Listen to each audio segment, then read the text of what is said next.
不及了，天王，你摧毁了。不对，天王被全面升级了。什么？对啊！哈里克谢，该死！所有人恢复！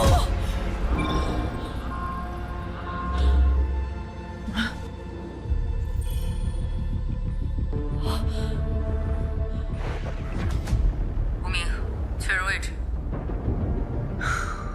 听着，我们的交易很清楚，我帮你摘除脑机，摆脱哈福克，而你必须入侵天网终端，恢复 GTI 通讯。现在，立刻回复。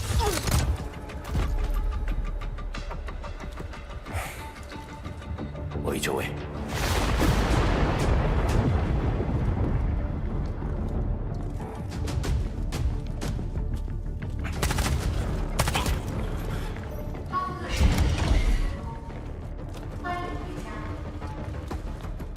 资料是安全。找到天网计划的终端，快速入侵。欢迎回家。你和威利纳讲的识别度是最高的，你是与众不同的。不要抗拒，接受它。还出我的脑子！手吹响。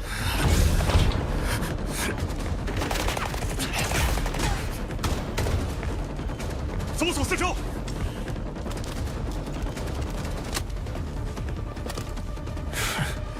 来制造一点恐慌吧。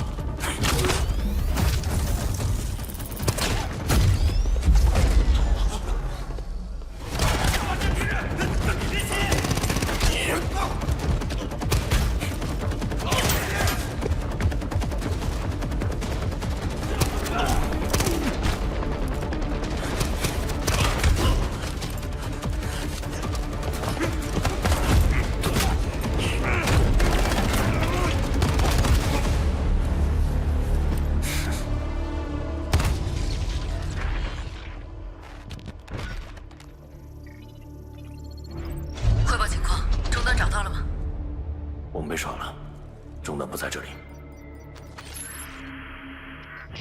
我没看错，你还是最出色的那个。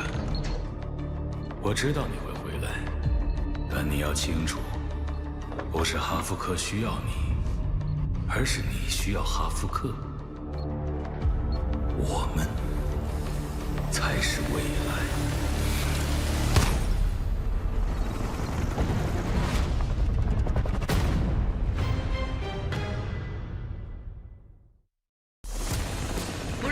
调队，让战火止于利剑和尖盾。这里是 Delta Force 守望者营地。哈夫克不但拒绝一切可能停火的谈判，还暗中升级天网。战争的天平已在剧烈摇摆。为了能更灵活地应对日趋复杂的战争态势，确保我方获得优势，现将指挥权赋予身处前线的你。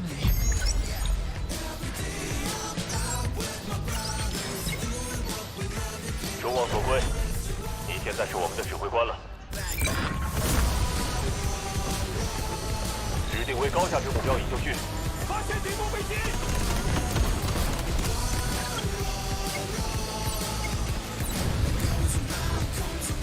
发现敌方坦克。一标记敌方高位接单位。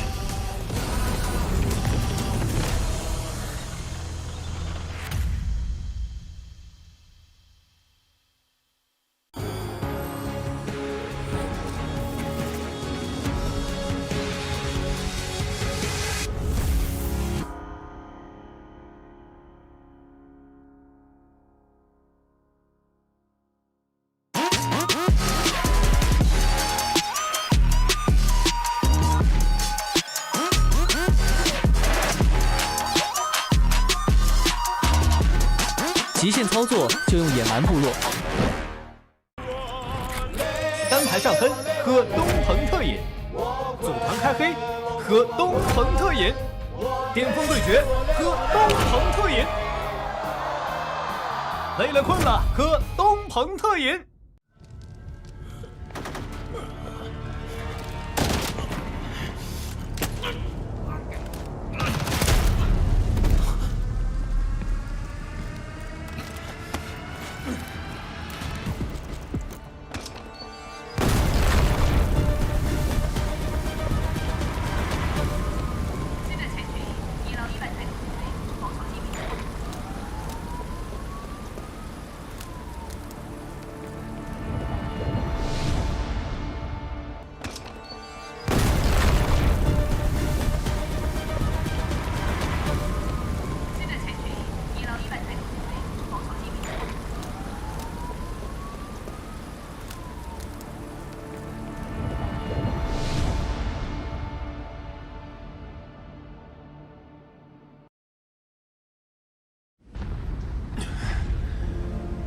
不及了，天王，你再回来！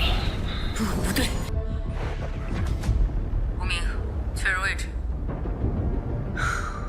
听着，我们的交易很清楚，我帮你摘除脑机，摆脱哈福克，而你必须入侵天网终端，恢复 GTI 通讯。无名，确认位置。听着，我们的交易很清楚，我帮你摘除脑机，摆脱哈福克，而你必须入侵天网终端，恢复 GTI 通讯。现在，立刻回复。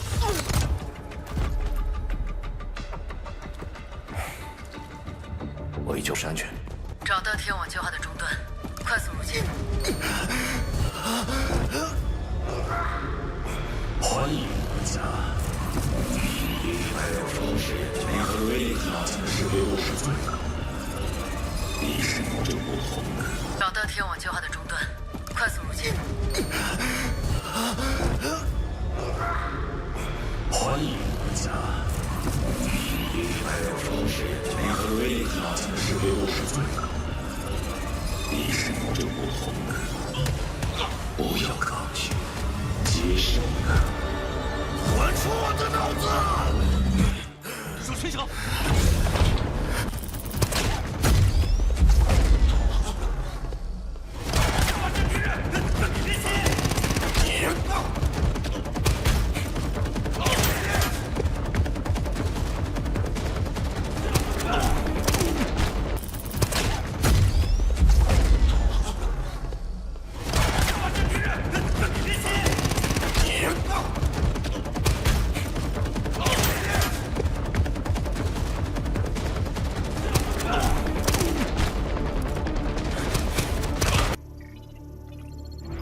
汇报情况，终端找到了吗？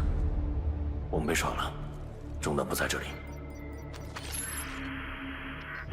我没看错，你还是最出色的那个。我知。汇报情况，终端找。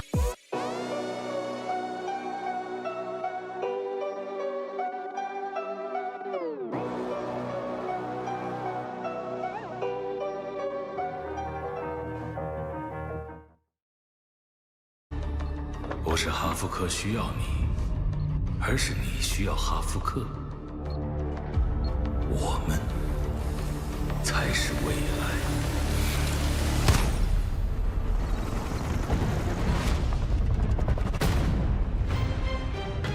剧烈摇摆，为了能更灵活地应对日趋复杂的战争态势，确保我方获得优势，现将指挥权赋予身处前线的你。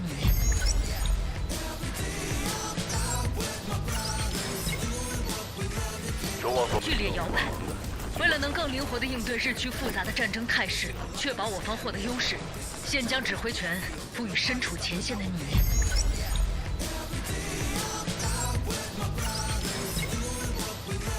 众望所归，你现在是我们的指挥官了。指定为高价值目标已就绪。发现敌目飞机。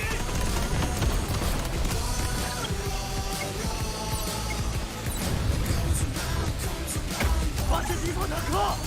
已标记敌方高位接单位。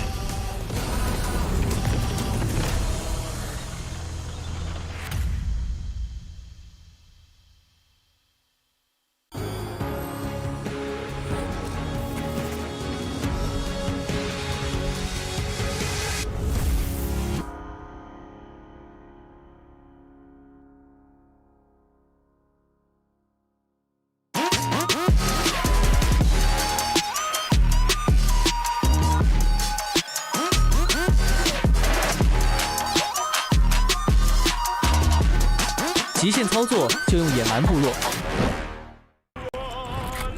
单排上分喝东鹏特饮，组团开黑喝东鹏特饮，巅峰对决喝东鹏特饮，累了困了喝东鹏特饮。各位干员 Hello to all operators. Welcome to the 2025 Hero Esports Asian Champion League Delta Force. Being a part of Esports Asia Championship League the first international esports tournament in Asia, the ACL Delta Force has now entered the offline final stage. After intense competition, 4 squads from different countries have made it into the offline finals. They are: the China regional squad has stormed into the grand finals with an undefeated qualifying streak, overpowering rivals through tactical synergy and world-class gunplay. The Korea regional squad has defied expectations with a Cinderella run through the qualifying gauntlet, battling their way into Championship League through chess-like tactical execution. The Thailand regional squad has clawed their way into the grand finals from a 50-team bloodbath, blending surgical gunplay with hyper-mobile mechanics and showcasing peak individual execution. The Japan regional squad has battled into the grand finals with unorthodox armory mastery and samurai precise angles. The 4 teams will compete in a total of 6 rounds within double elimination bracket over 2 competition days, May 17th to 18th. In the first round, the 4 teams will face off in pairs, with teams securing 2 consecutive victories advancing to the winner's bracket. The 2 teams in the winner's bracket will then compete with each other to determine the first team to advance directly to the grand finals. The 2 teams that lose in the first round will face off to decide which one advances to the loser's bracket final. In the loser's bracket final, the advancing team will compete with the losing team from the winner's bracket for the second qualification spot in the grand finals. The 2 teams advancing to the finals will engage in a showdown to crown the ultimate champion of the ACL Delta Force. This tournament adopts the BO3 format. In each round, the offensive side must capture all zones to win, otherwise victory goes to the defensive side. In each match, the maps for Game 1 and Game 2 are determined by a draw carried out by the referee, and both games are played with the same map. The offensive and defensive sides for the first game are decided by a draw. The 2 sides switch in the second game. If the first 2 games end in a 1-1 tie with both victories going to the defensive side, the priority for Game 3 shall be determined by the offensive sides for the first 2 rounds based on the following criteria in sequence. A. Total number of zones captured. B. Highest zone capture percentage in a single game. C. Highest historical zone capture percentage. D. Total offending time. When games 1 and 2 result in a 1-1 tie with both rounds won by the offensive side, the priority for Game 3 is given to the side with shorter offending time added in the first 2 rounds. The overall prize pool for the ACL Delta Force Finals is $100,000, and the champion will win $40,000, while the runner-up, 3rd place, and 4th place earn $30,000, $20,000, $10,000 respectively. The operators from the 4 major regions have assembled, and the battle is around the corner. Who will stand out to the last moment? ACL Delta Force, Fight to Rule. Follow us on May 17th to 18th. ACL, creating the impossible. 非常明确，攻占山天尖塔，立即行动，特战小队。GTI 特战队已入侵海域，不要慌张，充分利用阵地优势，居高临下痛击敌人。确认敌人坦克位置。敌人依旧强劲，继续战斗。 波波还在游龙，他还在场上。ขึ้นมาไต่มาบนท่าได้สำเร็จนะครับแล้วมีโอกาสได้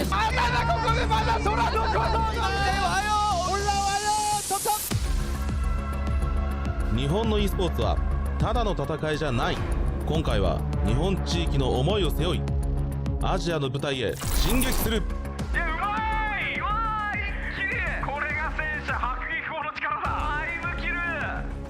เดินหน้ายิงให้ยับดุดันอย่างมวยไทยศึกครั้งนี้ไทยใส่เต็มไม่มีถอยพร้อมบุกทะลวงใส่ข้าศึกด้วยทุกสิ่งที่เรามี ACL พวกเรามาแล้ว 한국의 e스포츠 실력은 보통 넘을 수 없는 거대한 벽이라고 많이들 얘기해. 우리는 델타포스에서 대한민국이라는 전설을 써내려가겠어.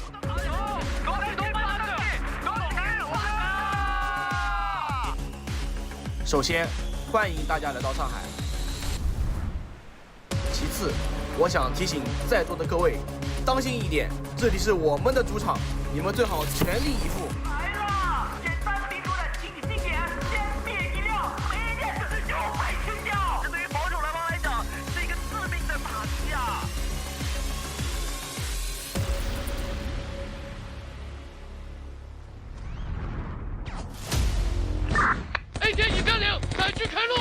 兵冲锋，进攻 B 点。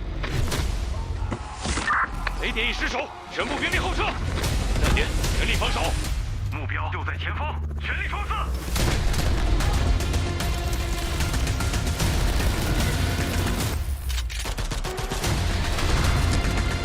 拿下最后一个区域，胜利就是我们的。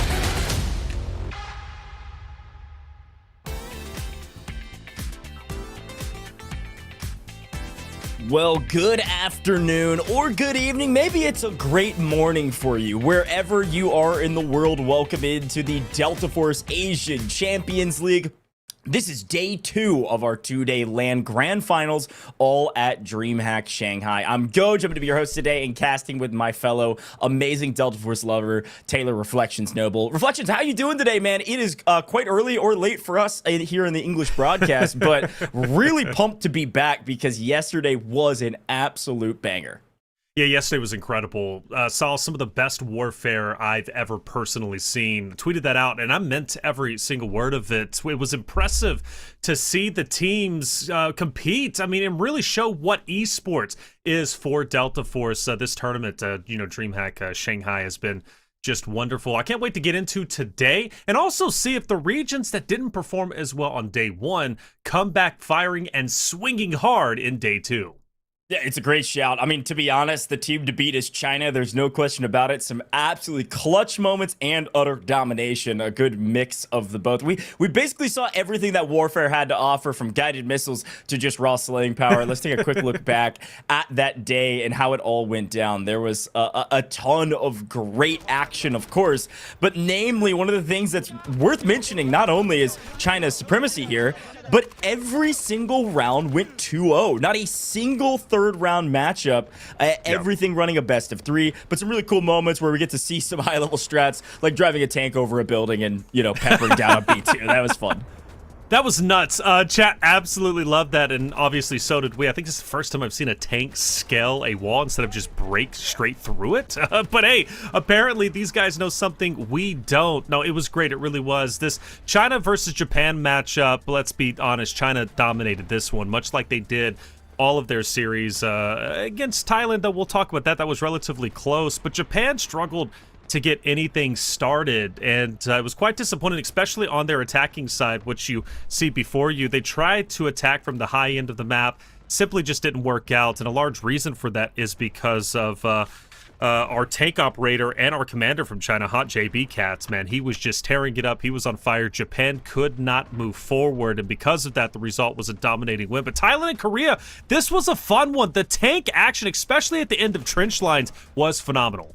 Yeah, I really enjoyed these moments because, again, it showed us what high-level warfare is all about. It is all about playing against your opponents, understanding what they want, and then taking it away. And Thailand was really good at that. There was a bit of struggle here inside the trench lines for the side of Korea. They were able to make it past point A, which is more than can be said about Japan, unfortunately, for their attack. And so there's a glimmer of hope, but unfortunately, Thailand's defense was just way too strong. They perfected the tug of war, and a few well-placed guided missiles, of course, at the end were nice to see, but not enough for Korea. And so we moved on to winners finals, and this is what we thought would be the battle of two behemoths, and frankly, it was. The 2-0 stat line, the 2-0 back and forth, where China wins both.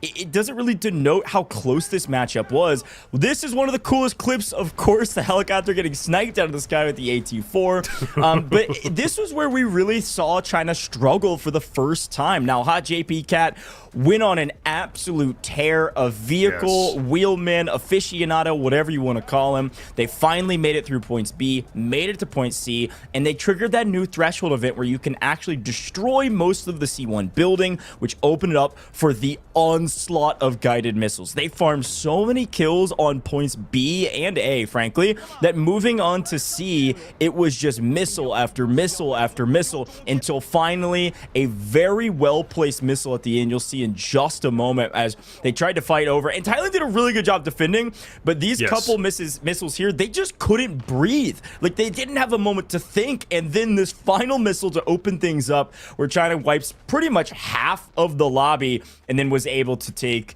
the win. And I believe they took the win, by the way, on I think 8 lives remaining. Ridiculous what they were able to do, and really impressed with that team and excited to see them into the grand finals. So since they made it to the grand finals, here's a couple of those final moments. They were able to basically walk into the grand finals. They're assuredly going to win $30,000 even if they lose it, and we won't see them for 2 full rounds. So we're going to be jumping in and talking and seeing some of these interviews from the teams yet again to kind of reintroduce them. And now that we've got some context, it's cool because we got to see them compete all day yesterday. Yeah, we did. It was a lot of fun. And by the way, one thing to highlight, you did mention, obviously, during that Thailand-China matchup, Hot JB Cat, pops off, tank, aerial, everything, right? But I do want to highlight, he picks up 170-plus eliminations across the 2 games that they played against Thailand. So he was hugely influential in not only taking away the lives of Thailand, especially on the defensive side, but breaking into the points and ultimately winning by just 8 lives. But yeah, today is going to be a lot of fun. Blinky, I had a chance to see her at least on stage. We do have a couple of female competitors, women competitors. Dead Dog. Let's talk about him. Dead Dog, he's got to step it up today, right? And he has a heavy, heavy burden on his shoulders, specifically for Japan, right, to try and lead them to victory, being that commander. And he looked so determined before the matchup, but today, coming into it, I know he's ready to go lead Japan to victory, but he's going to have to go hard. Yeah, and I think it's a great shout, too, as a reminder for the people at home. We get a chance to see all of our commanders, is that, to be honest, the commander's burden is very heavy. I mean, you said it was heavy for Dead Dog, and it is. It's heavy for all 4 of our commanders. Reminder, we are playing Warfare, but we are playing the commander mode. And so what that means is, 1, they have an opportunity to earn extra points. So likely you see our commanders near the top of the leaderboard, if not at the top, just because they're able to earn extra points by giving orders to their team. They just get extra points. And then if the orders are completed, it's a huge boon for the entire squad. But the other crazy thing and so unique thing about Delta Force with this commander mode, the commander's mic is open in-game to every player. That means this commander, in theory, is IGLing an in-game leader for all 20 players. 19 other people trying to command and tell what to do. And so this is really unique style to the way this Warfare game plays. And it's one of the things that was so surprising to us is how well organized they were. And specifically China, I think the first push they made in Point C on Cracked yesterday was unbelievable. So really excited to see more from the commanders. Let's talk a little bit about what we're going to be doing here with the format of the day. If you tuned in yesterday, it's going to be very familiar. It's going to be pretty much the exact same for the most part, but we are going to be showing the bottom half of this bracket because it is double elimination and it is best of 3. Now, here are the rules for how each game will work and each match will work, Taylor. And one of the things I like about these rules, because we've got a best of 3, as per the usual, each side's going to attack and defend on the same map. So it's a very even balance. And then if we do go to game 3 and there's a tiebreaker, you can see the tiebreakers down below. We can explain these as we go as needed. The first one, though, comes down to who captured the most zones. If the defense won on both, and that's the 1-1 trade, it's just about who gets farther on the map, which makes a ton of sense. If you capture A, B, C, but not D, and your opponents capture A and B, and you stop them there, you will win the tiebreaker. And so you get to be the priority picker for who you want to be, whether you're going to be attacker, defender, etc. So you get to choose what you want. Pretty easy stuff, and then there's some extra delineators there. But the fun part also about today is not only a great format and a double elimination bracket, by the way, so we're going to be showing lower bracket, but we've got $100,000 up for grabs. Taylor, walk me through this and where we'll see everybody most likely. Yeah, so everybody walks away with money. All 4 regions, all 4 teams being represented will at least get something for their good efforts for competing in the first ever Delta Force LAN.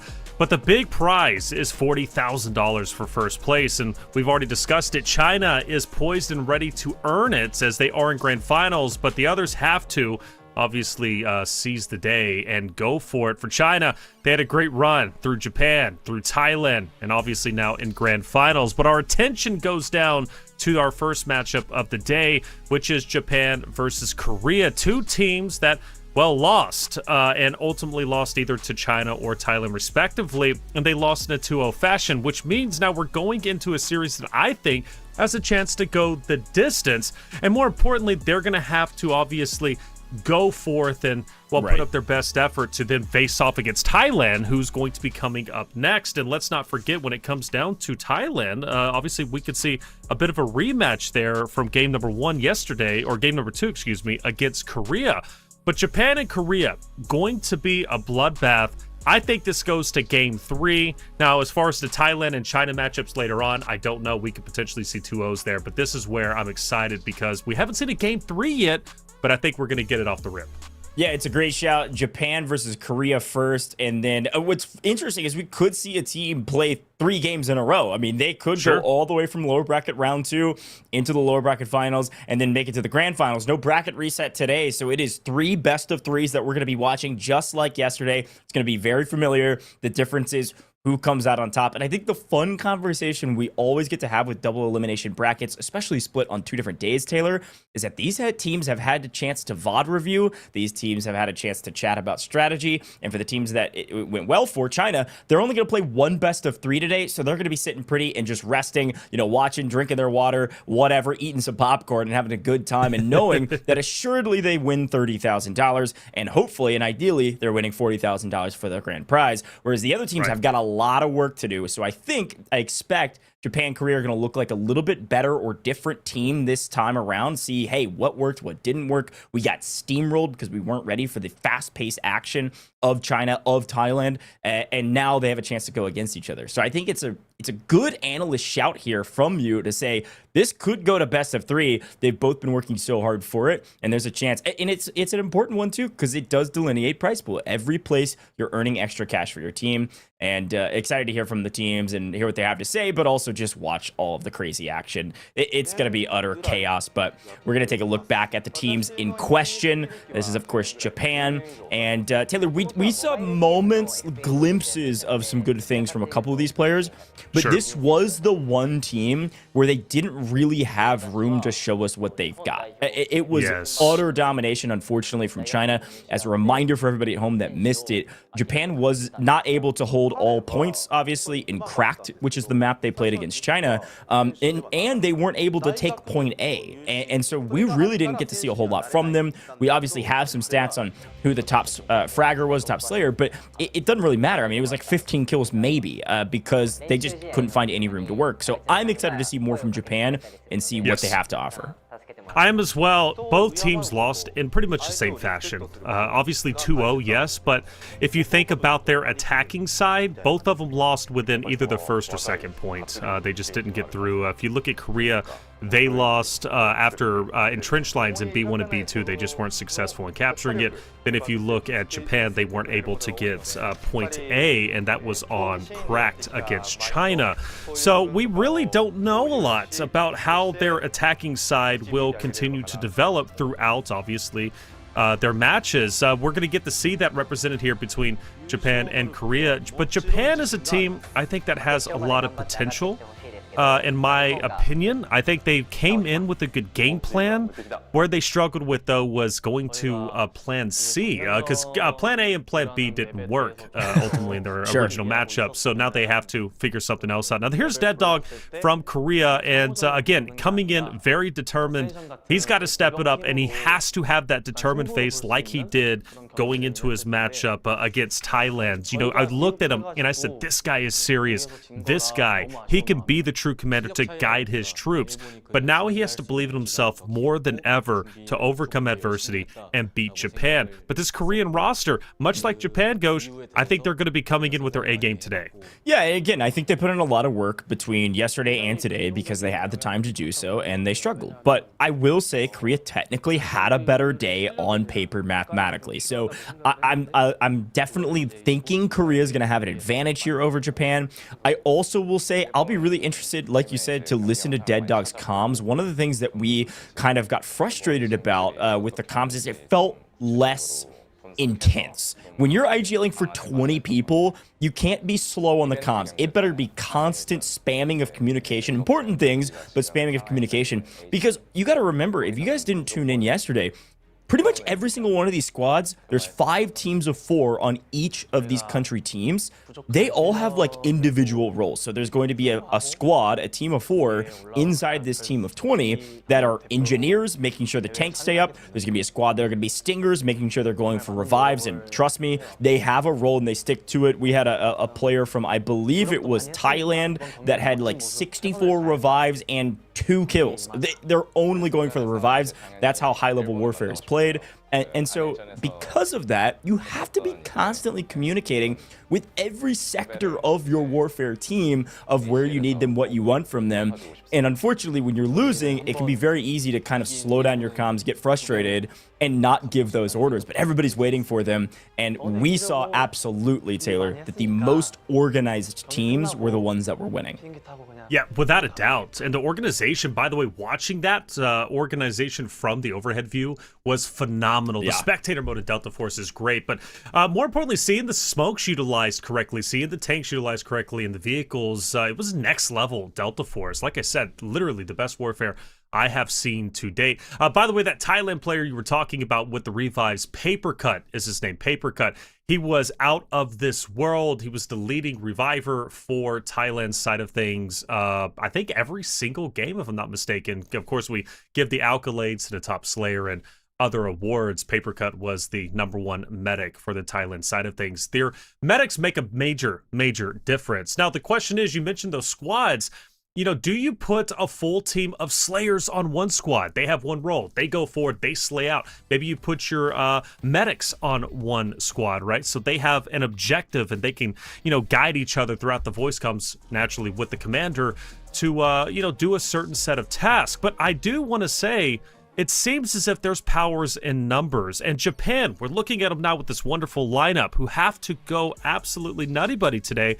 One of the things they tried to do was send 1 or 2 squads to get off angles or achieve certain missions. But where they got overwhelmed was by China, of course, going through and ultimately, you know, I mean, what, 20-man unit at times, Gosh? So I don't think breaking up into separate squads is the way. I think sticking together so you have power in numbers is, at least in this current stage in Delta Force Esports, the way to play the game. Well, and I wanted to shout about that roster really quick because I'm looking back on some of the stats, and even though they got rolled by China, there were some standout performances from Oracina, who was the top reviver, and then also Yona, who was also in the same squad as the top revivers. They had 51 and 48 revives respectively in the matchup versus Japan, I believe, in the first one. So definitely watch out for those two to lead the charge there. But let's swing over to the Korea lineup, who had some highlights, specifically CK Kun up there wearing the chicken head. And don't worry, last we saw it was still on stage, I think. Yep. So excited to see CK Kun again and this entire roster. Korea, same deal. Although they got rolled, there were some really big standouts, namely also that Dead Dog also was going for those revives, putting up pretty good numbers as a commander rather than being a top fragger for the team. So they're getting hyped, they're getting ready to go, getting locked in, and it looks like they've got some team chance. Just like any other sport, everybody's got to get hyped. Also, worth mentioning, too, you can see a non-jerseyed member joining most of these circles and some of the board drawings that we'll get to. All of these teams have a coach. It's pretty dang cool to see Delta Force Esports kind of evolve here in the Asian Champions League with coaches, with captains, commanders, and a full organized team of 20.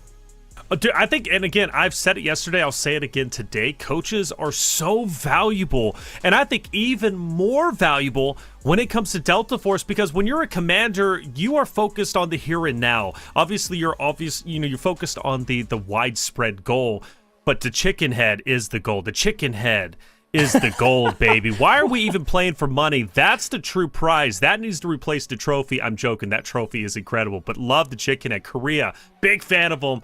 And the chicken head has my heart. But yeah, the coaches, I think the coaches are tremendous because they get the overall view.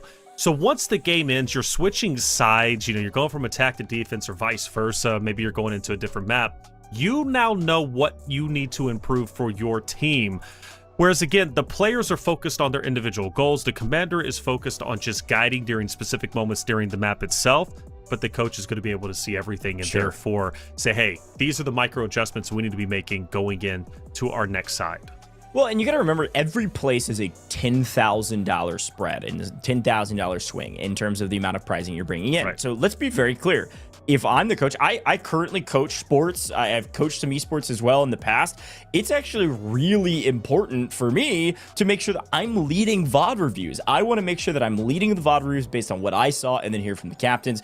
We've got some great cosplay and a great audience, though, coming in. I'm blown away by the audience and how they've been stacking up in DreamHack Shanghai. Sometimes, you know, we get to sit in the booth and just hang out, have a good time, and kind of forget that there is an in-person audience. This is a LAN event at DreamHack Shanghai. I gotta say, that's probably the best Delta Force cosplay I've seen thus far. Looks really, really solid, and there's a lot of folks at DreamHack Shanghai having a dang good time over there. So good to see that, and looking forward to seeing more from the audience. Yeah, so cool. When are we getting Delta Force cosplay from you, Goj? Look, I could probably figure that out. I wouldn't look as good probably in a Hat Claw cosplay, but I might be able to go like Stinger or something like that. That might be my speed. I don't know. Okay. I might throw some things on the timeline. Watch out. We'll see. I think for me, maybe Suniva. I don't know. I'm thinking Suniva. Yeah, you would hide behind the shield, full plate. That's crazy. Making sure that you're not showing your face. I hear you. Hey, bro, I'm pulling you in with my grapple gun, bro. Hey, don't worry about it. I'm pulling you in. I'm beating you with the shield. If you make a real grapple gun for a cosplay, please try to use it on me. I want to see it work in action, man. Yeah, okay. Yeah. I love it. I'm here for it. Our players are getting ready, though, and I love that we get these camera... look, we talked about this yesterday. LAN events are just so dang fun, and we're also getting to see these teams come into their own, showcase what they have in esports space, and showcase their personalities with things like this. Some of these players maybe had background in other titles, now playing at an esport level in Delta Force, but maybe they're brand new. Maybe they're brand new to the esports space. Maybe they've never played a LAN before yesterday, and so it's fun to watch these kind of players evolve and their personalities showcased on main, of course, with a live audience. I love LAN events. Oh, dude, the energy. So I will say this for everybody out there in the chat. First and foremost, hello. Welcome back in. I didn't say hi to you, but I'm saying hi now. We'll be talking to you throughout the night and obviously getting your opinions on certain situations and everything that's going down. And we want to know where you guys are from. But if you haven't been to a LAN event, Ghost is right. They are exhilarating. So exciting. And you truly get a feel of what esports is. Esports is exciting, it's fun, it's engaging, and the energy you get from not only the crowd that you are a part of, but also from the big moments that are happening on stage is something that can't be replicated anywhere else but being there in person. So if you ever have a chance to go to a LAN event, even if it's a small one, go there, show up, check it out, and see what it's all about. And for Delta Force, I hope that we have more in the future. I'm sure we'll have more in the future, so you might have a chance to go to one maybe locally or travel, obviously, and who knows, maybe even at the next DreamHack or future DreamHacks, we'll see some more Delta Force action. But yeah, LAN events are great, and for the competitors, there's different levels to it. For the competitors, they got to keep cool, calm, and collected. Sometimes competitors can get in that LAN event experience. They go in and they get nervous. They don't play the same as they do at home, and they have to develop themselves as a competitor, and sometimes it takes time. I will say, though, I really have been impressed, Goj, with how well the majority of the players on this stage have adjusted to the LAN experience. I don't notice really anybody particularly being super nervous. Like, the interviews have been great.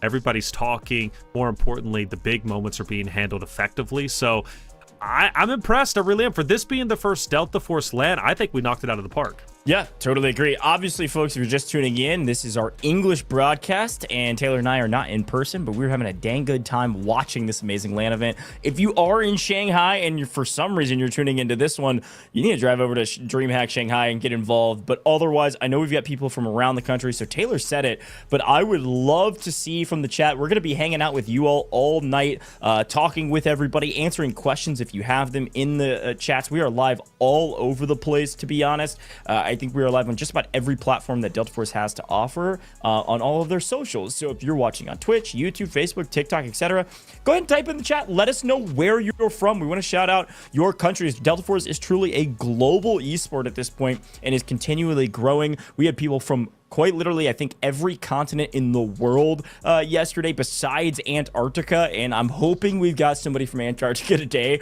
so we can complete the gambit, but we'd love to hear where you're from. Type those in the chat right now. We'll shout you all out, and we'll get a chance to get into game here shortly. I'm assuming they're working on a few things. Want to make sure the players all get in correctly and make sure it's all good to go before we get started. So should be starting our first game here shortly. We'll go ahead and type in the chat. It looks like we've got Germany, and we've got Australia here in Twitch, in YouTube, Bangladesh, India.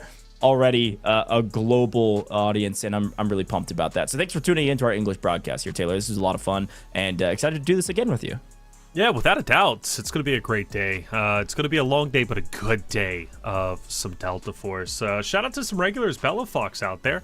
Bella Fox loves to show up and show out when it comes to our broadcast, and also a commentator, content creator herself. Of course, we have Panda. Good to see you out there. Said hello, but I'm saying hi now on the mic. And then we also have, of course, Pubster, who was here yesterday. Pubster was giving a lot of great feedback, not only to the event, but also to the games themselves. So welcome back in. A lot of familiar faces. We love to have each and every one of you. Make sure you follow on whatever respective platform that you're watching on, because Delta Force, hey, we keep it coming each and every broadcast. It's a lot of fun, without a doubt. And Antarctica, I don't know. You're convincing me. Is there good real estate in Antarctica, Goj? Is that great someplace internet now? Yeah. Is it great internet over there. There's a lot of people viewing for Antarctica. No, we've got Malaysia, we've got Bhutan, we've got Pakistan. We've got Malaysia, more Malaysia, Indonesia. I'm telling you, we are all over the place. It's gonna be a lot of fun. Canada. Okay, first of all, Canada.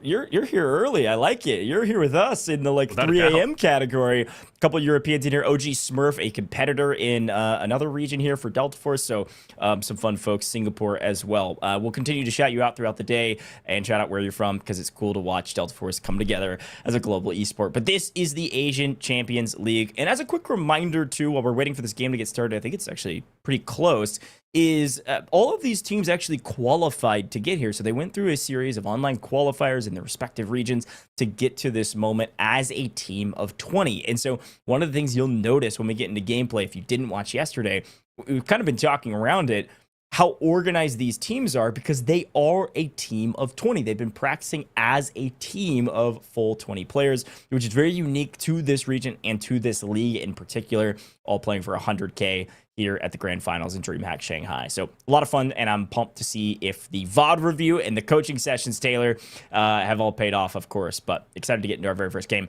Frankly, I think it's worth talking about some of the minutia since we've got a moment.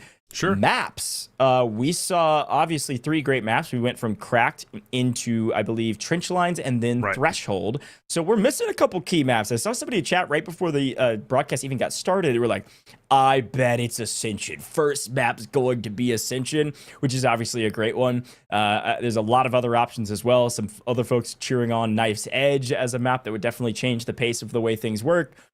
Shafted. I mean, there's a ton of options, but it would be good to see Ascension on main stage, because this is one of the kind of OG tried and true maps. And watching the, to be honest, watching the boats just drive in on the start is one of my favorite parts of that map. But the whole map is beautiful. So, yeah. Well, and not only that, also seeing the different operators, because there was a lot of operators used yesterday, but more importantly, you were surprised by the amount of Sanivas that were used and how impactful they were. I fully expect to see a ton of Sanivas this time around again. And one thing to take note was like China, for example, and I'm going to consistently reference China because they were the best shining example, undefeated throughout the qualifiers, undefeated yesterday, despite the best efforts of Thailand. But they would form this Saniva wall, and they did it against Japan, and it was almost impenetrable in a way. You would get too close to it, the grapple gun would then pull you in, you'd get beat down. The sound was just violent listening to it, but I was here for it without question. But another thing, too, was the Razor Trap that was used quite a bit, and China at one point had an entire, basically, wall filled with the Razor Trap. And it's hard to pass through that, especially with how Japan was trying to attack through the ravine from the top, of course, of the hill and then going between the two mountains. Like, you can't get past that Saniva wall. And they were impactful with Thailand, Korea, like everybody was using them. So Saniva, a major part of the strategies for the teams when it comes to really literally everybody out there. As far as the others go, like obviously we saw Hackclaw. We'll see like a lot of the normal operator. Were there any operators that were used that you said, okay, I wasn't expecting this. This is very unique and different? I think with Warfare, there's a lot more variety used compared to the Operations game mode. I love Operations. I've played quite a bit of Operations, play quite a bit of Warfare as well. In Warfare, pretty much everybody's viable for the most part. Obviously, I was expecting the engineer squads that got to keep the map alive. I mean, the tanks alive, rather. I think this is a really important piece to Warfare, and something that pretty much everybody's figured out is that you've got to keep engineers on that tank. Whether they're literally laying prone on top of the tank like we saw during our trench lines map, or if they're just lurking behind it, using it for cover and making sure it stays up. That is everything. It is incredibly important. Vehicles, a massive power play, of course. Now, the other thing, though, is aside from the engineers, I was absolutely expecting to see a lot of Lunas and a lot of Stingers. It is also classic strategy. Let's throw as much smoke down lane as possible, and then we can use Lunas to see through it and mark our enemies with the recon arrow. So that's kind of the classic strategy. You're right. The biggest thing that surprised me, I wasn't surprised to see a ton of Cenevas in trench lines, especially for points B1 and B2. Sure. Really good. The shield is incredible. You can block so much in the trench lines. It's definitely worth doing. I've seen some crazy moments in multiple regions with somebody beating somebody down with a shield inside of a building. What I wasn't expecting is how many of those Cenevas were in on Cracked. Cracked is a little bit more open. There are some choke points for sure, but a lot of like open street fights, and there were a ton of Cenevas used from both sides. So I'm really pumped about it. I'm excited to see what they do this time around. I think it's a map dependent strategy a little bit, but at some level, those were kind of your basics. And then we did find, I know chat was asking for them, there were a few assault operators. We had a full squad of D-Wolves as well, making sure that they could whip out the AT-4 quickly, and also the triple blaster, etc. Just able to blow things up and cause a lot of frustrations for the enemy that were trying to group inside of buildings or inside of B2 if you're thinking about Threshold.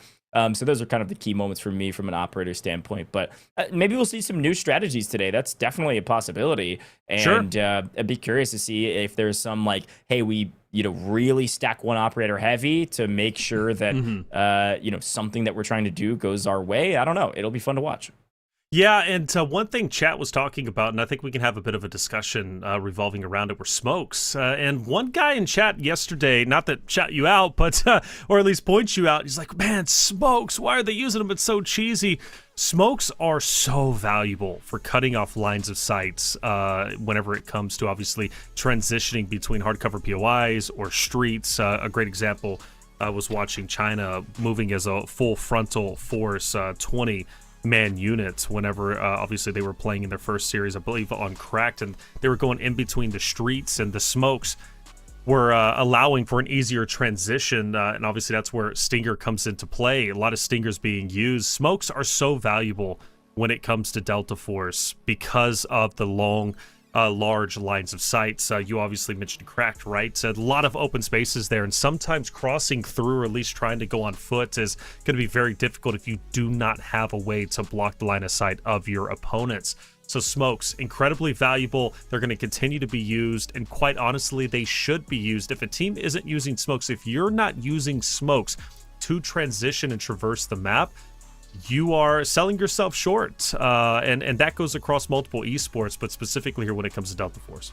Yeah, it's a good shout. Absolutely. I think everybody that's played pubs is like, oh, how do we play through the smokes? At a high level, a pro level, and esport level, teams are able to make it work. Obviously, Luna is one way to do that, but there are other ways, moving as a unit, absolutely. So a good shout here. We're going to have one more chance to look at our players before we get started. I am getting word that the game will be starting very soon, so thank you for staying patient. As per the usual with LAN events, we've got to make sure that everybody gets in correctly, they've got their settings set up correctly, the lobby's working correctly, and it looks like that's all the case. So should be starting very, very soon. Appreciate your patience. I would love to answer any questions that are in the chat from the YouTube, Twitch, etc.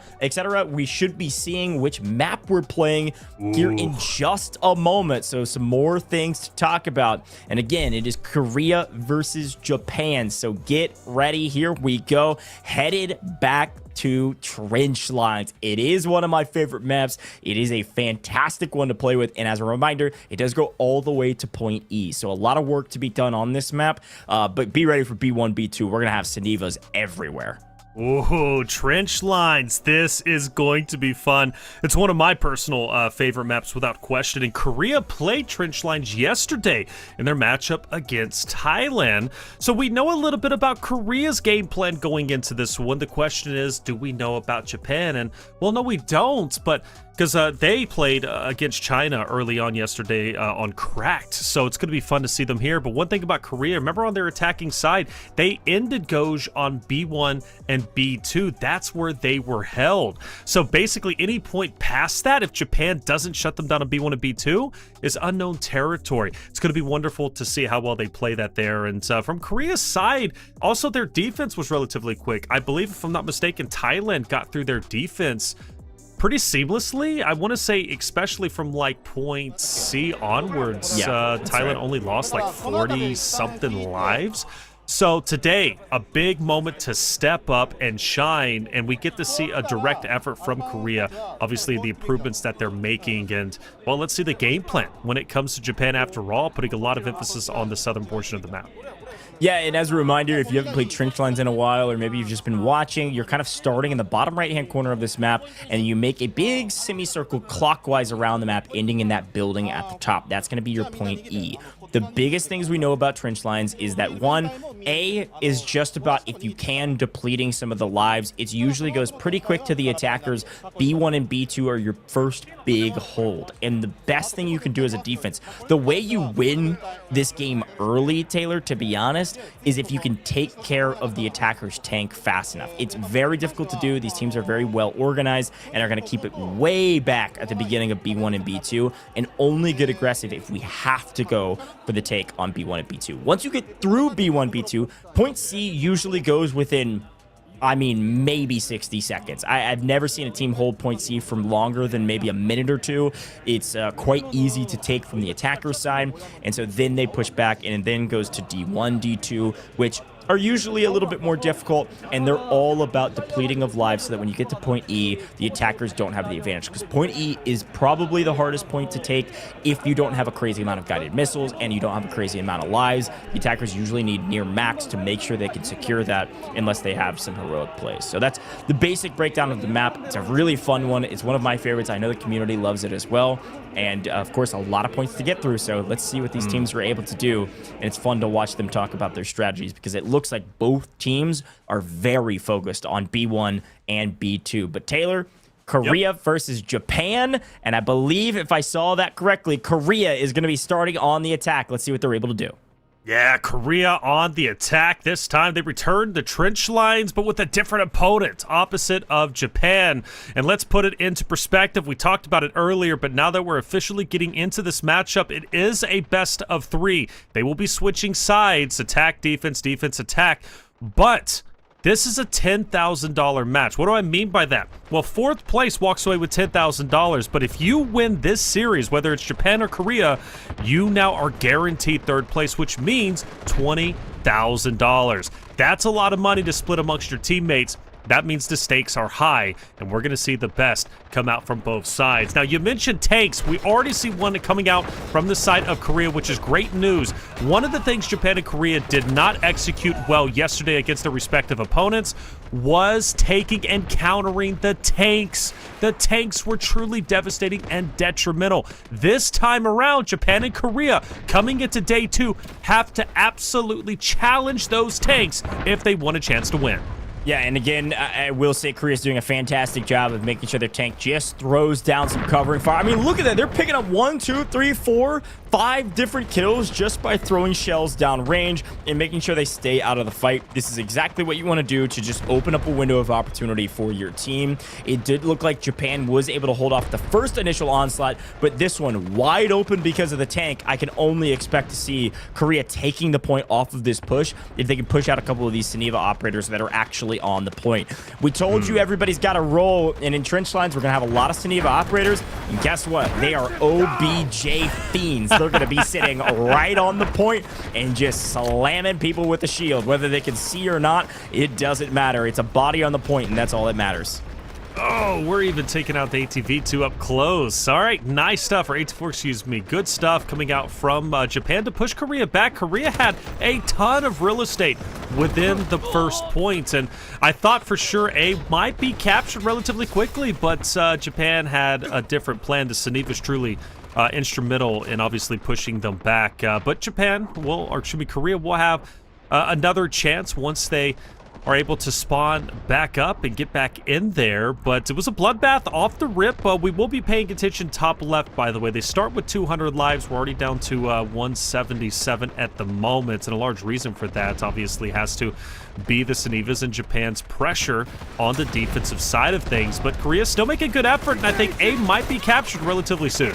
Yeah, and that's Delta in the tank just opening up the map. And again, A is a very difficult point to hold. I actually think that Japan would have held this quite well if the tank wasn't constantly shelling and getting a ton of value from it as well. They had a ton of bodies on the point, but because they were so grouped up, whether it was Saniva operators or otherwise, the tank was able to pick up. Look how many kills they've got. Delta, they're already 13 kills to start this thing off. That is the main reason that they are on that point and already moving on to B1 and B2 quite quickly. You can see we've already got a couple people going for revives, but they were more focused on getting those kills early, and already 25 between the top two Slayers, which is going to be that team. So I'm really pumped to watch that squad. Watch out for Delta. He's going to be the guy to watch in the tank. We'll see if he's able to keep it alive. And as we push over, let's listen into Korea.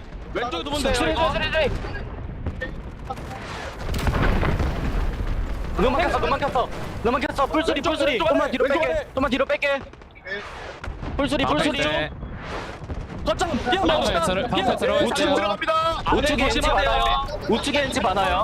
들어가지 마. 뿅 들어가지 마. 뿅 들어가지 마. 뿅 들어가지 마. 주변 정리. 주변 정리. 안에 다 맞았어. 들어가. 깨트리. 들어가래. 들어가래. 뿅 들어가지 말라니까. 대기. 들어가지 말고.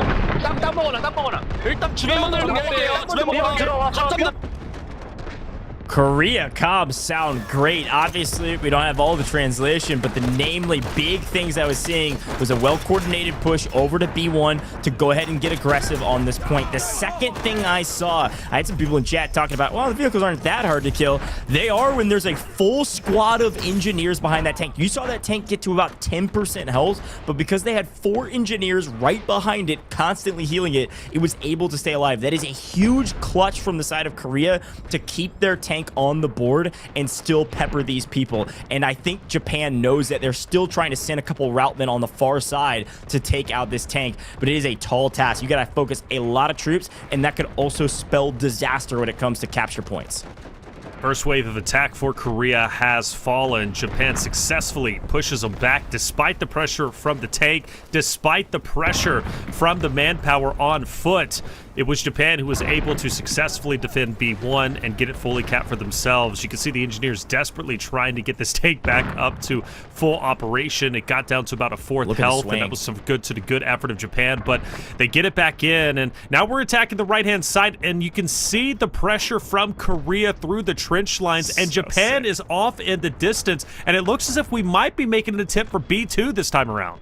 Oh, this is so sick. This is coordinated warfare. This is so clean. Look how many players are moving together as a unit all together. Even if they lose 1, 2, 3, 4, it doesn't matter because they have a massive numbers advantage to swing on to B2. The tug of war is about to get started, if not already here, as we are aggressively taking B2, and it seems like Japan is reeling from this counterattack, trying to figure out what do we do? Can we even swing on this, or do we risk losing both if we do? Let's hold down B1 and then reassess and try to start the tug of war and keep it going. Never stop.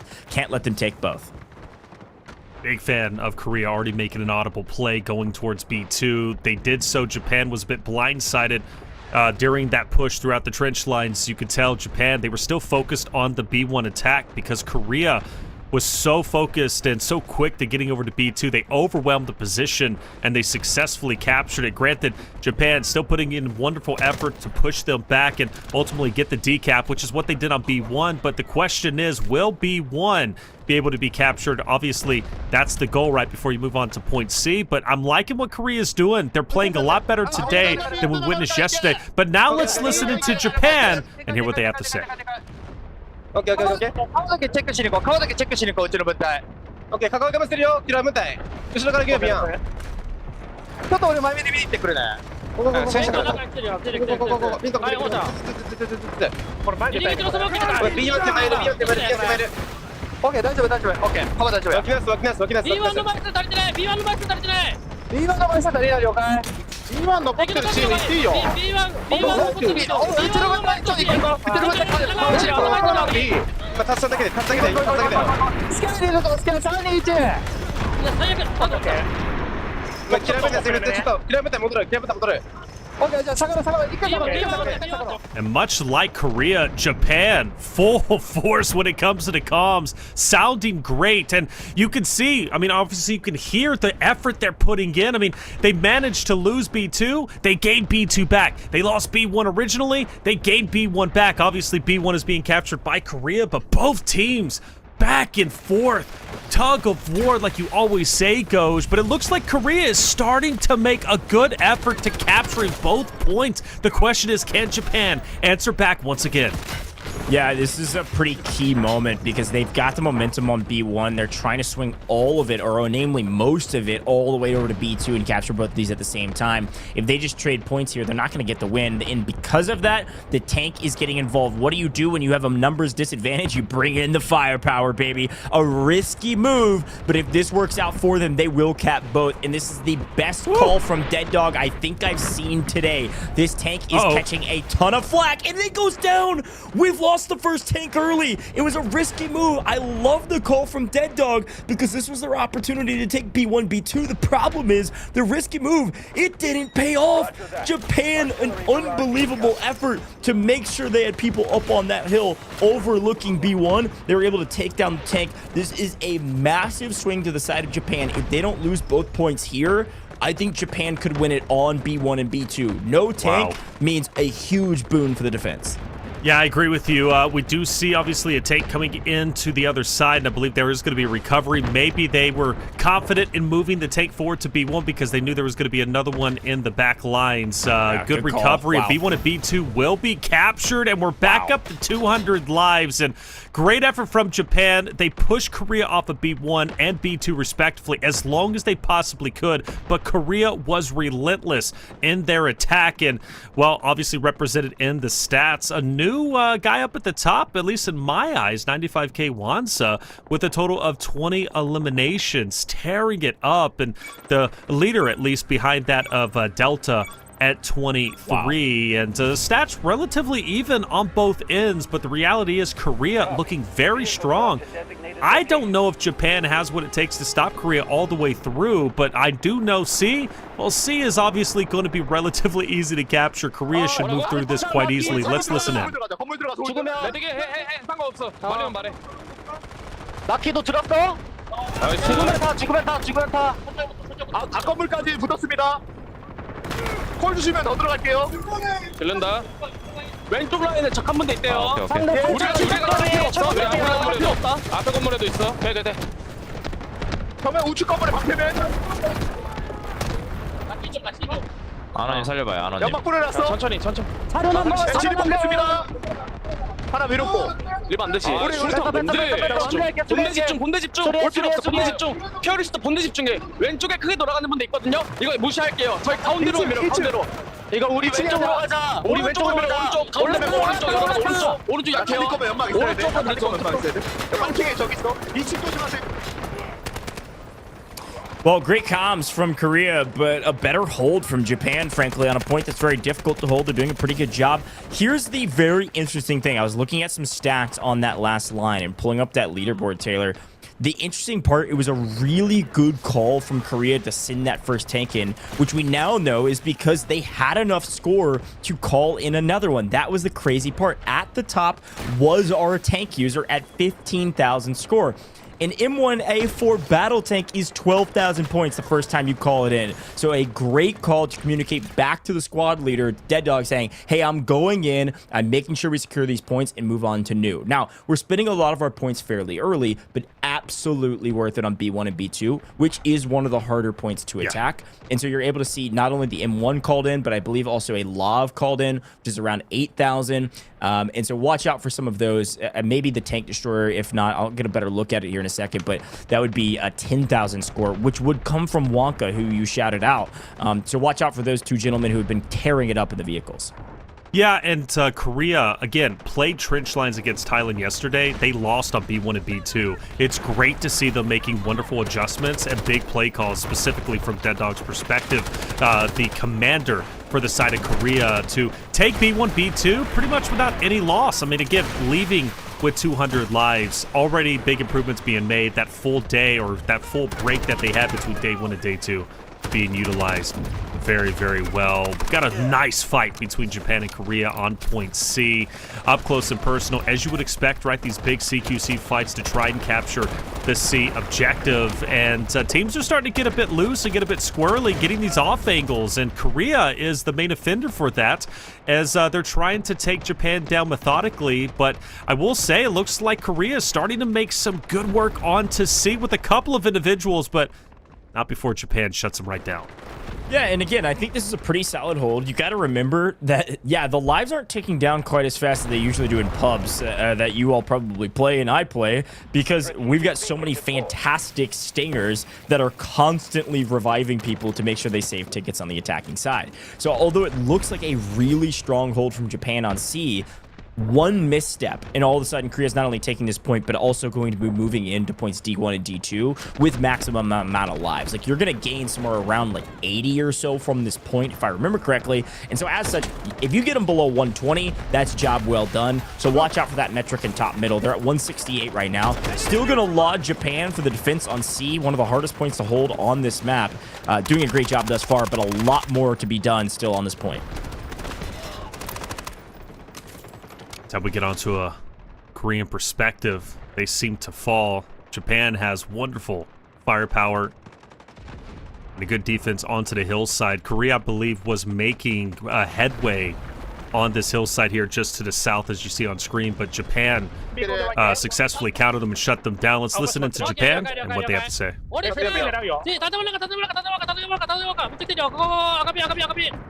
C 入れるか C の分隊他の分隊準備して C 中入ってきて C 中キラ分隊行くキラ分隊行く行くよ行くよ C 中入るよあいよあいよあいよフェンス俺単体行くよ単体行くよナイスナイスナイスナイスポイントまだいるポイントまだいる C 中入るよ C 中入るよポイントポイントうちの分隊も OK AP タンクがするんですよ AP タンク OKOKOKOKOKOK 分け直しね僕いやまだいる人数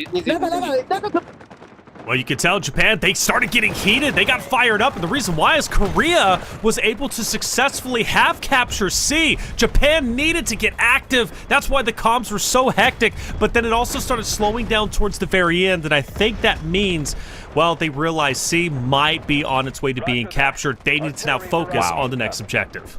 Okay, it's not quite over, but likely is. Do you see what happened there? Not only is this building getting obliterated, by the way, which is a huge boon, frankly, for the attackers, because the defense can't set up inside of it.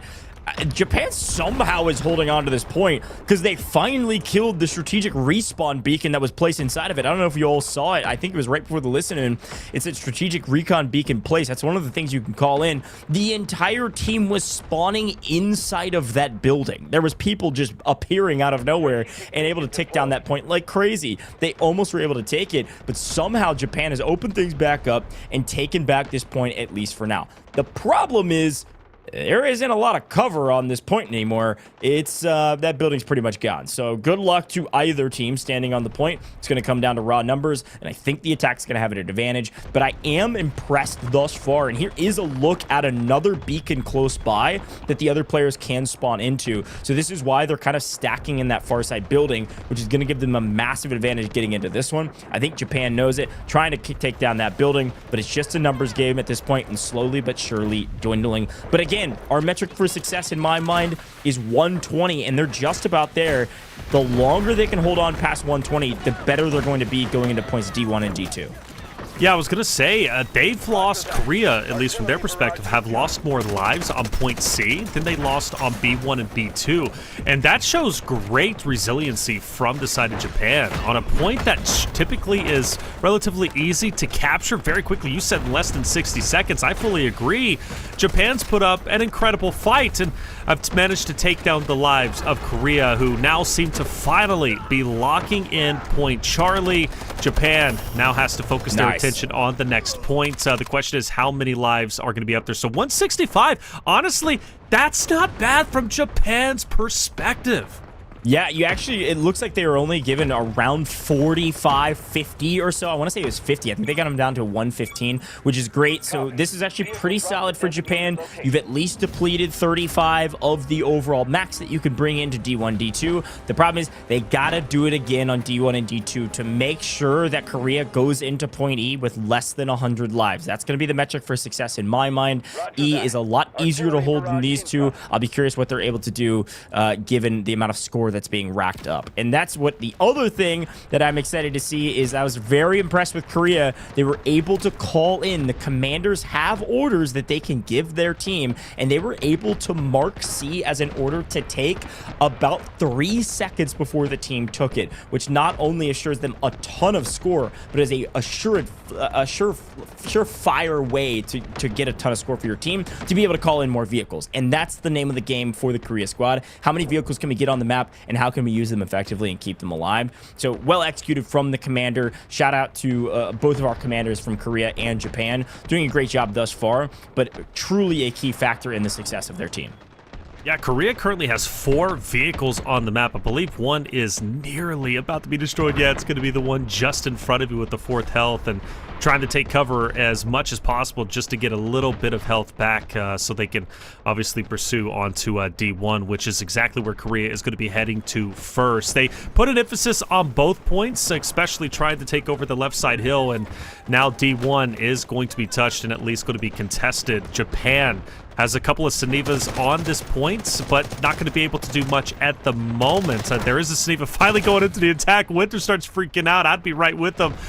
Never a good prospect to see a Seneva encroaching on your territory, but with one vehicle gone, Korea's defense, or excuse me, attacks, starts to struggle a bit, but D1 regardless is getting captured. Look at how many red dots you see over there from Korea's side. That's going to be the attackers making great headway on the first point. Yeah, assault vehicles are decent. The biggest thing they're able to do is transport a decent amount of players. We saw that in the Threshold map, pushing like 7 players, 6 players into B2, which was really fun as basically a transport vehicle. But the tank destroyer has been the unsung hero of most of these points, just going in and cleaning up. And that tank destroyer, by the way, that's Wonka. Wonka called this in after point A into point B, got 10,000 score, and that was the reason they were able to call in not only that, but also the second battle tank, which was on the side of that Delta player. So watch out for both of those guys. They still got the tank on the far left-hand side of your screen and the tank destroyer, both just peppering and harrying so that the team was able to take D1. And it actually looks like they've got 2 M1 tanks and the tank destroyer, so they are feeling very comfortable right now on D1, just stabilizing for their team, creating and amassing a force before they swing over to D2. Yeah, protecting those tanks for the final hurrah, the final push onto E is going to be critical. That's why I think they're kind of playing it a bit more passive, staying in the back lines, not wanting to expose themselves to potentially damage with the AT4s or whatever other way Japan decides to go for the attack. D1 successfully captured D2 now. How do we go about this? There's still a lot of attention placed on D1 as Japan is going for the retake, and I think for Korea's perspective, they want to try and wipe out as many players as they possibly can on the D1 side so then they can focus on to D2. Japan, when did they pull off of D1 and focus on D2 for the defense? Yeah, it's a tough conversation. Again, we talk about tug of war, but this is more of a standoff. We've got Korea full lockdown on this point, making sure nobody can touch it. They want to fully stabilize and create a force that can swing over, and it's just a matter of when. I think that's a great point, and we'll continue to watch out for it. Let's listen into Korea, see what they've got to say. 네. 어디 가는 것 같아요, 지금? 저? 우측으로 조심하세요. 우측 조심하세요. 그냥 중앙 동산으로 올려주세요. 중앙으로 여러분 중앙으로. 예, 중앙 언덕. 다시 뽑아볼게요. 오른쪽 T1 오른쪽에 한 군데밖에 없고 D2 쪽에 한 군데, 중앙에 두 군데예요. 중앙부터 밀어야 돼요. T1은 다시 뽑을 테니까 탱크 어그로 빼줄 수 있어요? 여러분 저희 거점에 이거 말로 해줘. 말로. 네, 소환할게요. 아직 잠시만요. 이거 지금 능선으로. Copy. Vehicle drop to designated location. 좌측 능선에 한 파티. 리그로 빼야 돼요. 리그로. 병원에서 소환했어요. 리그로 팝시다. T1 뒤쪽으로. 우리 이거 리그로 빼야 돼. 왼쪽 능선에 두 분 됩니다. 이거 그냥. Well, Korea almost loses another tank, but they're able to get it onto the map here for just a moment. Look how low it is. It gets a little too aggressive after getting shot out of the air. This is classic strategies when teams call in vehicles.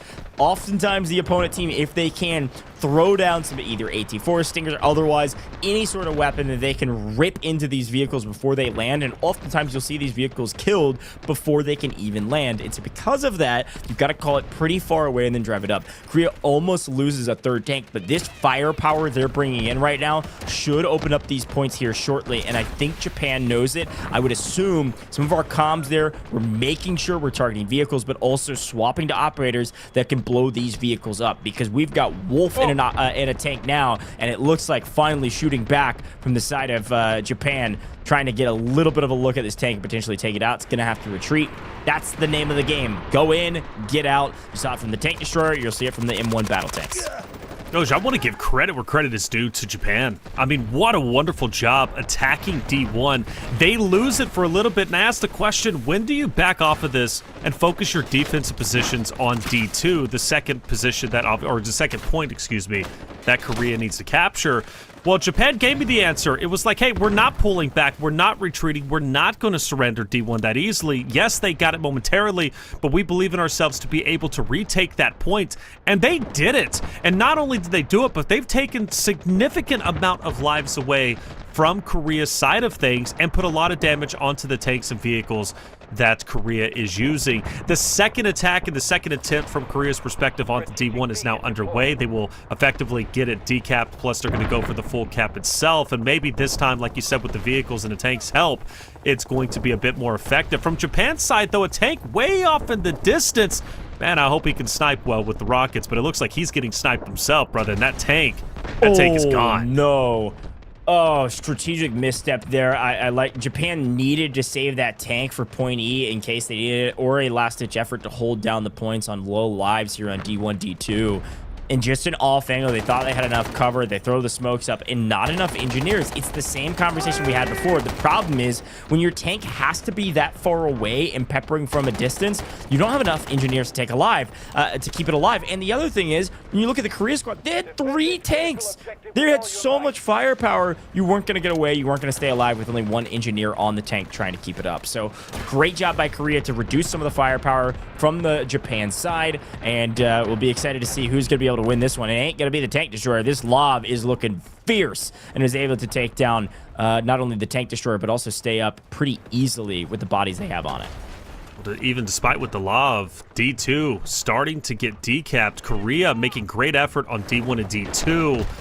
If they can capture these very quickly, or at least within the next couple of minutes or even minute, Korea's going to go into the final point with a relatively healthy amount of lives, and therefore is going to be well on their way to winning their attacking side and leading 1-0 in this series. Again, just to reiterate, this is a $10,000 matchup. Whoever loses this, they'll walk away with $10,000, but whoever wins just increase their prize pool by $10,000. Let's listen in with Japan.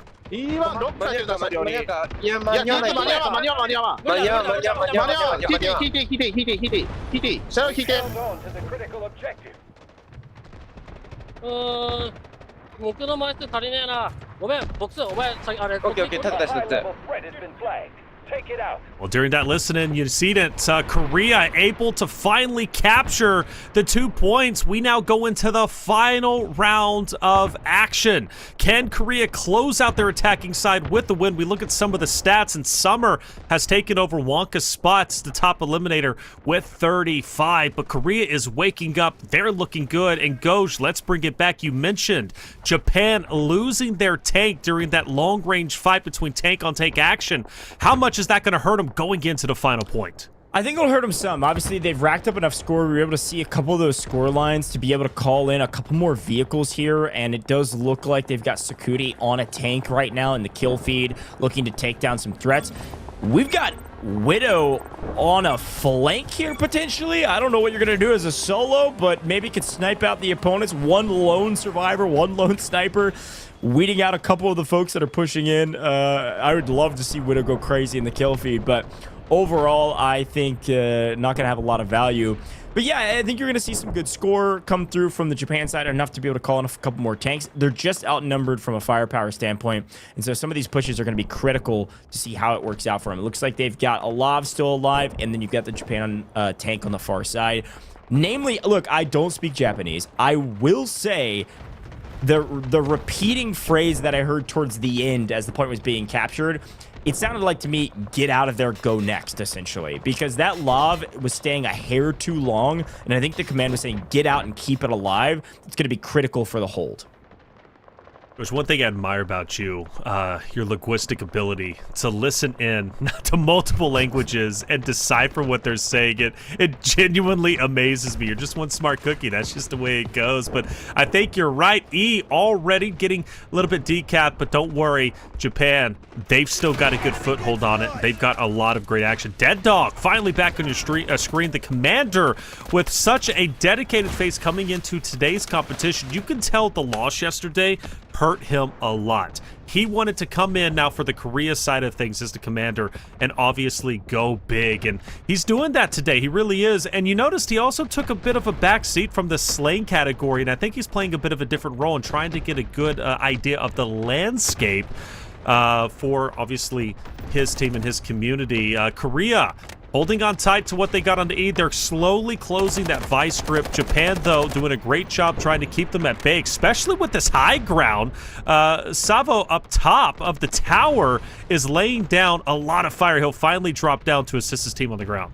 And it looks like Widow was able to call in a vehicle, able to keep it alive. So therefore, we've got another vehicle on the map there for Japan. Likely Korea is going to be able to call in a couple more. But I like this Japan play. Put us an Eva up on high. Just making sure that if you come up here and join me, you're going to have a problem with the razor wire. Some tactical mines, but down below, the chaos continuing to ensue. And right now, Korea's just looking for a window of opportunity, right? The door is very closed from Japan. They've got bodies on the point. They've got multiple vehicles. They've got a couple people on high, now getting cut down. But the window of opportunity is coming because Korea is finding chinks in the armor. They're finding an entry point, and this is oftentimes where you see attacking teams find some footholds. And it looks like our tank destroyer that was just called in from the side of Japan gets obliterated immediately. Guess who's on the other side? It's one of our top fraggers on the game and on the day. That's Wonka going crazy in the tanks, keeping things alive for the attackers. And they're able to find that foothold in those units, those power units on the right-hand side. That's where most of the attacking forces tend to push through. But ideally, they're able to pressure this building, and then they'll have a ton of footing and potentially take this point. This is where things start to get serious for Japan's perspective on the defensive side. Korea has moved in with 2 tanks, and they are taking a lot of real estate on E. In fact, they're starting to get the full decap and will start capping themselves relatively soon. I think Japan's in a lot of trouble, and they need to get to work very, very quickly. I did see a take on the Japan side, but it was off in the distance, and it hasn't done much, quite truthfully. Korea moving in very quickly. AT-4s from up top, but how many can you shoot? How many can you get? You need to take it down. You need one more shot. He's going to go ahead and full send. It doesn't get the blow up. I don't think so. And E is quickly getting captured. Is this the beginning of the end of game 1? Well, the beginning of something as a guided missile comes flying onto the point, and it does look like Korea has found just one single target from what I can tell as Japan begins to clean up with vehicles on point. They tried to zone a couple people off. Ideally, they would have hit one of these vehicles if they could, but instead, Japan was able to get onto the point, clear people off in what looked like a critical moment for Korea to win this thing. Japan does a great job of resurfacing with their vehicles on point, saving the day. And that's the thing with the guided missiles. They are very good, but you've got to use them effectively to see true value from them. You can see Japan is getting on the aggressive. Look at this push all the way on the backside to take down a Korea vehicle. So well executed to take 2 of their vehicles off point when they had the point fully capped and they could afford it, swinging down on an unguarded tank. Easy cleanup and a great effort. Here's the problem. We got more guided missiles incoming, and if this is well placed, this could open things back up for Korea if it is a Korea missile. Here we go. Here it comes. Bang, and another Korea missile only finds one, but will open up those power supply units on the far right-hand side, or now left side of your screen, for the Korea entry point. They've got an entry point onto the point. Question is, if they can start getting this cap, what will Japan do? A lot of manpower from Korea now pushing on to E once again. Japan did a wonderful job pushing them back, but Korea quick to recover. Very quick indeed, and well, from Japan's side, they're holding on tight to what they got. The question is, can they continue to do so? 98 lives remaining for Korea. I'm going to be honest, I was kind of critical of some of these. Oh my gosh. Well, the best guided missile of the day actually comes from Japan. It looks like our Korea members were all grouped up as expected on that left side, now mid side of our screen behind this windmill. And, well, guided missile took them all out. Going to open things up a little bit, continue to maintain some breathing room. They got to hold on for 89 more lives. Well placed from Japan. I do see a Japan vehicle finds an entryway on the back end. It's going to be able to full force themselves into the backside of Korea. Now they've got them pincered. They've got them in their line of sights, and now they are mowing Korea down. Wonderful job. Korea was so focused on pushing forward onto E, as they should be, that they left their backside exposed, and it had or at least it allowed an opportunity for Japan to push through and, well, encircle them and ultimately take them down. Every time it looks like Korea is making a good effort, is making headway onto E, Japan shuts them down. But do we have tower control? Yes, we do. Korea has managed to overtake it from Japan, who was up there for the longest time. Well, the sirens are ringing, which means another missile incoming. It doesn't look like most folks are grouped in one particular area. Most people have backed up from the Korea side. Look how far they're backing up from the point, knowing this isn't going to hit, feel comfortable about it. Not a single kill going their way. Well executed from Korea to make sure they stay alive and then readdress this point. But it is the story of Japan right now, and it's the story of this lab driver. My goodness. Constantly finding so much value in the backline while also not losing hardly an iota of health. A perfect execution, the perfect wheelman. Very well done. And I was going to say, I really was pretty critical of the people that were playing on high. It didn't seem like they were doing all that much. The difference maker actually is using the AT-4s and rocket launchers from on high rather than most of your weapons. And it looks like Korea is just trying to hold this position so they would stop doing that. It caused so much trouble, and now it looks like the tank maybe is looking back up, but continuing to rain down hellfire on this tank. Korea has taken over the windmill, thrown AT-4 bullets down range. Let's try to blow up this tank the best we can. I like the counterplay here, and I think this is a beautiful execution to get up on top of these barricades so that the tank can throw shells up there. What a cool look. I love it. Yeah, the tank warfare has just been so cool to watch, whether it's scaling buildings or here on top of the barricade to angle your way to attack the players up top from Korea is just brilliant. Absolutely brilliant. Like I said, I have seen some of the best warfare ever over these past 2 days. And now 55 lives. Things are starting to get serious for Korea. Japan is actually doing this against all odds. And another guided missile, likely from the side of Japan, lands near that power supply, thinking this is where Korea's pulling their forces. But Korea is basically nowhere to be found. They're so scattered, they're so unorganized at this point, and it's because of not only the vehicles playing flank, the guided missiles forcing them off the zone. but also just the Japan tanks. They had less vehicles on the map, but made better use of them on counterattack plays. And because of that, it looks like Korea's lost all of their vehicles. And now the vehicle advantage, the man advantage, the zone advantage, all on the side of Japan. Look how far they've pushed back this wall. The Iron Curtain is closed, and there's no way that Korea is going to be able to get through this, not for a while. And the problem is they are running out of runway. 37 lives remaining, and Japan is utterly smacking this team around. Let's listen in with Korea and figure out what they can do. 우측킴. 오른쪽에 차량 와요. 오른쪽에 차량 와. 집중해야 돼.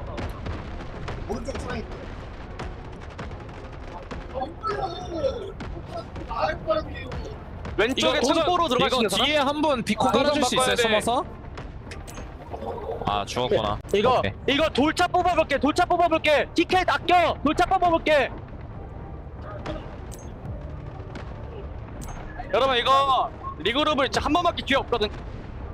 Make that listed is signaling the end of this game. Korea, so high energy, high pacing when it came to their comps earlier, when they were dominating, when they were pushing forward, taking the fight to Japan. But now it's a bit more somber as Japan is pushing back Korea. This is the furthest we've seen Japan pushed up on point E, and it's only going to continue to become more severe, especially because they're taking down the Korean respawn beacons, which now have been pushed all the way back. You know, Korea put up a wonderful effort. They made great headway onto E, but Japan, as you pointed out, when it came to their vehicle usage, they utilized them better despite them having less. The way that they were able to get onto the backside of Korea once they were fully pushed up onto E and then close that vice grip, as I've been saying, it put Korea in the blender. They just struggled to recover. Now down to 16 lives. Now, I will say this, China only had 8, and they were able to win their map, okay? So there is a slight chance in Korea. You can see it on your screen. Here's the last-ditch effort. Yeah, this is the last swing. It is well organized. They were able to make it around the final defense, the wall of Japan players. But they not only have to get into this building, they've got to take control of the building, and they've got to put a tactical respawn beacon in there. And I'm going to be honest, they're getting obliterated by Sakuti. This Sakuti is changing the game for Japan in that tank. It's not even close because the tank is shelling this building with a couple guided missiles potentially coming in from either side. It could change things, but it's got to change things right now. 13 lives, and Japan is on a tear. Korea still can't find footing, and the missile lands, and it cleans up the final couple Korean players on the point. This one's not even close. So well executed on point E from Japan. They are your top team in this matchup, at least on this point. Very well done. Very, very well done. And an evenly based matchup coming down to the final point. It was back and forth at any one moment. You know, you could have said, okay, Korea's going to win this, you know, especially at critical moments. Like, I thought for sure they were going to win. They went into the final point with 160 lives. Still relatively healthy, but I wasn't expecting Japan to be as dominant as they were with their vehicles. Well done. That's got to feel so good. Japan getting their first win of the tournament. Yeah, I think it feels amazing, and honestly, like, very well commanded, well executed, great comms seemingly from the team. And what I was really impressed with was also their saving of their score till the end. It's one of the things I shouted out at the top of that map, right? We were looking at what our Korean team was able to do to push forward the equation and take down their opponents. One of the things they did was they sacrificed a couple vehicles early and then called in new ones in order to secure the point. I don't hate the idea, and frankly, they probably needed to do that. The problem with it is when we got to point E, there was just more score to go around for the side of our Japan defense. They had more things that they could call in, and when they did have that vehicle disadvantage at the very beginning, they had two really good strategies that worked. One, they found an opening on a tank on the back line that was not defended. They sent 2 vehicles to take it down. 2 of their only vehicles on the map, by the way. It was a risky move, but it paid off in strides. The second thing that I was going to be critical about the amount of Japanese players that were up in that tower originally, because the point, you got to remember, we were 2 minutes onto point E, and Korea had almost taken the entire point because there were so many people in that tower. But what they were able to do is throw missiles downrange from the tower, and the tanks couldn't find any cover. So I saw people in chat saying the exact same thing I was thinking. yo, what happened to all of Korea's vehicles? They got blown up because of the people in the tower. And then, of course, the guided missile advantage at the end from Japan because they were cleaning house. It was perfect execution on point E. You've got to remember, though, both these teams quite strong. They did let them get all the way to point E. And so when we go to this next round and they swap sides, if Japan gets stifled anywhere before point E, that tiebreaker will beget an advantage to the side of Korea. So something to watch out for. Yeah, I was thinking about that because, again, I called it at the beginning. I think this series is most likely going to a game 3. So whoever goes into side number 3, game number 3 for this best of 3, it's if they have defense, most likely they're going to have a tremendous advantage. So for Japan, going into their attacking side for game 2, it's critical they win it. It really is. And they have to go and grab the bull by the horn. It's not going to get easier. They got to go against Thailand potentially next up, right? Or at least Korea if they don't win it. But Thailand, they're going to be even stronger. But yeah, this next attacking side for Japan is truly going to challenge them. It was so even. I don't foresee this being ended at like a B1, B2. I think it's going to end once again on the E point. But this is where Japan now has, in my opinion, the momentum and the advantage. You know, after all, they have now finally won. And like I said yesterday, Ghost, sometimes you have to get that first victory to truly gain the confidence on land. Korea has yet to gain that confidence. They haven't won yet. They are now 0-3, from their land experience. Now, Korea is a great team. We just saw that represented. But until they get a win, I think Japan has the momentum and the advantage. But at least on paper, after watching that game 1, it's going to come down to the wire. I don't think Japan's going to win by a landslide. Yeah, I agree. I mean, these teams seem very evenly matched, as we could tell by the fact that they were held at point E. But a very fun matchup. And again, it felt like both of those teams went back to the drawing board, worked on their strategies, and they were able to execute it. We had great moments, great comebacks, great nail-biting moments on some of these points from both of these squads. And so I'm overall impressed with the level of play. And this is a reminder, this is lower bracket round 2. This is the 2 teams that got eliminated during the semifinals playing in the lower bracket, worked on their strategies, came back, and are now jockeying for position inside of this bracket. We talked about it. Prize pool increases with every match that you win, and these teams have their back against the wall. If you lose, you're out, and you're taking the lower part of that prize pool, Taylor. So some fun conversations, a fun map. I am excited to see the other side of trench lines. As a reminder, we will be swapping sides, same map, just different sides. So when it comes down to color, when we're looking at the spectator, you're going to see Japan now in red most of the time, and you're going to see Korea into that green. So just keep an eye on that. Let's take a look at the scores, though, from that map and talk about some more minutia because, well, Dead Dog obviously is the commander on the left-hand side for Korea. The highest score, but some other folks with some of the highest stat lines. Yeah, shout out to Dead Dog being the highest scorer and also picking up 29. When we looked at the stats after points or the first point, he was still sitting at a goose egg, sitting at 0, and I thought he was going to have a relatively slow game, but clearly he stepped it up. Shout out to him, but Summer with 48 total eliminations. And then let's also talk about, of course, Ano coming out with 55, by the way. That is huge, but are we seeing a 94? So, yeah, oh my lord, Dead Dog with 94. Good shout, Ghost. 94 revives is the highest. Paper Cut, I believe, was the highest before, but 94 has to take the cake. That's a record. Yeah, and what's crazy about this leaderboard is because I was looking at Dead Dog, I was like, oh, nice, he's the commander, he's got the most score. Well, the reason he's got the most score is 94 revives. Here's the thing, it's a little bit lower in third down, grayed out a little bit.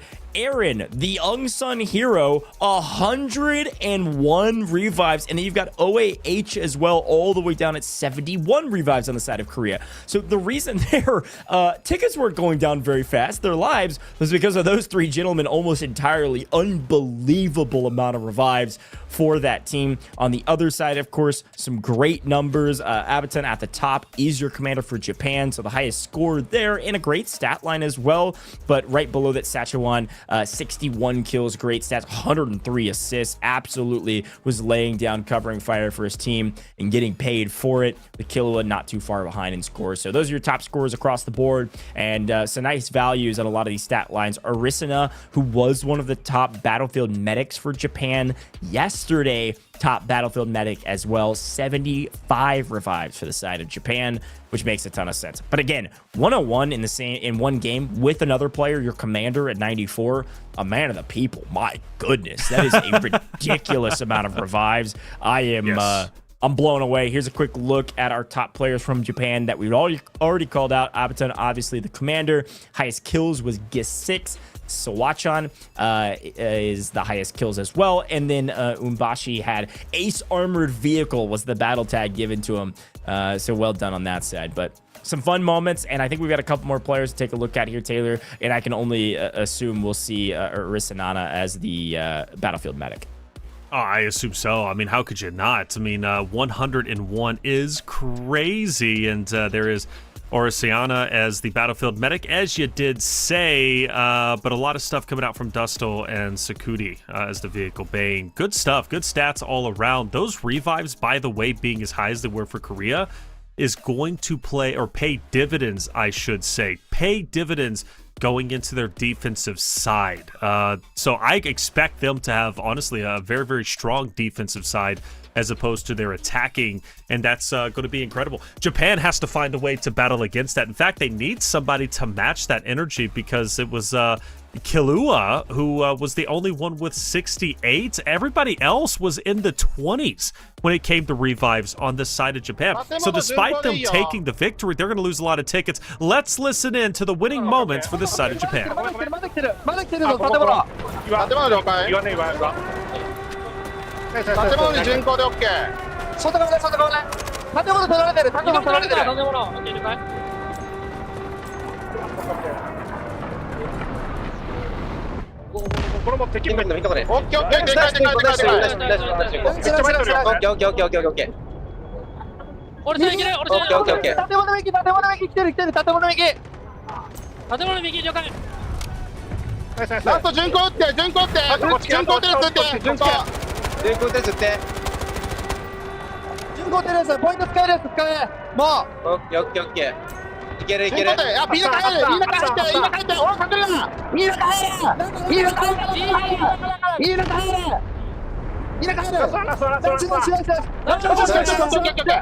Okay.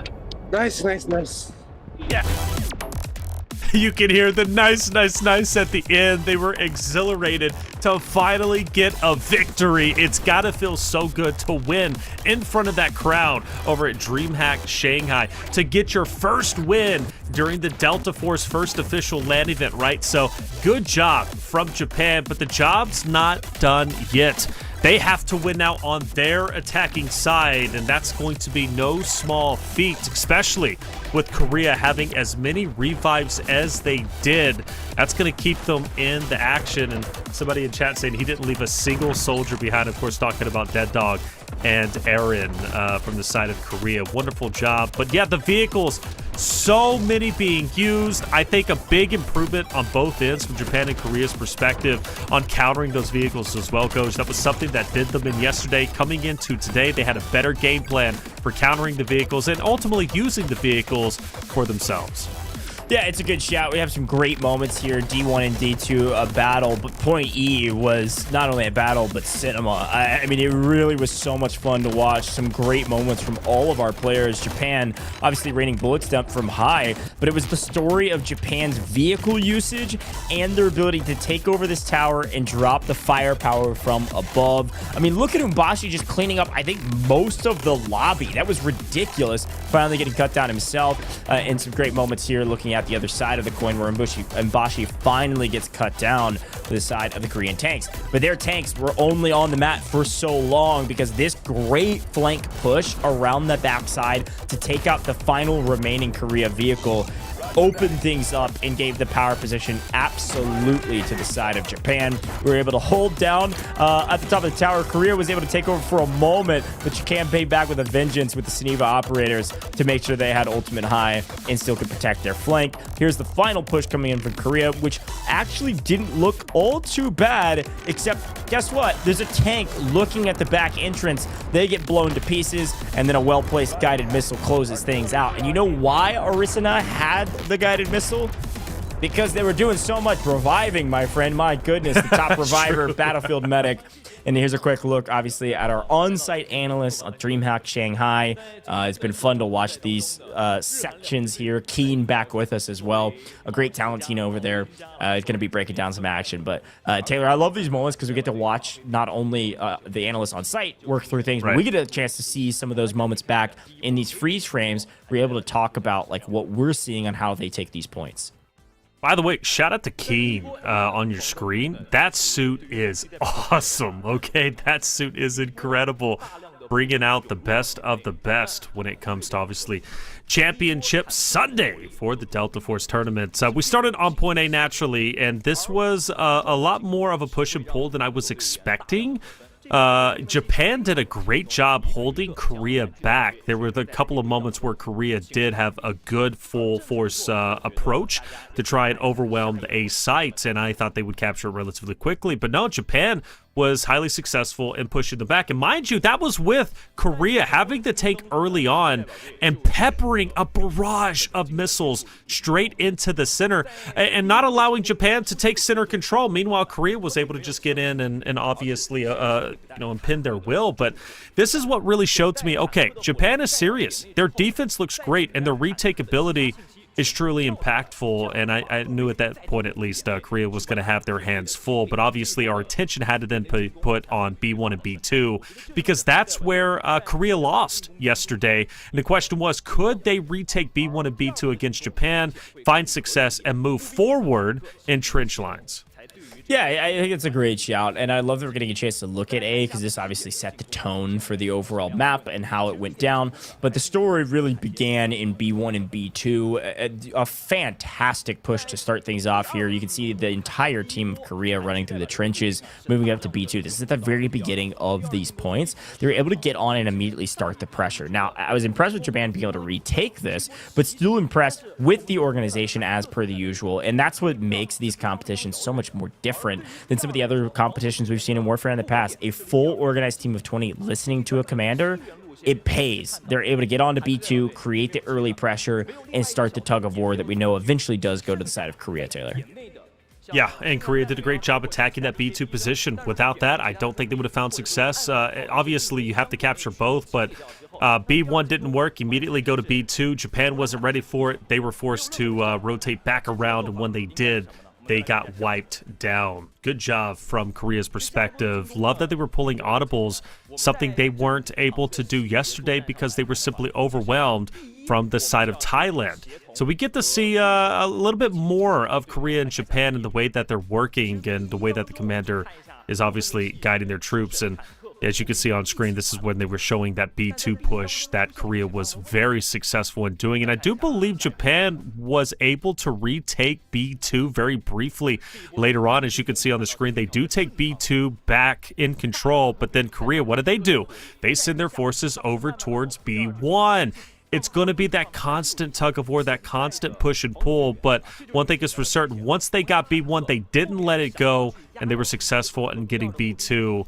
But one, something that caught me off guard, much like Point A did with Japan and their defense, was the Point C defense, which was brilliant. Japan held Point C for the longest time I think I've seen any team hold that moment. And at a certain point, I even thought Korea might even lose on that very point if things started to go a bit more awry. That would be absolutely the first time that's ever happened that I've ever seen. So it was impressive. These are some really cool moments. As a reminder, this is also where you see on the very top right next to the kill feed, the tank comes swarming in. This is Korea's tank they're sending in to make sure they hold B1. Well, look at all of Korea's forces that have run through the trenches to get to B2. So this is actually a very critical moment for multiple reasons. I mean, the main one is that this is where they were able to win eventually, right? They sacrificed the tank on B1 because they've got another one called in by the wheelman, by the person running that tank. So that's what I was really impressed with. It was something that I was a bit worried about. I knew it was a high-risk play, but because they had already racked up that 12,000 score line, they were still able to call in that M1 tank. And so I like this play a lot. It really shows the coordination of a team of this caliber to be able to send most of their troops over to B2, but B1 held down by the vehicle. So a fun shot and a fun one to talk about, of course. And you can see also the efficacy of smokes all over this point. Trench lines, really fun to talk about and really fun to see. So Taylor, I'm loving these looks. I'm loving the stadium. I'm loving the looks of our casters on site, but I am excited for Game 2 right around the corner. Another quick look at that trophy, and it's beautiful. I'm ready to see somebody raise it. But we're going to head to a very short break here in the booth. When we come back, it's going to be Game 2 of our lower bracket round 2 matchups. The winner will go on to face Thailand, or will we see a best of 3? Make sure you tune in. We'll see you in just a moment right around the corner.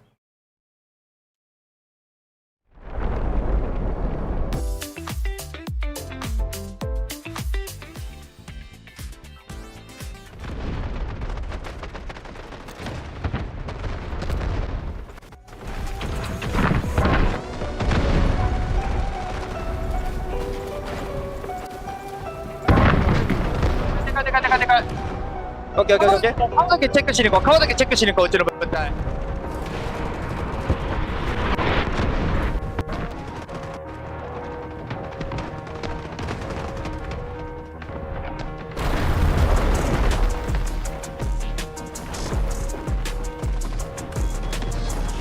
미국 갈게.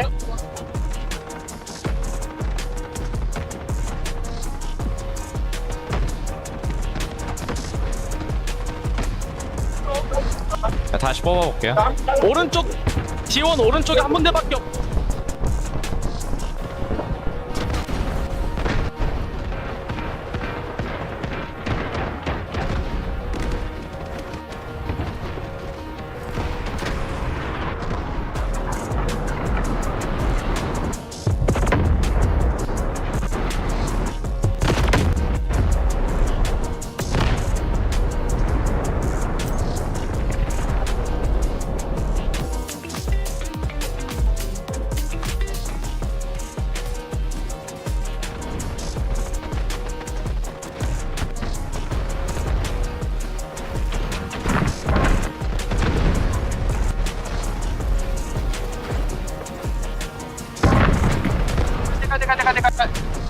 오케이. 가운데 체크 치는 거, 가운데 체크 치는 거 어쩌는 건데?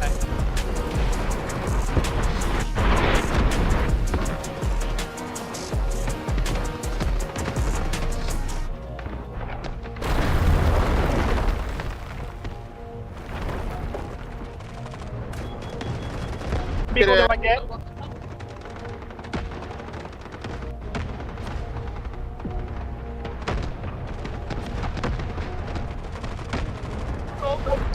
다시 뽑아볼게요. 오른쪽 지원 오른쪽에 한 군데밖에 없.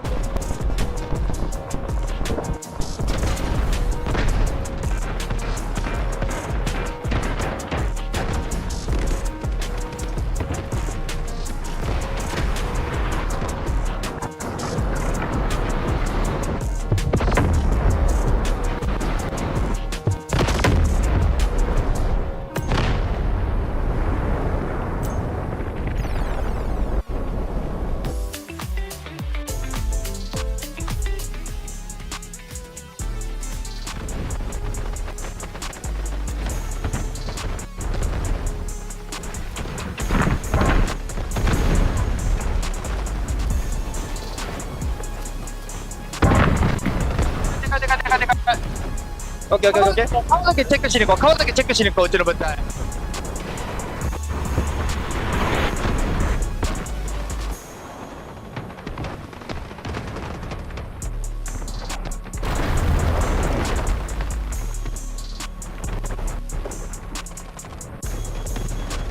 미국 갈게.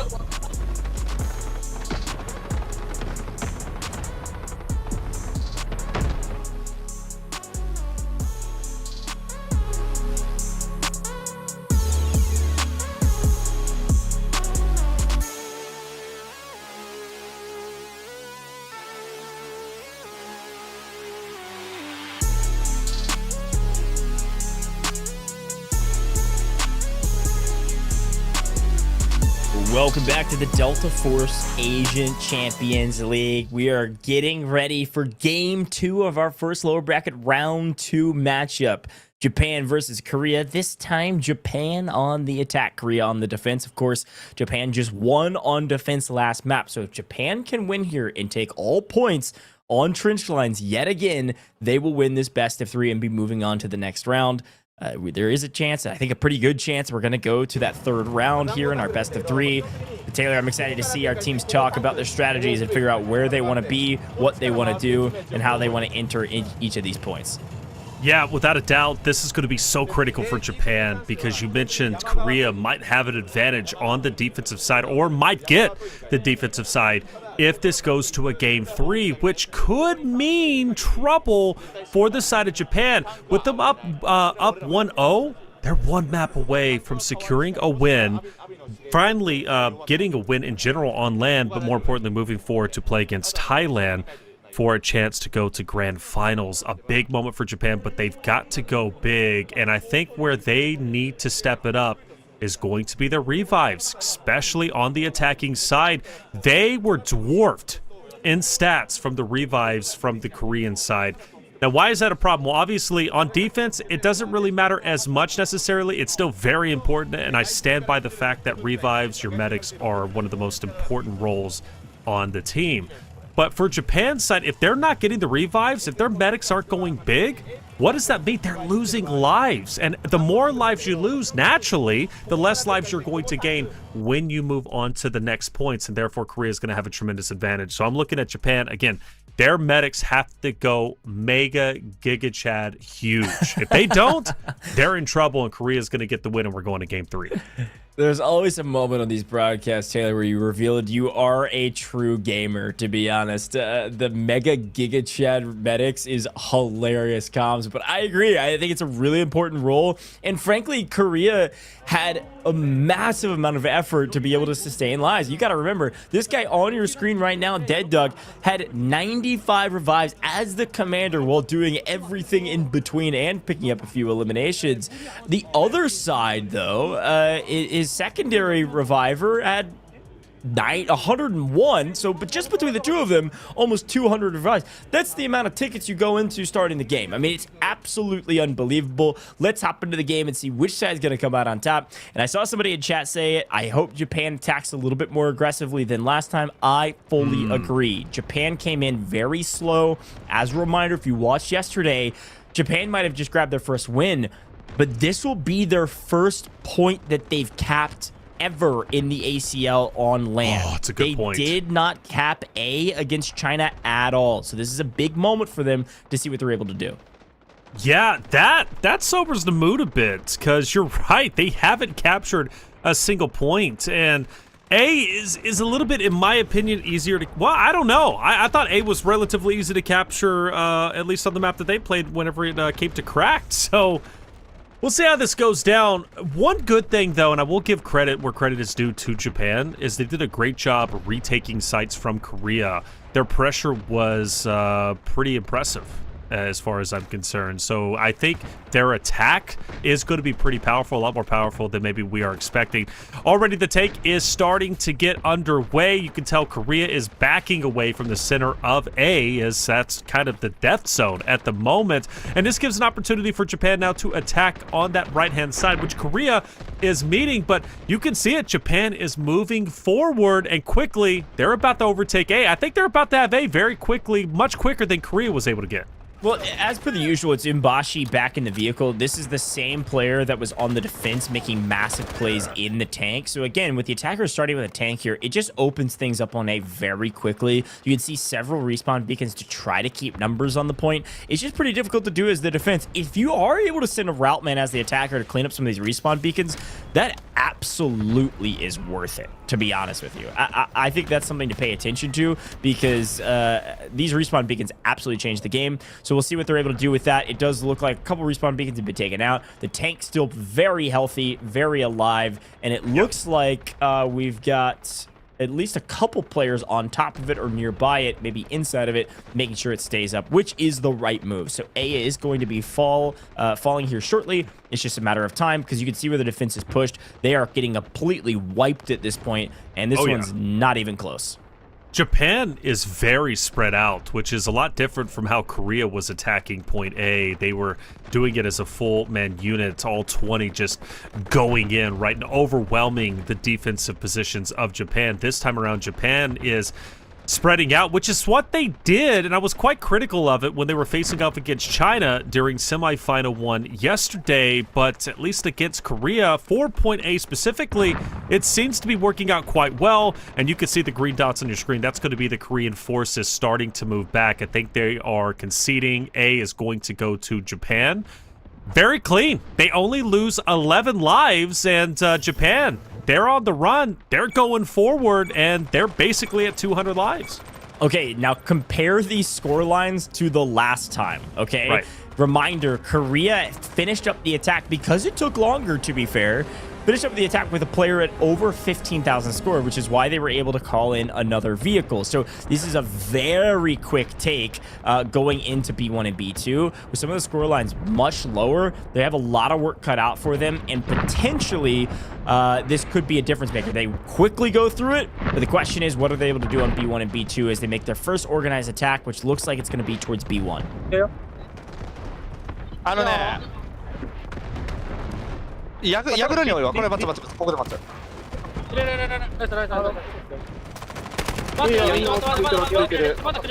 キラブンで切るよ。待って。いつでもいいよ。いつでもいいよ。切れ。ここ。中でやった。補給箱の制圧完了してる。あと中だね。中行くやろ。置いてる。オッケーナイス。縦入れる俺も。あ、俺死んだわ。待て。縦エントリーしてるよ。やってる。後ろ了解。ここ。B1 取ってる。B1 取ってる。B1 取れてる。OK、B1 取ってる。Go, B1. They are here for it, and they are on it. Saniva operators in tow, holding down this point. They are trying to stabilize and set up a holding position on map where they can then make their counterattack onto B2. Very well done by Japan thus far. This is looking like a very strong start, Taylor. I'm excited to see what Japan can continue to do. Yeah, like I said, Japan was unrelenting during their defensive side against Korea. The way they were retaking sites was impressive, and it seems as if they're doing the same thing, but now on their attacking side, pushing directly into Korea. They took B1 in sensational style, but that doesn't guarantee them a chance to hold it. You already see the exclamation point popping up on the D1 position. That's Korea putting a bit more attention on pushing Japan back, and it seems as if they might be able to effectively do that, but B2 already getting spicy. Japan on this position, Korea doing everything they can to push them back, but regardless, Japan continues to push forward, but it seems as if finally they've got them off of B2, but we were focused on the B1 position. Korea was challenging it, trying to get the decap, unsuccessful, and it seems like Japan now, from what I can tell, Ghosh, has got a great foothold on B1, and now, since they pushed Korea back to B2, Japan can finally push up and aggress onto the second position. Well, worth noting, look at the Korean counterattack on defense, trying to swing around the right-hand side and maybe catch this team unaware. The tank Umbashi putting in work right now, catches them in transition, points it out to the team, and all of a sudden, they have been completely stifled in whatever motion they were trying to make. Backed up, player disadvantage. There could be an opening for a Japan counterattack onto B2 and potentially take this point. It was answered by 4 plus a tank shelling, and it worked out near flawlessly in the side of the Japan side. So well done to keep your team alive, well done to maintain position on B1 and prevent any sort of counterattack. All they're worried about right now is getting their bodies on B1. Japan does not want to go to B2 yet. They are trying to hold B1. They've got it. They need to stack bodies on B1, get everybody ready, then make a move together. That's coordinated warfare. That's what we're looking for. Already got some early predictions in the chat. Lloyd, shout out to you. Japan will win. What are you guys thinking? Japan, are they looking strong enough to take this series 2-0? Do you think their attacking side is going to be just as strong as their defense was in round 1 against Korea? Or do you guys think we're going to a game 3 and Korea is going to win the series 2-1 and move forward to play against Thailand? I don't know. It's still up in the air. Japan started off very strong. They captured A quickly. They also got their hands on B1 blistering fast. But look at Korea. They have managed to fight back and counter Japan's attack. And Korea, slowly but surely, starting to gain control of this point once again. Yeah, this is a great look at a couple different perspectives, a couple more tanks getting into the mix. And I've got to say, Korea has done a really good job to be able to take back B1 for a moment. Unfortunately, Suniva operators on top, sure, you're able to cut them down on point. The lone survivors not able to hold it down, so Japan, the counterattack paid off, and it's because this vehicle has gotten into the mix, getting a little bit more aggressive, shelling from distance. Japan still holding their flank. They're trying to make sure that their tank is able to stay alive, and a couple of these operators, if wrapped around correctly, with a blink of an eye and a couple of well-placed AT-4s or otherwise, would be able to take down their tank, which would totally change the fight in the power position that Japan does have. But we are seeing a hair of a stalemate on B1 and B2 as a Suniva operator. Widow, shout out to you, my friend. Taylor was trying to do that to me off camera, apparently. Yeah, it looks good. When you're able to execute the grappling hook into the shield beatdown, what a cool operator. But very valuable in trench lines, yes. And as expected, we're seeing a lot of them. Attacking the right-hand side. Widow, unrelenting, tries to get another one. I want to stay on his perspective for a little bit longer. Summer getting pinned between two. Widow goes in for the beatdown. Summer trying to stay alive. Widow gets another one. He's on fire. These Sunivas have been brutal without question. B1 once again under attack. Japan desperately trying to get it back. Korea's done a wonderful job defensively holding on to B1 and more importantly gaining it back once they end up losing it. So much attention has been here on the B1 side of things that we're now down to 135 lives. Let's not forget Japan. They got their first capture on A. Their first capture, as you said, Coach, of the tournament. But will their tournament, or excuse me, will this game end on B1 and B2? It's a possibility. We saw that happen to Korea in their matchup versus Thailand yesterday. So B1, B2, it's tough to get, to Japan starting to struggle a bit.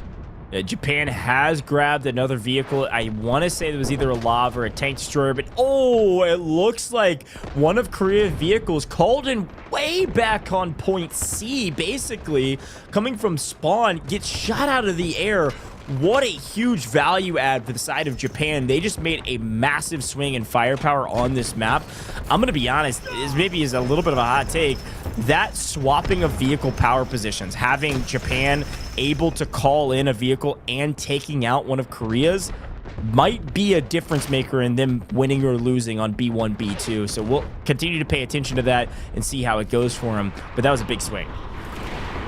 See how annoying the razor traps from Suniva are in these trench lines.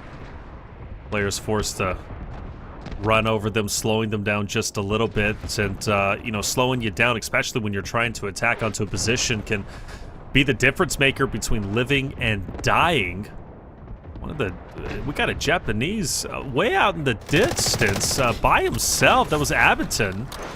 Wonder what he's doing on the flank. I don't know how much of an impact he's going to have, but he is way out there. B2 finally starting to get played around with as Japan encroaches onto the position, and you see Korea desperately now trying to get B1 back in their grasp, which making a great effort. The question is, can they get the last remaining members of Japan? Yes, they can. There's going to be reinforcements, but B2 going to Japan, but Korea successfully taking back B1, but only for a short amount of time. It looks like Japan has recovered. Yeah, it's the classic tug of war. They've traded points. No big deal for the most part for the side of Korea, but it feels like a matter of time at this point. I'm going to be honest, they've done a great job of depleting lives. This is I don't know, 85 lives cut down here on B1 and B2 after a very quick capture of A. I think one of the reasons for that, you got to remember that the best revivers, the best battlefield medics out there were from Korea. So they're able to keep bodies on the point, and also our attacking team a little bit less medic focused, which means they've lost quite a bit of lives. So I would love to listen in with that team, see what they're able to do. 다시 오른쪽. 제발 참 브리핑해. 이번에 지하도 들어갈게. 풀 몇이야? 세코님. 왼쪽으로 세코님. 세코님 크게 돌 거야. 크게. 왼쪽 차렷. 크게 돌 거야. 왼쪽 차렷. 왼쪽 차렷. 왼쪽 차렷. 차렷. 나 우리 탱크 푸시래. 탱크 푸시. 탱크 푸시. 리콘 한번 찍어줄게. 비트 앞에. 가자. 오케이. 차련 반피. 필. 한번 들어옵니다, 여러분. 왼쪽 한 분대. 삐뚤 정면에 두 분대. 삐뚤 정면에 두 분대. 재워야지. AT 쏠 수 있으면 쏘세요. 지금 올라와 있어. 참호 위로. 저거 안 돼요. 저 지금 안 돼요. 잠시만요. 오르는 거 잠시만. 차륜 여러분 차륜. 탱크 쪽으로 있어. 들어봐. 여러분 차륜. 차륜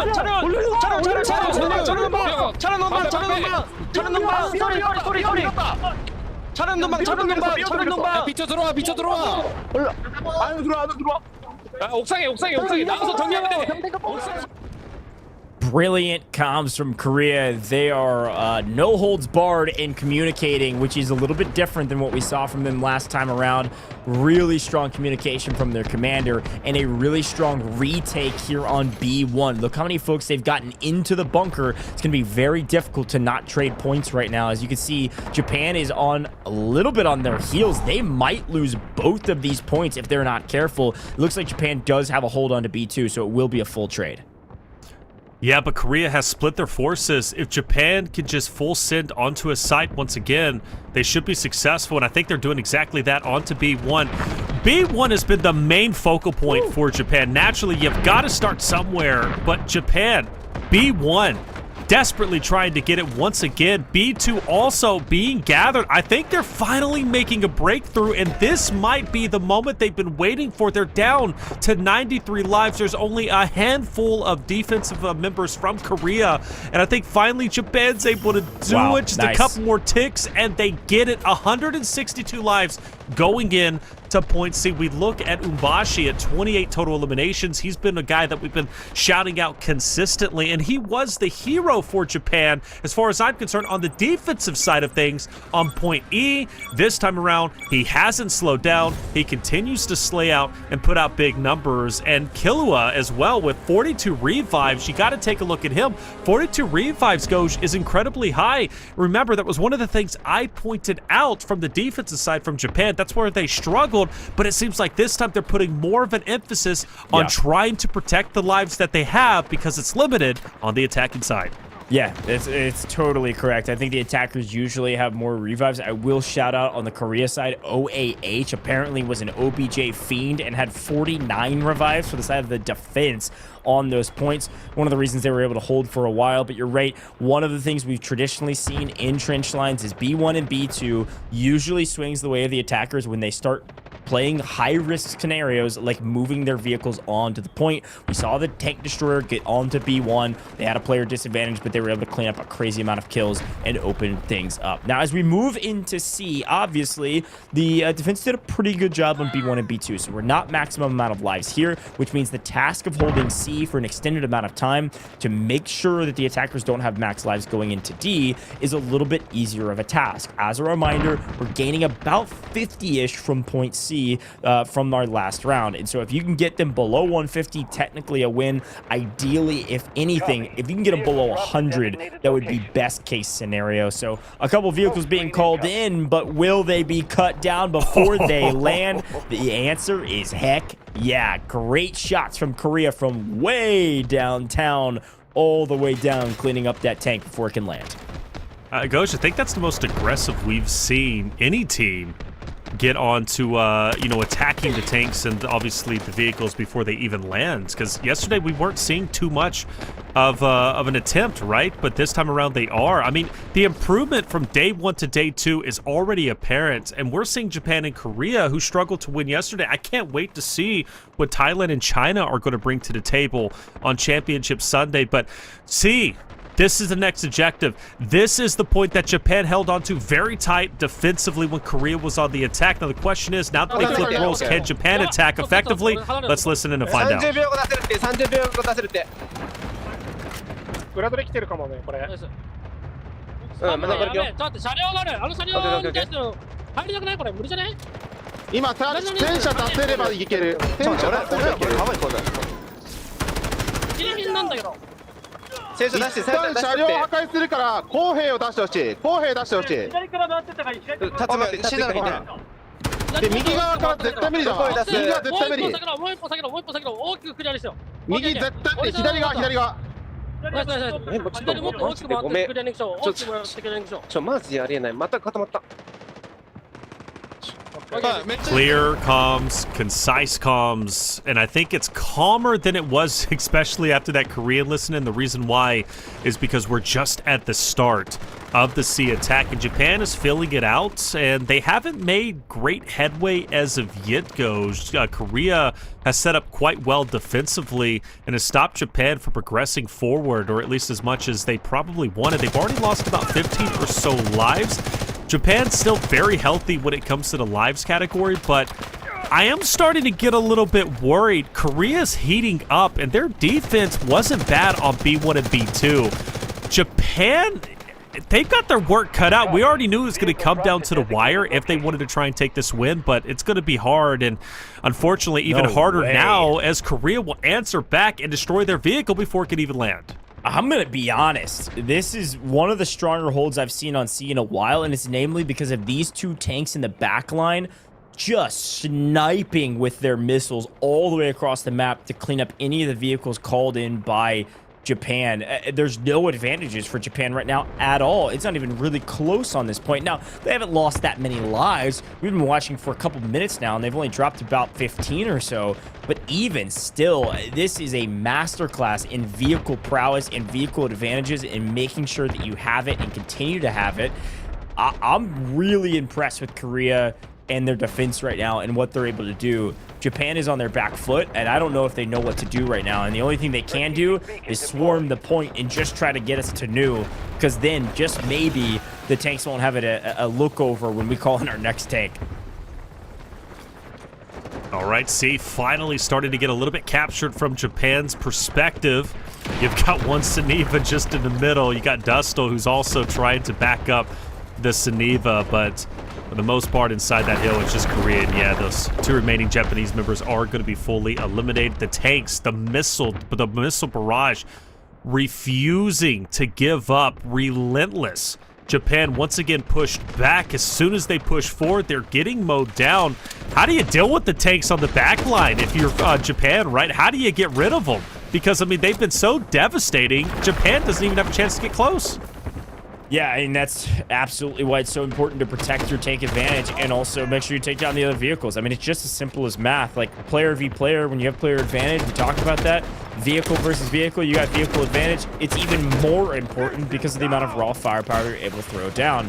I love that. I mean, you'll see when we're paying attention to the overhead cam, you'll see Abaton playing Objective Hound. He is the commander for that squad on the Japanese side and is playing on point, going for C, getting into the mix rather than playing backup support. So it does look like finally Japan is able to call in a couple of vehicles.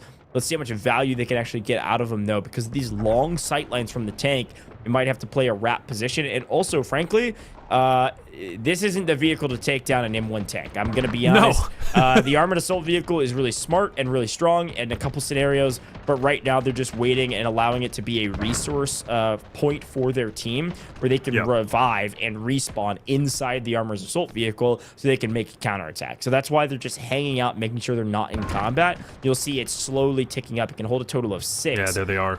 And here come a couple of the players spawning on it. I really like this play. They're going for a flank onto the tanks. So we said the vehicle wasn't valuable when it comes to fighting tanks. Well, it is if you can spawn in with rocket launchers and can potentially take down one of these tanks. A very well-executed counterattack. We'll see if it pays off for them.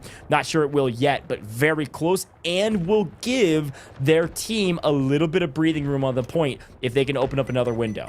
Here's Wolf. Wolf tried to destroy it. It's dipping out. It's locked on nearly. Get the shot off. Well, he doesn't need to. I thought Royster from Korea's side was going to be able to sniff out that counterattack from Japan, but luckily at least Korea was able to react regardless. Let's listen in to the chaos, which is point C. 방패병 들어있대요. 여러분 걷던 집중. 막을 수 있어. 수복했어. 거점 아직 있어요. 거점 아직 있어. 사라지는 왼쪽 럴킹도 조심합시다 우리 이제. 네, 예. 오케이. 나이스. 우측은 안전해요. 우측 안전해요. 거점. 우측 턴다 이제. 우리 우측 턴다. 거점 안에 방패. 거점 안에 방패. 1층. 방패 컷. 방패 하나 더. 방패 하나 더. 다운. 방패 하지 정면 신경. 방패 잡아야 돼요. 방패 잡아야 돼. 나이스. 방패 다운. 정면 두 분 사라진님. 오른쪽 한 분 돼. 오른쪽 돌아요. 오른쪽. 우리 그냥 거점에 붙어 있어. Every time we do a listen-in with Korea, you can feel the intensity, the heat of battle through their voices. It's always high octane, high energy, but you can also hear the confidence. A lot of nice is coming out, right? They really are starting to feel themselves, but the question is, no matter how confident you are, can you stop a full frontal push? This is the strongest attempt to take over C Japan has had so far. Can Korea stop them? Yeah, it's a great play, and this is the moment you have to make a decision. Do we send a tank in and risk it getting blown up for the sake of holding C longer? I don't know if I would, but somehow, some way, it looks like Japan is making this push. They're going to take C, and will they take the tank out with them, or will they be stifled at the goal line? This was so close. The goal line! The pressure from the tank. Somehow, some way, Korea gets back on the point. Two! They send both tanks. They blow up the building. They say, welcome to the party. You can't withstand two they're tanks going straight on in. point. This is incredibly risky, but it has paid off as we are seeing the best hold of C we've ever seen on broadcast, and it's coming from the side of Korea. When they needed it most, they're stepping up to the fight and saying, oh, we're going to game 3, and there's no question about it. Imagine if the tank gets a little bit more forward and takes down the respawn beacon. Japan gets set to square one. If they get wiped here, they are in trouble. I asked you in the beginning, Goj, I said, look, when it comes to C, can they hold on? Can they lose? Well, I guess we get our answer. It is no. But what a heroic effort that was from Korea. And like you said, one of the best holds we have seen on C to date. The narrative going into this was C takes about 60 seconds. Well, from Japan and Korea's perspective on both their defensive sides, a heroic effort and a hell of a hold. We look at some of the stats and some big numbers coming out from both sides. Now, let's get serious. D1 and D2. It's a lot more difficult than C should be. Japan's only at 111 lives, Ghost. How are we looking? Can Japan move forward to E? I don't know. Korea went into this point just the last round with 160 lives, and they barely got out to go to point E. Japan's 50 lives lower than that. Yeah, you also got to pay attention to the amount of points that are being sunk into vehicles that are going absolutely nowhere from Japan. We've seen a bunch of people spend money on the armored assault vehicles rather than trying to save up for some of the larger, more impactful vehicles because they've spent so much of their score to call in their tanks that are getting obliterated before they can even land. There's a lot of dead score on the side of Japan, and I think it's going to come back to bite them when it gets to these points because Korea was able to not only stifle them down to around 100 lives, 110 lives now after they gained the lives from C, but they also kept both of their tanks alive to be able to play. And finally, we see our first tank from the Japan side into the mix being spent here for D1 and D2. They know they need to make a very aggressive push to D1, and they need to take both of these points very quickly if they want to have any chance on point E. Quickly indeed. D1 already starting to be played around. Dead Dog, the commander for Korea, putting in work. Doesn't matter who's in front of him. Nobody is safe. Through the smoke, through the chaos, doesn't matter. He's got it pinpointed. He even got, of course, a vehicle moving straight through Umbashi on your screen. He's an incredible player. He's done tremendous work for the side of Japan. Looking to continue that energy here. The hero, the unsung hero, as far as I'm concerned, when it comes to the E defense Japan had a little bit earlier from Korea. Down to 95 lives. D1 is going to be fully decapped, well on its way to being fully capped. Japan making good work. It is imperative that they capture D1 and D2 very quickly so they go into the final point, point E, with as many lives as possible. And I will say, Goj, when we were looking at them drawing on the map, making their battle plan, they were putting all their emphasis and spending all of their time on point E. So that's where the bulk of the communication and the strategy, especially from the coach's perspective, is going to come into play. The other points, yeah, they were focused on it. They already had their game plan, but I think we're in for something special on the attacking side if Japan can get onto the E point.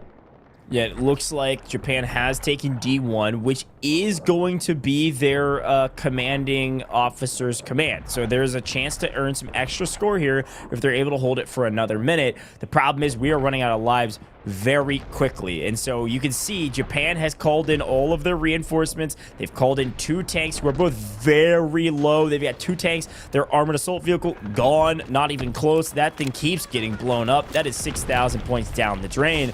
But there's 2 tanks alive. They need to keep those engineers on them, and they need to focus on holding this point for 45 more seconds, earning some extra score, and then making a push there for D2. They can't really afford to tug of war because they've already spent so many points over the course of the last couple sections. So this is a tough fight, an important one, and there's a decent chance Korea can win it right here if they pay attention to where these tanks are at and get active on taking them out just like they have been this entire map. And I believe, correct me if I'm wrong, Goj, if Korea shuts Japan down on D1, D2, we go into game 3 and they will be on the defensive side, correct? Yeah, most likely. I would assume they would select that. So they'll have the opportunity to select based on the tiebreakers. Which it's going to be close, but I mean, from what we're seeing, right? I mean, that's pretty much a win. I mean, unless Japan does something a bit different. So, hey, this is critical. Japan has to capture D1 and D2 and at least put an effort onto E if they want an opportunity. Another tank heartbreakingly getting destroyed before it lands. Japan won't be able to use it. Let's listen in.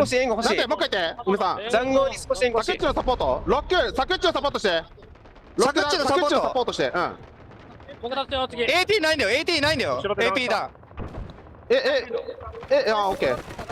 AP 勝った ?AP 出せない、山がいるから AP 出せないって。屋根の上いるかもしれない。まだ残ってる。出せないって。待って、これ待って、これ。屋根上死んだ、死んだ、死んだ、死んだ、死んだ。壊された。もう壊されてるから出せない。一旦山引いたね、一旦山引いたね。削除、削除、おいでおいで、これ。岩から山。今山振ってくるよ、シフトして。それで行って、どうすんの？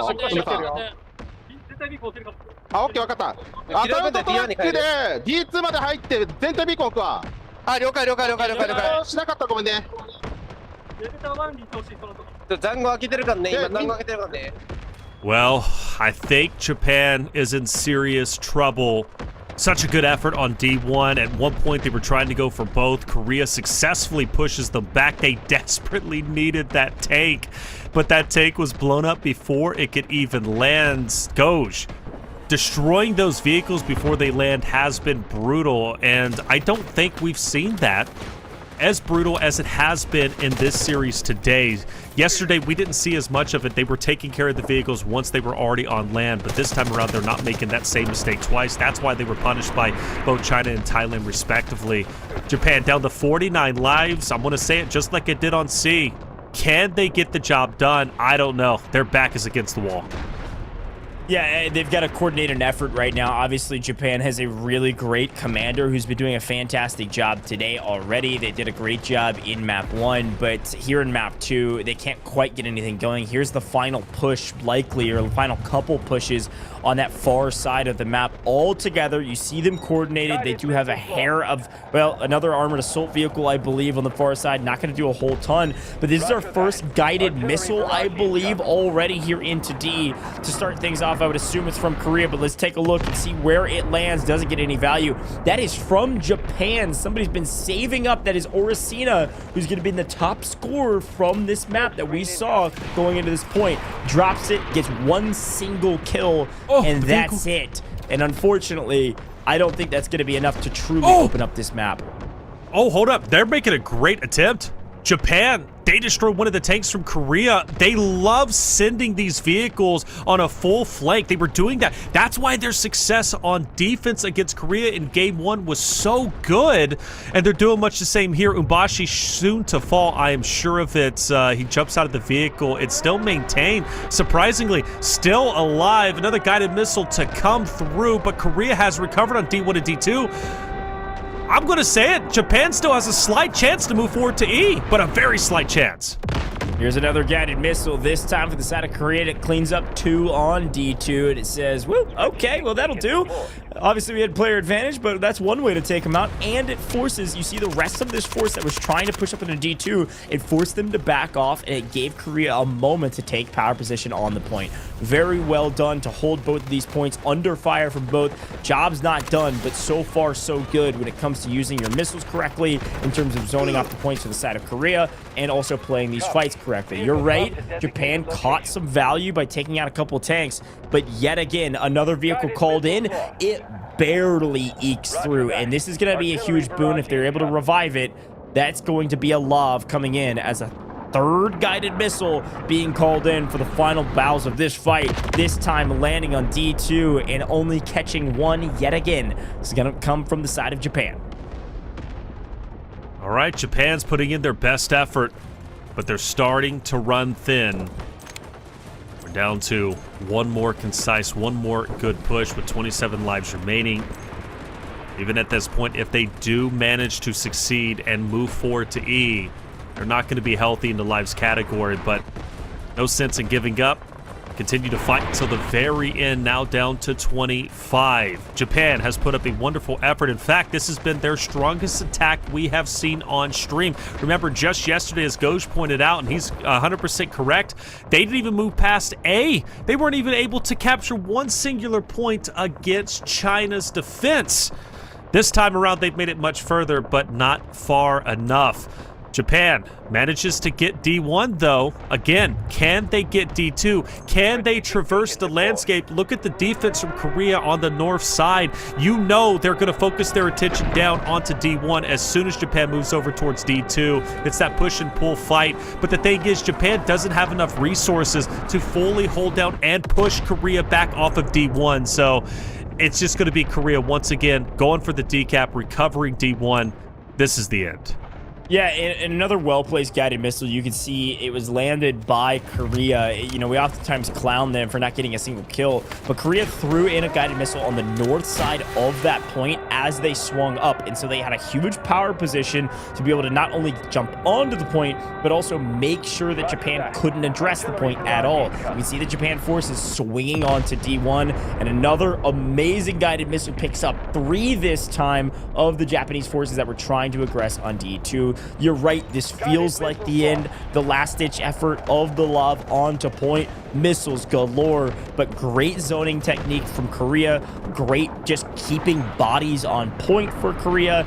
And right now, it is all about Korea. Japan able to pick up 2 with their guided missile to try to open up D2 for a counterattack. The problem is the forces aren't ready for it. You're just looking for stat padding at this point, it feels like. Let's see if they're able to swing on it and make a move. They've got to make a move right now. Got to make a move indeed. They have to push forward. They have to push up. They've got to commit everything. There's no reason now not to commit. You can't hold anything back. Full send it. Smokescreen's going to come in. That's going to be a little bit helpful. You don't have that many defensive members from Korea onto D2, but the reality is the lives are running thin, and if Japan makes any error whatsoever, that's going to be a GG. Another guided missile appears to be coming through. The question is, whose side is it on? I assume it has to be Korea as they light up the kill feed, the elimination feed, I should say. Guided missile comes in. It's actually from Japan, but it only manages to get one from Korea, and Korea answers right back, and Korea will pick up a ton of Japanese members. Goj, that is a GG. Japan will be going to a Game 3 against Korea. As per the usual at the end of these games, the guided missile barrage comes in with everybody using up all of their score to kill as many people as possible, zone off these points, but one well-placed missile can change the entire game, and that's going to be a Korea Summit that just crushed their opponents when they had to group up, when their lives were low. You just have to pray that the missile was mistimed rather, so that you stay alive, and of course it wasn't. This is esports, this is the ACL, and that missile is going to close things out here very shortly. Just one player needs to be fully eliminated and sent to the lobby, and everybody's going to be sent to the lobby. Vehicles, Lavs, getting onto the point. We are in the final moments of overtime. Can they do it? Can they push across? I can't imagine so. Korea, such well executed across the board from B to C to D. They just depleted the resources, and this is the final moment with guided missiles galore. My goodness, CK Kun cleans up half the lobby with that missile, opening things back up on D2, making sure this overtime goes to the side of the defense.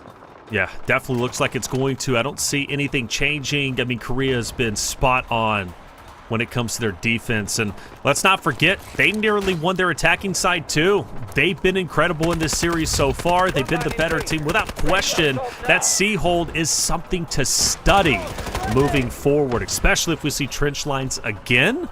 Man, Korea, you got to take notes. That C-hold was brilliant. But in overtime, Japan still not giving up. They refuse to. D1 might get captured. D2 is also being played around with. This would be a meteoric moment for Japan against all odds to actually capitalize. Goj, I don't know. I mean, they're making a great effort. Granted, Korea's going to be on D1, but Japan, they've got numbers.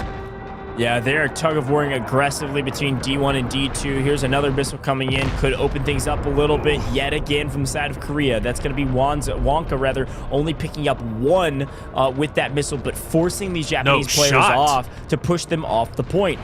Japan is making a huge push. We've got to get bodies on the point if we are Korea here onto D1 or D2. And right now it's looking like D2 is the priority, just barely. This is a small but mighty few on both sides fighting each other, jockeying for position on D2. And Japan is coming in with a vengeance. They got to get over here, and they got to get over here ASAP while they have advantage.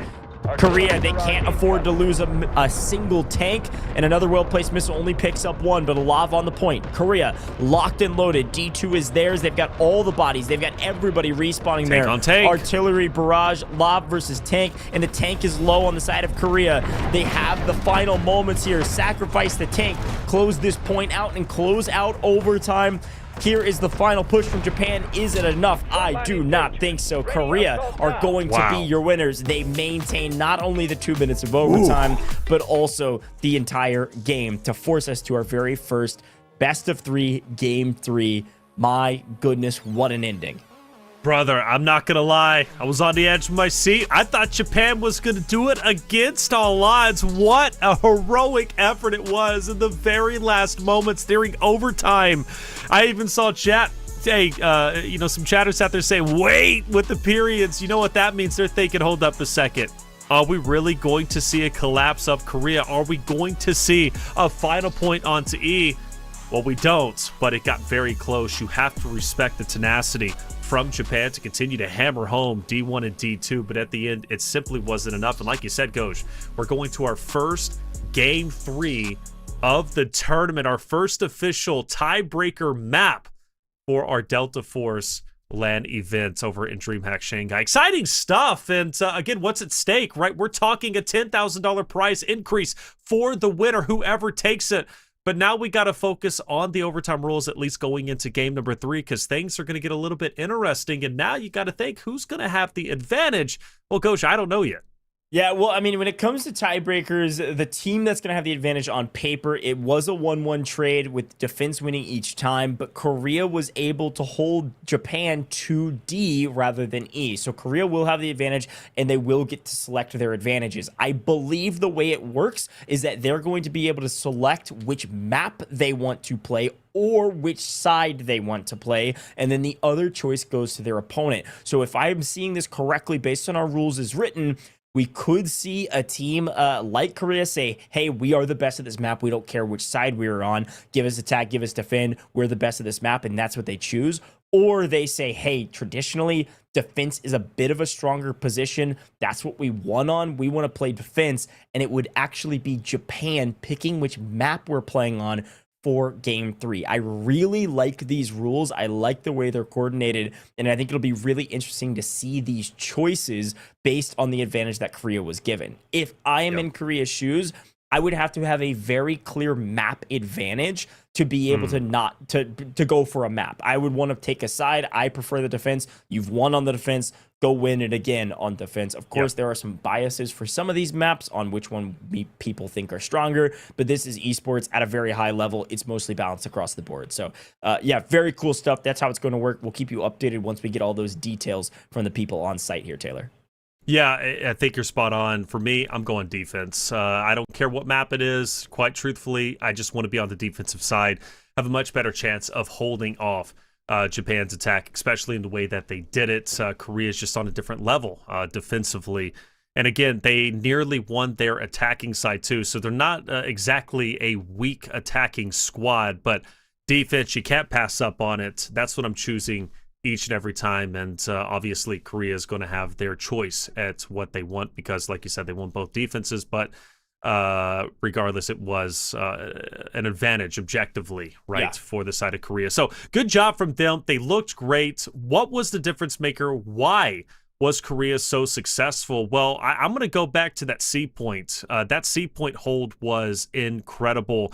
The double tank setup, as you pointed out, Goj, was brilliant, and that did a lot of damage to the lives of Japan. Going into D1, D2, they were already starting at a disadvantage, I believe, at 140 lives, 160 lives. No, actually, I think even less than that, if I'm not mistaken.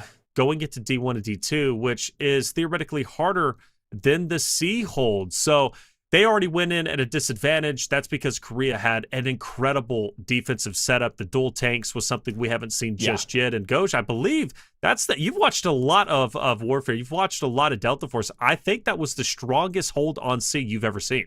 Ever. I've watched a ton. I've casted over a ton. Best hold on C, no questions asked. Very well executed. Let's take a look at the scores from that one and see how things all shook out, because yes, it was a Korea victory. Look who's on top for their squad. Of course, it's our GOAT Dead Dog. He's going to be the commander of Korea for good reason. Has great scoreline totals because of all the commands he was able to get out to his squad, and they did a really good job with that. But you can see some of these other line items. Good grief.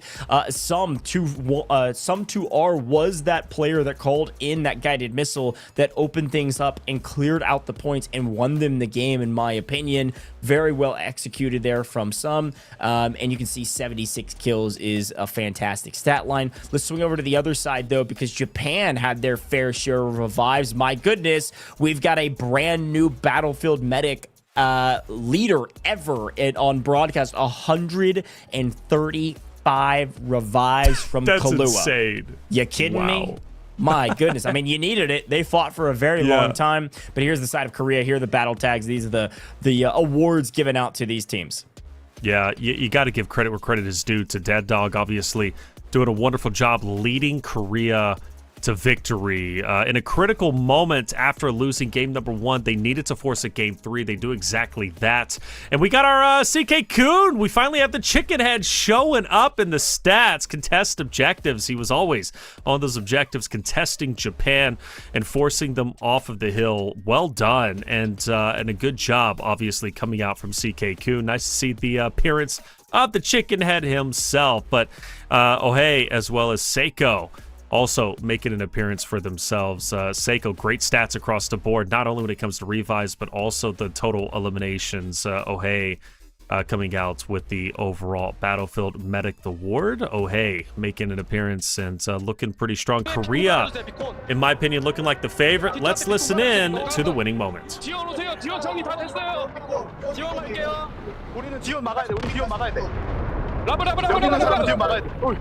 다 나갔어. 라브필! 라브 능방 빠졌어. 잡을 준비해봐. 잡을게. 뒤토 밟아야 돼. 뒤토 밟아야 돼. 뒤토 밟아야 돼. 뒤토. 러블 빨고. 뒤토 밟아. 들어가. 비콘 어디? 뒤토 미사일 확인. 나 저 능방 없어요 이제. 비콘 타요. 비콘. 미사일 쏠 수 있어 미사일 쏴 수리 5초 4초 라브 3초 집중 거점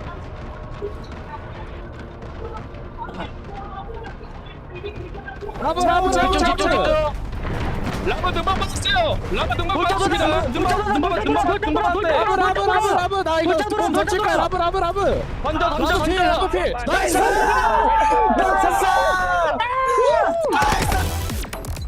Exciting moment. I love that we get a chance to listen back to those comms. You can see Dead Dog on the far right-hand side. By the way, anytime we show that screen, that is each of your squad leaders. There's a total of 5 of them, including our commander. So it's cool to see that they're all in comms, able to communicate with each other, and then the rest of their squads that they're leading. I love this play. I love the strategy. I love the amount of cohesion and coordination that it takes to win these games. And huge congrats to Korea for their first win as well. Very well executed on the defense, and namely at the behest of Dead Dog commanding his armies. You even saw him grabbing his mic, yelling his orders, making sure everybody followed them, able to execute in overtime. But great moments here on B1 and B2. Of course, we had some highlight level moments, but this was the story of this game. And one of the reasons that things changed, this was actually Japan doing the same thing to Korea early in this B1, B2, but then Korea struck back and said, you know what? That's a great idea. Every single one of the vehicles you're calling in, they're going to be cut down immediately, and that created a huge advantage for Korea in defense. Yeah, at this level, you've got to attack them before they even hit the ground. Got to get rid of the vehicles. They play too much of an impact. If you're on the attacking side, getting rid of those vehicles is critical and could have avoided the sea hold, quite honestly, if you attack the tanks before they even hit the ground, right? And at least from Japan's perspective, Korea doesn't hold C as strongly as they do. You go into D1 and D2 with a lot more lives and obviously have a much better chance of taking the victory here. This is that sea hold that we started off with, and you can see how low Japan got in their overall lives. I mean, we're talking 94, 92. They got well below 100 before they finally were able to capture C, move forward to D1 and D2. But even then, when they get there, they made some great strides, good efforts. I mean, remember, Ghosh, how quickly they captured D1. I'm thinking we're cruising to the E point, but then the lives quickly started to deplete. It looked like Korea was holding on very tight, and at a certain point, Japan, it just became unwinnable. But granted, overtime, Ghosh, I thought Japan still had a chance. Oh, it got a little dicey. I'm not going to lie. There was a moment I was like, wow, are we really going to go to E? And then our tiebreakers would have been a lot more into the minutia of figuring out who has the advantage and who has the selection. But it all came down to the hold here on the A hold and then into B to close things out to make C and D so much more difficult. Here's Kane back with us talking about the different strategies of the teams. Excited to see what they walk through with our images here. But Taylor, I really enjoyed that one, to be honest. I think one of my favorite parts about Warfare is being able to commentate over the chaos, but also in an organized setting like this. Not only is it utter chaos, of course, but you can see the macro strategy. This is one of the only game modes I've ever gotten to cast where most of the things we're commentating about is the macro strategy rather than the micro individual plays unless something crazy happens. And I love that. It's so nuanced. It's so different. I love Delta Force and what they're doing here with Warfare. But even the individual plays are pretty special from Japan's perspective. Let's not forget when we go over towards the C hill of things, or the C objective, Japan was sending vehicles, remember, and as an individual, and then all of a sudden there's 5 there, and now they're challenging the tanks. Korea was successful in pushing them back, but Japan did a great job as individuals, and they are the only team, to my knowledge, that will send individuals and also squads independently, breaking away from the bulk of the 20-man unit to potentially open up angles, off angles, and challenge the back lines of Korea. You got to respect Japan continuing to try and strive to break away from the 20-man unit push, which has been so successful for the likes of, for example, China, as well as Thailand. Breaking down the A point, clearly you can see a great angle of attack from Japan's side of things. They captured A very, very quickly, especially if you compare it to Korea on their attacking side. It took them quite a long time to capture A. But when we move on to B1 and B2, talk me through it, because I think Japan also did a stellar job at capturing those 2 points to move into C. Yeah, the A hold was quite weak, to be honest, but the B hold was incredible. Like, I was so impressed with how long they were able to hold these 2 points, and this is where the depletion of resources, which are your lives, comes into play. They were constantly able to hold back and forth on B1 and B2 for a very long time, and it was namely because the Korean team was able to get 2 tanks way up on high and shoot down on the Japanese forces A, and also shoot down at the Japanese vehicles they were calling in, which was crazy. So really impressive stuff there. Here's a quick look at some of the flanks some of our players were able to take through the trenches. We all love this map for multiple reasons. I really like how this map plays on B1 and B2. You get the true progression of all the terrain on this map, from inner, vehicle combat on open air spaces on points D, and then these closed off trench line spaces on B, building fights on E. Like, you get everything on this map. It's one of my favorites for a good reason, and we saw some really great gameplay in the trenches in particular here, Taylor. We definitely did. We definitely did. This was when the vehicles were getting active and pushing over to the right-hand side. I believe, who was that from Japan's side that it was constant? I think Umbashi, if I'm not mistaken. Umbashi's the main guy who opens up doors and opportunities for Japan on a multitude of hills, including defense on E. Like I said, Umbashi was huge in holding down E against Korea on the defensive side, but he was also massive for attacking the tanks on the C position, but also even on trench lines, opening up opportunities for Japan to get the off angles, but more importantly, challenge B1 and B2 when they needed to. So Umbashi, a critical member and a guy that needs to be shut down from Korea's side. They've got to be able to focus him and really take him down, because he just is too instrumental in the success of Japan. We now move forward towards C, and this is where Goj, I want you to obviously talk about that top position, because you were the one who pointed out early on, but you got to give credit where credit is due from Japan trying to counter their attacking. No, I'm going to be honest. I really am glad that our analyst here is talking about this clip, because this is a brilliant play. Take the armored assault vehicle, which your players can spawn in, swing up around the side, and these are the 2 tanks I was talking about that were harrying so much on C and B from way up on this hill Overwatch position, changing the game on C, and the reason that C was so difficult. The problem with this play, frankly, was the lack of patience from Japan. They swung the armored assault vehicle up over the hill, pulled the players out, and went for the fight with only 3 people in that vehicle. You can spawn 6 people in that vehicle, 5 of which, one could be the driver, and 5 of which could all jump up at the same time with rocket launchers and blow this tank up before they get healed. Sending 2 was a mistake, and it was a lack of patience. They needed somebody else to get in that vehicle ASAP, and I think that was not necessarily a commander issue, IGL issue, but maybe a squad leader issue of not communicating that this is a necessary play.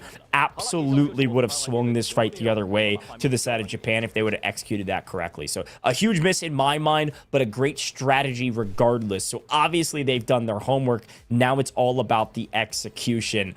I love those breakdowns. It's fun to take a look at them, and it's fun to kind of talk over it and see what we see on the same screenshots. Really cool stuff there pulled from the LAN, and excited to see one more quick look at that trophy, because that's what everybody's thinking about with a couple more games to go. Just a couple more games indeed. The only question now that I have is, what is Korea going to do with the critical decision that they have? Will they be choosing the map? Will they be choosing the side? I know what I would do. I'd be choosing defense and then letting Japan choose the map of their choice. But of course, that's up to them. They're a lot smarter than I am, and they probably have thought this through. That's why you have a coach, after all, plus a commander to break all this down. Yeah, and I think that's the thing I want to remind everybody too, is that the way this is going to work is that our advantage goes to the side of Korea. So they get to choose map or attack or defend. They get to choose one of those, and we are playing one more round to determine the winner of this match. So if you have a map advantage, you have a map you love, that's what they're going to choose. But if they say, hey, we think we're good at defense on every map, that's what they're going to choose. Only time will tell. We're going to let them make a decision. We're going to take a very short break here in the booth. We're going to get some water, refresh back up, and then we're going to be jumping into game 3 of just our first matchup today. We got 2 more best of 3s right down the road. You're not going to want to miss them. Don't go anywhere.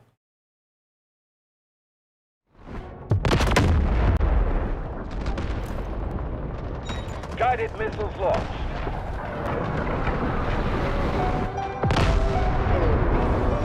Roger that. Artillery barrage incoming.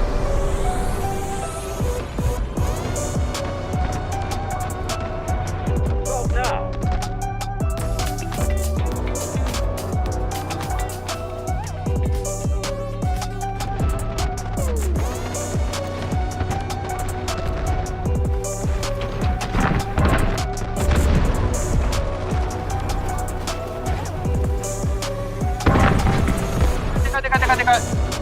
오케이. 카우더게 체크 시리고 어찌는 분들.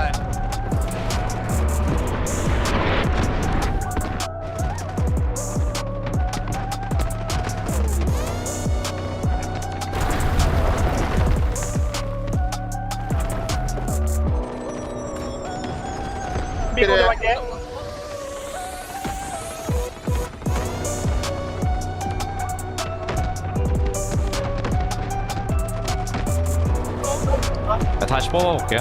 오른쪽 T1 오른쪽에 한 군데밖에 없고.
Drop to designated location.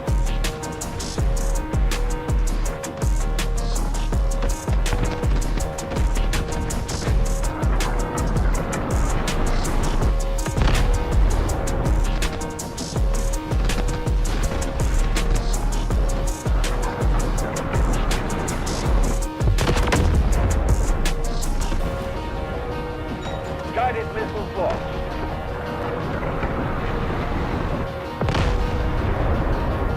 Roger that.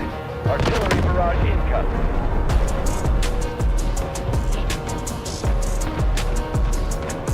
Assault now.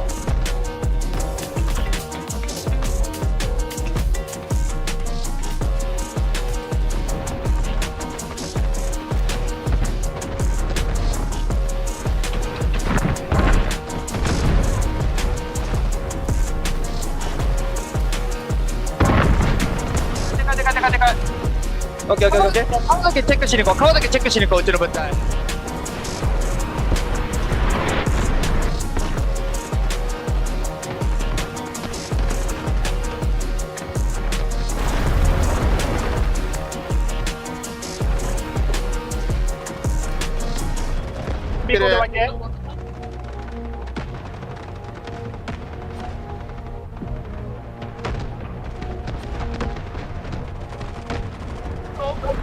다시 뽑아볼게요. 오른쪽 T1 오른쪽에 한 군데밖에 없고.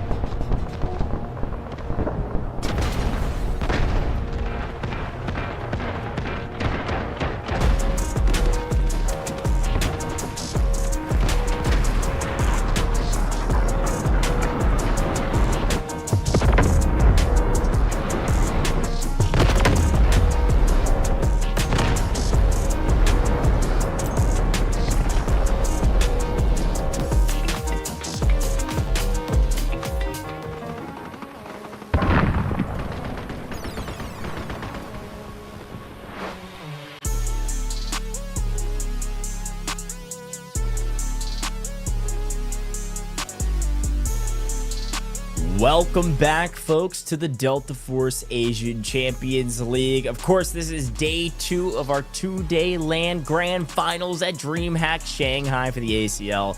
So dang cool. I've been loving all of the action today on LAN. Being able to see all of this from a distance has been a blast. They've got some great production and some great gameplay. We are officially into map 3 of our first best of 3 to go the distance.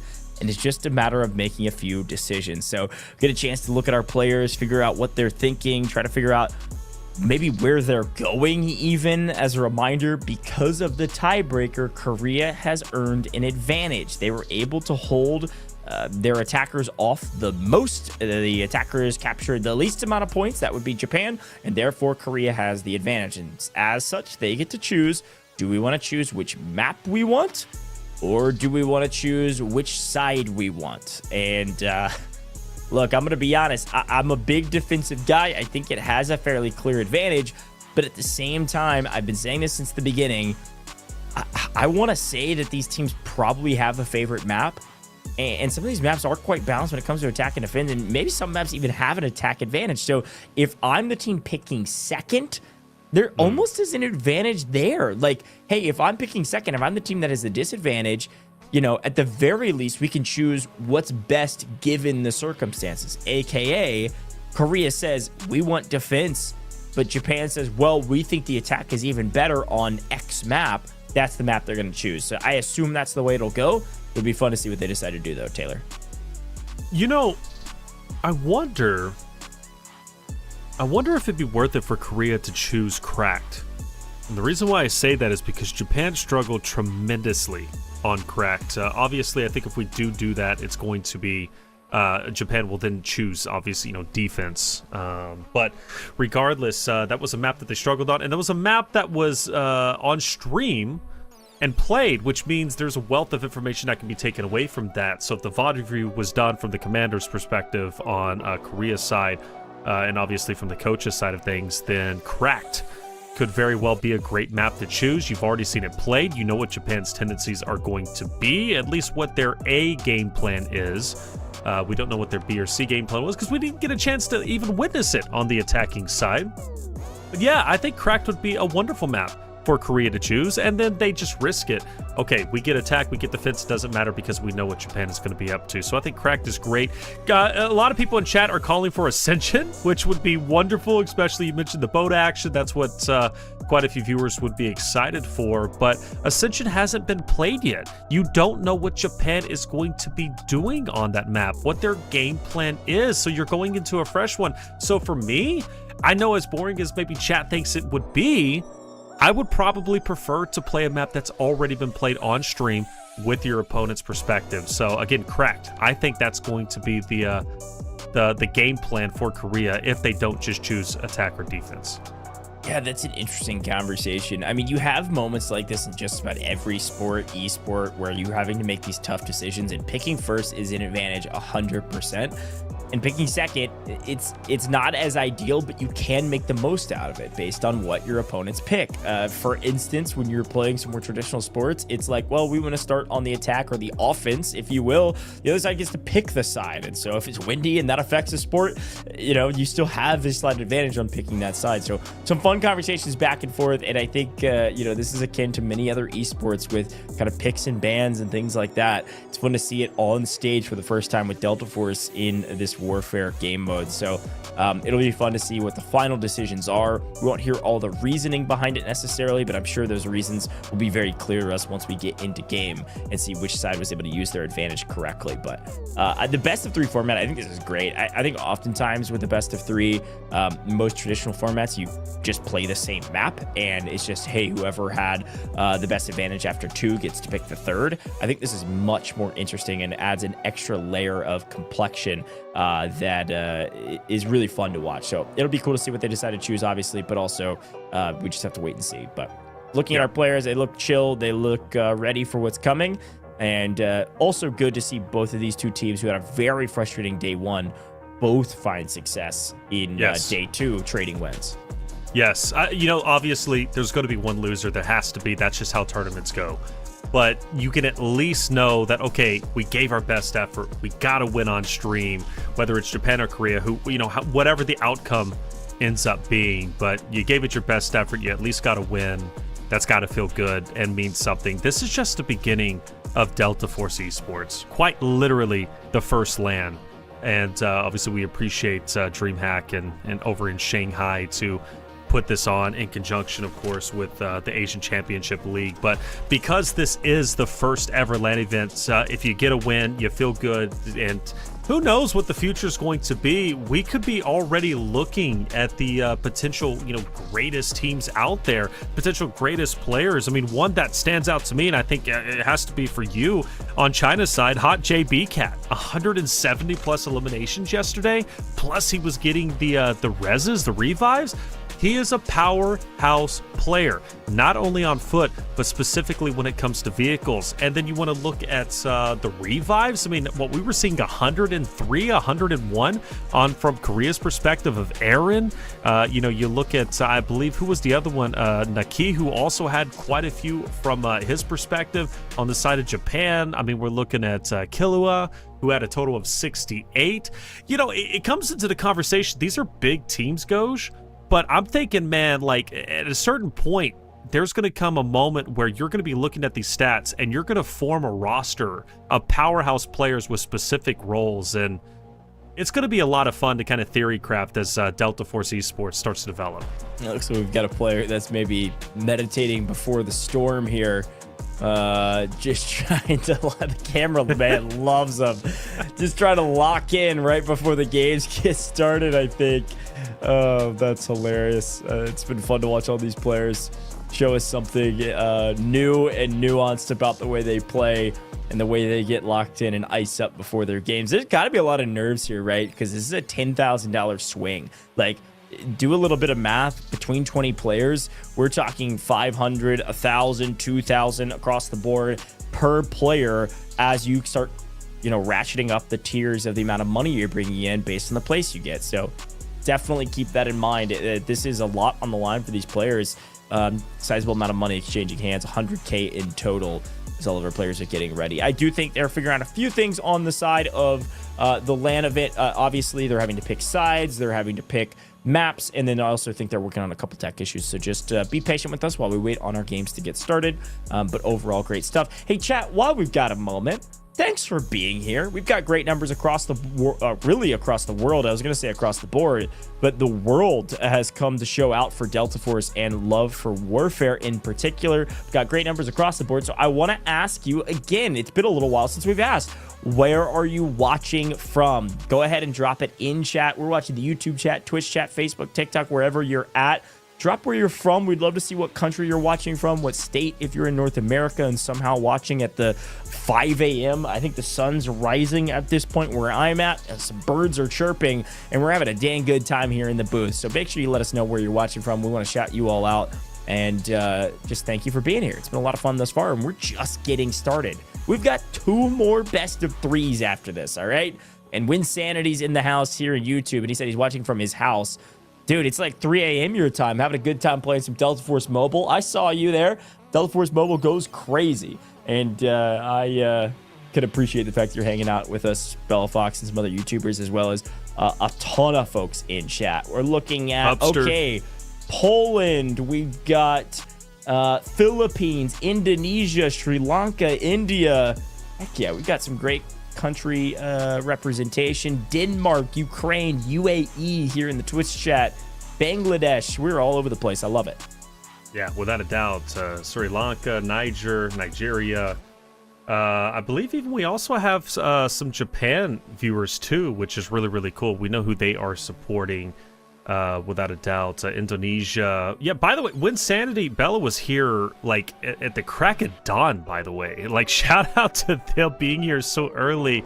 Both Bella and Winsanity were here all day yesterday as well. Clearly passionate when it comes to Delta Force, and believing in the future of the game, without a doubt. Yeah, Pupster mentioned Pupster's got to be mentioned. All right, Pupster's been out there too, literally since the very beginning of day one yesterday, and all the way through today.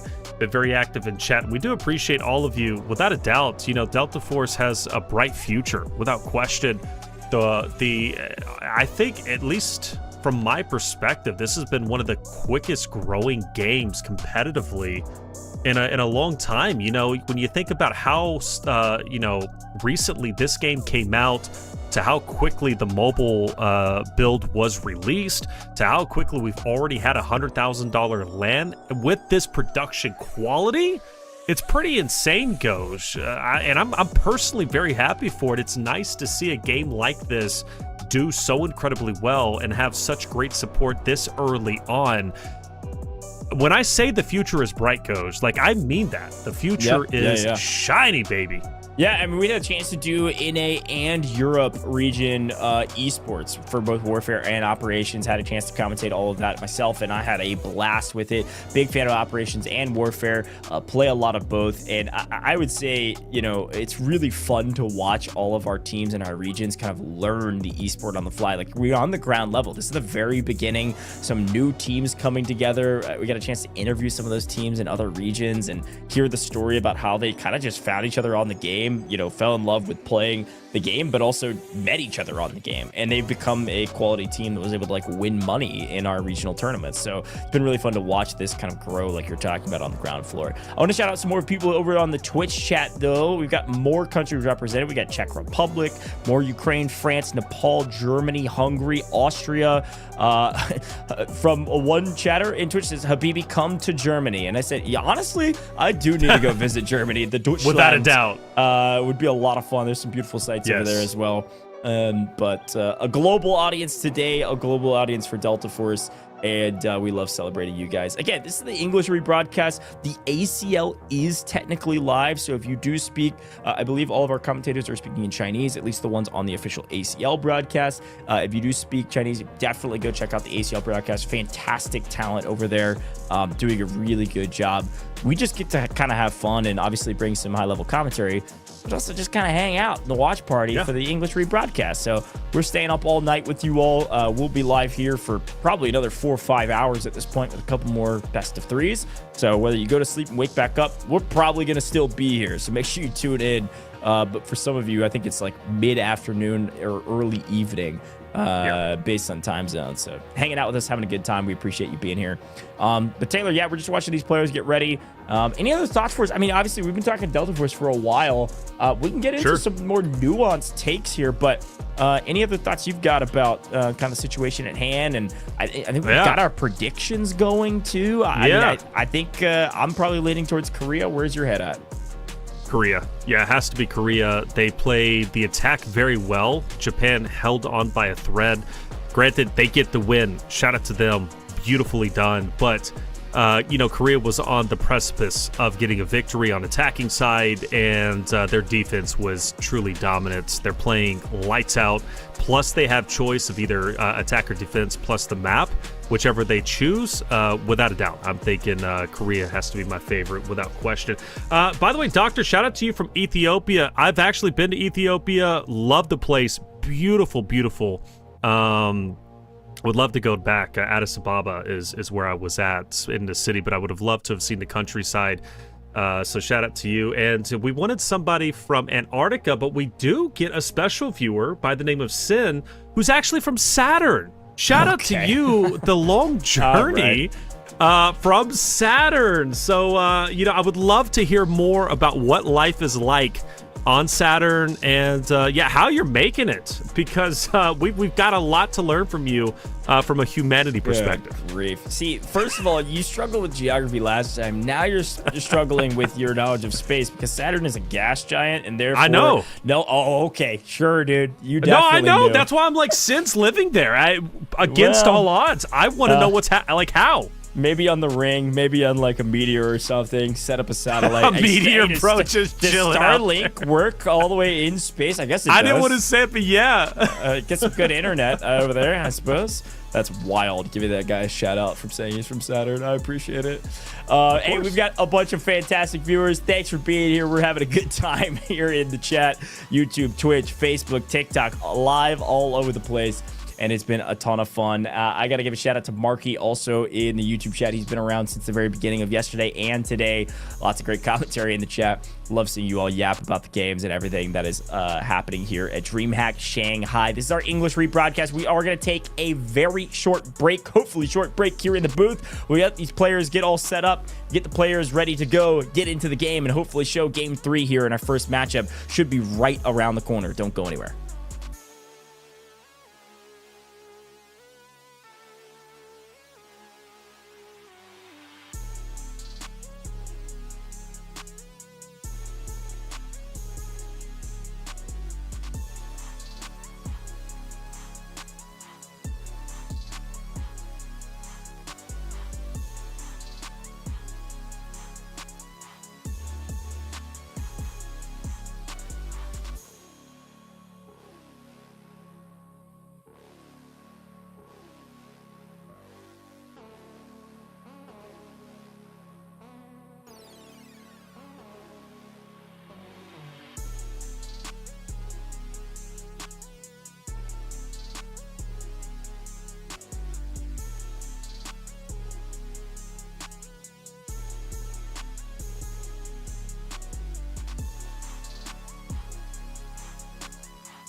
裏に車両が走るやつでそれやるのが誰だでミルクさんたちも裏にここ2部隊のこっち3で取りに行くのがこっち側の拠点ねこっちの内部じゃなくてここの拠点じゃなくてこっちに絶対こっちで行きましょうここ取らないと多分無理だわここ車両に置いてもどうせ落ちるから絶対こっちに行きましょうが最優先。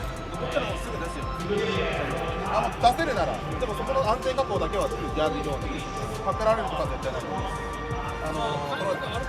こっちの C の時はこっちのエレベーター側に C1 には行かない感じですか？そう、C1 には行かないと。絶対もう自由でここに行った方がいい。で、敵の車両は破壊優先で行きましょう。あとここはもう本当にヘリとの連携になってくるから。 어쨌든 저희 한번 해보고 C는 저희 뭐 하던 것처럼 10초 두 군데 C1 두 군데 장비 타는 사람들 롱 길게 째주시고 저희 왔다 갔다 하면서 2번 통로로 팀 치는 걸로. 근데 저번에 스크림 했던 것처럼 뒤도는 문제 무조건 있어요. 1번 뒤도는 거 확인되면은 그냥 장비 혼자 라브 혼자서 하고, 저희 만약에 C1 밀고 들어온다 콜 되면은 그냥 잠깐 뒤 벌어놓고 들어온 다음에 사라시님이 지원을 하시던지 이런 식으로 하는 걸로 하시죠.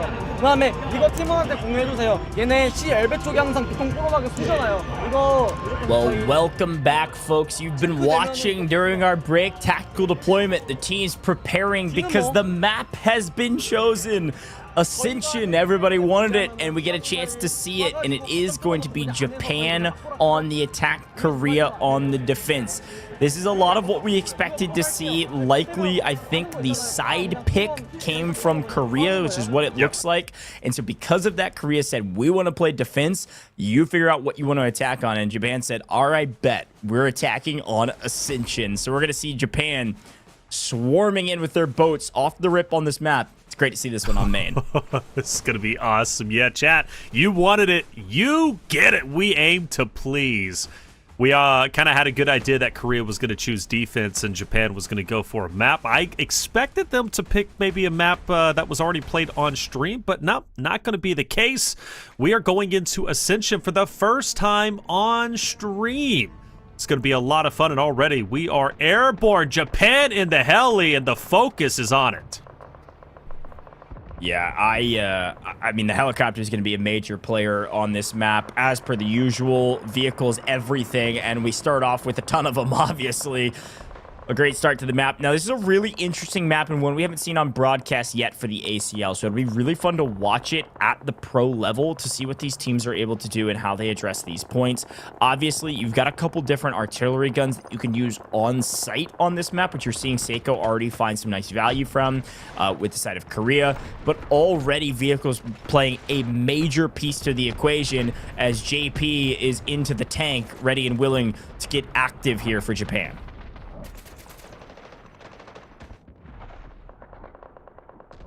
Excuse me, they lost their attack on trench lines, but can they win their attack on Ascension? One of the things that did them on trench lines was getting their vehicles removed early on, but also not capitalizing on taking down Korea's vehicles, more specifically the tanks. This time around, they're not going to make the same mistake twice. Chat, get your early predictions in. Japan, Korea, who's going to take this? Well, it's win or lose for both sides. Whoever wins moves forward, gets an additional $10,000, and has to play against the Titans on Thailand for a chance to move forward to grand finals.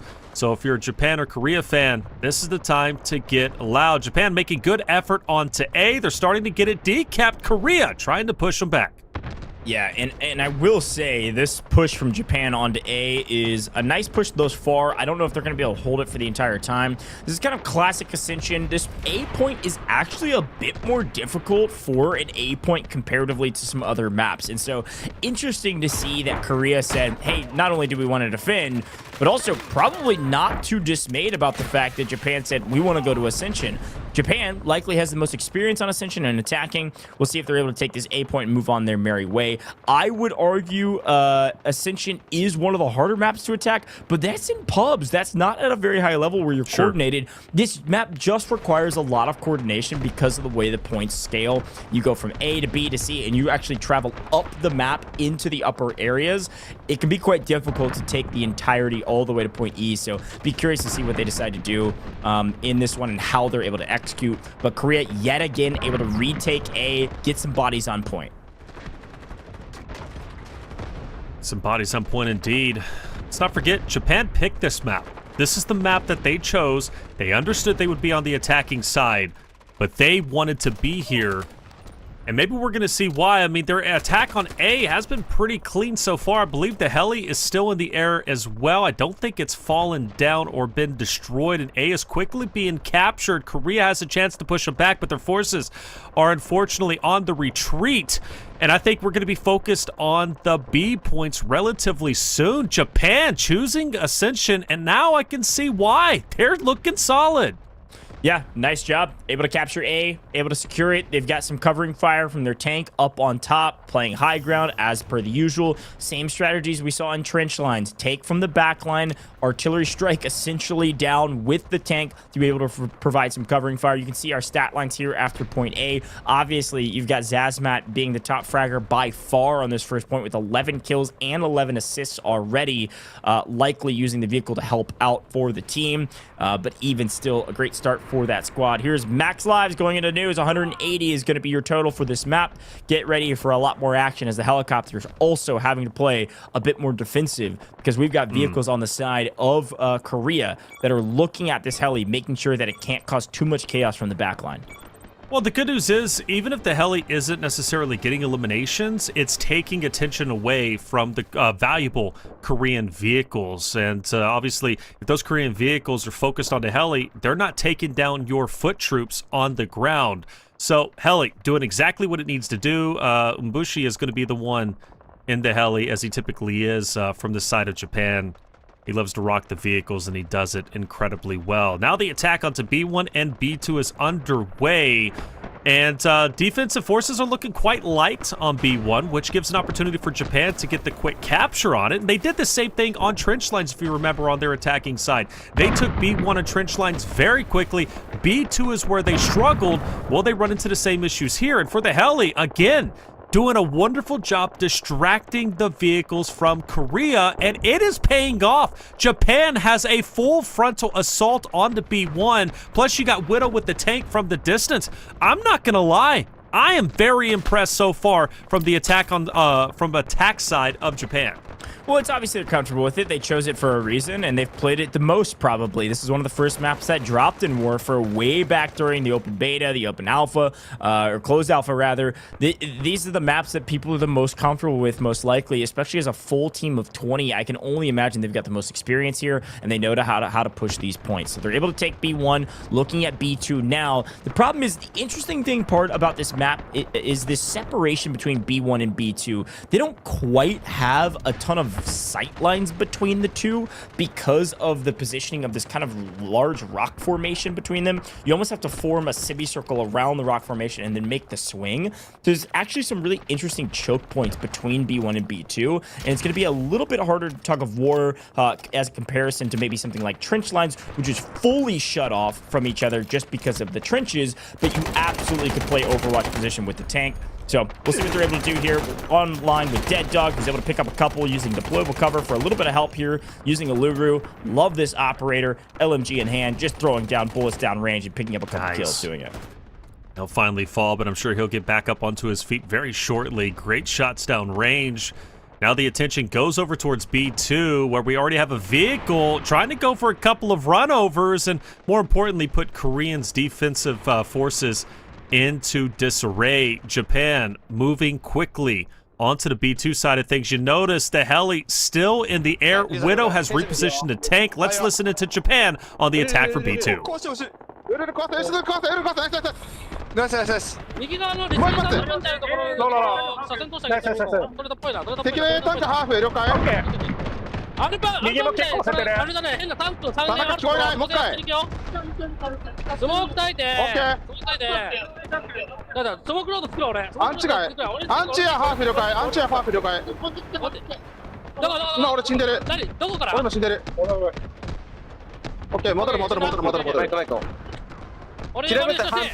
한번 Bついて、半分 B 壊れた。AP 壊れた。AP 壊れた。うちの AP ね、うちの AP。あ、別に AP タック壊れた、うちの。AP タック、あ、うちのが壊れた、了解。うちの壊れた。Japan's comms sounding clean, concise, not too muddy at all. They're continually pushing over towards B2. And also, an unintended effect of the heli is it's kind of like a UAV. It's able to scout out the troops from Korea, especially those ground troops who are obviously trying to push back Japan, who currently have the high ground. Question I have for you, Goj, is when did the tank and the Lav give it up? Like, when did they stop trying to shoot at this heli that is just off in the distance, and they focused on Japan, who's continually pushing forward? Yeah, that's a really good question. They're basically, that helicopter is, yes, playing information gatherer, but also causing so much distress and so much distraction for those Korean vehicles that they basically are not doing hardly anything on this map. And because of that, A lost, B1 lost immediately, and now Japan is mounting their forces to make a B2 push.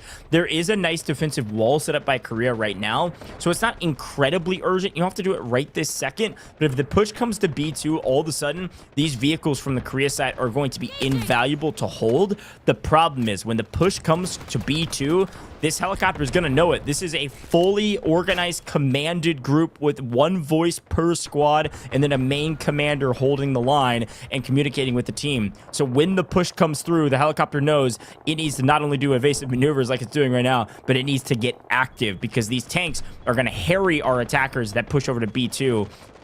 It's going to be this cat and mouse game. It's going to be the chicken versus the egg. It's going to be who moves first and who gets caught moving second.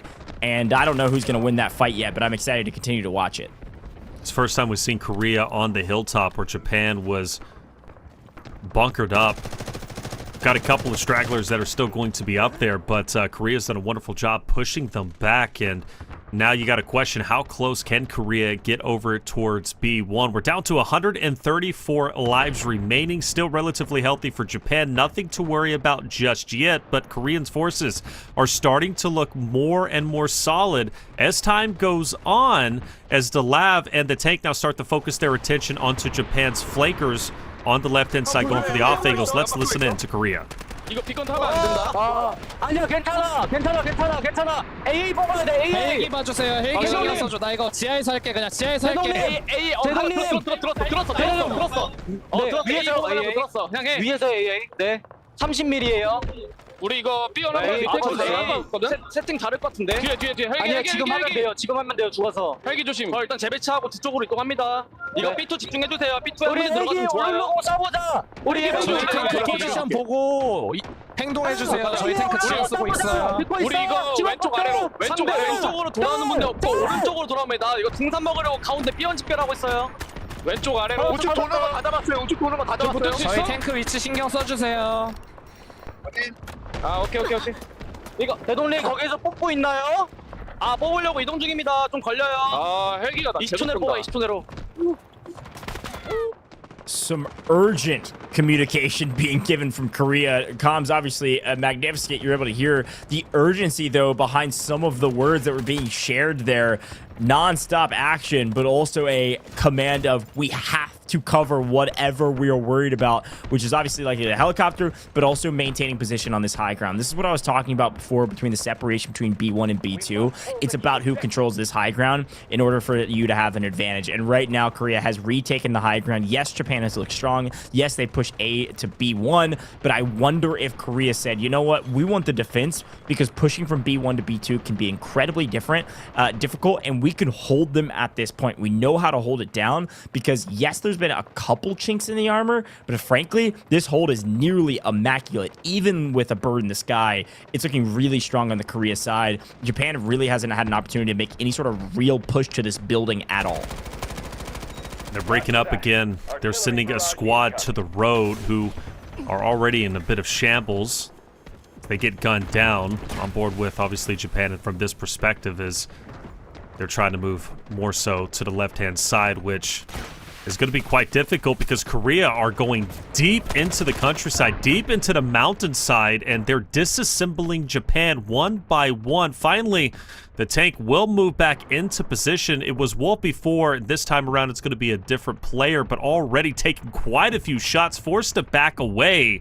We're now down to 109 lives. Let's talk about what's at risk here, Goj. Korea, if they can hold on to B1 and B2 and shut Japan down now, It doesn't matter what Japan had in their intentions for picking Ascension. Korea wins the series 2-1. They move forward to play against Thailand.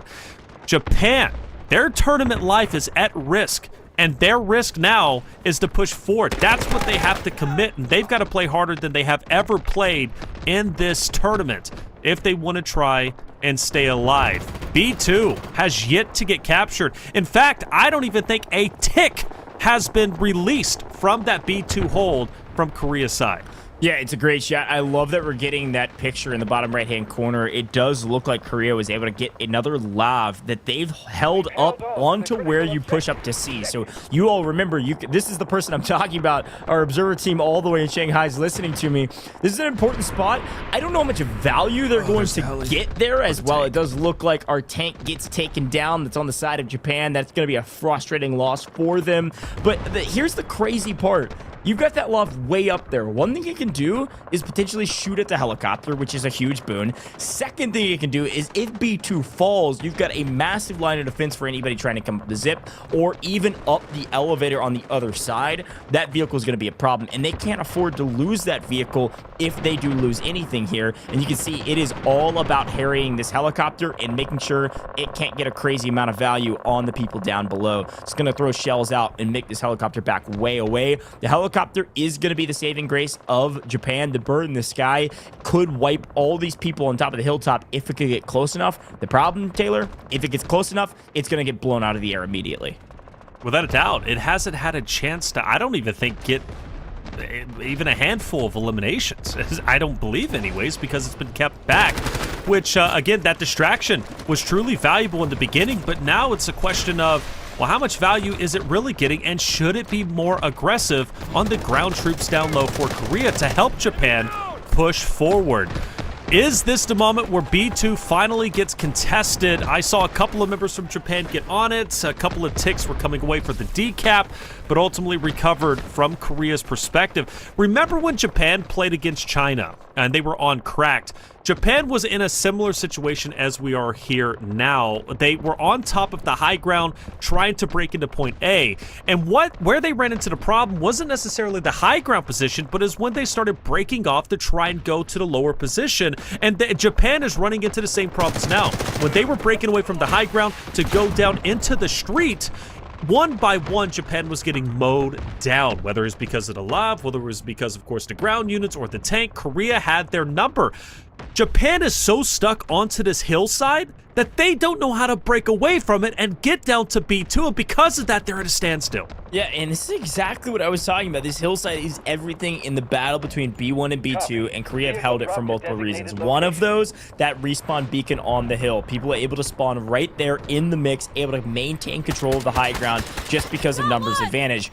I want to shout out, there was a player in chat that said something that I thought was really interesting. I don't think this is everything. It's not the main strategy. One thing that needs to happen, though, maybe the route man can be paid in this matchup as well, Taylor. Look, Japan has a history of being able to send people on the backline with an armored assault vehicle, or just a single player that can maybe skate into the backline and get a tactical respawn beacon in. That is really your only hope and prayer to break through this defense. The defensive wall that is being set up right now by Korea is not moving anytime soon. So the only way to go, if you can't go through a wall and you can't go over or under it, you're gonna have to go around it. That's the only other option, and that's exactly what's happening. Japan trying to go around this wall, around the backside, and get involved. The problem, there's a tank on the other side. You better be willing and able to take that thing out and take it out immediately. You can see Abaton on the far left-hand side. He is a little bit in green, a different shade of green, because that is the Japan commander who is calling for this push around the backside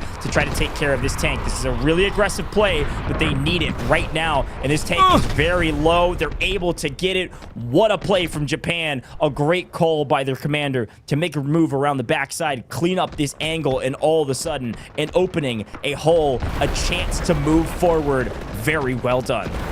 Yeah, very well done indeed. They finally break onto B2. but now they're losing B1. The push and pull is in effect. They now have to back away and try and recover what they had for the longest time. Now they have to recover a point that they dominated, but now is being contested, which puts troops away from B2 and gives the advantage back to Korea, as they are now once again on B2 and going for the recovery. Granted, that vehicle is huge for Japan. If they can keep that vehicle alive, keep it in there for the attacking side, they're going to be looking much more decently than they would have been if it was just ground troops. Now the LAV and the tank is moving through. They've recovered B1. They're making quick work of B2. Goj, I think Japan has finally broken through, and it was because of that wonderful flank attempt, taking out the tanks in the back line. That's what saved the day. Look, again, as much as I've been lauding the commanders, I have to do it again. Abaton makes a fantastic call to swing around the flank. You can't go over the wall, under the wall, or through the wall. You better go around it.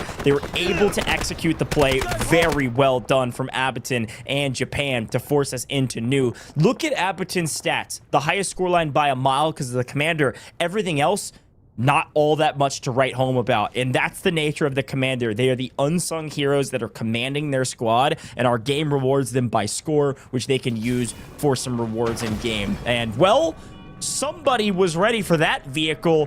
That is the big, you called a Giga Chad, whatever you said about our medics. Right, I don't even Talk know. about a Giga Chad 5-head huge brain play. Wolf down in the elevator, waiting on these vehicles to roll up to the elevator, waiting inside of it right as they come flying in, closes the door, taking the elevator to stall out the players down below.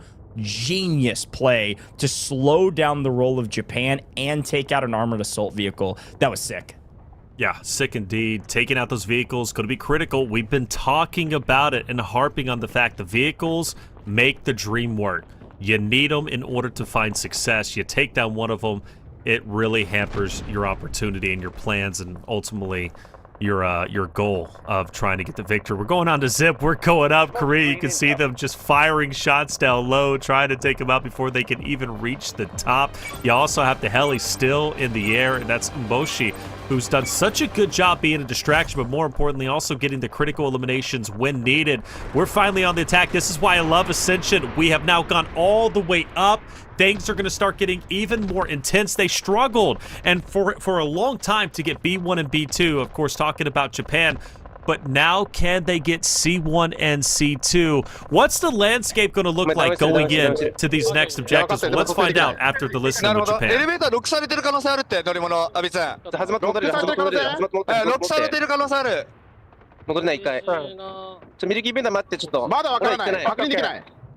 まだわからない。ヘリポートは車両出せるよ。いや出してる出してる。山上注意ね、山上。ちょっと補充する。エレベーターは動かない。動いてる。今動いた。オッケーオッケー。キラー分隊裏取り今向かってる。オッケー、じゃあ車両上がるタイミングで6系頼むね。車両出してね。エレベーターの前に入れてあげて。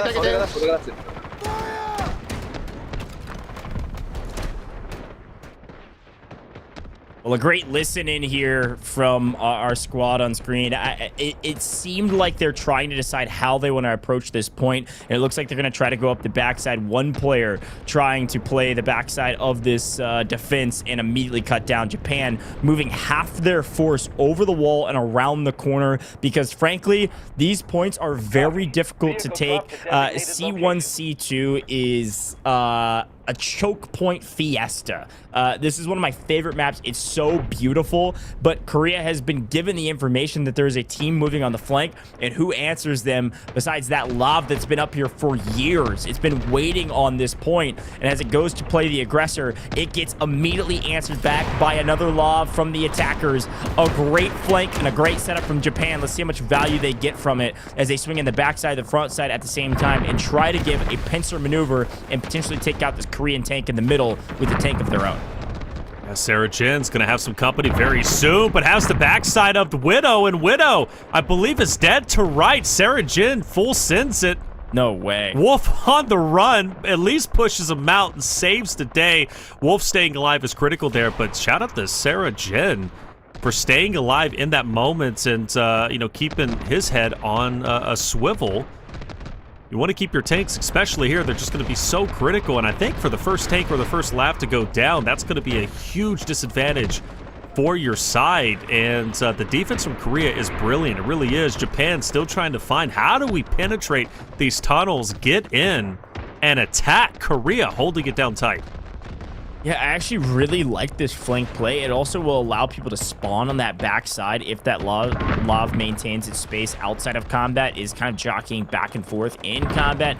I like that space to be able to at least provide some pressure on both sides so this choke point isn't just 20 Korea members holding the line. I mean, look at all these players that are spawning over here with the Lav. They're just re-surmounting efforts back and forth. The problem is, if you get too close, this other Lav looking down range holding this choke point. You're going to have to make a push at some point, whether armor assault vehicle or this Lav by itself.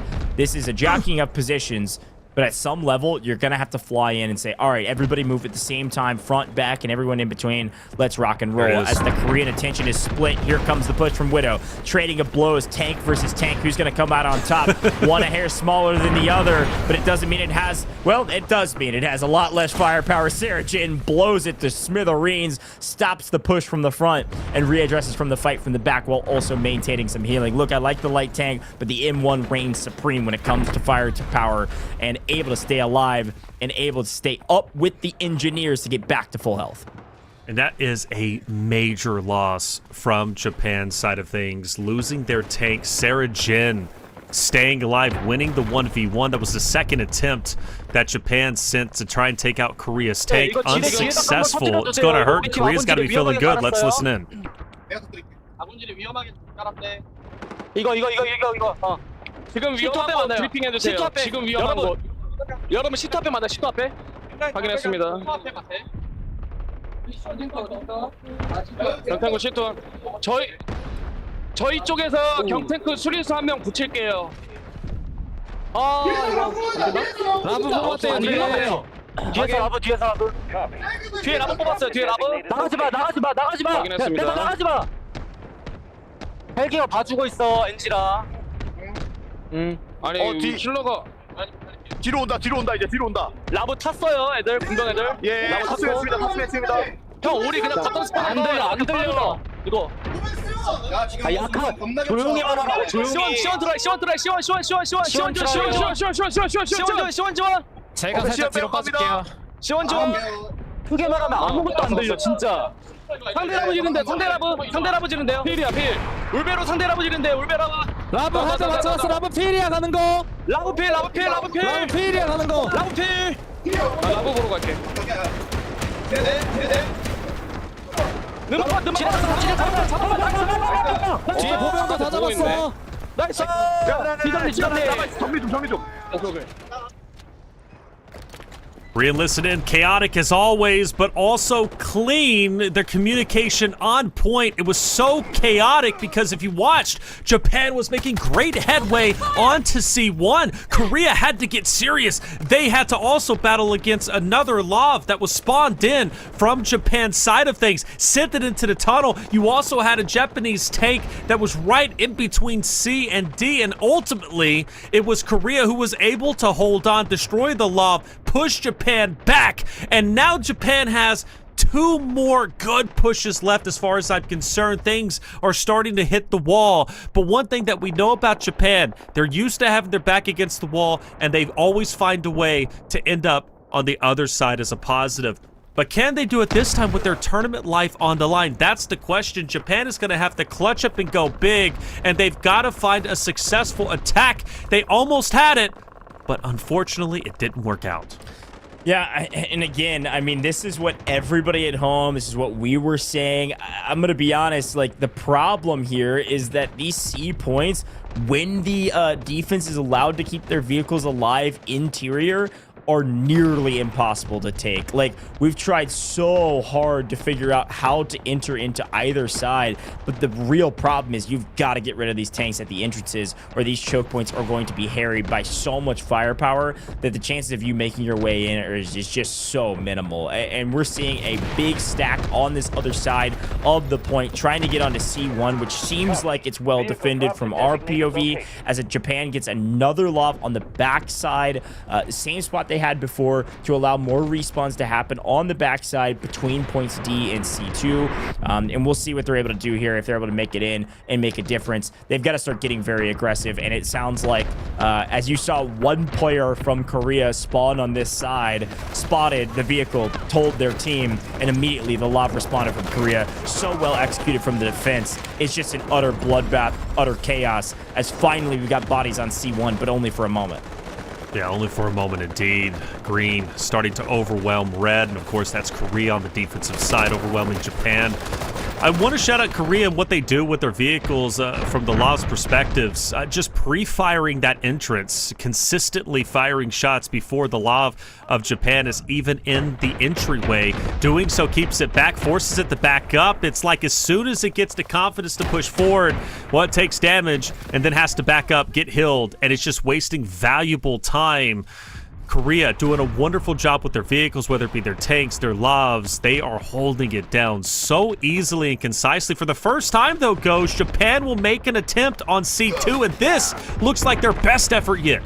Well, and again, this is the classic scenario where you have to at least send some people to the off point to at least create some pressure. This is going to relieve some of the pressure at the C1 entrance for the main body push. You can tell there wasn't that many people on C2. I think it was about 5 or so that was swung over by Japan, and even the vehicles responded. So the question is, did the rest of the team, were they lying in wait to push C1? It sure doesn't look like it. It sounded like kind of just a last-ditch effort, not really coordinated correctly, and nobody was there to answer onto C1, and because of that, a lot of wasted time and a complete retake by Korea. This is such a difficult map, frankly, to attack from in general. Here's your biggest last-ditch effort. 37 lives will go far with the amount of revives that this team is able to pick up, but an actual tank, albeit a light one, into the mix could change things. And yet again, another armored assault vehicle looking for a couple respawns and looking to try to make their way in and help out their team on this entry. But Sarah Jin has been unstoppable in this M1 tank, just blowing people to smithereens and holding this line. Here come the two vehicles pushing in. Sarah Jin backs up, lays down the firepower, and without hardly an answer back, half health, but here comes the backup. Welcome to the party. The Lav comes flying in, blows up the light tank. It ain't even close. Korea is unstoppable interior with these vehicles. Finally, there's some sort of answer on a C2. It was the armored assault vehicle that made it to C2, dropped off bodies, but those bodies are all down. Yeah, Sarah Jin. Oh, Sarah Jin finally falls. The tank is gone. Unfortunately for Japan, they lost their vehicles just a little bit earlier, so they don't even get an advantage after taking down Korea's tank. Finally, after so many wasted efforts, C1 and C2 still in control of Korea. You notice C2 is taking away, but now it's coming back in control of Korea. We have another missile coming through from the Korean side of things. We'll take down some of the Japanese members, who are now down to 9 lives. This is the end. I don't see Japan coming back, and Korea choosing defense. Japan choosing this map on Ascension, the first time it's played on stream. Well, at least from Japan's side, unfortunately, it will be their final time on stream. A good effort, but they just couldn't hold on. Korea too strong. Yeah, and again, I don't know if it's a misstep. I think they were just most comfortable with this map. They felt like they could do it. And, of course, making great efforts here. A and B looked pretty strong. Monumental efforts from Abaton on the flank to hold B2, or capture B2, rather, and take out the Korean tank. But this interior fight is just so difficult. We've all played it. And it looks like, finally, look how many players from Japan just spawned in. We're able to swing over to C2. This is by far the best effort, as a complete relinquish of C2 with 5 lives to go. All of a sudden, somebody's blowing the fan on the fire and the embers are catching light, the kindling. C1 and option, C2 gone. With Sarah Jin out of their tank, there's an opening. Everybody in chat, we were standing in the booth, it was GG's. Don't count them out yet. It probably is, but overtime right around the corner, and the job's not done yet. Yeah, they lost their lab, though. That is so unfortunate. That was putting in tremendous work, even aiding in the fact that Sarajin was destroyed with the tank from the Korean side, and the lab was the or responsible for it. Will they have a chance to get another lab down, maybe even another tank, to penetrate the caves once again? C2 getting that full capture would be massive. It's going to be played around with. You see the exclamation point. Korea pushes Japan off of it. They will start getting the decap once again. And well, with 2 lives, Ghosh, I think that's going to be all she wrote. A wonderful effort. 1 life remaining from Japan's perspective. 0 now. And done. Korea, well done. They get their first win on stream. They will officially defeat Japan. They'll hug it around. They're excited. They're feeling good. And they will move forward in the tournament to play against Thailand. But from Japan's perspective, Goj, it was awesome watching them compete. Wonderful seeing them play. I understand they're going to look defeated on stage, but I hope they hold their heads up high because this is just the beginning of Delta Force Esports. You can see the excitement there from Dead Dog. Absolutely crushed it. Great commanding officer for this team. Huge success. Doubled the amount of prizing they're bringing home at the very least. Huge congratulations to them. Of course, we got some interviews on stage to listen into. But overall, Taylor, I'm really impressed with both of these teams and just really glad they were able to make it here on main stage. Yeah, without a doubt. And I'm glad that you shouted out Dead Dog. You know, he looks so defeated yesterday. And I say defeated, not necessarily in the sense of, man, we can't win, we can't come back, but more so that you could just tell how important it was for him as the commander to lead his team. And he did exactly that. He led them to victory. 我是韩国人. 안녕하세요. 저는 한국에서 또 델타버스 한국 대표팀으로 온 오하라고 합니다. 안녕하세요. And yet again, by the way, they brought up another player. They did this last time. Both teams had done this, where a second interview is given to a new player. OAH, a difference maker for Korea, and that's who this player is. It's great to see him up on stage getting some recognition. 心情真的是超级无敌好啊！ 那这场比赛当中有没有感受到一些压力？ Sharing the love, right? Giving everybody the opportunity to get their stream time, flex who they are this early in Delta Force Esports. I think it's incredibly important to have that moment to shine and give your answer to the fans. 因为我们昨天在比赛的时候，其实状况不是很好，所以今天比赛前其实氛围其实也没有特别好，但是在比赛过程当中呢，最后结果还是特别好的，所以现在心情也非常开心。那既然的话，其实在之前的 It's also worth mentioning too. Like I'm seeing a lot of people in chat talk about, oh, it's so hard to win on the attack and ascension. Like, hey, Japan picked Ascension. Like, they felt good about it. They just couldn't execute, unfortunately, on that game plan. The defense picked by Korea, map picked by Japan.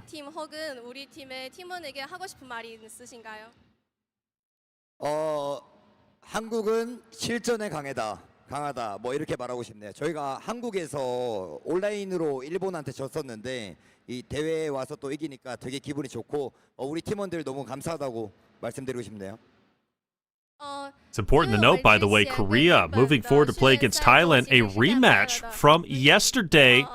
Korea suffered a loss 2-0.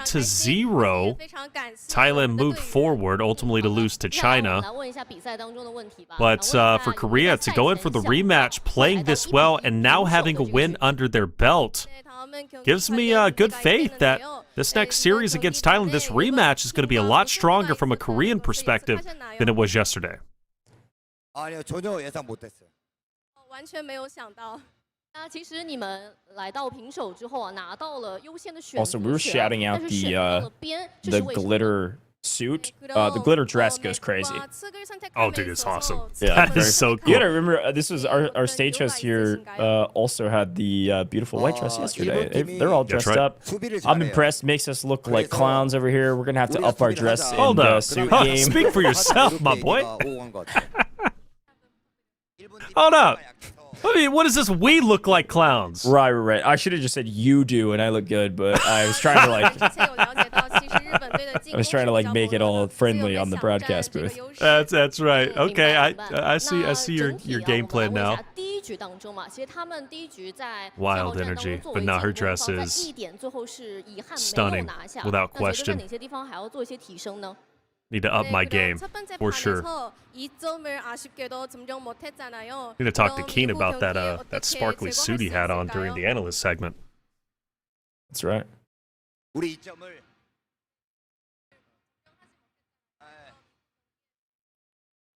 Loving these interviews, by the way. It's been fun to watch. Obviously, this is the English rebroadcast, so if you want to go check out all these interviews without our crazy commentary over them, the ACL is broadcasting their feed.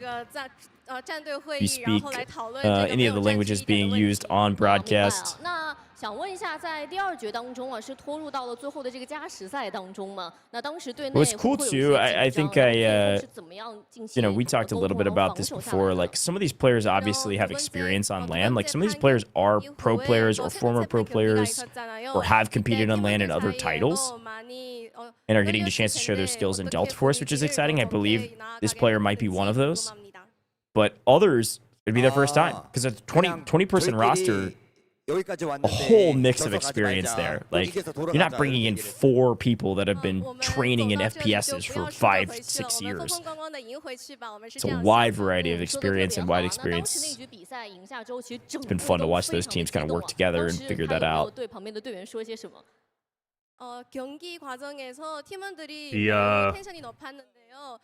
Shubio out in chat. Shout out to you. No, Thailand-Korea game will be today. We're going to be finishing the tournament today. We will crown our champion. $40,000 in the trophy at the end of this broadcast. This is day 2 of the competition.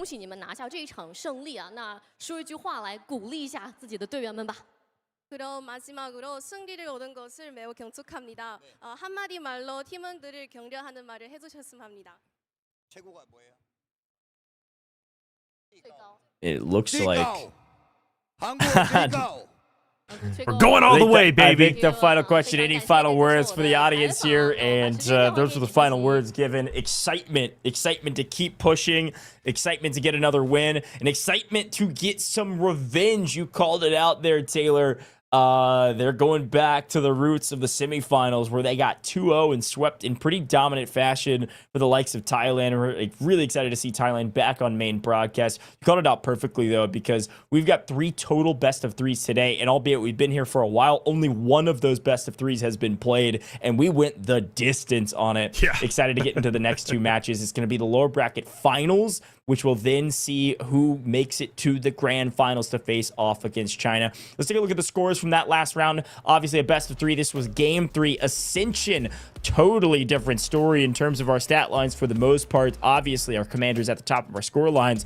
Yet again, some 2 are from Korea, putting up some pretty insane numbers in the slaying category. That's the player that's been dropping those guided missiles very consistently over the last couple maps, leading the charge. But Sarah Jin, obviously, right behind from a score total standpoint for multiple reasons. Obviously, one of those, hey, you're in a tank, you're on the points, you're getting kills and plenty of assists, really helping out your team.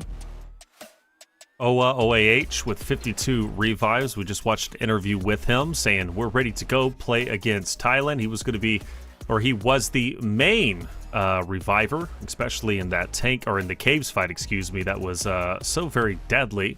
And ultimately what resulted in the win for Korea. Dead Dog, the commander, shout out to him, leading his troops effectively, going from defeat yesterday to pure victory today, and now with a new vigor going into the matchup against Thailand, who defeated him yesterday. I think they're going to be just fine. Got the CK Kun once again back in, baby. He loves contesting those objectives. The chicken head lives on. Can he go all the way, though? Imagine a chicken winning the tournament. That would be nuts, but I'm here for it.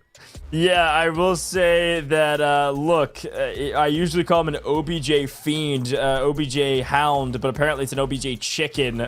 My guy was constantly on those objectives, and of course, we just saw from OAH, Battlefield Medic. Here's a quick listen in to the final comms of the final game. C2 먹혔어. C2 먹혔어. C2 버리고 시원 가세요. 시원 먹으면 돼요. 시원 집중. 이거 뒤에 지뢰 깔아봐. 뒤에 지뢰 깔아봐. 뒤에 여기. 2번 시원 이거. 돌차 시원. 돌차 시원. 돌차 시원. 돌차 시원. 돌차. 야 3번 3번 뒤치기. 집중. 2번도 있습니다. 살리면서 그죠? 수리해. 밀어버려. 이대로 앞으로 밀어. 앞으로. 시원 한 명 남아있고 앞으로 밀어. 앞으로. 보병 잡아. 보병 잡아. 도와줄게. 시도 도와줄게. 밀어. 앞으로 가. 자. 와. 회사 뜨면 안 돼. 집중해. 나이스. Excitement as per the usual and well earned, going the distance, but a decisive win in game 3 for Korea. They go back to back after losing the first one, just narrowly not able to take E in our last map in Trench Lines. They choose the defense. The attackers choose this map and unfortunately get punished, but some great highlights looking back. And this was a really fun moment. Honestly, Taylor, look, we talk about the A hold and then the B hold here. The B hold was quite long. They were able to hold this team for so long, and it came down to moments like this with teams on the flank trying to take down the vehicles. But because they went in to C with not very many lives in comparison, there just wasn't enough time. C is one of the most difficult points on this map to take, especially when the defenders are allowed to keep their vehicles. And so because of that, because of these super long holds, but some great positions like this, Abington's call to swing around the corner and take out his tank is the reason we even made it to C. And so very well done from them. I love this play from Wolf as well to thwart the enemy from bringing any vehicles in, at least for a moment. But then it was just a battle of the trenches, the battle of the chokeholds, and the battle of the tanks. Sarah Jin was unstoppable in that one. And because of it, really thwarted any major attacks from the Japan side. And frankly, the Japan side couldn't get in any super valuable vehicles either. Armored assault vehicles, sure, some light tanks as well. But it was the constant onslaught of the vehicles from Korea that thwarted every push. Yeah, that's what it was. The vehicles won the map. Quite honestly, Sarajin held on tight.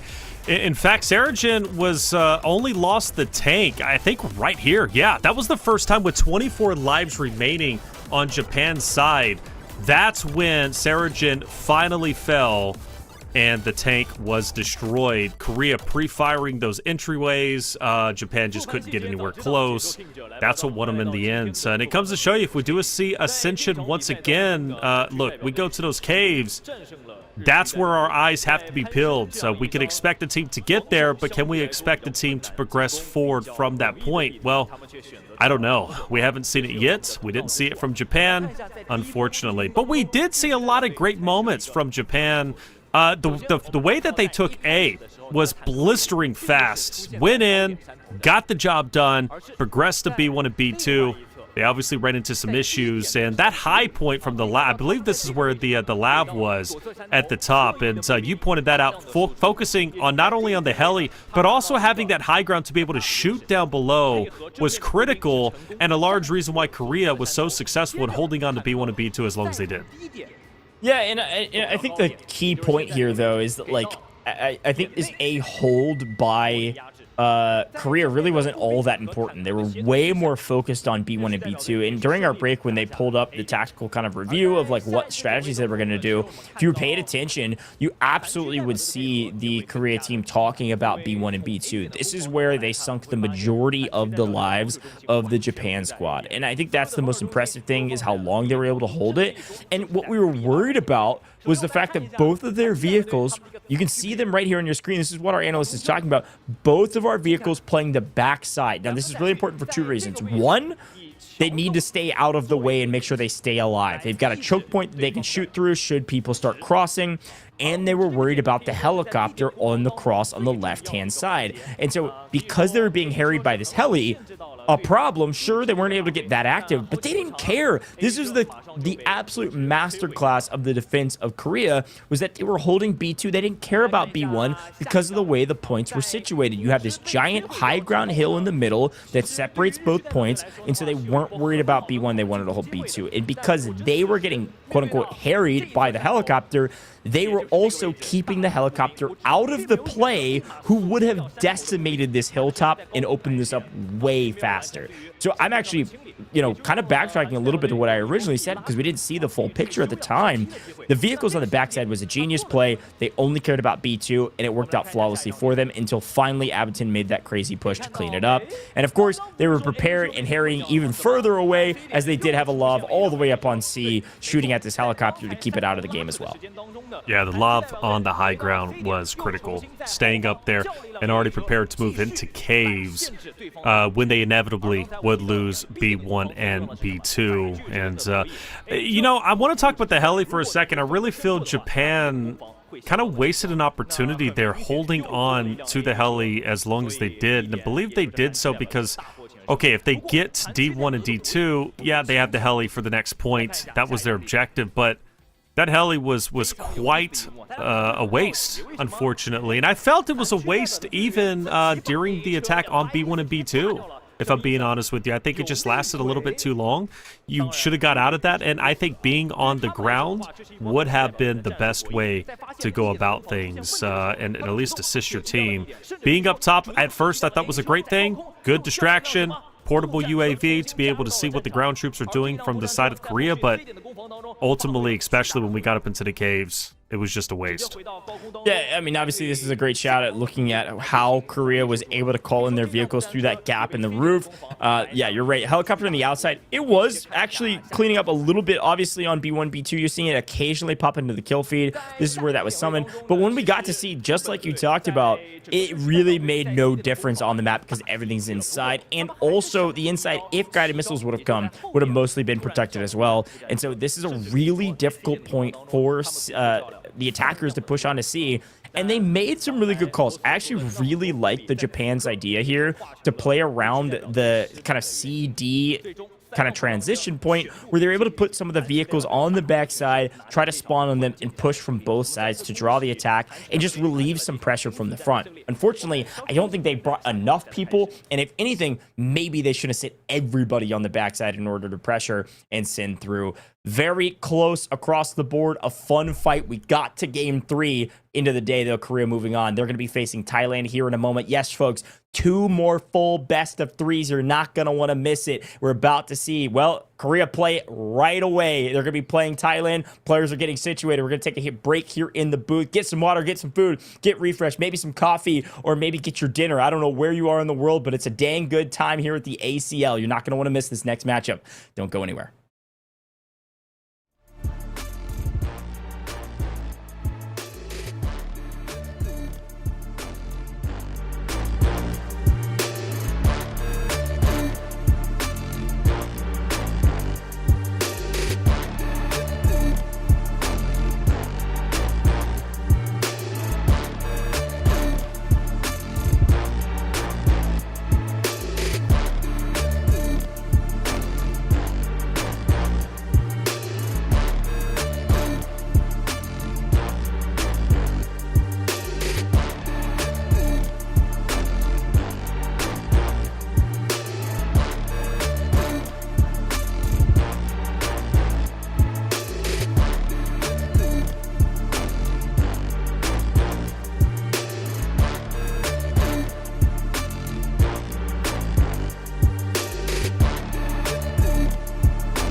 来不及了，天王，你摧毁了。不对，天网被全面升级了。什么？所有？哈里克谢！该死！所有人恢复！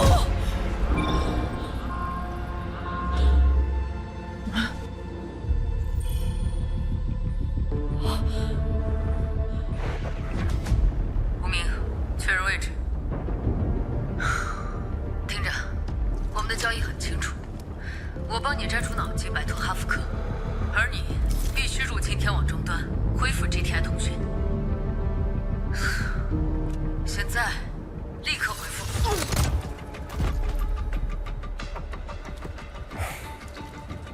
我已就位。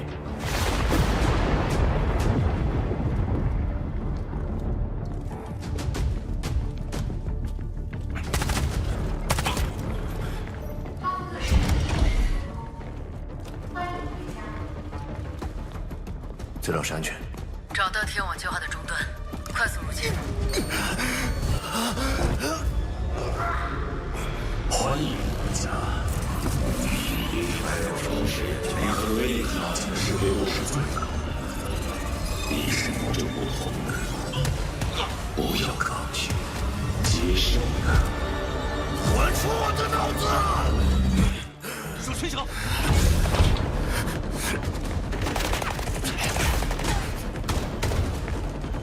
搜索四周。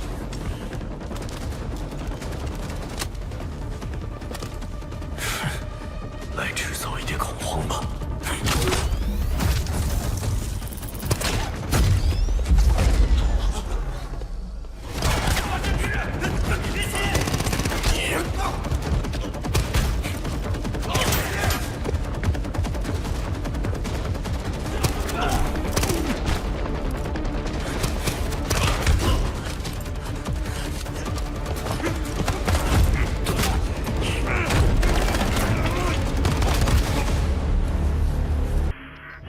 我没看错，你还是最出色的那个。我知道你会回来，但你要清楚，不是哈福克需要你，而是你需要哈福克。我没看错，你还是最出色的那个。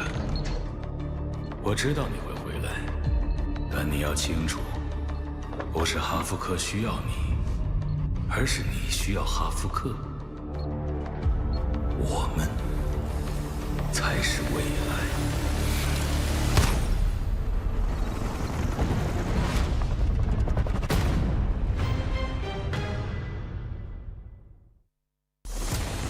不让任何人掉队，让战火止于利剑和尖盾。这里是 Delta Force 守望者营地。都去。哈福克不但拒绝一切可能停火的谈判，还暗中升级天网。战争的天平已在剧烈摇摆。为了能更灵活地应对日趋复杂的战争态势，确保我方获得优势，现将指挥权赋予身处前线的你。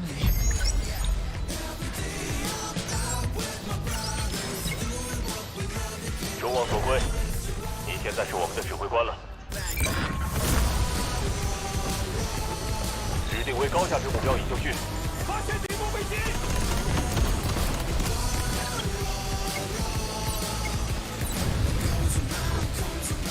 发现敌方坦克，已标记敌方高位接单位。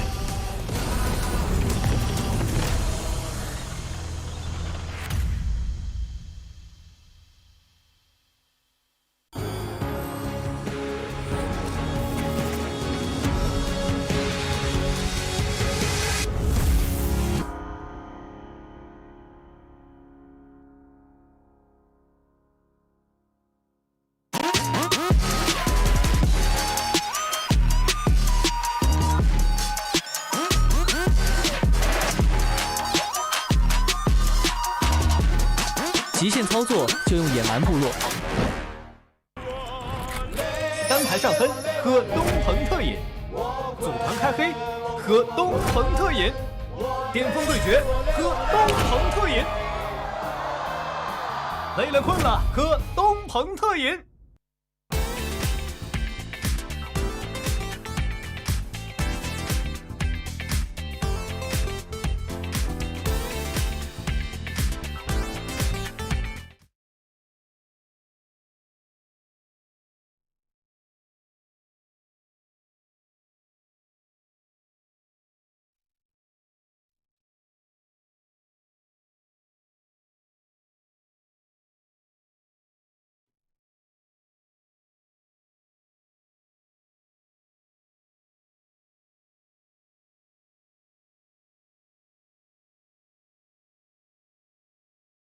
That's right. And good news, at least for both of these teams, they are now guaranteed $20,000 for their wonderful efforts. With Japan's exit in fourth place, they earned $10,000. But now it's time to get serious. Like you said, it is the revenge tour, at least for one of those teams. Of course, I'm talking about Korea, who now has to challenge once again Thailand. And that's not going to be easy whatsoever, man. Thailand dominated Korea yesterday. And what do I mean by that? Well, first and foremost, when it came to the attacking side, Korea was only able to take away about 47 total lives away from Thailand as they attack through 3 different objectives. Now, on Korea's attacking side, on the Thailand, they were only able to secure 1 point before they ran into B1 and B2 on trench lines and were defeated. And by the way,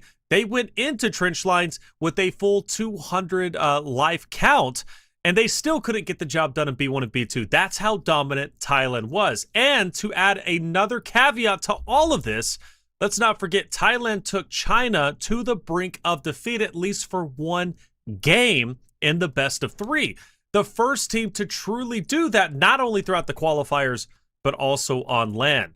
Thailand is the team to beat. The question is, can Korea do it? But Goj, let's talk about what Korea is doing right now. They've already gone through a best of 3. They're ready. They're warm. Thailand has yet to play today. This will be their first time. Yeah, I mean, I guess that's the big question is, will that actually matter? Probably not. Like, I feel like you're not actually getting cold. It's land. You're ready to rock. And don't worry, chat. I see you. Guess what? I'm back here in the booth, all right? All I was saying at the beginning is that I was excited to be here, and we're here for day 2 of our DreamHack Shanghai LAN here for the Asian Champions League. Taylor, I think you had a great points on the breakdown of this matchup, and I'm really excited for the revenge tour because, frankly, I think at the end of the day, this is Korea's moment to shine, right? They've really showed us that they are a team that can threaten some of the top dogs. They had a great back and forth with Japan, but eventually showed us, hey, look, especially on the defense, we can lock it down. And so if they get a good map where they feel comfortable, I think they absolutely can win this fight against Thailand,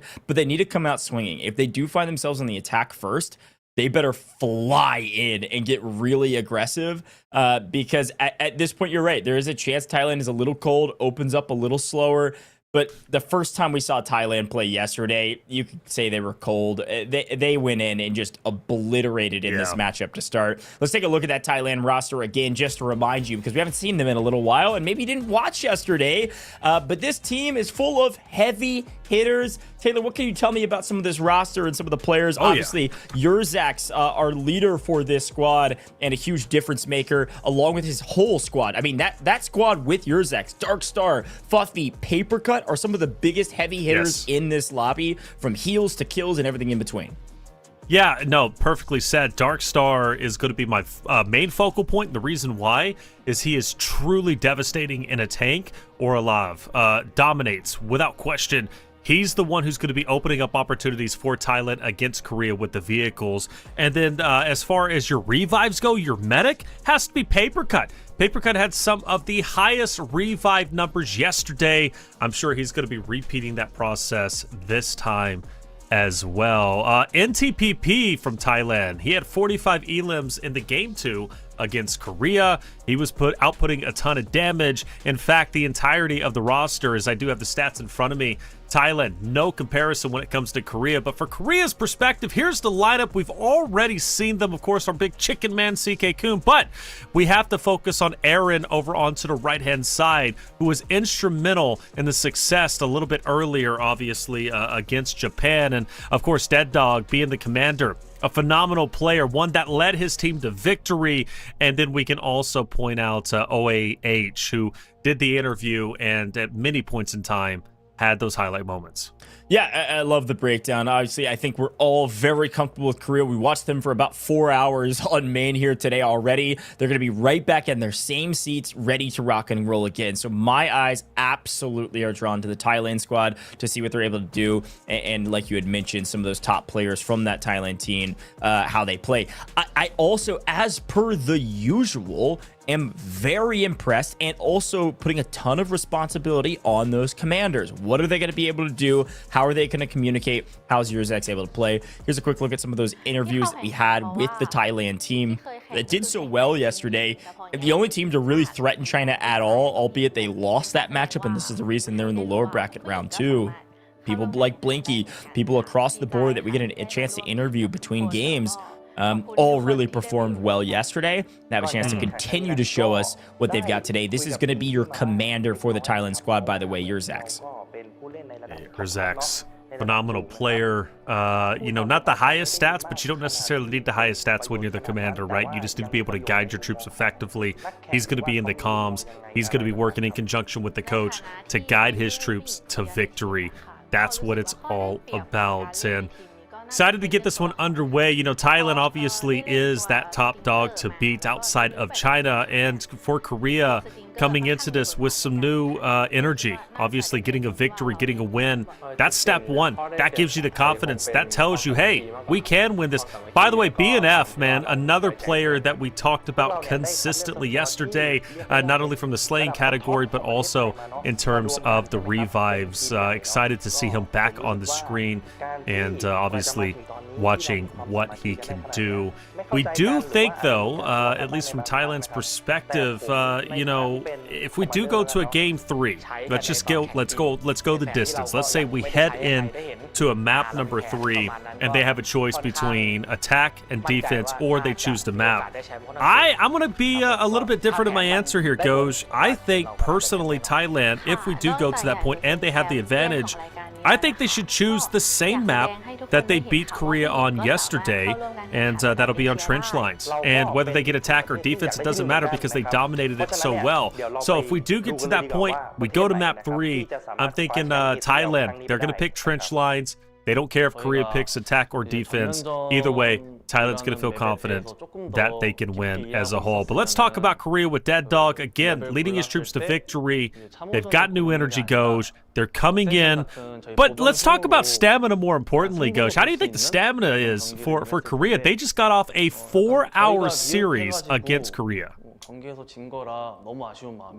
실력 차이라기보다 그냥 일본이 그저 준비할 수 있는 기간이 더 길었고 준비를 조금 더 열심히 했다라고 생각을 I really like that call out, Taylor. I think the energy is incredibly high. I think the stamina is high. It's fun to listen into some of these interviews as well, because at the end of the day, these people are showcasing who they are, what they have, what they're able to do on main. And I think we talked a little bit about it as well, is that, you know, some of these players are pro players in other titles, or have been in the past, or at least have played on LAN before. And so it is cool to see some of these players kind of transition over to Delta Force and show us their skills here. And I'm pretty blown away with the stuff they've got thus far. And I don't think stamina will be an issue, frankly. Here's Sarah Jin, who crushed it in the tank in the last game, talking about their commander Dead Dog. And yeah, I think they're not going to have any problem. Where stamina actually will come into question is if Korea wins this matchup, goes to grand finals, and has to play 3 best-of-3s in a row, especially if this one goes the distance. Right. Now that's when we can start thinking, okay, now we got to start talking about stamina. That's a lot of games on main on a stage. That's crazy.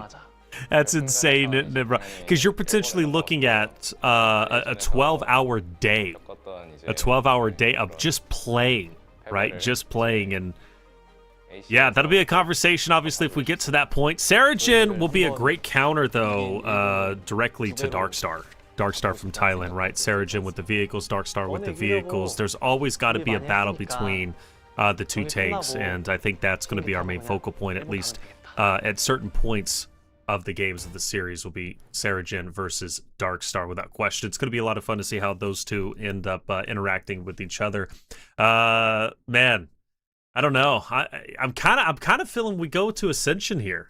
You know, we get a little bit wild. We just watched Ascension. You think we're going to run it back? Yeah, I mean, it's a fun conversation.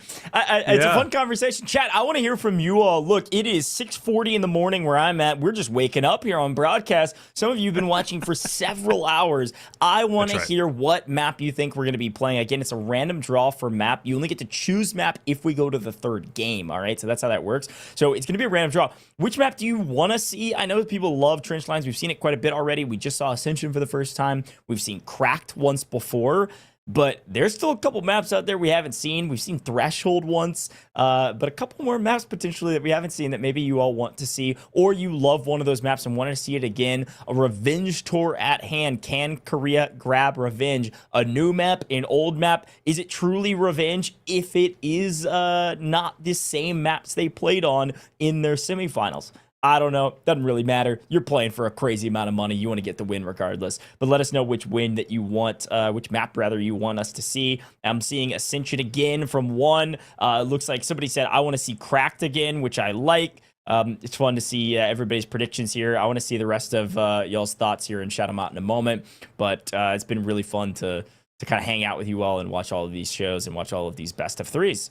But Taylor, yeah, look, I think, again, Trench Lines is my favorite. Like, I want to be very clear. I really like the map. I like how it plays. And we've got a really good gameplay loop right now. So it would be fun to watch these teams go head-to-head again on Trench Lines and get the true revenge tour of beating them on the same map that they beat you on before.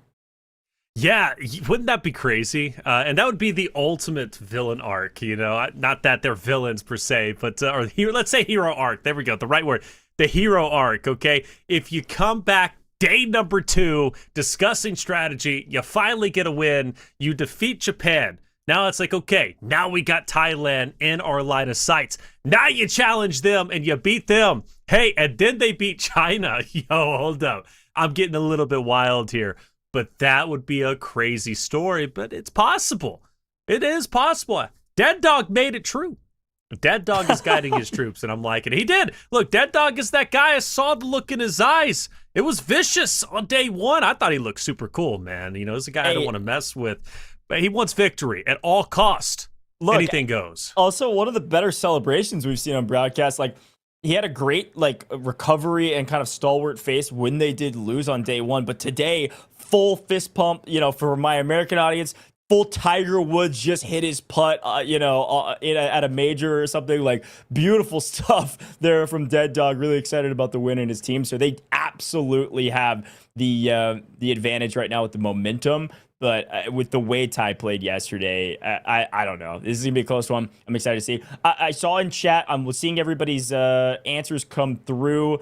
Somebody said train wreck. They would love to see that. But otherwise, most people are agreeing with me that they want to see trench lines again, which I think is the right call. I'm just saying. I really like that one. I would like to see, before we end today, we've, again, got 2 full best of 3s. In theory, not unlikely. I would like to see Cracked again. I want to see a little bit more from that map. It's kind of the OG map. That and Ascension were the first 2 that were added into the game at the beginning.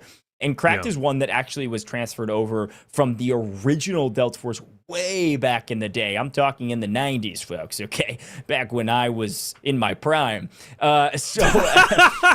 Look, it's cool to see kind of a refurbished, rehashed map like Cracked still make its way into pro play. It's a very unique map. It's very different from the others because there's only 3 capture points, A, B, C, rather than Trench Lines, which is A, B, C, D, and then E. So a totally different flow, totally different gameplay loop, and a little bit less from the vehicle category in comparison, depending on how long the map goes. So a fun map, and I'd love to see everybody's opinions in chat because we're hanging out with you all today. Want to hear your opinions. It's time, though, the classic question, Taylor, that we have to ask between each of our series. Chat, we want to hear where you're from. It looks like a couple more folks are tuning in from different regions as our time zones continually shift all across the board. Maybe some of you waking up from North America. Let's see some more North America love maybe in the chat. And obviously some European folks probably on their late lunch break at this point. But would love to hear where you're from. So type in all of our chats, what country you're watching from, what region of the world you're watching from, because Delta Force is a global esports first. Of course, this is our ACL, Asian Champions League. So our 4 Asian teams and countries are represented on stage. So we're getting ready for this matchup. I want to see where you're from. And of course, if you've been watching since the very beginning, kudos to you. You all are the true troopers. But I'm seeing Philippines, Iran, more Philippines, South Africa. We've got Taiwan, Indonesia. This is just from YouTube. We got to go watch all of the other streams as well. Yeah. New Zealand, there we go. Representing our Oceania region. I'm telling you, we've got every region besides Antarctica. So I'm still waiting on that one. But otherwise, every single region has been represented today, which is really cool here in our English. Even Saturn. Even Saturn's been represented, which is great. Is there anybody from Jupiter out there in the chat? I'm actually super curious. Is there anybody we learned in chat a little bit about Saturn. Is there anybody in chat that wants to replace Taylor in the booth with me? That's the big question. Hey, job's always open, baby. Job's always open. You want to come in? Come on, baby. No matter where you are in the world, boot up that PC. Let's get it started. Come on in. Nah, it'd be fun. Mars, nice. Saiyan Gaming is from Mars. What's it like? We've been trying to get there for quite some time. I think the biggest thing is how do we cultivate like vegetables and stuff there, right? And obviously, like, how did you create your civilization? Were you able to find water? Mars is a majestic land. It looks like a desert or rock, but I think there's a lot of beauty there. And it does have, I believe, the highest mountain in our solar system. Okay, I don't know how hemispheres work still. I tried to learn that yesterday with Australia. Apparently it's winter over there. Had no idea. That's actually cool. Apparently it gets colder than 70 degrees. What is that in Celsius? I don't know. But apparently you guys do have winter. And that's pretty crazy. Shout out to you guys. Panda's from Texas, by the way. Now, Panda, you guys do not get winter in Texas. I lived in Texas. It gets a little bit cold. But it doesn't get there. And by the way, and shout out to those who are, in England, right? UK, Europe. Did you have your beans on toast this morning? Let me know. I tell you what, an English breakfast, no joke, is one of the most well-rounded, beautiful breakfasts you could possibly get. I'm a huge fan of it, especially the tomato that you put on the plate. Beautifully done, nice and grilled, pairs very well with the toast and well, of course, the beans, which is just crazy, insane. No, we gotta talk. We gotta hash it out, Ghosh. Okay, you reached your peak in the '90s when you were like 8 years old. I'm reaching my peak now at the ripe old age of 33, dude. And maybe I'm losing my mind, but you know what? It makes life fun when that happens because you just never know what's going to happen day to day. The stage, by the way, is beautiful. Loving the stage, the trophy, the players are getting ready. They're getting pumped up, and they are looking good as far as I'm concerned, man. And the fact that, Shanghai DreamHack, first ever Delta Force LAN, is so fun and cool. I wish I was there. I really do. Maybe one day we'll have a chance to get over there, or at least have a chance to meet these players in real life. And what are we thinking globally, Goj? Obviously we have 4 wonderful regions represented in this moment, but like globally, do you think at some point we could have representation from every single country? Yeah, I mean, I think that's absolutely the case. I mean, you got to remember one of the slogans of the entire ACL has been Road to EWC, right? That's one of the slogans you're seeing on some of the transitions that they show. And it's really important for them. They want to make it to EWC, the Esports World Cup, next year in 2026. And so because of that, that's something that EWC always prioritizes, is trying to represent each of the different regions at their competition, because truly it makes it a World Cup. So I totally agree. I think this is the nature of the game for Delta Force. They're trying to bring together all regions, come together and compete at a world stage. And this is just a glimpse at that stage, one section of that stage here at the Asian Champions League. Of course, we did have NA and European esports here with the Delta Force Global League that we did not too long ago, only a couple weeks ago at this point, actually. And it was really fun to shoutcast all of that, as well as kind of, again, those regions were trying to represent the region well, their country well, but obviously it was a totally different format. And so with this format, one of the things we've been talking about and will continue to talk about is the fact that, well, to be honest with you, these teams are much more organized. They're a full 20-man roster working together under a single commander. And that's a totally different flow from the way some of the other regions operated. So it's going to be really fun to see teams get more entrenched on the ground floor of Delta Force and grow in this space. All right. So I'm pumped to see kind of the growth of what's going to be coming for Delta Force across the board. We're about to hop into game, folks. Thanks for being patient. Thanks for listening to us yap about all types of things. But 20v25 squads of 4 about to go head-to-head. And this is lower bracket finals. The winner of this moves to grand finals to take down the current top dogs, which is China, lying in wait, waiting for their main competition. Will they have a chance for revenge? Thai needs to win here. Thailand should win here, and then they can push into the grand finals and get their revenge. Or will we see the revenge tour here and right now with Korea taking down Thailand? Would love to hear some predictions as well in the chat. Shout you out as needed. But I think here in the booth, we're both thinking Thailand wins this, but absolutely with some momentum, there is a good chance Korea could at the very least force it to game 3, if not take the whole series. Forcing a game 3 would be an accomplishment in itself, especially after losing pretty decisively 2-0 just yesterday. We've got a lot of magic tricks happening on stage. I'm liking this. They're getting the players involved, which is cool. Everybody gets a chance to flex. Well, there it is. I thought, man, he was going to be hidden with the camo. But we see him. We see him flexing. That guy says, nah, I'm good, man. I'm focused on my water in the game, dude. I don't have time for this. But fun stuff. Seeing a lot of Thailand support in the chat. What about Korea? Anybody supporting Korea out here? Come on, they've got a chance. They just come off. They're coming off a series of big win. We're going the train wreck. Korea on the attack. Thailand on the defense. Goes. Walk me through it. Yeah, so train wreck we haven't seen in the ACL yet on main stage. I like this map a lot. This is a bit of a newer map in comparison to some of the OGs that we've been playing. I like this map. It is really interesting map because of the sight lines. There's going to be some wide open spaces we're going to have to deal with in the transition between points. So pay attention to some of those.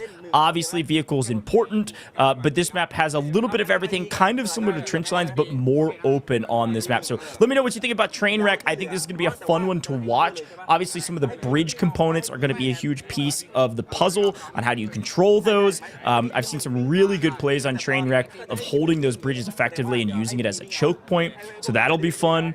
But Trainwreck is a very interesting map that was added in, again, fairly recently, I guess about half a year ago, 6 months ago, but in comparison to some of the OGs, this is one that likely the teams have a little bit less experience on, potentially, so keep an eye out for that as well. If there's a little bit lack of chemistry, it might just be they haven't played it quite as much as some of the other maps here, Taylor.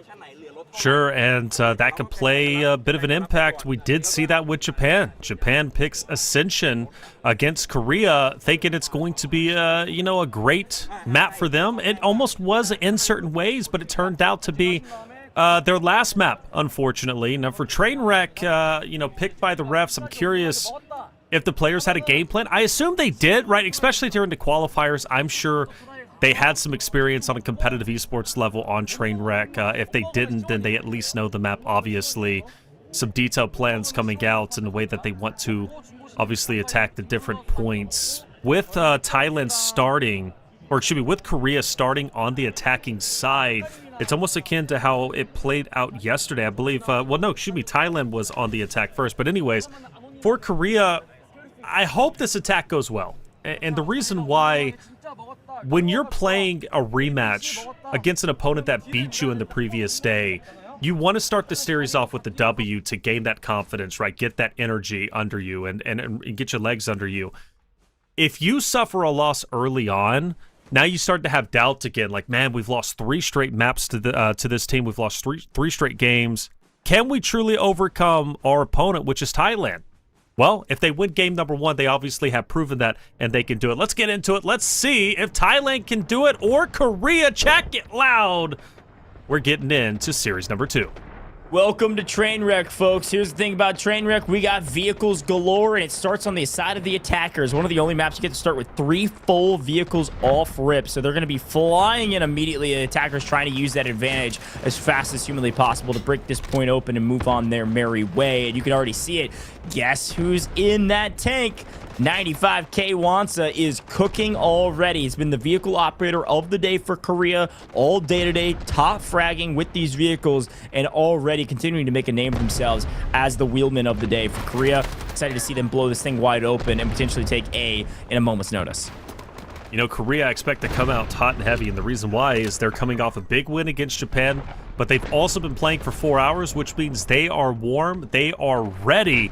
Thailand, they're coming in cold. This is their first game of the day. They're probably warming up, of course, like in the off stations, but this is their first official match today on broadcast, today on the main stage. So for Korea, they're going to be hitting their shots, and I mean, to their credit, they absolutely are. A, under contention, we've already got a tank under fire onto the A site. Couple of lives have been lost, but nothing to really write home about. I'm liking it. Korea looking pretty strong. Yeah, and again, I think the biggest things we need to pay attention to here is, one, can Korea take this point quickly while also keeping their vehicles alive? You're given a boon, you've got to protect it so you can use it later in the map. That is absolutely crucial. And obviously, Winter on your screen, playing Route Man and picking up several in rotation on the way to a high ground position to try to take down more on the actual point itself. So they need to open up a window of opportunity, able to do that with the tank. They've got to stay alive, though, and I know that Thailand is prioritizing shooting these vehicles down as soon as possible. Get them out of the play if you can, sure, but if you can take one down, it's going to be a massive boon for your team now and in the points to come. So prioritizing that, but prioritizing staying on the point. Currently, it looks like the Korean forces have swung over to the high ground position. Tactical respawn beacon down, at the very least, for these squads on the high ground overlooking A. This is just going to be a matter of time. Wipe these couple players on the point, and then you should be able to clean house and be able to get onto the point and start capping. Shouldn't be very difficult at this point, especially with the amount of damage that this tank is able to do from distance. All right, Korea finally making some moves. A, starting to get decapped. The defensive forces from Thailand are sparse. They are starting to thin out, and that's because of the tank, but also Korea has effectively moved in, Wolfpack together, and outslayed the defensive forces from Korea. They're on the respawn. They're starting to move in, and miraculously, they managed to even take back A just a little bit before it ticks back over towards red in the favor of Korea, who now have a great foothold on it, and that tank is putting in work. As, man, Thailand cannot get close. As soon as they do try to get in, they try to get center of A, they get deleted by the tank's missiles, and with A halfway captured, I think Thailand has to make a decision, continue to throw lives at this, or go ahead and back away and set up defensively. Yeah, absolutely. You got to be setting up defensively right now. This point is lost. Honestly, having a tank this early is game-changing. Finally, a couple people swinging around the corner. I mean, this is what you wanted to do, frankly. If you could take this tank out, again, you need more than two. There's just engineers in the area. You're not going to do enough damage. Here's a quick look, by the way. Obviously, 95K Wansa at the top, using that tank. 15 kills already. Pay attention to those score lines, because remember, you can call in more vehicles once you rack up more score, as well as other things like guided missiles, artillery strikes, etc. But A quickly taken, coming in with one life short of full, and moving on to B pretty quickly. Now, this map is really interesting here because of the push from A to B. It is wide open on this hilltop, and this is where high ground is going to prove to be very effective. We'd love to listen in to the Korea cops.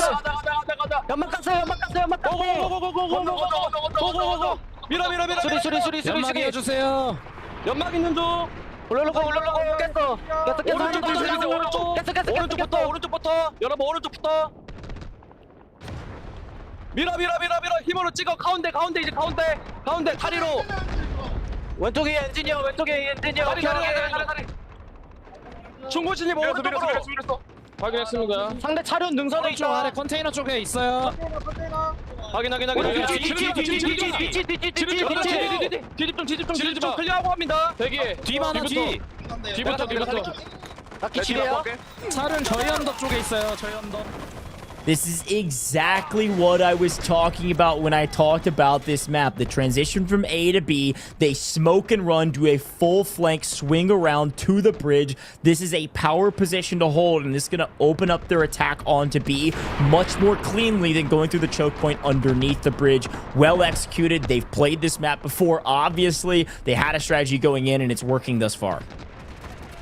Going across the bridge, just where things start to get pretty tight. You have the trains, obviously, for cover, but you've got to push down some very distinct choke points, and you know that you're most likely going to get gunned down once you do. But to Korea's credit, they push straight through the top.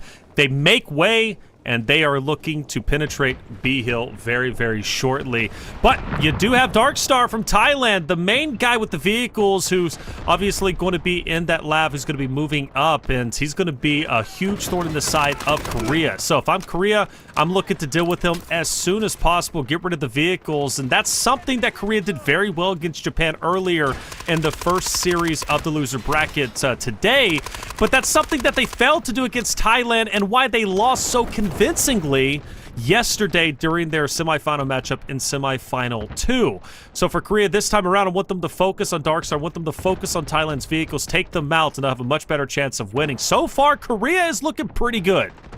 Yeah, they are. I mean, they've got a lot of momentum, and they still got those vehicles from their first initial attack, and so they're able to swing up here aggressively, and they've actually got a tank destroyer of their own, so SFV, very valuable in these fights, and it looks like, oh my goodness, it looks like Thailand's vehicle is in the mix on the backline and somehow not dead yet, just getting right up onto these players. They've completely eliminated and lose it. It does look like the Korea team has taken out the vehicle finally, which is a huge win. They've lost a ton of value and a ton of ground to stand on, and that entire push that pushed over to the bridge to play the high ground completely thwarted. But at the very least, I guess they traded out a vehicle. Could have been worse by, I guess, one vehicle. So, well done from Korea, but also they've got to figure out what their attack plan is now that the actual push over the bridge didn't work, and now they're just kind of playing this low ground around this middle hill, playing this kind of left side, trying to group up and then make a push. A lot of red on the screen as they take over the hillside, something that Japan tried to do multiple times. It got too caught up. Let's listen to Thailand and hear how they're sounding.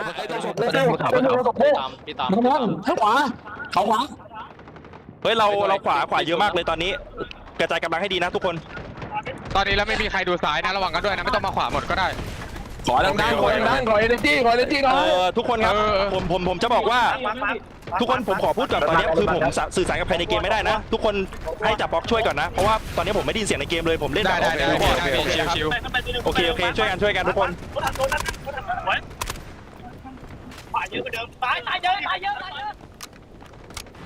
A lot of energy coming out from the Thailand side, as to be expected. They're obviously playing their hearts out. They're trying to go for gold, and they understand that they can hold Korea back on this B site. Well, that's one victory for themselves, and that puts them that much closer to moving forward to grand finals to play for $40,000 and potentially be the first team ever, at least when it comes to Delta Force Esports, to beat this Chinese team that has been so dominant, not only throughout this tournament, but also through the qualifiers. Yeah, and again, it looks like the same strategy being used by Korea. We want the bridge. We've got to take the bridge. And at the same time, they're keeping their vehicles back and peppering from a distance. It's not no holds barred right now. It's not pedal to the metal. They've got time. They've got 125 lives for this sector. And arguably, this B flag, pretty hard to capture. It's pretty wide out in the open. And this bridge provides some visual cover from above. Dropping down onto the point, though, is where it gets a bit scary. So eventually, when the team is ready to make the push, when they feel like they've secured the bridge, they're calling in their vehicles, get on this point with us, let's blow this thing wide open, let's all drop down and start capping. And I think that's the decision they're making right now. Vehicles coming into the backside, clearing out the push. This is going to open up a window of opportunity for Korea to drop down from the bridge onto the point. These vehicles are menaces in the back line, not only causing a distraction, but picking up a ton of kills to boot. As long as they don't lose these vehicles immediately, this could be a window of opportunity for Korea to jump down, and it's looking like as many smokes as you want to throw on that vehicle, there's just too many Thailand players spawning around that vehicle. It goes down. They lose one of their two, and although it was a window of opportunity, it seems that that window was shut immediately in the face of Korea, as they only have a couple bodies on the point, which is doing a little bit of work, but I can only imagine this Thailand squad is going to be able to answer back and defend it. Yeah, Dead Dog was doing a wonderful job up top on the bridge. But yeah, as far as Thailand goes, they're holding B down very well. Finally, an attempt from Korea from the top of the bridge down to B, plus a Lav are going to be on the B site. They're going for the capture. Still very healthy when it comes to overall lives at 116. If they can get this capture shortly, they're going to be sitting pretty going into the C points. Finally, it's going to be decapped fully. That's the first time. It took a long time to get here, but that helps, doesn't it? Having the tank on the high ground. Yeah. Plus, you got the Lav down low, as well as the foot troops to encompass B. yeah, Korea's got this. We're going to be going on, I'm sure of it. Yeah, but look how many of these Thailand players are getting on the point, but nobody's able to take down Wanzo. One of the crazy things about the tank destroyer that he's driving is that it's just so dang fast. His maneuverability is impressive, his driving skill is impeccable, and his slaying power unmatched. Wanzo MVP right now for Korea to keep their dreams alive of taking B and getting revenge on this Thailand squad. And well, don't worry, have you missed Saniva? They're back on the point, shield bashing and getting on the objective. That is what Saniva is all about. How long can I soak up this objective time? How long can I be here to take this point? Very well executed here from Korea in order to spin some lives. Sure, they're down to 107, but overall still able to take this point, likely on the back of some of these respawn beacons as they're able to grab this point, and we're going to be moving on to point C here shortly. Yeah, very nice. We take a look at the stats. Wanza still the elimination leader at 29, but Meme has showed his hand. 27 revives OAH, excuse me, with 25. Well done from those two, keeping their troops into the action, or keeping their troops in the action, I should say. And that's why they're so healthy at 161 currently going into C1 and C2, where the true challenge begins. Let's listen in to Korea. 이거 정면 힘싸움 하죠? 정면 힘싸움. 시원에도 정면 힘싸움 할게요. 시원에서. 수리해봐. 갑시다. 시원으로 갈 거예요. 시원으로. 여기 잡아야 돼. 앞에 많아요. 조심. 오른쪽 많다 그래도 시원 갈 겁니다. 저희 오른쪽 많다 해서 시원 갈 거예요. 네. 연막 이어주세요. 연막. 하늘 라브 위치 모릅니까? 라브 위치 몰라요. 살리고 갈게.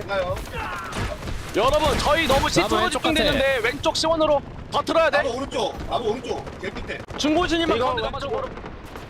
Those are the critical moments. I think you can hear from the command's voice and their tone that basically it's a communication of, okay, where do we want to enter to? It's much less chaotic because there's one mission. We need to get to a point where we can address one of these sides, and they've probably already discussed with the squad leaders as well, hey, we want to go for C1 or C2. They've probably already picked, I don't know which one it'll be, of which one they want to go for first. This is the classic strategy of the attack. We need to take one of these points, get stabilized, get all of our bodies onto the point, and then make a push from there, especially in points like this where C1 and C2 aren't that far away and are also inside. So this is the thing about Trainwreck that I like a lot. You're getting a chance to look at all the different types of terrain and the different ways you can take fights. We've had these wide open spaces in A and B. Once you get to C, you've got interior building fights, which means some of these vehicles are going to be a little bit less valuable on these points in terms of entry fragging and blowing holes wide open onto these buildings to cover them. Yes, they're important, like you can see right here,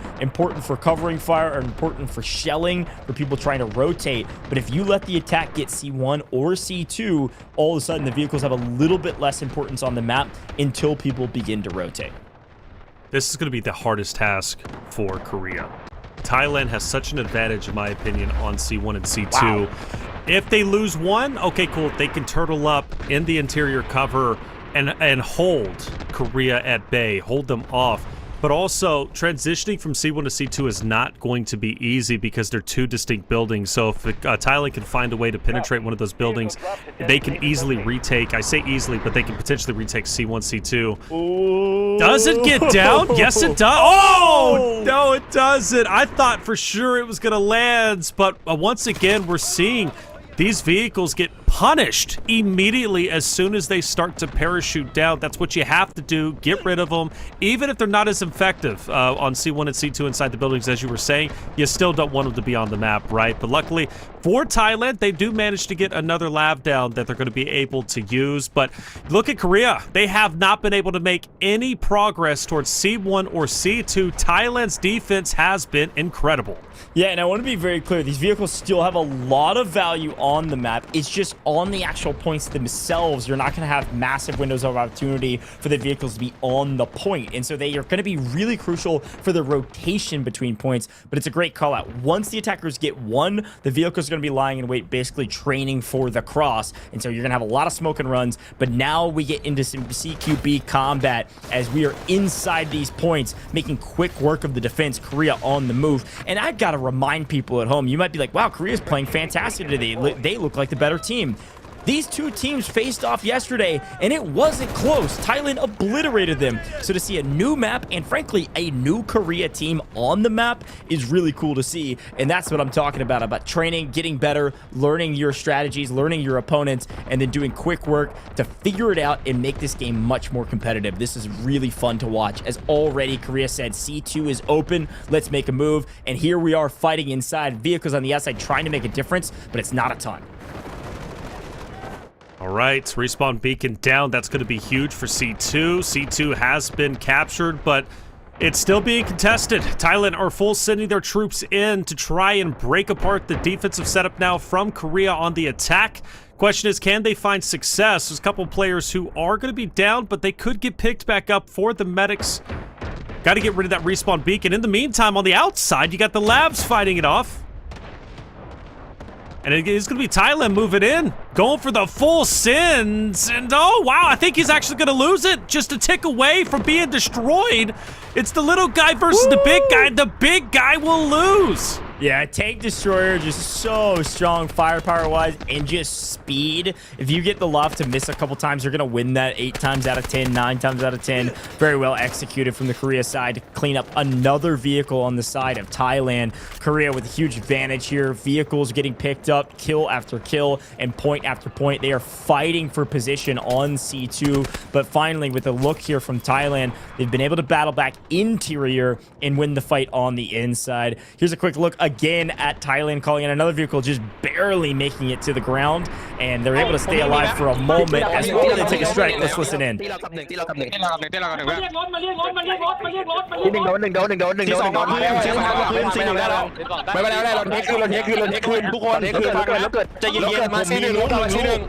ผมมีนุ้ง1 ลูกมีใครมีเกิดคอมโบกับนุ้งผมไหมถ้าสมมติเราจะเทคไซคืนผมมีไม่ไหวใครได้มีรับทราบน้องหรือจะให้ผมเก็บนุ้งได้ใกล้ได้นุ้งกันวางที่ไหนพี่น่าจะยืมมากนัดที่หนึ่งมีรถถังนัดที่หนึ่งมีรถไม่ซีหนึ่งนะเมื่อกี้ซีหนึ่งก็มีฮัลโหลก็จะแตกกูไม่ได้ยินเสียงอะไรเลยวะฮัลโหลหน่วยคอหน่อยไอ้คนเป็นหัวตะคอนพูดได้ไม่ดีหน่อยดิฮัลโหลครับหัวสควอตพูดอยู่หัวสควอตคนอื่นอ่ะที่พูดในเกมอ่ะพูดได้ไหนปะ Unfazed, not worried, clear communication, sounds good to me. Unfortunately, yes, the tug of war has begun and they're passing these points back and forth, but C2 has been recaptured by Thailand, and now it's truly sitting on a knife's edge, 50-50 right now, of trading these points. And this is exactly what Korea needed and wanted to do. They want to fully capitalize on C1 and hold it down. And yet again, I'm not kidding, this Korean player inside the tank destroyer is an absolute utter menace.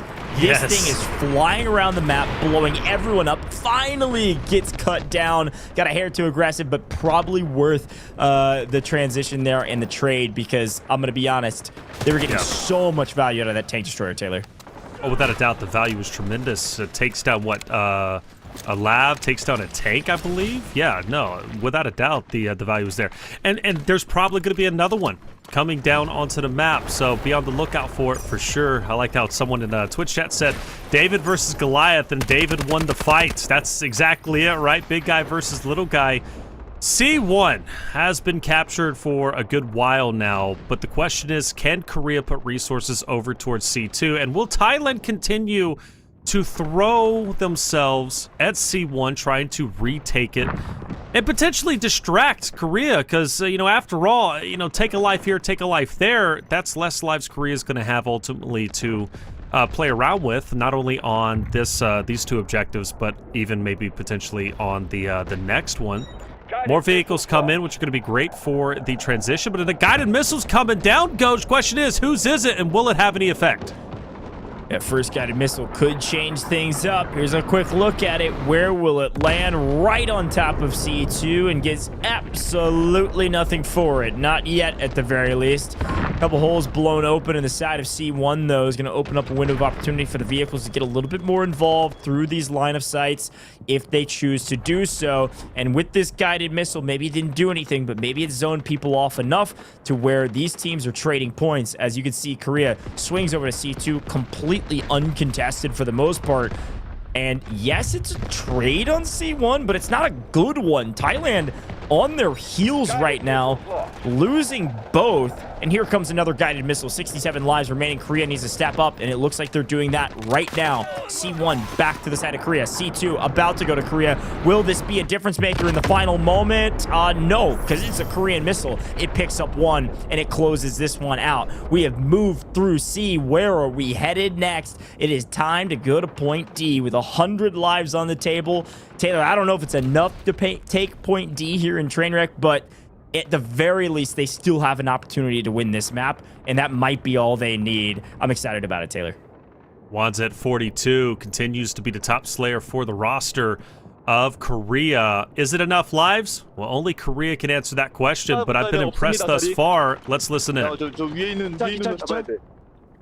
원차분대 가지 없습니다. 정리하려. 아니 그냥 가. 돌차 우리 나왔어요, 돌차 돌차. 2개예요. 우리 돌차 2개예요. 저희 돌차 저희 2대예요. 저희 이거 다리 정면으로 그냥 뛰지 마시고 오른쪽으로 감아서 다리 위로 가죠. 돌차 안 타면 다리 터져요. 아래로. 다리 아래로. 다리 위에 많습니다. 차량 하늘에 차량. 하늘에 차량. 하늘 어디에요? 가운데. 나이스. 이거 가운데 저희 상대 팀 두 군데 있어요. 두 군데. 오른쪽에 I mean, great listening. Yeah. Obviously very focused. And desire to win this is starting to grow. D1 and D2, the final objectives, the final chance for Thailand to hold on and potentially take game number 1, but also the same goes for Korea to win an attacking side against Thailand. I mean, let's go. You know, as far as I'm concerned, Korea has already made leaps and bounds in terms of progress from their performance yesterday against Thailand to what we are seeing now. Yeah, absolutely. And one of my favorite things about those listen-ins is you could tell it was clear, it was calm, it was a transition point of let's move up, let's try to figure out how we're going to address these points. And then all of a sudden they saw a vehicle being called in and the comms were insane. They're like, shoot it. And they blew it up and celebrated that win. So great to hear the comms, to know what they're prioritizing. And of course, a very big priority is taking down those vehicles that people call in because of their score lines and being able to execute those before they can hit the ground. A big moment. But we'll take a look. This is where things get really interesting with Trainwreck because all of our other points have been what I call laterally expansive. You have C1 and C2 next to each other.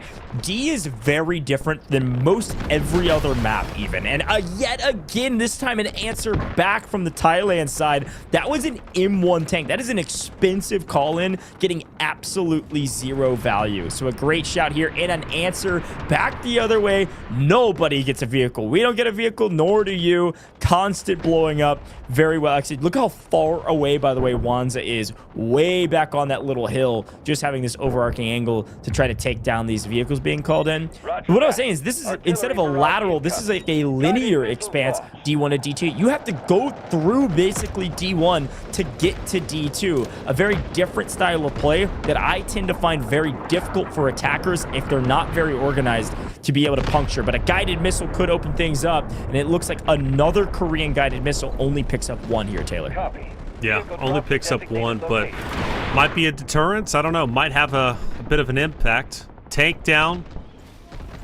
Vehicle also. So now we have two vehicles onto the side of Korea that hopefully will have a bit of an impact, especially if they get onto the bridge and be free and clear to lock in one of the choke points, which it seems there's going to be two, right? There's the right and left side, at least, of the D1 position. But in the meantime, you look forward. Korea does have a good amount of priority and a good amount of space in front of them to get onto at least D1. But, you know, the thing is, you go back to the first bridge attack, Goj, and Korea stayed on top for a long time before they finally got the courage, or at least the wherewithal, to drop down onto the position, I believe, of A and try and get the capture. And it took them so long. I hope they don't run into the same issue, because you could bleed a lot of lives if you're a bit too decisive. But I think they're going to attack this point a lot quicker than they did before. Yeah, and obviously this is the namesake of the map. It's a train wreck here, and there's a wide open space in the center of this bridge. It's really fun to play on the high ground here because you're able to shoot down and have a decent bit of cover from the sides.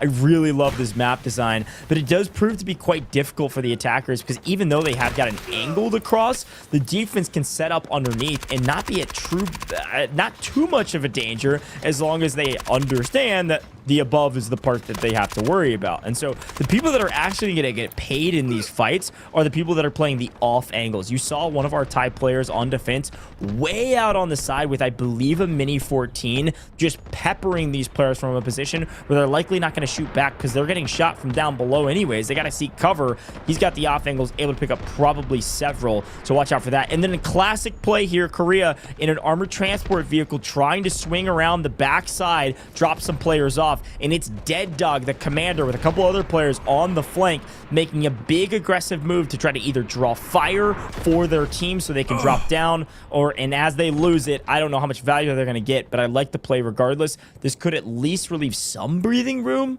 for D1, or maybe make a play for D2. You can see a couple players putting a little bit of pressure on a D2, but overall it feels like that attack was pretty much thwarted by the side of Thailand. It's getting tough for Korea, for sure. They've made great strides, leaps and bounds from their performance yesterday, but is it enough to defeat the top dogs of Thailand, the only team to put China at brink of defeat throughout the qualifiers and obviously this LAN event? A lot of pressure up top for the side of Korea. You can see them bringing in vehicles. They've taken down several members of Thailand on the bridge itself, but they're also coming in through with their reinforcements, including the LAV. Overall, D1, D2 still very healthy. Thailand in full control. Korea trying to send all their troops down the bridge, and Thailand's meeting them head on. And in fact, you got a couple of members going straight up the wreckage to face Korea head on. And if you look at the elimination feed, Thailand is winning those fights. Yeah, massive wins in the kill feed here from Thailand, and obviously individual plays can stand out. I saw Papercut cleaning up several in transition. And we take a look, D1 finally at jeopardy for the first time pretty much this entire fight. 47 lives, but they've got to capture both of these nearly at the same time if they want a chance to win. And I think that's just going to be too tall of a task. Obviously, the linear progression of these points makes it quite difficult. One of the things you have to prio is your respawns. Where can you respawn? Can you have teammates that are alive, not in fight? Probably not. And as guided missiles come in, again, as always, they can change the game. Will this be our first Thai missile in a while? No, another Korean missile takes out two, trying to open up D2 at least a hair so that somebody can make a play on either point. But a Thai missile follows up. Gun 2K blows up D1, cleaning out the point at least enough to where they're not going to take it immediately. 39 lives remaining. D1 starting to get capped. Korea looking good. They got to push through. They don't have a lot of lives to deal with, but they have just enough in order to get a victory and take it away from Thailand, who's been so strong. It sounds like another guided missile is going to be coming in very shortly. Question is, who's it going to be?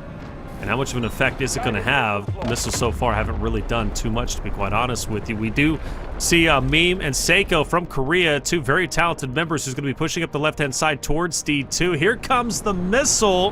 Where's it going? Straight on the D2, and that's going to be a Korean missile that will at least pick up one member from Thailand.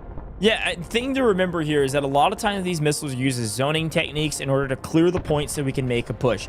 The problem is when that missile is called in, you can see all of Thailand just backed up, and it missed just about everybody, and they still have pressure on D2. So albeit a decent zoning principle, not a great time to call that in unless you got real lucky and people didn't back out. But this is professional esports. You can't imagine this is going to happen. Let's listen in some big moments here in the final hour.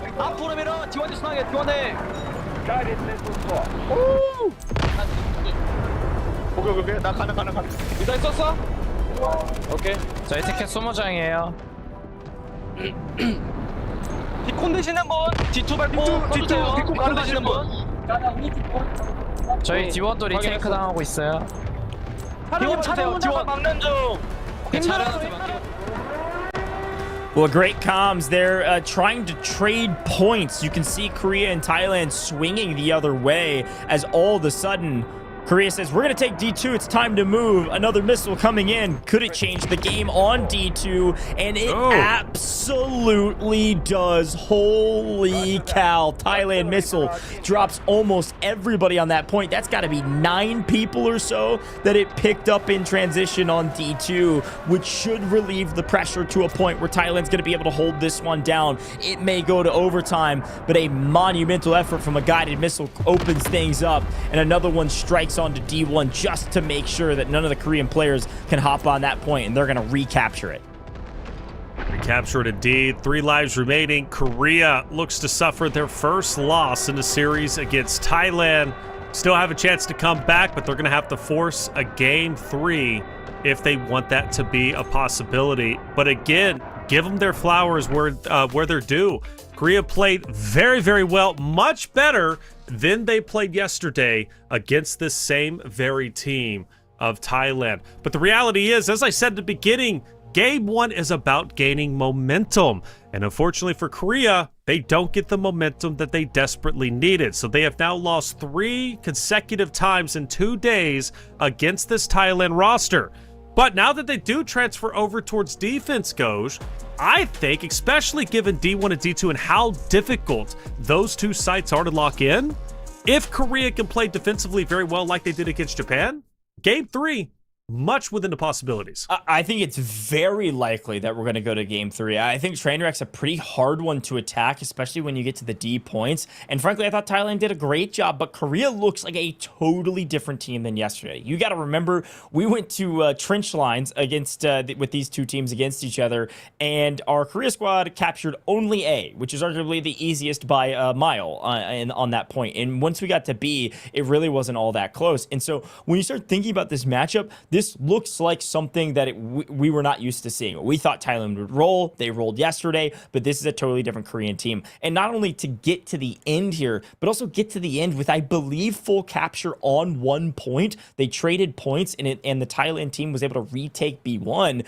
but it wasn't a full control of both. So that may come into play when it comes to thinking about the advantages going into Game 3, if there is a Game 3. So we'll be headed back to Trainwreck. They're going to swap sides, and of course, that Korea team is going to show us what they've got on defense, which we know they've got it. They've got a good defense. They just got to execute.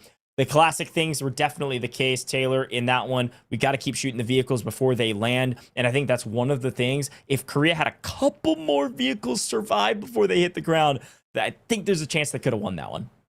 Oh, yeah, without a doubt, the vehicles have proved to be incredible. Let's not forget also the tank destroyer putting in so much work for Korea and really hurting at least the vehicle economy on the side of Thailand. That tank destroyer, the little guy, was just tearing it up. I'm curious if that will have the same effect, and especially a greater effect on the defensive side, right? Just like the vehicles from Korea that were parachuting down were destroyed, which is hugely impactful in their potential loss, excuse me. It's going to be the same effect, but even greater for the side of Korea against Thailand on the defensive side. So if they could continue to have that tank destroyer, destroying the tanks, destroying the lavs, having that much of an impact, plus destroying them out of the parachutes, yeah, Thailand's going to struggle. It's going to be a very, very tough task for them to overcome for sure. But Thailand's got to feel good. Again, that's 3 wins in a row against this very roster. That's also wins on attack and defense consecutively. Can they do it again? And how badly do they want to be in grand finals? And the same questions will obviously be asked for the side of Korea. Chad, I ask you, did Korea put up enough of an effort to get you excited for their defense going into game number 2? At least from my perspective, absolutely. Very happy with the way Korea played. Let's see if they can keep that energy. Yeah, Taylor, I've got a question for you. I mean, what do you think about Trainwreck as a map, right? Because this is the first time we've seen it on broadcast. A very interesting one, very different. You get to see a number of different landscapes throughout the course of it, and then a linear progression D point. What do you think about it? Yeah, super interesting. The elevation thing, right, from the bridges having a point below, especially at the start, also on D1 and D2, is very interesting. The guided missiles on D1 and D2 are huge. There's no cover, right? Yeah. There's no cover whatsoever. So, and you saw that represented in the final guided missile that took out like 6 players from Korea to really damage their lives. I'm a big fan of it, but I do think it's a difficult map from my perspective for the attacking side. So if you're able to win attack, the attacking side on Trainwreck, it shows you are an incredible team with a lot of legs. We take a look at the stats, and Aaron from Korea did such a good job. But on the opposite side, Zhao is going to match that energy from Thailand with a total of 55. High numbers on both ends. That's because this game went the distance. Yeah, XA, Triple I, Zai, however you want to say it. 55 kills is a fantastic feat, but you got to remember what they were able to do, not only with the vehicles, with some of those guided missiles, to blow things wide open for the defense and keep the offense on their heels. You can see on the revive category, 101 from Naki on the side of Korea, but of course not going to make this board because Thailand was your winners. But a ridiculous amount of tickets saved, a ridiculous amount of lives on both sides to keep their people up and running. Here's a look, though, of course, Jin Fu, the ace armored vehicle tag, and Zhai, highest kills of the day. We saw that on the board with 2 hit BBC as the vehicle bane, doing the most damage to other opponent vehicles. And nothing's changed on this side, folks. Dark Star, a vehicle menace himself, and then Paper Cut, the battlefield medic of a century. Always that medic that is there, waiting, willing to run around the map and pick literally everyone up constantly. This was our top medic from the day yesterday, top medic today seemingly for Thailand yet again, and then Fuffy BBC also there contesting objectives. You got to remember, all of these guys are all on the same squad. This is the crazy thing. These 3 are on the same squad with the commander. A kind of ridiculous feat from just this squad of 4 in total, because our commander obviously had a great game as well. Here's listening to the final comms. เอาเลยครับเอาเลยตอนนี้เรายังได้ไปที่หนึ่งกลับที่2เราได้แล้วก็ยืนขาโอเคเราที่2สวยซ้ายสวยโคตรสวยเราได้1ชิวเหยียบศพมัน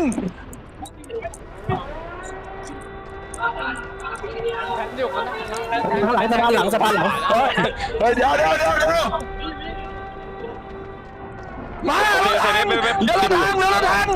ราทางเขียววินชมหน่อยวินเฮ้ย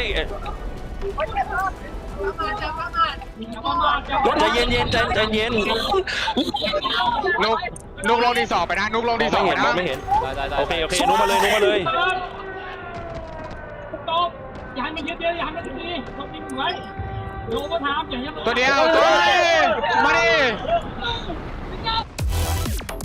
Celebratory response at the end as per the usual, but an even bigger celebration for that massive guided missile that came through from Zhai. That was so sick to watch the squad leaders yell about that one and congratulate him for that one, but also know that that's the signal flare that we got to close this game out and make sure they can't even force it to overtime. Very cool to witness, and of course some great moments throughout the course of this map. Looking back at B in particular to start things off, after a quick A succession, we moved to B and C, where the fight was all about the tank destroyer here, Taylor. Like you said, the little guy beats the big guy, and it happened over and over and over again. It's called the tank destroyer for a reason. That vehicle, very strong.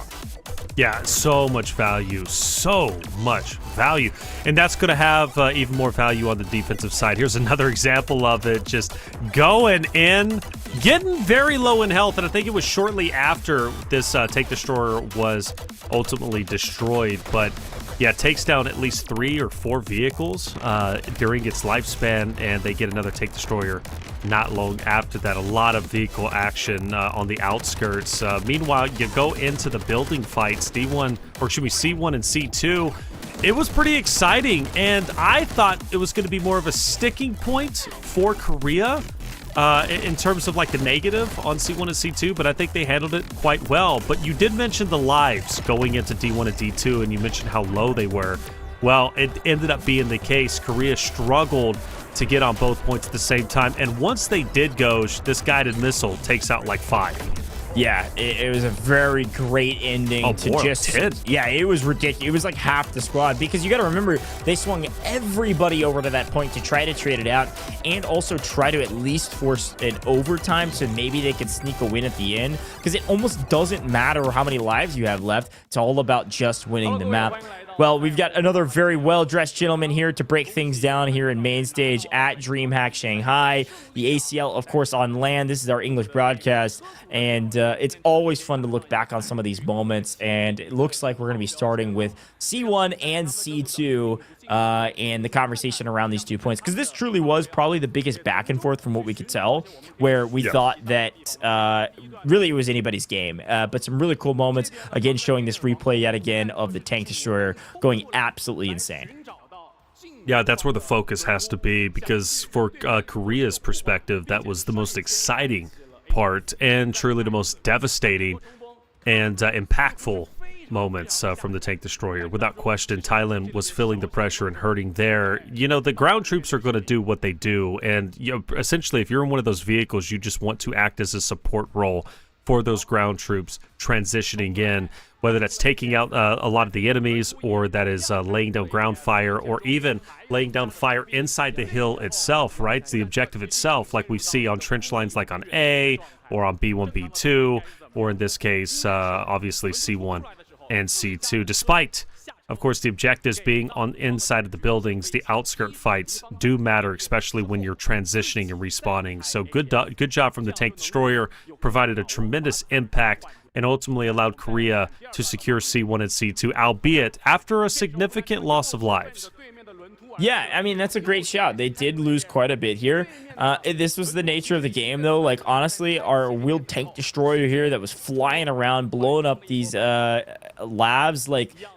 This is the reason we even got past C. Like, if you don't take out these labs, the transition between C1 and C2 was going to be nearly impossible. They had so much firepower on the outside of the map, just covering the cross, that if our wheeled tank destroyer just didn't get this active, I mean, obviously ends up losing his life at some level after taking out, I think, 3 labs. That's a crazy amount of score that's being ingested and then deleted by that Korean squad. So a great effort, and something that they didn't do well at all yesterday when we were watching them play against this team. So obviously a difference maker here in the wheeled tank destroyer, but also just a difference in strategy of what they're prioritizing.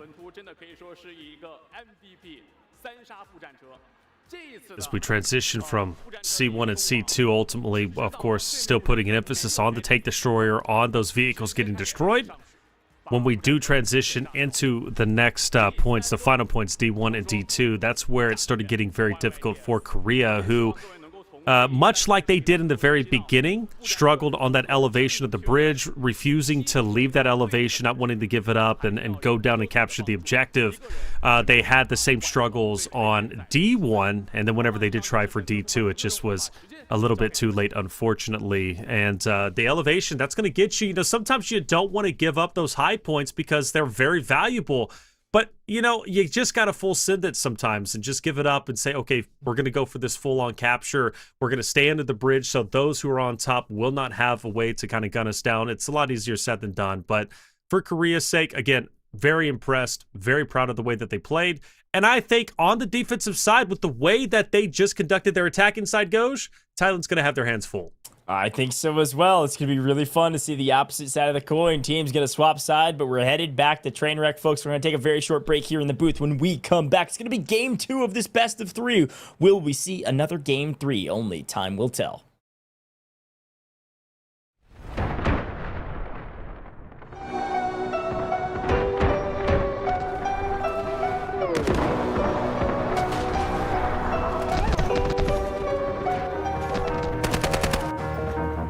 ผมมีนู1 ลูกมีใครมีเกิดคอมโบกับนูผมไหมถ้าสมมติเราจะเทคไซด์คืน ผ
านี่ให้ได้เว้ยถ้าสมมติว่าตีผมเข้านี่แล้วตีผมอ้อมได้สุดจริงๆว่าผมมันจะพยายามไปหลังเลยเว้ยแล้ววางบีคอนวางหลังบีคอนแล้วพยายามตีออกมาแบบตรงเนี้ยพวกผมจะพยายามยึดไอ้นี่ให้ได้ถ้ายึดนี่ได้มันเกิดไกลแน่ใช่ถ้ายึดนี่ได้มันเกิดไกลเลยอย่างถ้าเรายึดไม่ได้จริงๆผมพยายามจะยึดแถวๆนี้ให้ได้พยายามแบบเนี่ยผมจะเล่นปืนเคาะผมมีปืนเคาะอยู่พยายามจะให้ปืนเคาะเล่นนี่แล้วพวกผมเล่นกันแถวๆเนี้ยคือคอร์สไม่ให้มันข้ามมาฝั่งนี้ได้เข้าใจปะเข้าใจแต่ถ้าสมมติว่ารถผมจะเอารถผมขอรถแล้วก็สมมติว่าต้นเกมเกิดมารถผมไหลไปได้ถึงข้างหลังผมจะพยายามยึดนี่ให้เลยแล้วก็ไอ้3คนไอ้3ตีที่เหลือถ้าสมมติว่ารวมรถถังที่แบบว่าเอารถถังออกแล้วคือเข้าทางตรงได้เพื่อจะถูกเวลาด้วยแล้วก็ก็ต้องงั้นเดี๋ยวพี่จะเล่นแบบประมาณในนี้แล้วกันเพราะว่ารถถังจะได้โดนเราจะได้แบบโคเวอร์จากรถถังของพวกพี่จะได้เลิกไปทางนี้ง่ายด้วยแต่ถ้าจะให้ผมเลิกตีผมต้องแบบอาจจะรอทัมมิ่งแบบว่าให้เขาสนใจโฟกัสทางอื่นนิดนึงได้ไม่เป็นไรรอทัมมิ่งได้เราทำได้เกิดได้จะช้าประมาณแล้วเราจะเล่นสูตรหมอเปล่าที่ปูสโมกเข้าไปปุ๊บยึดโพซิชั่นนี้ให้ได้เล่นได้นะผมอยากเล่นหมอแล้วผมก็อยากว่าไซส์นี้เล่นได้ใช่ไหม중고신입만 왼쪽으로 뺄게요. 그러면 중고신입만 왼쪽으로 빼고 나머지 세 군데는 절벽에서 그냥 힘싸움 할게요. 여기서 힘싸움을 하고 있으니까 왼쪽에 많이 왔다라는 콜이 들리면 이동적으로 막아봅시다. 수비는 분합이 없어요.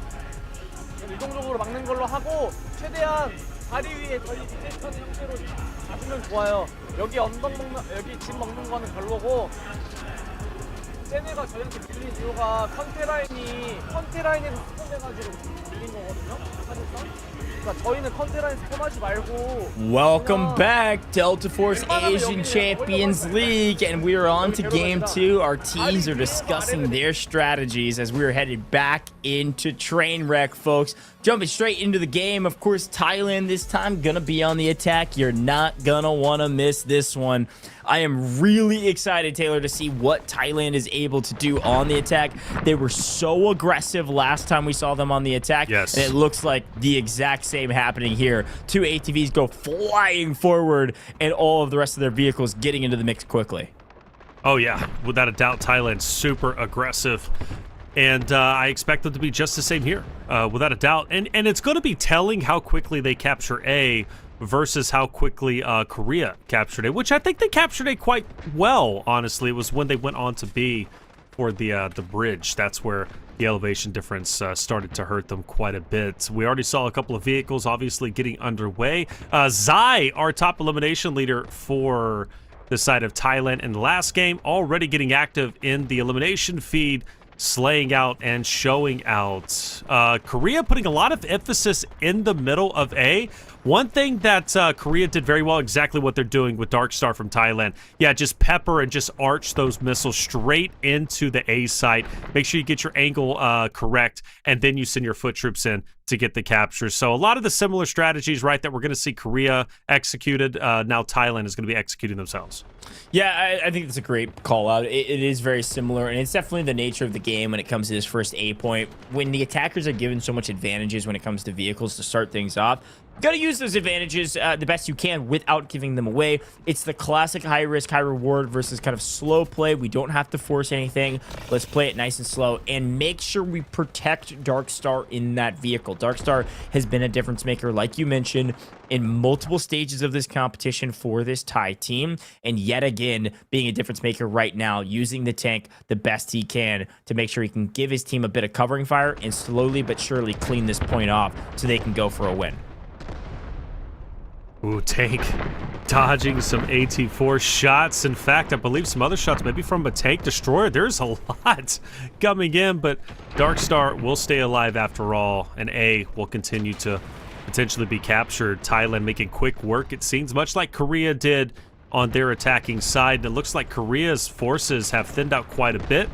Maybe the focus on the next objective is already on their minds, or maybe they just want to focus on this tank. There's a lot of Korean forces on the road shooting AT4s and really whatever else they can get their hands on to try and get this tank out of the way. They do not want Thailand to have that tank to be used going into the next objective. Yeah, I mean, that's ideal, right? If you're able to do it, that would be huge. Clean up all the tanks that you can, get them off the map so you can make a play. But very quickly, we see Thailand do a lot of the same that our Korea team was able to do, which is take A, keep their tank alive, and move on their merry way. It's going to come down to a big fight here at B, which I'm excited to see how the Thai team decides to execute it. Are they going to play the exact same way? That's Yurzak's there, right next to his team, down in the trenches, trying to figure out where we want to go from here. Here's a quick look at some of the stats from A. Obviously, quick point, which means not a lot of score, but obviously Nuy,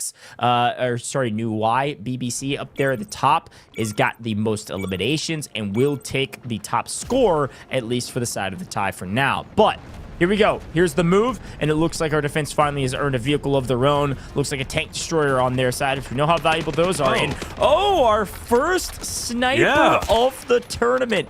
AWM, a great sniper choice. And of course, the Luna operator. A ton of information to share with your team. Excited to see our first sniper. I saw people in chat asking for snipers. I see you. We all see you. You saw your first one, and I will say B point on Trainwreck. Not a bad place to do it just because of the sight lines and how open this map can be. Sure, especially if you get top bridge, right? You have basically infinite line of sight. And even if you get, hill control, which Thailand has managed to do, you keep that sniper up there. Let's say Korea does want to take priority onto the top bridge. They're going to have a much harder time, not only because the vehicles, but also because the AWM sniper just mowing them down. Look at the elimination feed, lighting up green. Korea answering back, but Thailand also taking priority on B. Let's listen in. มันเขียวไปหรือยังเคลียร์ไปหรือยังแค่ถอยไปหน่อยแค่ถอยไปก่อนแค่ถอยไปก่อนเฮ้ยมันเขียวโอเคมาแล้วแค่ถอยไปก่อนจะกดเกิดเยอะเนาะเดี๋ยวเวงเฮ้ยมันเขียวแล้วใช่ผมวิ่งพร้อม3 2 1ไปเฮ้ยโดนยิงกูโดนยิงสมองยาวหรืออะไรเอ็นจิเนียร์ข่าวซ้ายเยอะมากเดี๋ยวซ่อมให้ไอ้โบ้ซ่อมเกิดขวาเราเกิดขวามาได้มาไป Thailand still trying to get anything going, pushing through the smoke, now progressing closer than they have been yet onto the B site. Their next objective is to move from the hilltop and ultimately get onto the bridge, but you got to give credit to Korea. Their defense has been spectacular so far. Still a long time to go before they truly hurt the lives of Thailand, especially if they're able to get this capture relatively soon. But here comes the tank from Thailand. Darkstar finally getting active, getting on top of the hilltop. And I believe for Korea's sake, they're really not going to have a good answer for this because now Thailand has pushed up quite aggressively. They're taking the building just before the B site. I think it's not before long that Thailand is officially going to be on B going for the capture if Korea's not careful. Well, this is what I was asking, right? It was like, what are the differences between the Korea and Thailand attack onto the B point? And there's quite a few, to be honest. Obviously, we saw Korea swing up onto the bridge and full send on the bridge with most of their resources. Totally different strategy here. Thailand has the tank shelling the point, obviously. A couple people go low, but it's holding the building next to B, like you shouted out, that is giving them a huge advantage. They're picking up several in rotation and then able to just run over from the building on the ground on the low side, which I like this strategy. They're able to get the bodies on the point more effectively, more efficiently. It's quicker. It's working well for them. And the defense is basically nowhere to be seen. This is a slow bleed, but a slow enough take to where, yes, quickly taking point B, but not having to do it with so many troops. They're just going to let it trickle down. They're going to take this point, and then they're going to move on to C1 and C2. Here's a push here from Korea to try to make some waves, but every player that's trying to cut over onto the low ground to contest this point is being obliterated in transition because of the setup they have from the building and, of course, from the tank shelling in. He's starting to get captured. Thailand through the smoke, making great work with their shots on the Korean soldiers coming in, trying to once again retake B for themselves. Fluffy with the tank down low is not going to help Korea's cause to try and get in. This is going to be the last push, I believe, from Korea's side. See if they can make any magic happen. They do get a couple of eliminations. Make that, I believe, 3 official elims as they continue to make their way forward, and they will get a touch. The tank now has to come in as the last-ditch effort. After all, you have it there for a reason. Go ahead and use it. But Korea doing a great job, I should say, of trying to get onto this B hill. Decapping it would be huge. Getting rid of the tank would even be even bigger. The tank forced to reposition behind the cement rolls is, of course, the tank down to just a sliver of health. Now a fourth, and now officially gone. Has Korea done it? Yes, they have. Korea will back Thailand off, destroy their forces on the attacking side, and recover B, but only for a little bit. Thailand's back. That's 95k Wonsa yet again. Clutch in ice in the veins. Let's listen into Korea.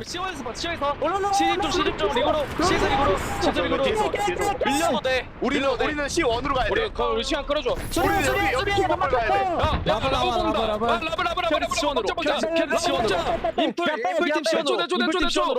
우리 여기 옆으로.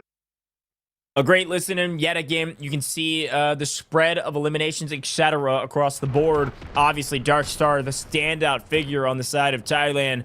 That's 23 kills already after 2 points. If we push on to C, it was a great push, a great comeback from Korea there on the point for a moment. The problem is once the dust cleared, who was there?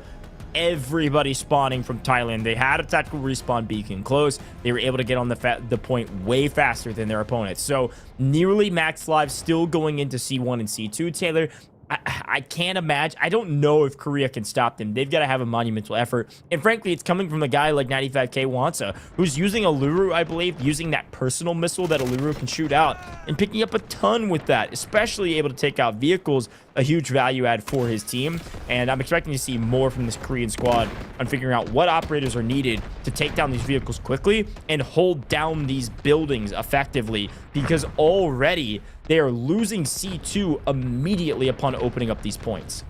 Yeah, if you go back to round 1 where Korea was on the attacking side, it took them forever to get on C1 or C2 respectively. Thailand just walks right in, gets set up defensively with their vehicles, and starts slaying out. Meanwhile, you do notice a lot of green in the elimination feed. Korea does get several eliminations, but not on C2 where it matters. C2 still getting captured, and it should be captured relatively shortly. Thailand, meanwhile, on foot. It's just a chaotic scene of events as we go first person, just looking at players and bodies dropping left and right. C2 captured. Now Thailand can focus on C1. Now, what is Korea's objective here? Obviously to win, right? If they can hold off for 163 lives from Thailand, but damage the lives enough heading into D1 and D2, the final 2 objectives, which we know are going to be in the open. Guided missiles are going to play a huge role, much like it did from Thailand defeating Korea on the defensive side from before. But if you can get the lives near 100 from the side of Thailand going into D1, D2, there's still a great chance Korea can walk away with the win and force a game 3, but it's not looking too solid. C2 still captured, and C1 now starting to get captured on the side of Thailand. Yeah, it just feels like Korea can't quite get together and work as an entire unit. There's some heroic individual plays, some really good players on the side of Korea. You're seeing them light up the kill feed right now and trading quite a bit of lives. They just don't quite have the organization that it seems like Thailand has right now. And obviously, some vehicle battles. Guess who it is? Darkstar, welcome to the party. This guy has been top fragging all day today and yesterday using these vehicles, and he is putting the pressure on these defensive vehicles. There's 2, though. I think Darkstar is going to fall here if this tank gets into the mix. It's trying to body block before even shooting back. I don't mind this play at all. Both vehicles shooting at Darkstar, and he will not falter. He will not fall. There are people behind him on the ground. Tanks shooting at him. Somehow this guy's still alive. Finally gets cut down, drawing all the aggro, though, of the defense. Is there an opening on C1 because of Darkstar's sacrifice? I don't think so, but there was maybe a window of opportunity. Korea's starting to heat up. You got to give them credit where credit is due. In fact, they're going to challenge C2. Only for a little bit, though. And they're right back at it. This could be pretty big for Korea. They've already managed to take Thailand's lives down to 137, which is relatively, well, could be low depending on how far it continues to drop. Again, the objective is D1 and D2. Those open fights going to be very tough for Thailand. Now the vehicle's coming in. Does it get destroyed before it parachutes? No, actually it doesn't. Thailand will get a vehicle. Meanwhile, we'll transition back over to C1, which is going to be under contention, but by only a few members from Thailand. So the big question I have is, what is happening at C2? Because it's been under contention for a while, and it seems as if Korea is making some headway. Yeah, guess who it is? It's Sarah Jin on point with a vehicle getting into the mix back here, and it looks like yet again, I want to say, this is going to be another Thailand almost like suicide run with this vehicle, running into 2 defensive vehicles, trying to make quick work of one of these labs. The problem is you've got a light tank there to not only give you extra firepower, but also give you an opportunity to body block some of the shots. You always win that 2v1. We talk about player advantage on points. We talk about player advantage all over the place. But when it comes down to vehicle advantage, 2 is greater than 1, my friends. Tank destroyer, maybe. The problem is when 2 vehicles are shooting at you, you are out of here. So it is non-stop action, of course, but it is a full lockdown of C1 right now from Korea. And I'm pretty impressed with the defensive maneuvers to be able to maintain position and potentially drop it below 100 lives. Let's listen in. 인풀팀도 화이팅! 왼쪽에 차량, 왼쪽 언덕에 공병. 잡았어요. 차량 잡았어. 소리 좀, 소리 좀. 형, 그 자리 좋아. 그 자리 먹어주면 좋아, 형. 한번 쌀게요. 우리는 계속 흔들어주면 돼. 흔들어주면 돼. 다시 오른쪽으로. 창문. C2 상황 어때요? 시원 우측 옵니다. 시원 우측 옵니다. C2 안에 많아요. C2 계속 트라이 중이니까 신경 쓰지 마세요. 시원 많이 온다. 시원 우측으로. 시원 우측으로. 좁은데. 이제 우리가 C2 흔들어줘야 돼. 가운데 보고 있고. 저 시원 Not bad comms from the side of Korea and Thailand, both sounding good thus far, but I'm pretty impressed, to be honest, with this defense. Like I said, a lot of smoke here, though. This is a big run at C1. They're trying to finally blow this thing open. They can't risk losing really too many more lives. They've got to get through D1 and D2. We already know how difficult that is. There is a chance here that we go to Game 3. There is a chance that Korea holds when it really looked incredibly grim after A and B. They've done a great job of maintaining control over C1 by constantly putting pressure on C2 so that the attack never had an opportunity to swing over and make the transition here, Taylor. D1 has, or excuse me, C2 has been under contention for the longest time. Thailand's had control of it, but Korea's been there as a nuisance, keeping it contested, and I believe they had the manpower, if I'm not mistaken. Can he make this window jump? He has tried 4 times. I don't know if he's looking out the window, if he's trying to get onto it. Oh, they're actually shooting through the window with an AT-4 at the vehicle up ahead, which I believe is going to be the tank. Okay, I see what you guys are about, and I understand your game now. Thailand has lost a lot of lives. They're down to 83.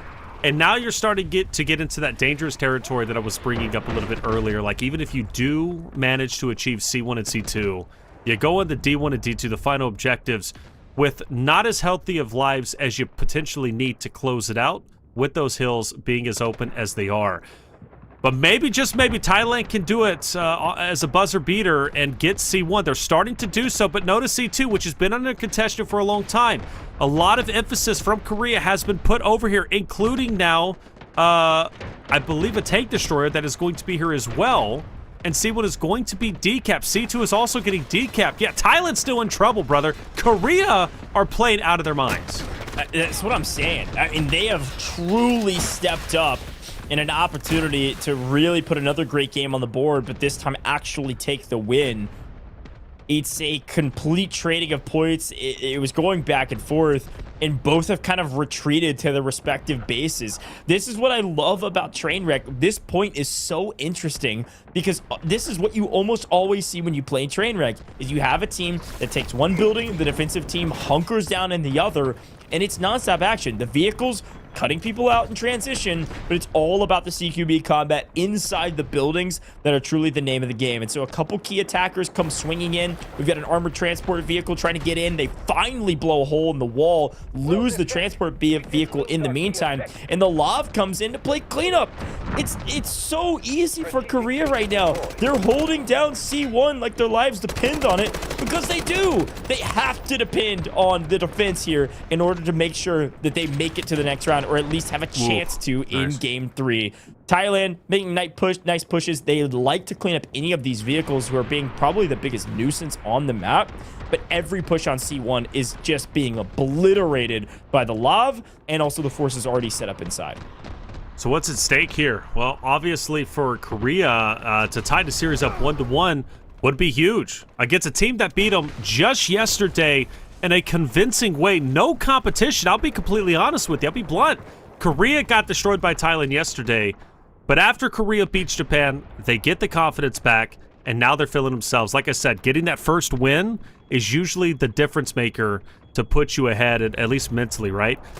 Thailand finally looking as if they could potentially get this C1, but now C2 is once again under contention. This is for, if by the way, if Korea can hold on and they can win the C1 and C2 and force a Game 3, they now have the pick at the map or attack or defense going into the tiebreaker, because they'll have the advantage, because obviously they made it to D1, D2. Thailand hasn't yet. So Korea is doing everything right, but Goj, C1, C2, both so very close to being captured. Can Thailand actually get the job done and go to the next objectives? It's so dang close, and we saw a couple of Lurus putting in work for some of these vehicles, taking them out before they land, but Korea does land a tank destroyer. This could really be the difference maker if they're able to keep this vehicle on the board. That will be at least 2 for them still alive, but the battle continues inside of C2. It's an utter bloodbath. C1 is still on the side of the attackers, but the defense is reset back up. They've restabilized. C2 is now theirs.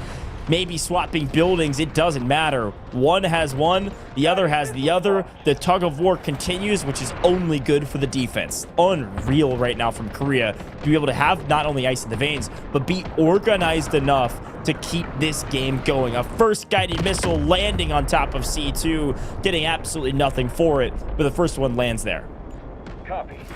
Vehicle's going to be coming down. This is going to be for Thailand. Will it reach the ground?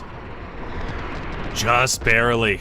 Oh, well, I say that it does reach the ground, but only a sliver of health as it dips away, and I don't believe anyone's there to heal it. That's going to be interesting to see if it does come into play. C2's fully captured, or retaken, I should say, by Korea, with 36 lives left from Thailand. I hate to say it, if you're a supporter of Thailand, guys, I think Korea got the job done. Yeah, we might see a D1, D2, but I don't think there's enough lives. I think we're going to Game 3. Korea has stepped it up tremendously.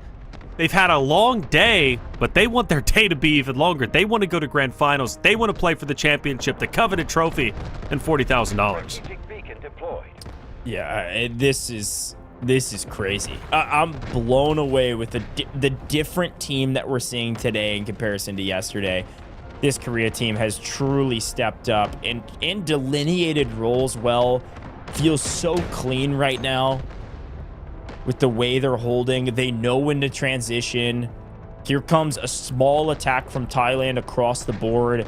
I'm going to be honest, this should be pretty easily stifled, not only with the vehicle fire from behind, but the players already set up inside. You send a group of 3 across to a group of 10. We know who's winning that fight 10 times out of 10.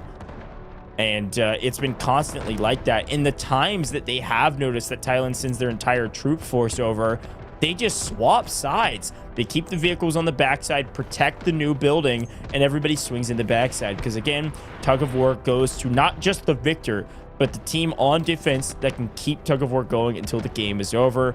They don't have to win it. They don't have to recap 2. Just keep hold of 1, and the vehicle gameplay from Korea is insurmountable at this point. They are keeping the pressure off C2. We've got an armored transport inside of C2 trying to make a difference, because you can spawn on this vehicle, but you got to have people that can spawn in right now. There's a lot of Thailand players that are still alive, and as such, they're not really able to spawn in at this point. Here is a push.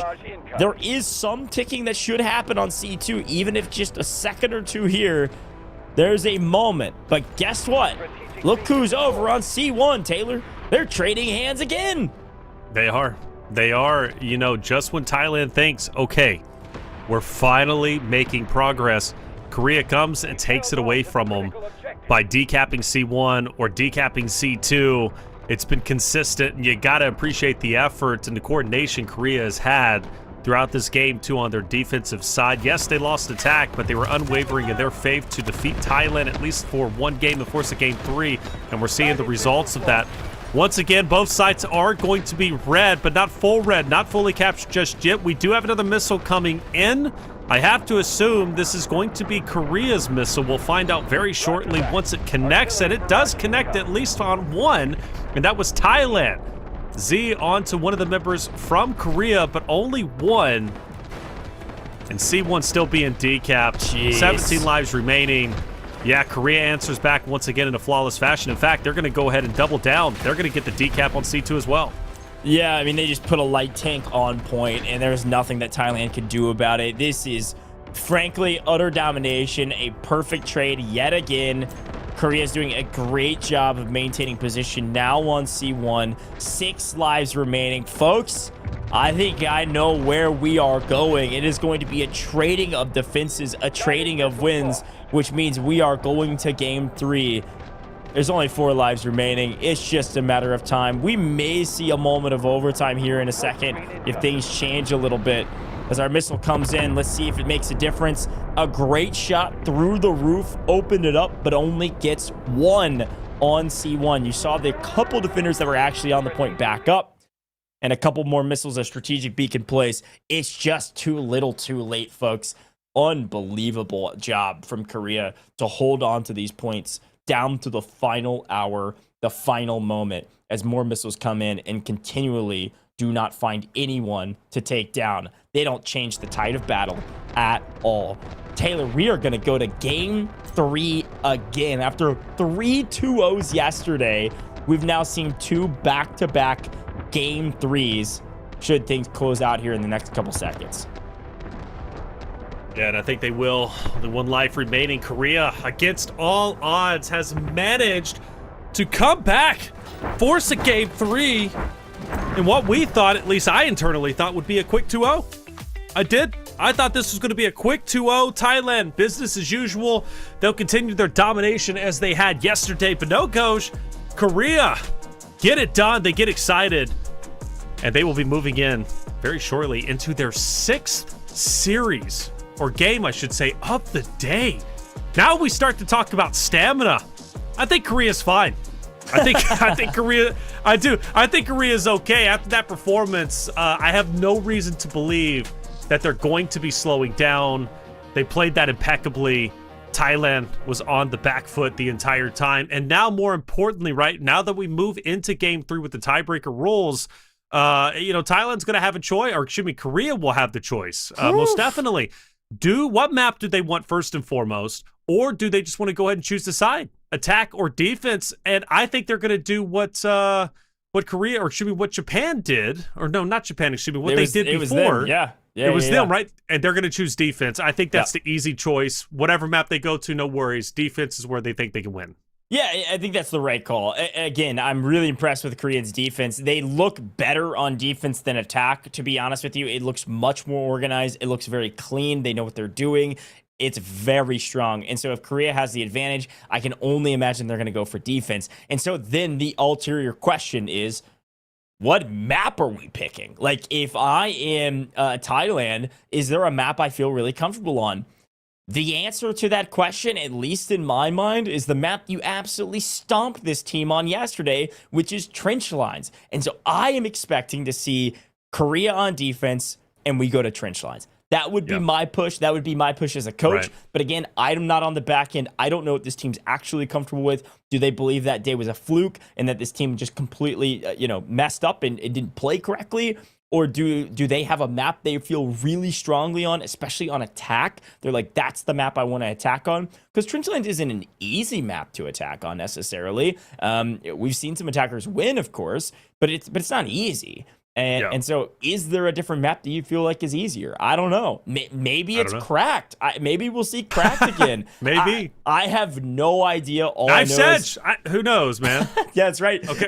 I I am so here for this. So anyways, because of that type of, we've already explained how it's going to work, but the folks in the actual stadium also are showing it here as they're discussing. You can see the text down below. Because the defending sides both won and Korea captured 3 zones while Thailand only captured 2, Korea has the advantage in the 3rd game. So that's how this all works yet again. And again, I'm really pumped to see what Korea does. I can only imagine they're going to go for the defense. And then, of course, the other side, Thailand, gets to choose the map. And I've got to think they're going trench lines. That's where I would go. I think so. Yeah. I think it just makes so much sense, Taylor. Yeah, it's the only one that makes sense. You know, there's no reason to play an unknown map.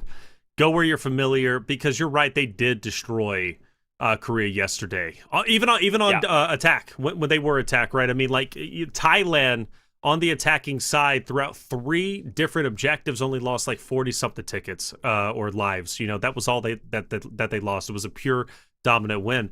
But I will say I don't think it'd be that dominant this time around. I really don't. Korea is playing much differently. They've now won, 3 games today? They've only lost 1. They're on a roll. They had the momentum behind them. They've got the wind in their sails. And they are starting to even turn those in chat into believers. Those who didn't believe in Korea are now starting to believe. You know, that's a great thing. And now you're starting to see what some deemed as the underdog. Actually, let's call them the underdog, at least in this matchup. We already seen the results of it. Now Korea is officially achieving success. And if we do have a Korea-China grand finals, I'm here for it, but it's something I wouldn't have expected, at least off the performance yesterday. Yeah, I mean, I think that's the thing to remember is that yesterday is part of this competition. Yesterday, we, of course, have to keep into account, but today is a brand new Korea team, and they could make a meteoric and historic run through the lower bracket, meet the team in the finals. Here's a quick look at the leaderboard, though, how it all went down in the last round. Of course, Dead Dog on the right-hand side being your commander, Yurzix being on the left side here with Thailand being the commander, and therefore at the top because of the scores they're able to bring in. But Sarah Jin and Wonsa, the 2 vehicle aficionados at the top for Korea, is where my eyes are drawn. Absolutely crushing it, driving those vehicles around. And then, of course, Meme actually picking up, I believe, the most revives for the side of Korea on the defense. Whereas on the attacker side, I saw somebody in chat say 180 tickets only for attack is insane. Well, not really when you're thinking about how many people actually play for that battlefield medic position and actually go for revives. Look how many revives are down across the board. 75, 36, 26, 65, 34, 37. That is a ridiculous amount of preservation of lives on the map to make that 200 feel like 400, Taylor. No, without a doubt, man. Those revives make a huge impact. I've been saying that since the very start when I started commentating Delta Force. It's like, look, your revives, your medics make the biggest impact on your team, and they are unsung heroes. Everybody looks at the stat line of eliminations, but I think the viewers and those who play the game are starting to catch on. Like, medics is a true and impactful role, and sometimes it's exciting to see the high numbers. I think the highest number we saw today was 103 revives, which is crazy. So we've seen a guy get 170 plus eliminations and 103 revives. Dead Dog leading his team to victory. Wonsa, Vehicle Bane, without question. Like, that guy was mowing vehicles down in his own vehicle. Whereas before, I believe it was Darkstar for Thailand. Well, Wansa's kind of taking over the reins and the overall conversation. As far as Sarajin goes, you've been pumping him up the entire time, Goj, and he's on here for a reason with the highest skills. Korea has some star-studded players who are truly rising to the occasion. Yeah, I've been really impressed with Sarajin's gameplay to be able to hold down points with vehicles, keep it alive, and pick up good kills. Let's listen into the comms in the final moments of this map.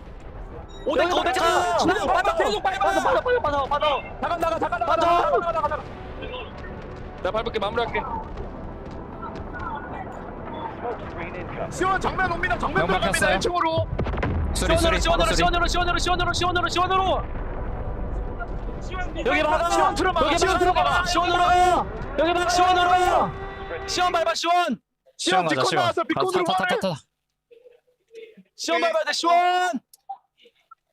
시원 밟힌다. 시원 거점. 시원 밟아야 돼. 시원. 여러분 시원 밟아야 최후 결전 안 떠요.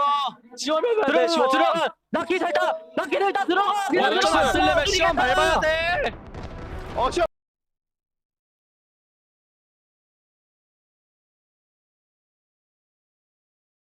Well, clearly ecstatic. I mean, come on, you could hear it in their comms. The excitement starting to rise when they know victory was within their fingertips. And then they finally grasped it and said, okay, we're going to a game 3, a well-fought battle on C1 and C2 as Korea undeniably better than yesterday. You see the celebration. It means so much.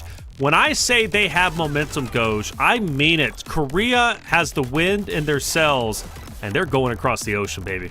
Yeah, I totally agree. You know, we couldn't hear the comments at the very end there, but I will say the celebration, the high fives, the hugs, it's so fun and heartwarming to see because those are all the squad leaders. You got to remember, those are the leaders of the individual teams of 4 all working together in those comms that we're hearing, along with our commander, aka Dead Dog. So fun things to watch across the board from these teams. But the replay on this one was a lot of fun to watch as well because, frankly, it felt like it wasn't close. Like, I felt like the Thailand team was just crushing it through A and B. We get to see full lives, 180, and all of a sudden it's utter breakdown. They even get their first point. They even get their quote-unquote headquarters to play from. But the Korean team was just unstoppable. It was unreal, and it was namely because of these moments. Darkstar, who's been a standout performer, unfortunately ran in 2v1 thinking he was going to be the hero, and it just cost them so much score and so many vehicles because they were going for these plays in the backline. Those 2 vehicles, the Lav and then the tank on the backline, were never killed for 180 lives the entire time we were on point C. And I think that truly was the difference maker, along with, of course, some heroic plays from people inside the buildings, on both sides, of course. But this tank and that Lav were unstoppable. Oh, yeah. Without a doubt, unstoppable indeed. Vehicles, at what we've learned over the past couple of days, are so impactful. We knew that, but I didn't know it to the extent of what I've witnessed, not only from countering vehicles, but using the vehicles, the tanks, for goodness sake, scaling walls, getting angles with barriers to attack windmill, for example, right? So on trench lines. The ingenuity of these players is incredible. I've learned so much, and just like yesterday, I'll say it again today, I've seen some of the best warfare Delta Force has to offer. This is truly what this game is about when it comes to an esport. We've learned so incredibly much. We now look at, obviously, some analysis with our wonderful talent on the right-hand side, dressed up very well, as Goj likes to say. I gotta elevate my game, I really do. I need to get some better suits, and I swear to you, I'm going to go get 2 suits made, but we're focused on the tanks, specifically, I believe, here for the side of Korea, right? And locking down this street was the first big task. If you remember, Goj, Thailand was putting a lot of emphasis once they knew they were going to be losing A. They were putting a lot of emphasis on this street fight as a last-ditch effort to get rid of it before they headed into the B objectives. Yeah, it's a great shout. And again, this is something that is very unique to Trainwreck. The attackers start with a lot of vehicles on this map. And gives them a huge advantage. And so A and usually beginning of B is a little bit easier for the attackers. And it's definitely the case in this matchup. Thailand had great starts with their A and B points to where, again, like I'm, you know, at risk of repeating myself, I thought they were going to steamroll. I thought they were just going to roll through both these points very quickly. And you could even see like how open A was. And maybe it was the defense's job to say, okay, let's just back up and play for B. A is going to be a lost cause anyways. The amount of lives that these teams are picking up on A is not the amount of lives they're going to spend on A. So it's going to be a wash regardless. Let's just move on to B and think that, hey, I guess that a lack of extra score is actually a good thing. Let's make this a shorter game. And so it actually ends up working out for them. I don't know if that was directly the strategy, but we get to B. And this is where the fight gets a little bit more difficult. Of course, we see that our defensive teams were able to get their vehicles, which obviously made a difference. This player flying around the map, blowing everybody up, cutting down an entire force that was trying to rotate in to immediately push for B. It was a difference maker, absolutely. You set all of those players on respawn, and it's a much slower, aggressive state. But one of the things I loved about what Thailand was able to do on their attack, to be honest, was push up onto this building and set up for the fight on lower B. And that was what secured them this B point so quickly. Look at it. I mean, they're on 150 lives and they're already all over the point. Like, this really was a Thailand game to lose. And they did. They lost the game because of C. Yeah, which is surprising because Korea didn't struggle that much on C1 and C2, you know? So I figured this one was going to be the difficult one because of the elevation difference. This is where Korea struggled. But C1, C2, I was thinking Thailand's going to cruise through it. Without question. I mean, they already had they still had their tank, and if you even go a little bit further on, remember there's a tank that goes into the center of B and ultimately helps secure this this objective so they can move on. But they did a lot of great things. They were playing very, very well. I mean, taking over that building is something Korea didn't do, if you remember, right? Because Korea was focused more on the bridge, whereas Thailand was focused more on the hilltop and then transitioning down through the building, then ultimately pushing onto B. So there was two different angles of attacks, and both of them worked for the respective rosters, Korea and Thailand. But I thought at least C1 and C2 was going to be captured in the same amount of time as Korea did, and we would be going to D1, D2. But I'm wrong. Korea played it masterfully. They ended up bunkering up and contesting the point that was already captured and forcing Thailand to readjust and send troops to a point that they already captured, therefore taking energy and troops away from the point that still needed to be captured. And then they just went back and forth. Again, Korea played that beautifully. Very well done. Yeah, very well done. Folks at home, we've got another Game 3. We're headed to Game 3 in our second series of the day here shortly. Don't go anywhere. You're not going to want to miss it. This is day 2 of our 2-day LAN here at the Grand Finals at DreamHack Shanghai. We'll be right back in just a moment.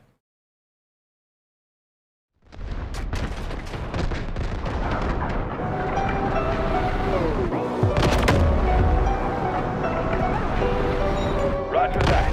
Artillery barrage in. Smoke screen incoming.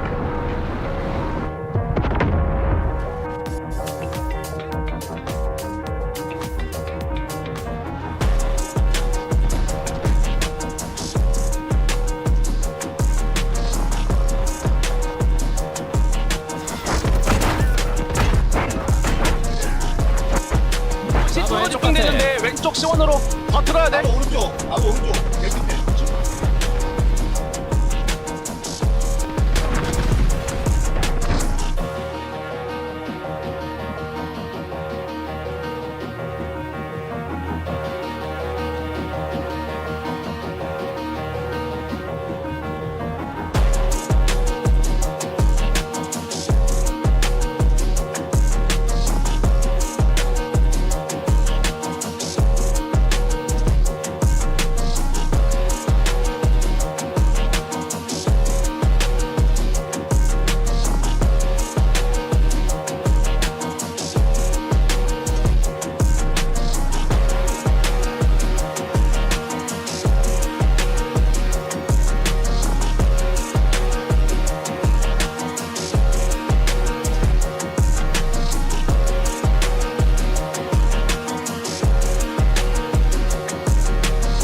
Well, folks, a quick break this time around. Of course, this is the Asian Champions League here for Delta Force. Day 2 of our 2-day LAN Grand Finals at DreamHack Shanghai. And I think you all just saw what happened. Our picks came in quick.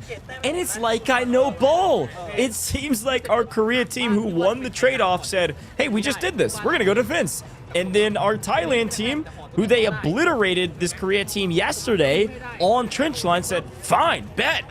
We're going to trench line. See you there. And this is a cool opportunity. This is what I shouted out at the top of this matchup, not only for a bit of revenge here from the Korea team, but also Thailand to prove, hey, we actually are the better team, and especially on this map, we know how to win. So it's going to be a fun back and forth. There's a lot of storylines here. I'm really excited about these two teams getting a bit of revenge and getting a bit of back and forth on the same map. I'm really pumped about this one. So, yeah, hopefully you guys are tuning in, having a good time. Feel free to ask any questions as well. But this is our second best of 3 of the day. Here's the thing. Ignore everything else that happened. Just this map will determine who goes to the grand finals. Just this single map, which I'm so pumped about, Taylor. And it's good to see these two teams discussing strategy and likely discussing what went well and what went wrong for them last time they played on this map. Yeah, you know, trench lines, we called it. We knew we were going to be heading to this map. And like you said, it's a matter of what went well, what went bad. In the case of Thailand, obviously, what went well? Like, how did we dominate? Can we replicate that? For Korea, well, what went poorly? Why did we lose? And what are we going to do to capitalize here? And they're starting at square one, literally on objective 1 on the attacking side. The tendency here, or at least the key to victory, is going to be speed and aggression, getting onto the hills quickly and overwhelming the forces of Thailand. But more importantly, remember, Goj, where they struggled the most, quite truthfully, was the use of vehicles from the Thailand side. They weren't doing an effective job of countering them. And I think today is a totally different story. They've caught on very well, and Korea has been doing a great job at shutting down the tank side of things. So Thailand on the attack. Of course, Korea will be on the defense. Let's see how this ends up unfolding. Korea, can they hold on this time like they couldn't last time?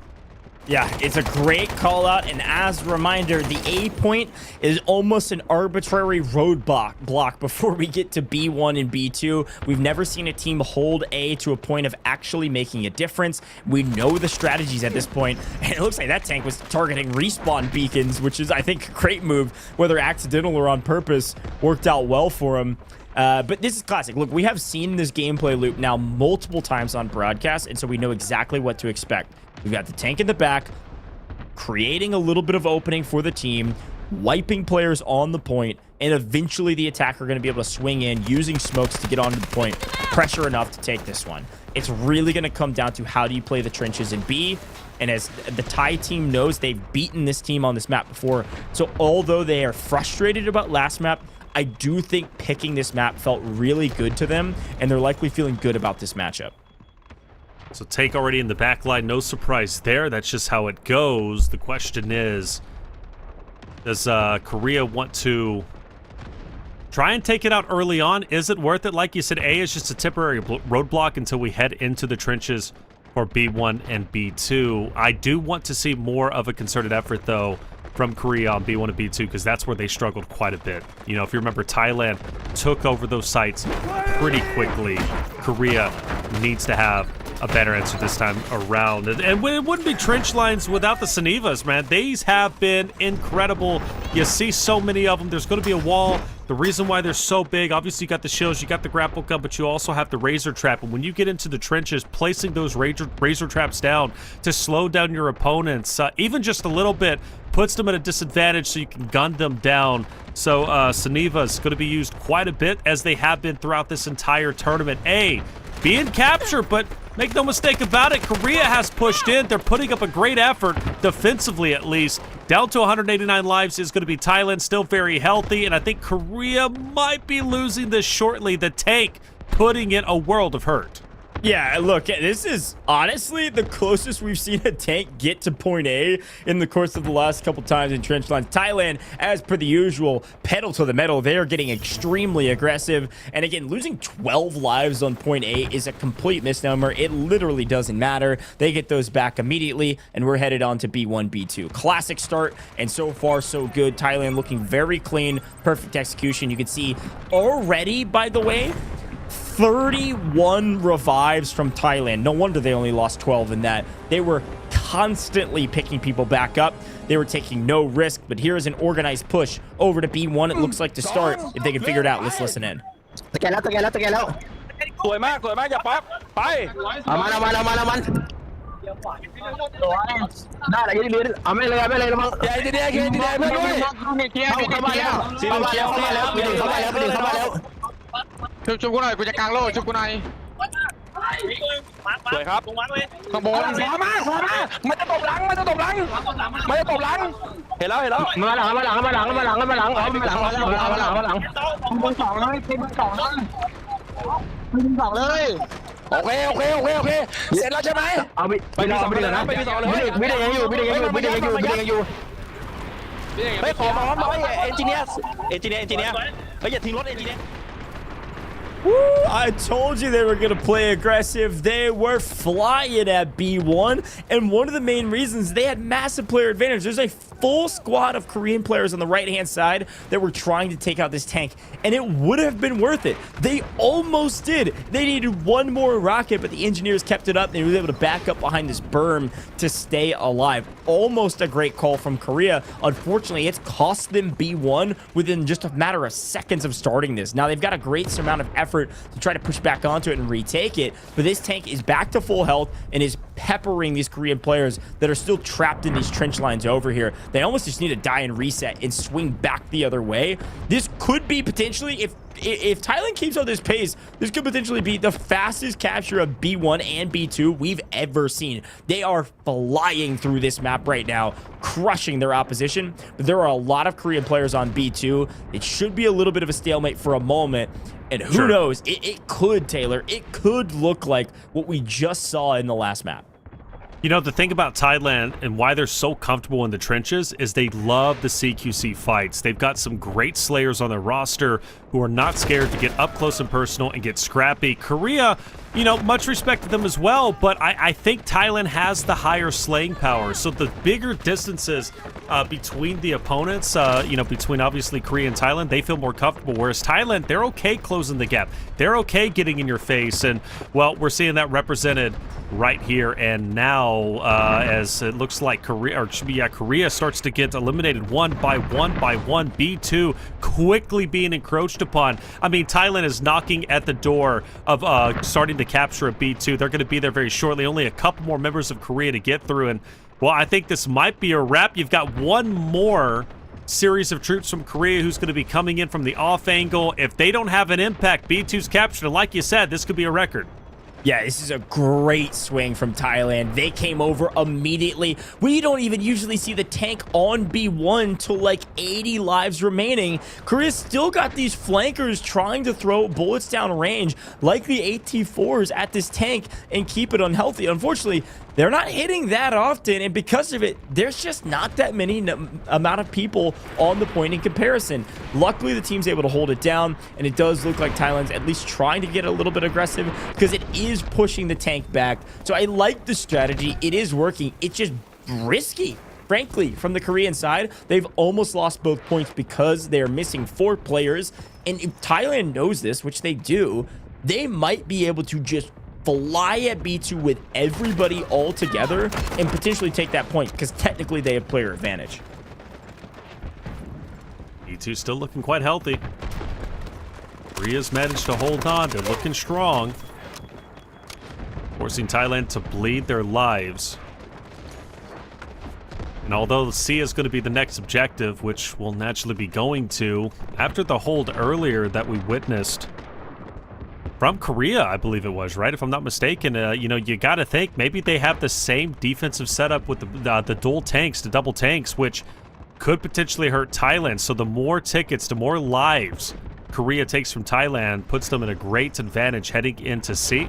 Here comes the tank finally moving in. It's going to be over top of B1, getting close to B2. And like you mentioned, Korea sending additional troops onto the sidelines to get the off angle on the tank. You know, there's a thing, an old adage, right? Sometimes you win the battle, or excuse me, you fight the battle so you can win the war. And that's exactly why. That's exactly why. Now that the tank is gone, you just have to focus on the ground troops.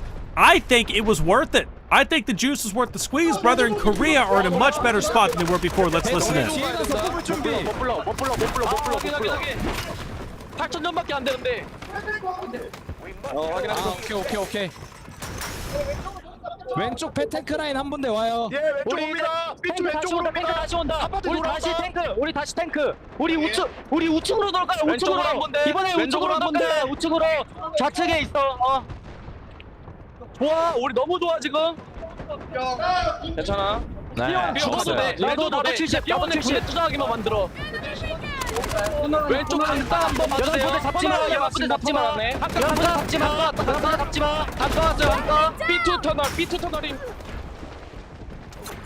Well, the comm sounded clean, but the comm sounded chaotic because that's the nature of warfare.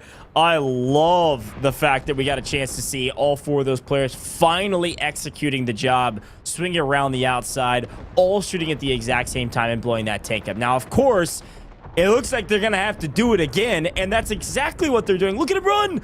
They're on the way! They're all coming together, making a move. This is a perfect execution. This is all one squad, all working together under their squad leader, making a huge flank. They've been spotted out, and I think they're going to get taken out. That's actually Wansa's squad. This has been a difference maker for this Korean team. Constantly, they do get all wiped though, so watch out for another squad of 4 sitting around the flank, potentially going to try to take this tank out. This is a lot of extra score that's already been sunk though from the side of Thailand to push up by getting another tank here. So keep in mind, Darkstar, who's in that tank, will have to double the amount of value if he wants another M1 tank to get back onto the battlefield later, which is something that could come into play. But so far, so good. I will say I am blown away with the amount of revives that Thailand's been able to get. We still have 148 lives. We got a long way to go for Korea, and all of a sudden, a massive force has made it to B2, and it doesn't look like there's a trade at hand. Yeah, it looks like Korean forces are looking a bit drab at the moment. I mean, Thailand looking strong.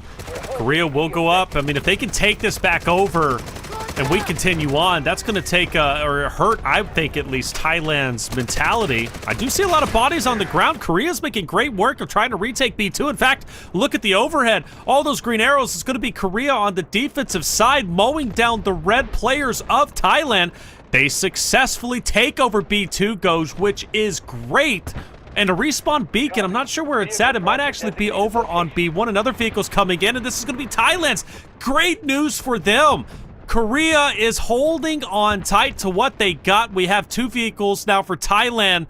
And maybe that's what they needed to finally win this B2, because they've been trying for so long. The Sanifa will win it for Thailand on B1. Thank goodness, or else they would have been losing both hills at the same time. Yeah, a lot of folks down there on B2, and ooh, already it looks like that's D.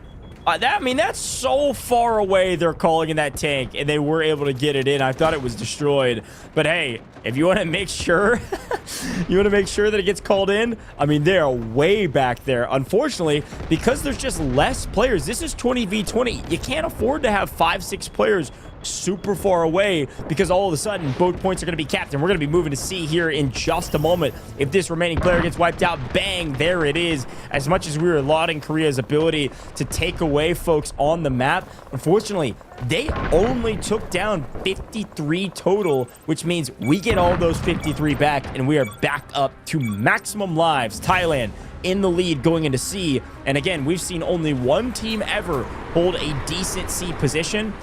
And I'll go ahead and tell you what, it was not Korea.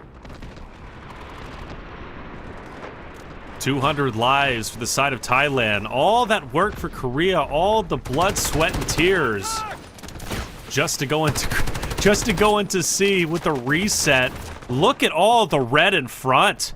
Thailand so aggressive, pushing up. I mean, looks like they're going to clear the ground very quickly, overwhelming Korea. And it's only a matter of time before they're on C. This could be a cap, as you quoted earlier, in 60 seconds? Yeah, it's pretty classic. C's just very difficult. It does look like we've kind of restabilized back onto the actual point. So right now, we're going to be looking at Thailand to blow some holes in these buildings, make it a lot more difficult to defend, and then just wipe these players to a point where they can't respawn fast enough to hold it. C should go pretty quickly, but then after we move on to D, that's where the rubber's going to meet the road, and we're going to need Korea to step up in a big way to deplete the resources so there's not maximum lives going to E if we make it there. Thailand, known to be good at this map, proving why. Really strong by playing extremely aggressive. It's working out. Let's listen in. ฮ้ยมุมไหนวะตรงซ้ายอ่ะไม่เจอว่ะ เฮ้ยซ้ายสุดขอบแมปนี้ซ้ายสุดขอบแมปนี้ นี่สวย ขอรถถัง หน่วย กูจะไหลรถถังกูอยู่บนเขาบ้านมันกูอยู่บนเขาบ้านมันฟังกูจะไหลรถถังมีโฮมิ่งไหม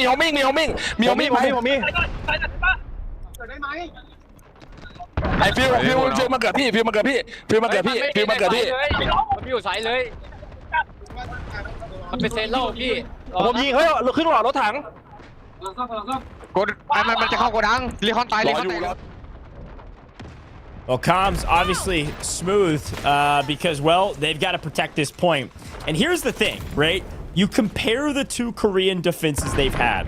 Korea on C, they technically did have one of the best holds of C we've ever seen by doing this strategy, which is up on top of the hill looking over. The problem is they weren't fighting Thailand. When they were fighting Thailand and they tried to hold C against Thailand, it went basically exactly like this. 6 lives being spent, and Thailand essentially has control over all of C. This tank is just too big of a risk factor to lose going into D. So this looks a lot more familiar to yesterday than it does to a couple hours ago when they did have a really strong defense on C, Taylor. Gotcha. Oh, already. You said AT4 aiming in. Takes a couple of ticks off of the tank. That's coming in very quickly. Oh, Luckily for Korea, the second AT4 will be missed, and therefore the tank will be on the ground. And that's good news, especially now that we're heading into a fresh set of objectives. We'll be going into C1 and C2, which arguably should be a lot more difficult, or should be D1 and D2, which should be more difficult than C just a little bit earlier. And this is where Korea should, what I say, make their money, right? This is, or get their money's worth, I should say. If E does come around, you want to try and waste as many lives as possible on the Thailand side so you have a better chance of closing out the game on E. If you don't close it out already on D1 and D2, but in typical fashion of Thailand on the attacking side, they're already making quick work of D1, already taking priority on one of the hills. Korea has failed to stop the early pushes from Thailand. Yeah, I love that shout. Again, this is a lot of the same of yesterday, the way Thailand was playing against Korea. They were flying through points, not letting Korea get set up. The problem with last game where Korea won the defense was that Thailand let them get set up on a point with 2 vehicles, a full lockdown of a building, and they couldn't break it. This time, they're not going to make that mistake again, and they're repeating history right now with the speed at which they are taking these points. Down goes A, B, C, and now D1 in a matter of a blink of an eye. This is not even close at this point, but it doesn't mean the game is over. I do think that Korea could hold down either D2 or E for a very long time with the amount of slaying power they had. The only real problem I saw, actually, Taylor, was looking at that leaderboard and the score lines. A massive discrepancy in score between Thailand and Korea. You know what that means? It's snowball time. Thailand's going to keep calling in vehicles, call in guided missiles. I'm looking at Paper Cut to call in some very soon. I'm looking at NTPP to call in some very soon. 2 players at the top of the leaderboard for this Thailand team.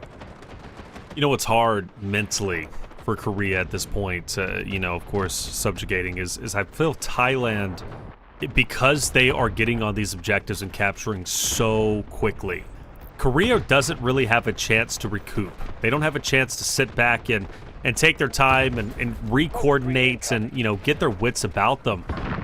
Sometimes when you get dominated so quickly in a game in esports, it's like the game is over in a blink of an eye. You don't even know what happened, right? That's why you need time in between maps to kind of recuperate, but more importantly, even on a micro level, in between hills and objectives, to recuperate and really think, you know, what the heck is even going on? How can we fix our issues? That's where the commander comes into play. Obviously talking about Dead Dog from the Korean side, but Thailand, and this is the, you know, also like in real battles, right? I mean, Thailand is so aggressive and so quick and so violent with their levels of attack. I don't even know what this guy's doing, bro. He is NTPP is just going nuts, by the way, snapping on everyone. But Thailand is so violent in their attack, Korea has no chance to recuperate and settle down their mind. Right now, it's just they're reacting instead of, you know, of course, forcing Thailand to react to them. Yeah, it was a good pickup there on Darkstar. Taking Darkstar out of a vehicle is a huge win, by the way. Darkstar has been a menace all day today and yesterday. in the vehicle, but I'm not sure it's going to be enough. I mean, this is utter domination, an exact replica of yesterday. And this is where the commentator and an analyst in me says, okay, yes, mathematically they made the right pick. Hey, let's pick defense and let our opponents pick a map. But I wonder if they just think back to fighting this team on this map. Korea says, hey, we are in the advantage. Why don't we play any map we like, regardless of attack or defend, and just not let it be trench lines because of how bad it was yesterday? And I wonder if they're maybe thinking that right now, as of course, vehicle on vehicle warfare, who's going to win, the tank or the lob? I think the tank's going to win this one. Another great elimination there, and another vehicle down for the side of Thailand. But we're on to point E at max 200 lives. Yeah, this is not looking good. Look at the score discrepancy. This is so important. Look at the score discrepancy. 35,000 at the top versus 15,000 at the top, folks. You start doing the math on what you can call in, and I'm going to be honest, you can't call in a whole lot with 15,000. Let's take a listen in to Thailand.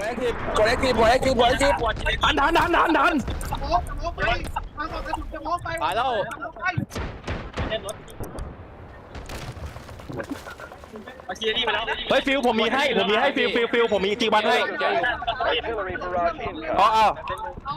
ซ้ายเยอะซ้ายขึ้นขวาเลยซ้ายกดอุ้ยสไลด์บนนี่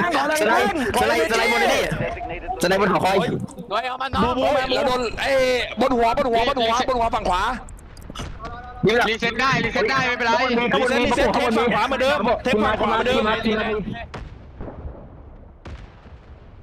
Well, great comms if across I'm the board, Korea at this moment in time, I'm wanting to get on top of the windmill, and that's exactly what they do. Because remember what they did earlier today when they were playing on trench lines against Japan? They prioritized taking over the windmill specifically so they can dominate with the AT-4s up top and take down the vehicles of Japan. And now I think that you do the exact same thing against Thailand, who has several vehicles, but more importantly, have been devastating with their vehicles, okay? So for me, Korea already on top of the windmill, beautifully done. I wonder if Thailand does eventually try and counter that. Let's get real, though. I mean, this is a large task for Korea defensively to hold on tight with how aggressive and violent Thailand has been. Let's do a listen with Korea and see how they sound. 라브 왼쪽으로 올라옵니다 이제. 네 확인이요. 우리 잡았지. 왼쪽 올라옵니다. 집중하세요. 왼쪽 올라옵니다. 왼쪽 전부 다 집중해요. 왼쪽 전부 다 집중. 지금 차이 있는다 이거. 지금 라브 왼쪽 아래 있습니다. 왼쪽 아래 있어요. 라브. 갈게. 이거 비건 남겨놔. 이거 좀 힘들지도. 남겨. 왼쪽 옵니다. 왼쪽 절벽 왼쪽. 수리. 오케이 재배치 우리 재배치. 절벽 아래. 왼쪽에 라브 올라와요. 왼쪽에 라브 올라와요. 라브. 천천히 기다려. 라브 발전기 위에. Good listening. Clearly, things are going well, right? We look at the overall just chaos of what E is currently. Guided missile coming in. Vehicles are also moving forward for Thailand, and Thailand has a ton of real estate inside the hill on E. Korea might be on their last legs. Yeah, and I think here with the guided missiles coming in, this is exactly who I said to watch out for. Is NTPP Papercut going to be calling in those first guided missiles, going to open things up for the offense, and you're seeing finally some of the defense's vehicles being cut down. This is the opening they need to get on the point and get active. A couple artillery strikes as well, and a couple more guided missiles, and I'm going to be honest, all of these guided missiles should be coming from Thailand. The rest of the score from Korea likely goes to the side of vehicles. Another guided missile, this time on the backside, doesn't strike hardly anyone, doesn't get a single pickup besides zoning potentially off the defense, off the point. The battle ensues around the power supply units on the outside here on the bottom right-hand corner, mid corner of our screen here, and the tanks know it. They have to get involved, and all of a sudden 3 tanks on the side of the defense is the difference maker to not lose this game immediately, as yet again another Thailand vehicle is done and dusted. There is a question in my mind right now, Taylor, after all of that work. It was not close at all, and all of a sudden there is a gigantic vehicle advantage on the side of Korea.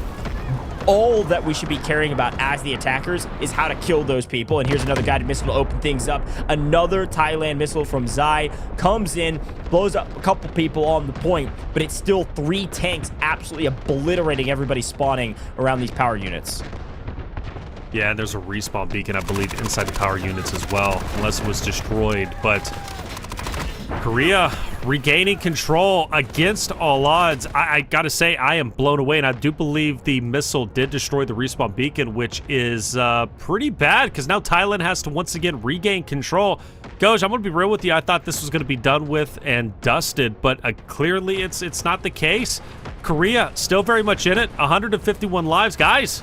I'm telling you, Korea is in this until they're not. Thailand once again has to try and retake. Let's listen in to their voices. ไอ้ตรงจุดล่างอ่ะถ้าเราไหลเข้าซ้ายมันเดินช้านะใช่พยายามเล่นซ้ายไว้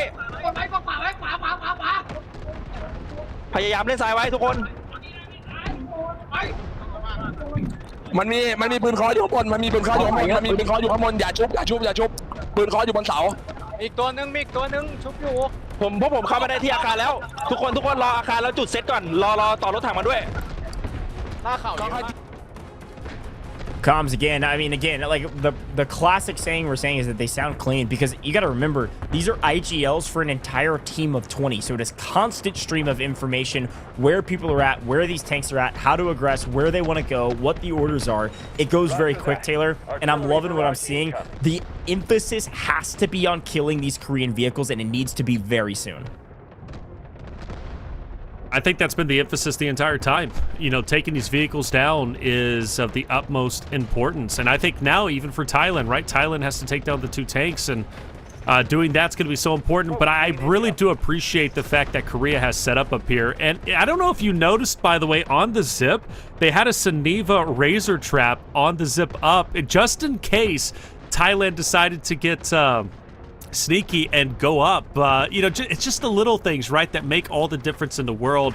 Trying once again to push up from the bottom of the hill is going to be Thailand, and their forces are looking a bit thin. I do think, you think they're maybe considering taking over the building next to E instead of going through like the power boxes?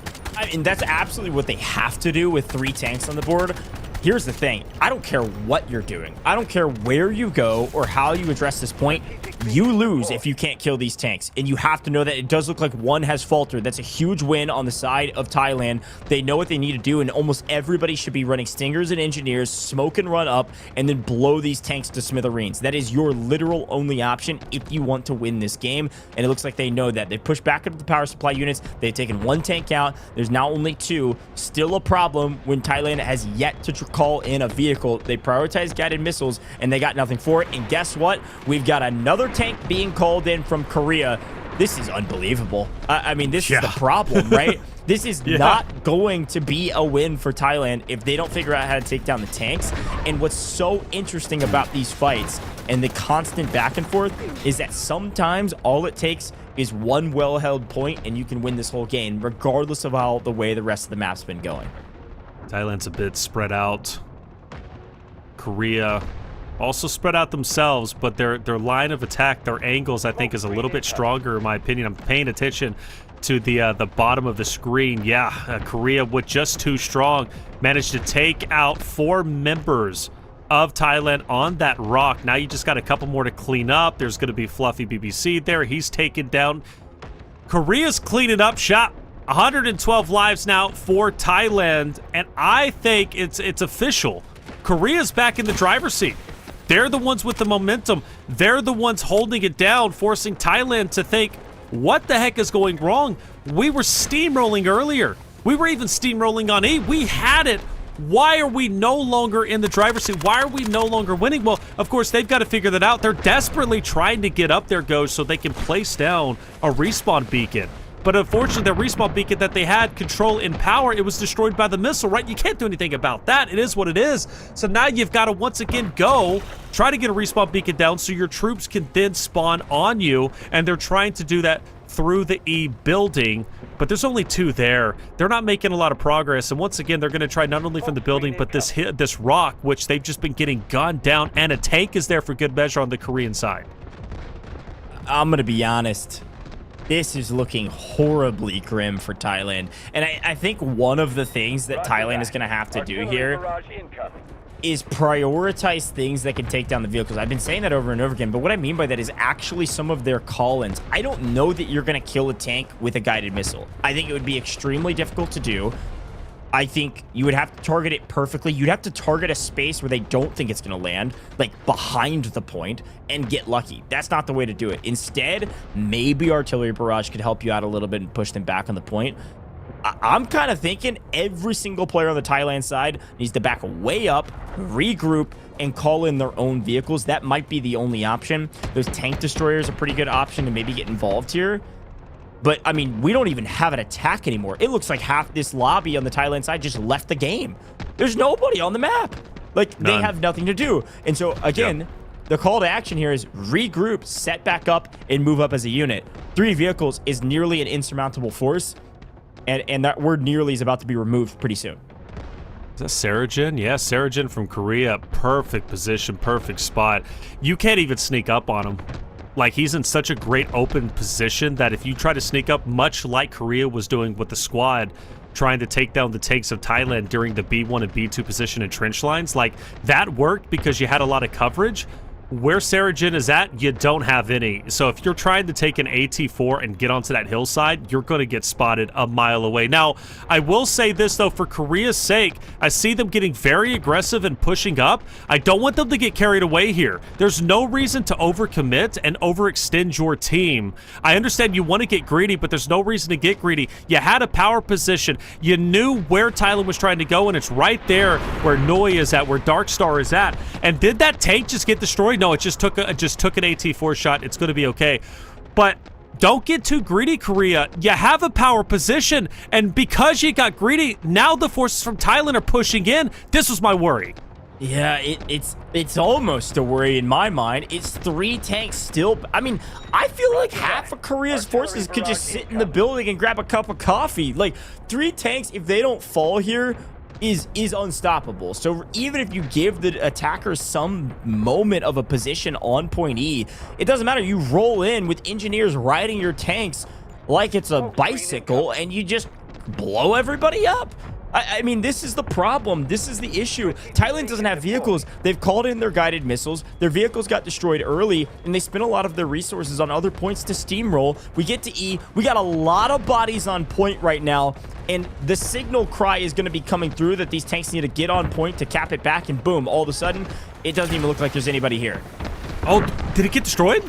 Respawn beacon's already destroyed. I was about to point it out. No, it's still there. Excuse me, it's still there. Thank goodness, at least from the Thailand side. And now the pressure's on. The pressure is on. The tanks are still in, obviously. Korea still has a defensive setup, but they have to clear out that building. Thailand has been trying to lock this building in and get a respawn beacon down for, I think, at least 60, 70 lives at this point in time.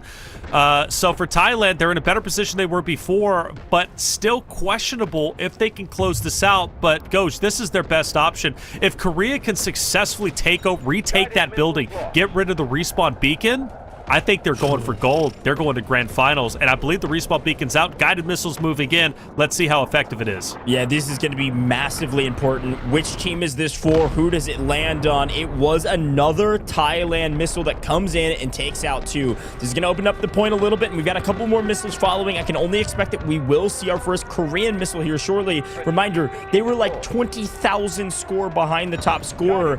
It really wasn't even close, but this point has dramatically changed things, and there it is, perfectly called. Seiko comes in, drops most of the Thailand forces on the point, and opens things back up for the defense with an answer back that kills nobody. Very well executed from Korea to hopefully retake this point as the tanks go swarming, because the bodies keep coming, because that respawn beacon continues to maintain space in the building. We talk about power positions on this map. We talk about power positions on E. It's the building every day of the week, including today. The problem is the tanks just will not fall. They cannot get any damage on these tanks. It doesn't even matter. Everything going right for the attackers. They're even taking part of this point.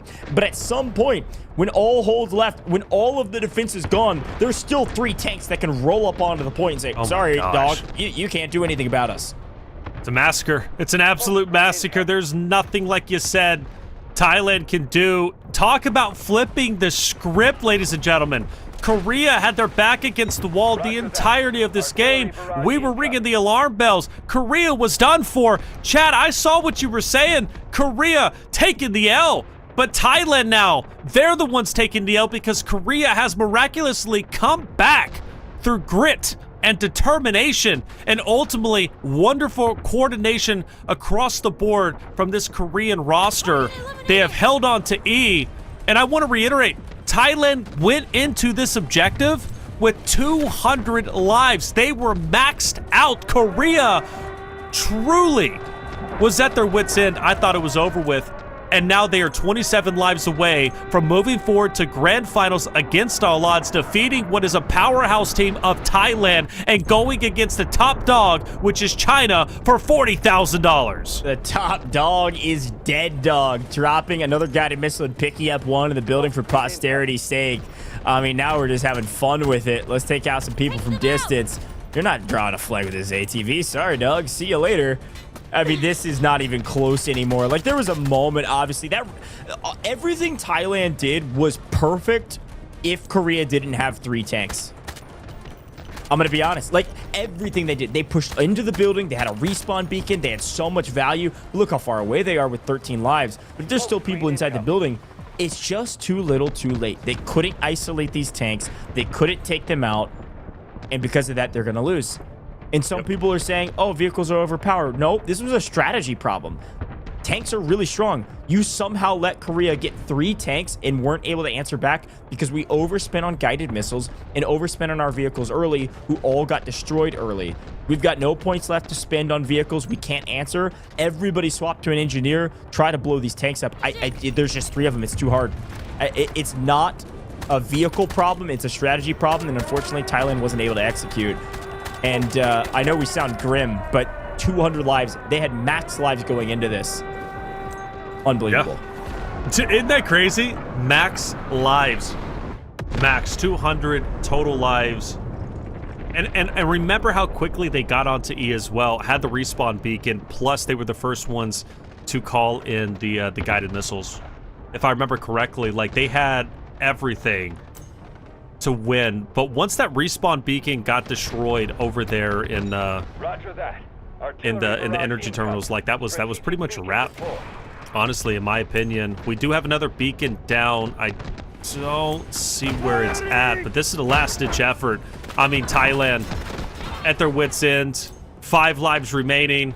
Tanks are still unreal. All 3 tanks circling like sharks in the water, and they are feasting upon the remaining bodies of Thailand. 0, and the celebration rightly earned. Korea comes into today from the losers bracket first.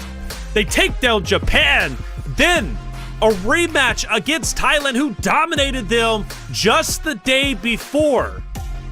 And they defeat the Boogeyman, and they go forward to grand finals with a guaranteed prize of $30,000, but they're not stopping there. They want the trophy. They want the $40,000, and they want to be the champions of the Delta Force Asian Championship League. And mind you, the first champions of Delta Force Esports on land.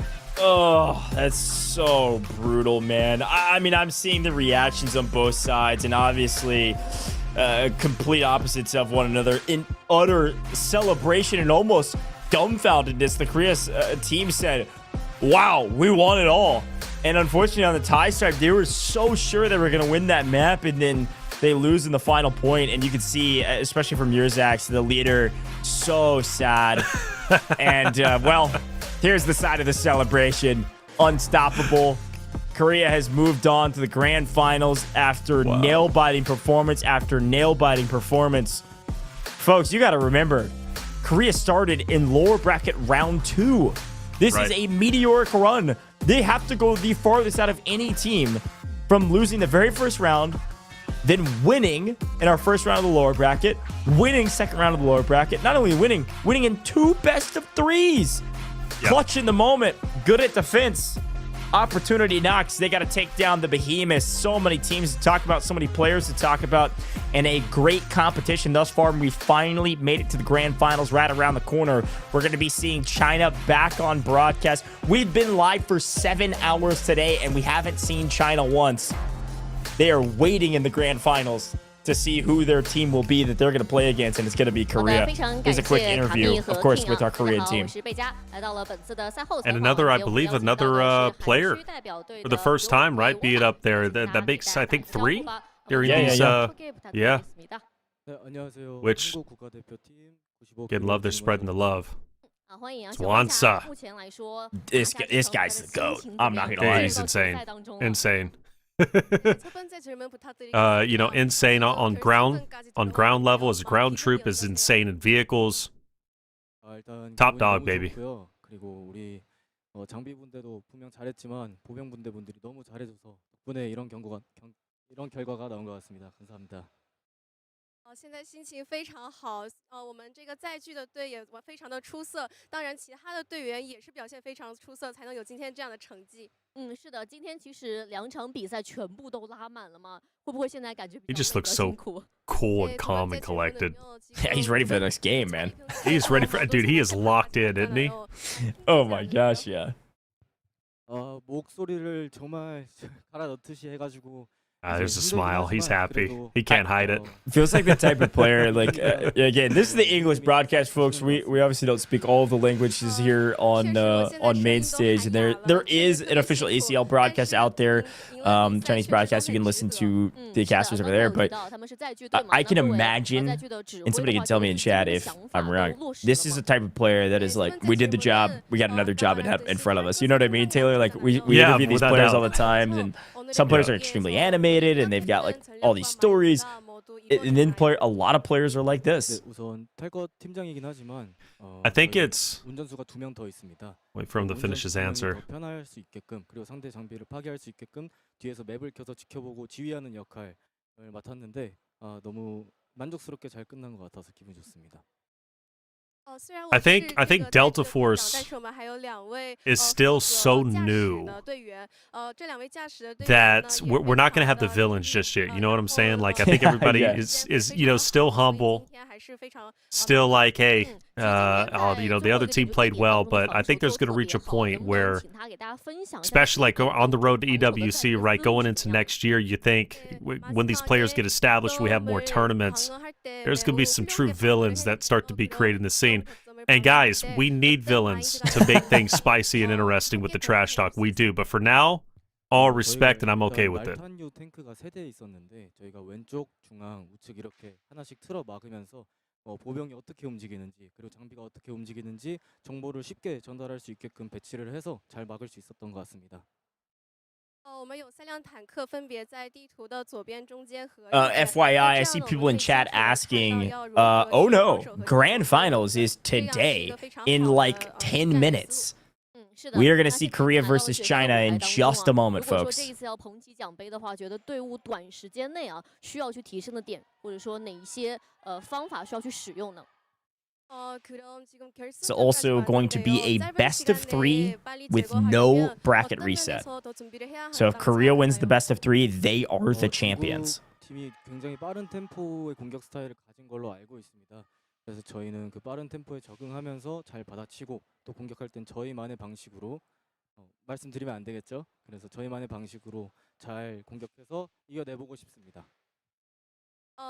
据我所知，中国队的战斗风格是非常的迅速的。 Man, you know, to think goes that, like you said, 9 hours or 7 hours of broadcast, they've done 6 games in a row, which is just crazy to me. 6 games in a row, and they're about to potentially play 3 more. I mean, it's just unreal. You know, if Korea, they've already done amazing things, but if they can come through and they can beat China, like that already, the stories, just the setup storyline-wise for Delta Force in the first LAN, that leads into more is already incredible. You know, to not have a true dominant team, like they have Thailand who could be great, to have China, who's obviously amazing, to have Korea, who could be the champions. We could have this three-way battle internationally that could be a consistent storyline throughout, Delta Esports moving forward. Yeah, that's a great shout. I really want to look back on that last map because it was a doozy. And I want to compare the scores at the end of that match based on what we saw going into round 3. Look at the crazy swing that came through from Korea. Reminder, going into point E, Thailand had like a 20,000 point spread almost all the way down the board from left to right hand side. Now you see a lot of our scores. Dead Dog ended up scoring higher than Urzax, and then the rest of our scores are within like 8 to 7,000, and we still obviously have the Korea victory, even despite a little bit lower score lines. And this is a crazy swing in the final moments because of those tanks. Great execution, some great numbers across the board on the defending side, but paper cut the goat on Thailand. I know they're out 151 revives in game. 151, folks. Well, 151 revives. You said 200 tickets isn't enough for attack. Well, 151 people got revived that didn't count towards those tickets being reduced. Ridiculous, but it is Korea that wins, and so we are going to honor them with a couple different tags. Of course, DG, Delta, and 95K Wanso. Wanso, of course, who just got interviewed, the vehicle aficionados for this team that closed things out by using those vehicles at the end. They were the true heroes of this team in the final hour here, Taylor. Oh, true heroes indeed. I mean, every single one of them, Dead Dog, Seiko, Wanza, Delta, just wonderful. CK Kun, I mean, consistently contesting the objectives. You don't realize how annoying somebody can be, but CK Kun is that annoying player on the, of course, to his opposition. I mean, to be consistently in those hills, you go back and think about when we were on Trainwreck, right? C1, C2, or C1, C2. Like, CK Kun was consistently in there. That's why it was constantly contested, because he refused to give it up. And then OAH, the Battlefield Medic, the amount of revives, we mentioned paper cut respectfully so, but just everybody just doing such a good job. Let's look at the winning moments and see the celebration as Korea clutches it up. 나이스. 12대가 12대가 건물로 건물에 주는 거 맞아. 건물 앞으로 가세요. 건물 1층 보고 있어. 건물 1층 살리고 있어요. 건물 앞에서. 예, 건물 1층 들어왔어요. 건물 1층 들어왔어요. 나 살려줄 수 있나? 알파요. 나 딸피.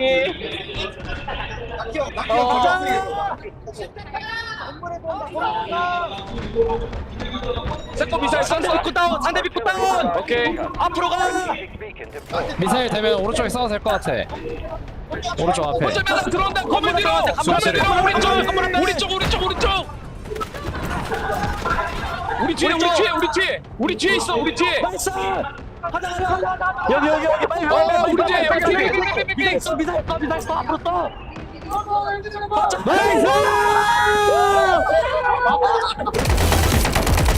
The biggest celebration of the day, and honestly the biggest clutch. Unbelievable job from Korea to hold them to point E with max lives on the table. They still weren't able to do it. Thailand does fall after a great tournament, falls in third, only walking away with $20,000 as an entire team, but still surprising nonetheless. We moved to the grand finals, but a look back on that last round, we went to trench lines. Taylor, we called it flawlessly. Korea said, we thrive on the defense, we want to defend, and Thailand said, bet, we're going to trench lines, where we absolutely stomped you guys last time when we played against each other. But this time Korea was ready for it, at least on point E.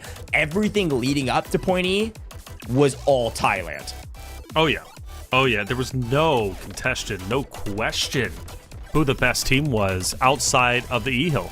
Thailand was winning this series. They had already won this series in my mind, in your mind, I'm sure, in chat's mind. Korea couldn't hang. Bottom line, period. But yet they win. And that just comes to show you how much mental fortitude Korea has, and resiliency, and the refusal to give up. And obviously the belief in themselves that they had. And I do want to point out, by the way, sending that squad, just to reiterate, sending that squad on the outside to take down that tank was awesome to watch. All 4 members stand up. They all shoot the AT-4 at the same time. And it was just great. It really was. But yeah, seeing these final moments here, the tanks, that's when things started to get scary, especially when the respawn beacon was destroyed by the guided missile. But once these tanks were here, there was just no response from Thailand. None whatsoever. What could they do? And then let's not forget Jin as well on the hilltop just up ahead to the north. Obviously, he's not there in this replay, but he was there for the longest time. And that stopped Thailand from getting into the E building. Beautifully done. Great job.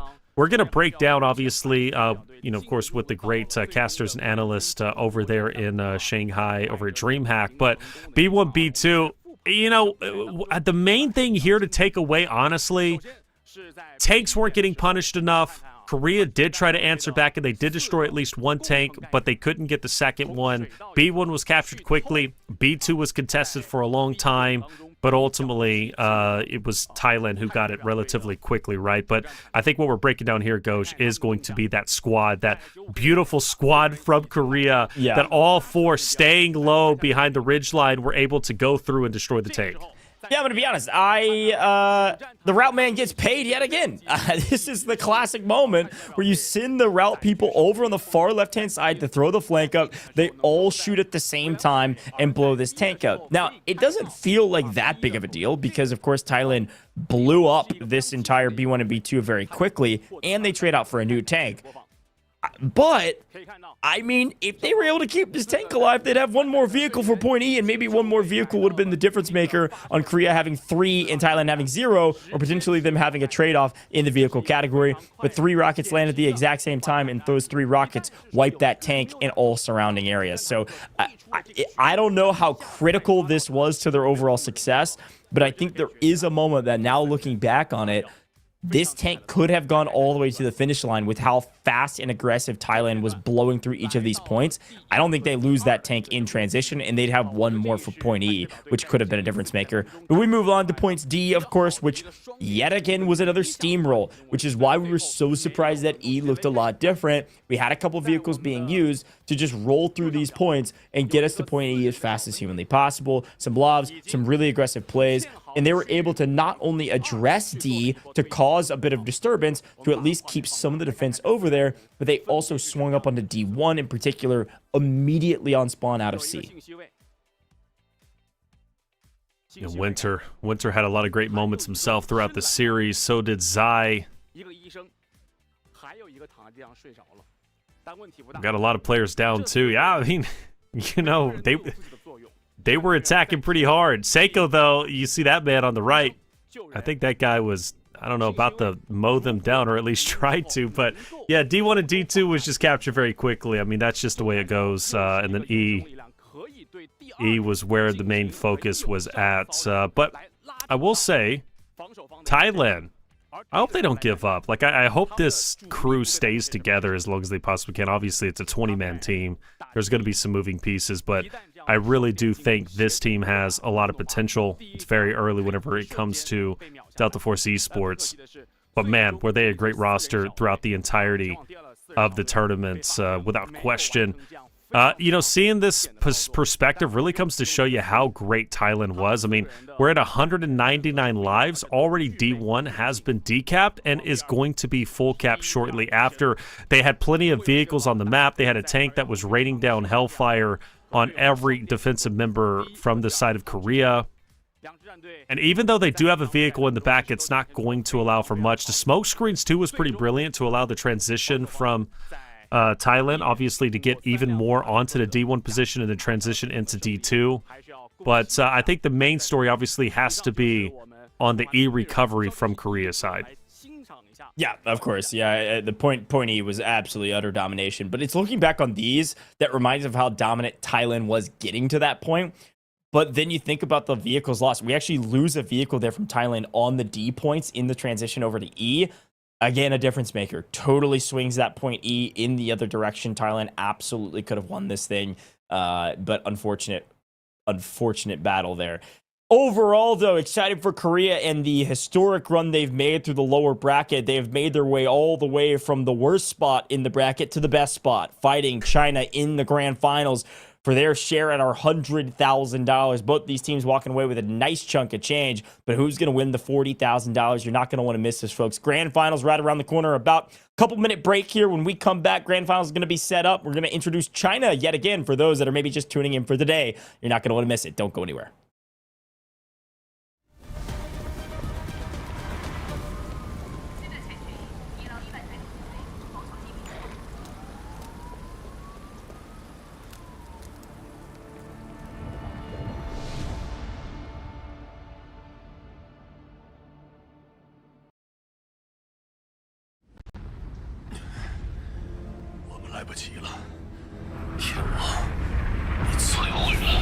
不对，天网被全面升级了。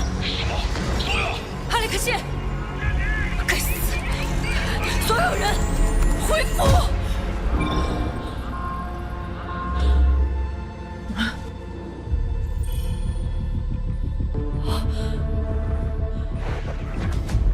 无名，确认位置。听着，我们的交易很清楚，我帮你摘除脑机，摆脱哈福克。而你必须入侵天网终端，恢复 GTI 通讯。现在，立刻恢复。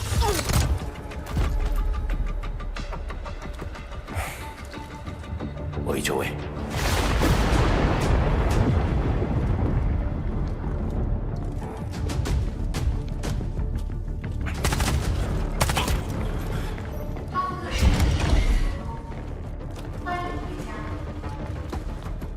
资料是安全。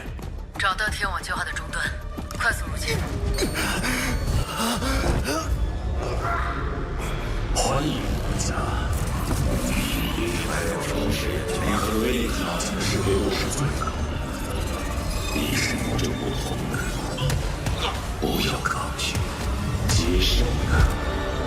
还出我的脑子！手吹手。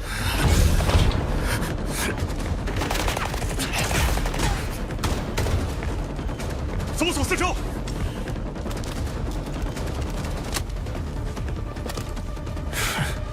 来制造一点恐慌吧。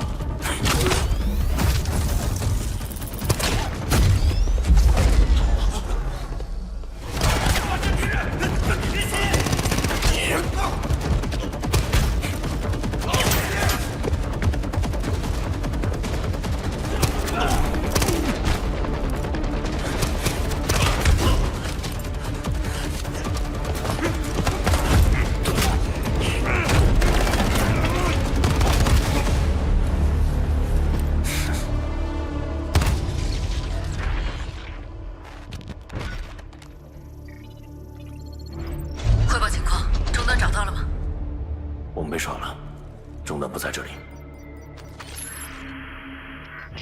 我没看错，你还是最出色的那个。我知道你会回来，但你要清楚，不是哈福克需要你，而是你需要哈福克。我们才是未来。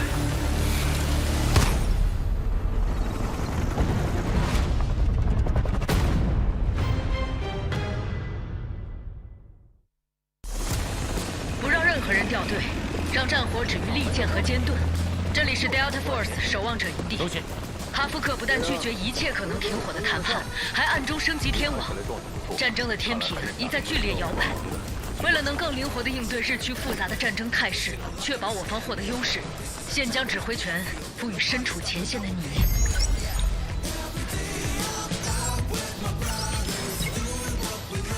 众望所归，你现在是我们的指挥官了。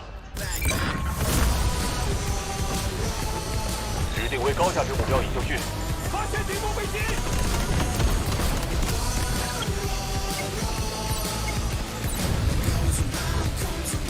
发现敌方坦克！已标记敌方高位接单位。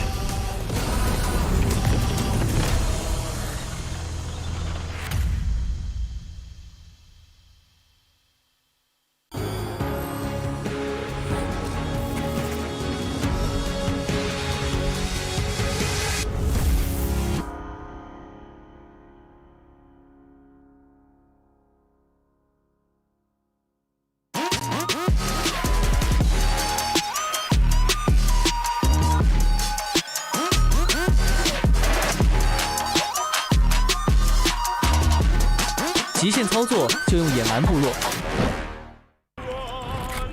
单排上分喝东鹏特饮，组团开黑喝东鹏特饮，巅峰对决喝东鹏特饮，累了困了喝东鹏特饮。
Welcome back to the Delta Force Asian Champions League, day 2 of our 2-day LAN Grand Finals here at DreamHack Shanghai. Look, I've been your host today, and here with Taylor in the booth all day. We've been live for almost 8 hours now, and we've had a dang good time going through all of our bracket stages to get to this point, but almost all of it. can go out the window because we've made it to the grand finals of the finals. We are here, the final stage, the final best of 3. It is Korea versus China, and we're about to get started on what's likely to be the best matchup we've seen thus far. I am so pumped to see China back on main stage again, Taylor. Yeah, without a doubt, China's been unstoppable. Throughout the qualifying process, they went undefeated.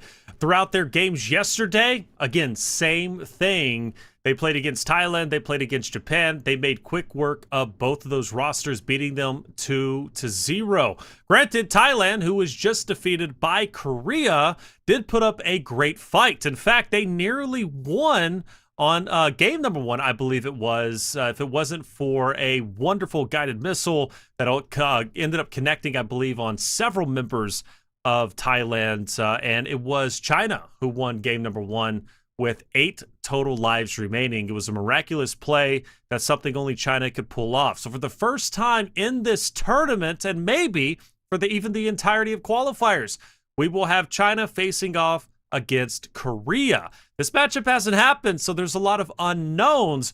But one thing is for certain, Korea has played 6 total games today. As Ghost said, we've been alive for about 8 or so hours. Well, that entire time, not only have we been live talking our heads off and yapping, but also Korea's been playing that entire time. So they're coming into this series potentially a little bit tired, maybe hungry, but also on the flip end, very determined and also incredibly warmed up. Meanwhile, China, they haven't played at all today. And I thought Thailand was going to be put on ice, and, well, they came out the gate swinging. But Gosh, China's been waiting a long time. You think they're ready to go? Yes. That's tentative yes. Because here's the thing, I usually stay away from these conversations because they're pro esport players, right? They're Delta Force pros. Like, they know what they're doing. Oh, sure, they're not actually cold. They've been warming up in the sidelines. Or, oh, they're not actually that tired. They're used to streaming for 10 plus hours. However, we've been going a really long time. And if you show up to a tournament and you're like, okay, I know we don't play for a couple rounds, but maybe they're supposed to get there at the start of this tournament, and you sit there and do not play for 8 hours besides maybe some warm-up matches on the side, I mean, I'd be cold. Like, I mean, I guess you got to come out swinging and you got to see how they're going to play. I think this is actually a true advantage on the side of Korea. Not only because, yes, they've been playing for 8 hours, and sure, that would tire somebody out, but one, I think the momentum and the aggressiveness that they were able to finish that one with, the excitement that they had finishing that last round is going to carry them forward into the next one. Some adrenaline pumping through your veins, you'll be good to go. Whereas on the other side of China, they've just been going, oh, well, we're still waiting. We're 7.5 hours in. We still don't have a winner. Oh, they went to best of 3 again. Yeah. How is this possible? Like, I think they're feeling confident, but also might come in a little bit cold. So I think China really wants to be on the attack here, so they can set the tone. If we allow Korea to be on the attack to start things off, I think they're going to come out swinging. But let's talk about this China roster. If you just tuned in today, you haven't seen this roster yet, but yesterday they stole the show. They dominated every round, and it's majorly on the back of that hot JB Cat player. That is their commander. Yes. He is going to be the leader for this entire team, communicating to all 20 players, and was the top fragger for this team. So the difference about this team in comparison to others is most of our commanders play more support roles. This guy goes in swinging. And Hot JB Cat was our top fragger with like 170 some odd kills between 2 games. But one of those games had 135 some odd kills. It was an unbelievable stat line. Nobody else has even gotten close to that amount of kills, and that's this man right here. I'm really pumped to see what he's able to do on main, yet again in grand finals for $40,000. Yeah. You know, I say it's not an individual game, and it's not. If you play as an individual, your best case scenario is a 1v20. Who's winning that? I don't care who you are. But there is one individual that you have to shut down, and it is Hot JB Cat, because he is so devastating with the vehicles. He is so devastating in a slaying category. I wouldn't mind if an entire death squad is sent his way to take him out, because he is that crucial on the battlefield for China. Now, as far as the lineup goes for Korea, you should be very familiar with them if you've been here all day, in which a lot of you have been. Of course, we've got some very talented members who are looking to make an impact and upset this entire tournament. And in my opinion, guys, they've already done that. Beating Thailand was a true testament to how much Korea wanted to be here in the grand finals. I'm giving them a pound as well, dude, because, hey, man, I got to pump them up. They have played so very well. I came in loving Korea, the chicken head himself. I mean, I'm going to continue to say it. And the chicken head has made it to grand finals. That's insane. Imagine losing to a chicken. That is a possibility, baby. But China is going to be, honestly, I shouldn't say true test. Thailand was just as incredible, but China is just on a different level. You know, Japan was like step one, right? Japan's great. Japan's good. But Japan's not Thailand. Thailand, next step up. They're good. They're great. They took China on the brink of defeat, right? The first team to truly do that. And that's why they were the favorites outside of China coming into today. But now that Korea has beat Thailand, Goj, I sincerely feel Korea can take on China and potentially beat them. But make no mistake about it, it's going to be hard. It's going to be really, really hard. Yeah, I don't know what's going on. I think we're just preparing. You know what I mean? Like, what is he doing with the field? Some of these, sometimes you just gotta lock in. You know what I mean? And whatever it takes to lock in, this is one way to do it. He's got his eye mask, ready to take either a nap or just mentally focus. And sometimes you got to get your chakras going. You've got to get everything in line so that you can come out swinging and just get slamming. Now, I got to say, one of my favorite parts about this competition is not only the $100,000 prize pool, but also this incredible trophy. I mean, this thing is awesome. First of all, I would say that I would want to fill it up with a bunch of liquid and take a drink out of it. I think I would maybe hurt my mouth a little bit. This thing looks sharp. It looks beautiful. And I mean, look at the top of it, man. That's like shards of glass almost. You know what I mean? But I think I would still do it. If I got the win here and dominated, I mean, I'd be throwing some water in there. I'd be throwing some energy drinks in there, whatever, and taking a drink out of that thing very carefully. It's so beautiful.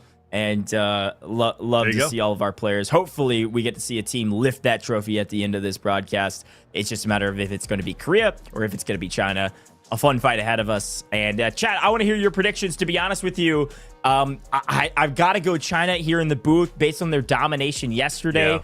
I think I have to pick that team, but I also picked Thailand, and I was wrong. So don't listen to me. We want to hear who you think's going to win in the chat. I see you over here in YouTube chat. I'm watching it. I see you in Twitch chat. We're watching you all. I want to hear who you think's going to get the win. China or Korea? Who do you think's going to take it? We're about to see the map here shortly. We're about to see who attack and defend.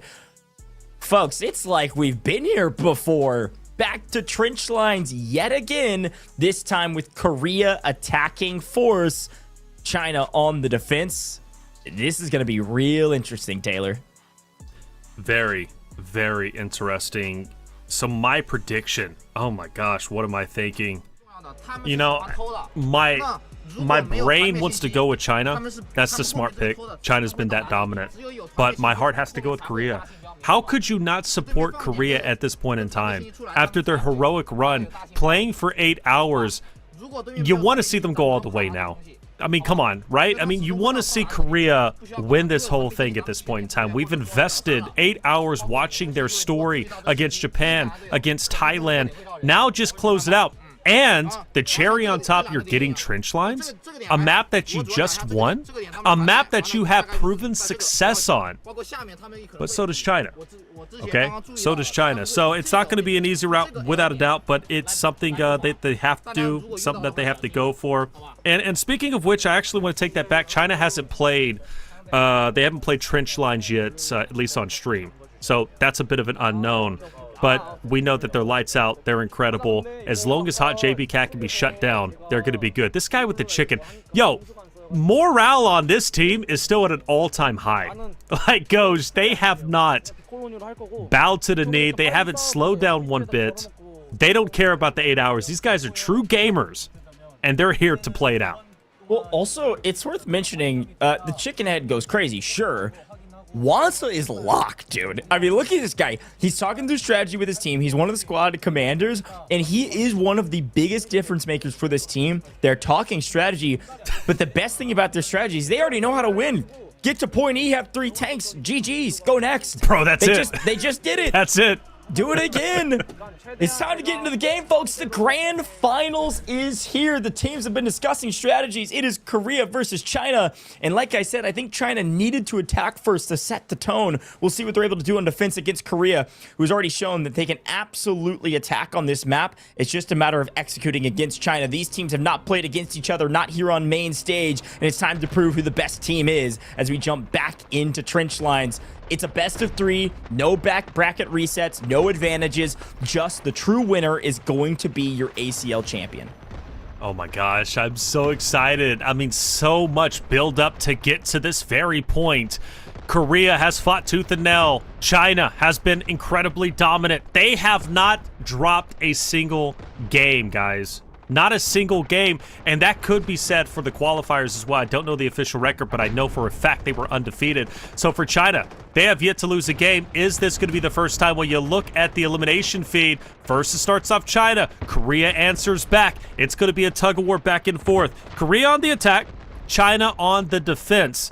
And I will say, when it comes to their defense goes, remember, let's go back to Threshold when they were playing against, I believe it was, or actually even further than that. Let's go back to when they were playing on Cracked against Japan. Japan couldn't even get on point A. They couldn't even capture A. The game ended on the first objective. You're right. I don't foresee that happening here, but I'm just saying that just to kind of reiterate how strong China's defense truly is.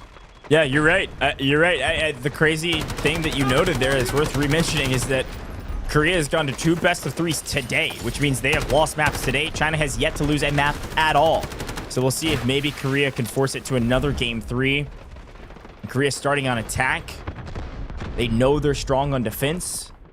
So if they can even just trade here and win the advantage in that trade, and then be able to pick defense, they could win it all. The classic start. We've got the tank on the offside, playing safe. Launching shells in, opening up the holes, attack trying to find the angles. I believe Korea, of course, will eventually make their way onto point A. It's just a matter of time. Right. And you can see some names that we haven't talked about in a while. Lumiere's there in the chat. Emo Pig in the chat. Sorry, in the kill feed. It looks like a chat because it's flying so fast. Right. And they're frying out. But the same names that we've been watching all day finding themselves back to the feed. Okay. Of course, Wyson on the far side. Look at Cat, by the way, Goj. Cat on the left-hand side is focusing, I believe, with an AT4 on the tank of Korea, which I want to reiterate, Thailand did not do that. Or excuse me, it was my bad. Korea didn't do that against Thailand. The tanks are devastating on A, but the fact that China's already putting an emphasis on the tank this early on is important first and foremost, but also could really hurt the chances of Korea getting A in a clean fashion. Yeah, and to be very clear, I see people in chat asking, Korea is the attack, which is going to be in red on our spectator. China is the defense, going to be in green throughout the course of this. I'd love to listen into China and see what they're thinking on this defense.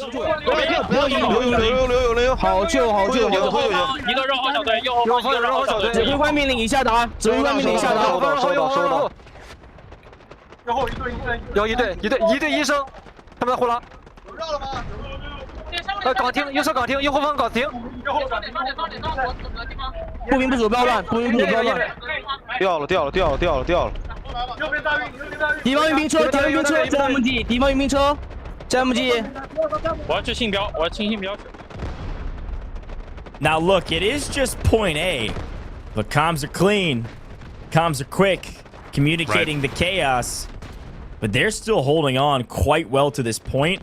And it looks like an armored transport vehicle was called in for some reason. Maybe it was one that automatically spawns this time around. The tank's still alive because of the engineers able to hold on to it. But this point is still to the side of China right now. As finally we're starting to see some ticks come through. But the defense still has bodies there. If they can win some of these gunfights, it's not going to go quickly. Pressure's on. Korea, they've got to be feeling it. They've lost 62 lives, or 52 lives, I apologize, at this point in time, which typically A is already captured. you got to think going into B1 and B2, it's going to be even harder than this. And China's already putting up a great fight on a hill that is typically very easy for the attacking side to capture. Finally, some leeway, though. Finally, Korea is pushing up, but it's matched man per man for China. On the defensive side of things, like, you know, you can't really determine who has the advantage. Well, now you can. Jeez. It's China. Yeah, China's got the advantage. There's no shot that they hold a second team, and in this time in grand finals, on the first point, and they win off the first point, right? I mean, there's no way that happens. I don't think so. The real question I've got is if they hold them long enough to it actually be a disadvantage going into B1, B2. You got to remember, you get less and less tickets as you move on per succession of these points if you succeed. So here's the other thing, is that if they even just hold them to below 100, they're going to be going into B1, B2 not full lives, right? And that's something that we've never seen on broadcast. There's almost been never, actually, I know there's never been a team to go into trench lines and not be at full lives, all 200, going into B1 to B2. Right now, that is still the case. I believe they get 80 from this first point. Somebody can correct me if I'm wrong. We'll double check it. You'll be able to see it here in a moment. I want to say they get 80. So you actually don't get real value on point A until less than 120. But what's wild is we're almost already there. And I don't know if it's not only just an utter decimation. It feels like there's less revives coming from the Korean team than we're used to right now. Like, these tickets are going down very fast. I'm so surprised we've lost so many lives. Because, again, Korea on the attack, China on the defense, Korea in red. And you can see they're scattered around trying to find an entry point, but they're also not able to revive each other because of where they're dying on the map. At least not as much as we've seen in the past. So, yeah, it's going to come down to the tank opening up a hole and then everybody rushing in together. A well-coordinated time push should take point A, but I do think that Korea will not have full lives going into B. Well, Korea putting in their best efforts, and this time they're going to be swinging super wide. Before, they were trying to just full send it into A from the front. This time around, they're going to be trying to wrap and take the forces down from China. But they're in this little ravine. They're in this river. They've got the low ground. China technically has the high ground, and now they're being put into a fatal funnel. This is not the play from Korea. China's just going to gun them down because, again, they have the high ground. So what Korea was doing isn't necessarily a bad plan, but it was terribly executed, and they lose all the lives of all those players who were trying to rotate through. Yeah, I'm going to be honest. This is not looking good. Artillery strikes being dropped in. I can only assume this is from the China squad. They're the ones that have the most score. There's no question about it. And as the artillery strike comes through, oh my goodness, it does look like Wansa is going to pick up several in transition with the tank. A nice little swing here for the side of the attack, at least for a moment. But it looks like we might have a respawn beacon. That is what it is. We've got a vehicle respawn beacon there, but a respawn beacon on the point as well. I think I saw. It's gone. That's gone now. The defense swarming back in. This is the fight to determine likely how big of a boon they'll have going into B1, B2. There is an attacker opening. They got to clean it up. Here's the other thing, though. And it looks like we are getting value here on the point. Let's listen into Korea and hear what they have to say, and then I've got to follow up. 우리부터 리스폰하자. 리그룹해 우리. 거점 집중. 우리 일단 오른쪽으로 많이 합니다. 오른쪽으로. 다 됐어? 가자. 일봉에 박격포 좀 사줘. 오케이. 확인 해줄게. 일반 줄게. 하늘 장비. 올라오고. Well, it sounded a little bit less organized, a little bit of less information gathering, a little bit less communicating. Yeah. And the only real communication I heard was when that vehicle came called in from China. Here's now a major issue, folks. After all this time, this is the exact same conversation we just had with Cracked yesterday. We do finally capture it. They get 70 back. They're down 33 going into B1, B2. So China, they were able to hold. The scoreboard colors are flipped here. Korea on the left, obviously China on the right. Scores are actually decently even.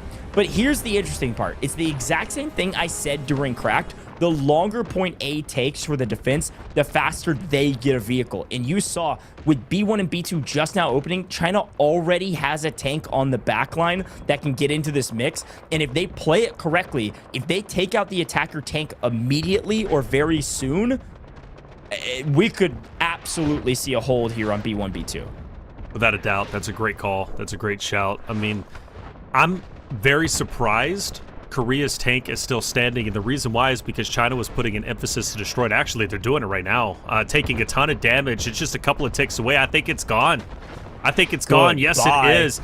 Goodbye. B1 and B2 now has to be attacked on foot until they get another tank, which could happen relatively soon, but Korea, they are already on the back foot. They can't even get to B1 at the moment through the trench lines because China has such a strong foothold on the defensive line. Incredible. If they can hold A as long as they did, I'm going to be completely honest with everyone.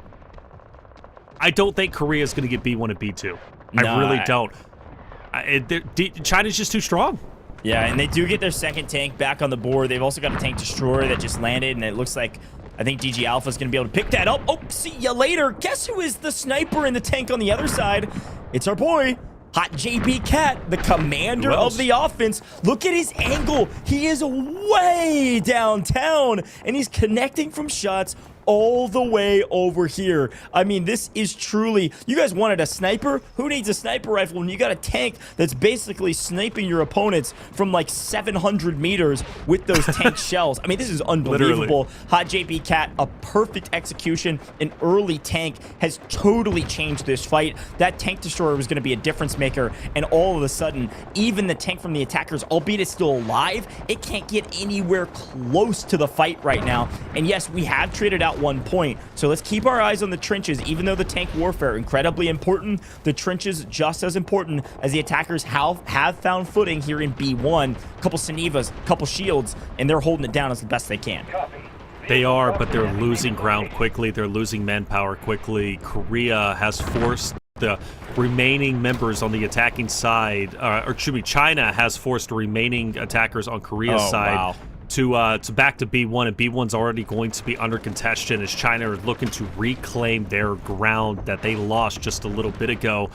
Numbers are a little bit thin on both sides, but it's too thin for Korea to now attempt onto B2. So China, despite them not necessarily taking back B1, or not taking back B1, but at least keeping it contested, they have thinned out the numbers of Korea enough to where B2 isn't being threatened. So it's going to take another wave of attack, another wave of Korean members forward to B2 before they're able to find success. But they're going to keep pushing regardless, and there's going to be at least some headway, some progress, especially with the smoke being down. Through the smoke and confusion and CQC fighting, Korea does find an opportunity to get onto B2. Question is, will they find success? Well, Lances, haven't seen that name in a while, right? Because China's been so dominant. This is the first time they're playing the day.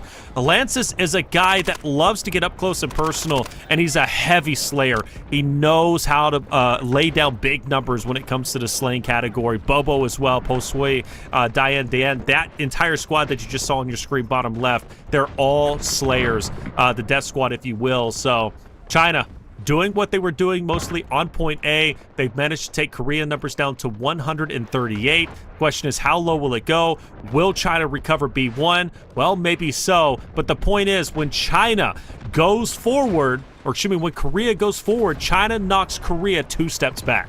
Well, yeah, and it's also important to note the other tank, the original tank that was brought in by the attackers, is gone. They've called in the only vehicle they have, which is a light tank. A good vehicle. Honestly, a great vehicle. But versus the main M1 tank, it doesn't have the right firepower, and it doesn't have quite as much range either in terms of viability to blow up these vehicles. So it's just kind of throwing shells over the top, looping them into these bunkers to try to help.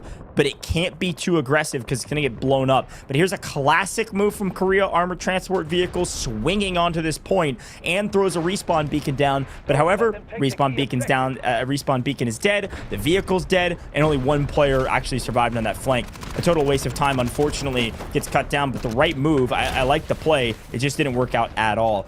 China is the one team, when we do commentary, that I want to commentate personal gunplay. We always are talking about the macro, but there's consistent, insane individual plays, whether it's with the S12K shotgun running through the trenches, or it's with some of our SMGs that people like to use. They're making quick work of our Korean attackers in like 2, 3, 4 kill sprees, which when you're trading your life for that, it's always going to be worth it.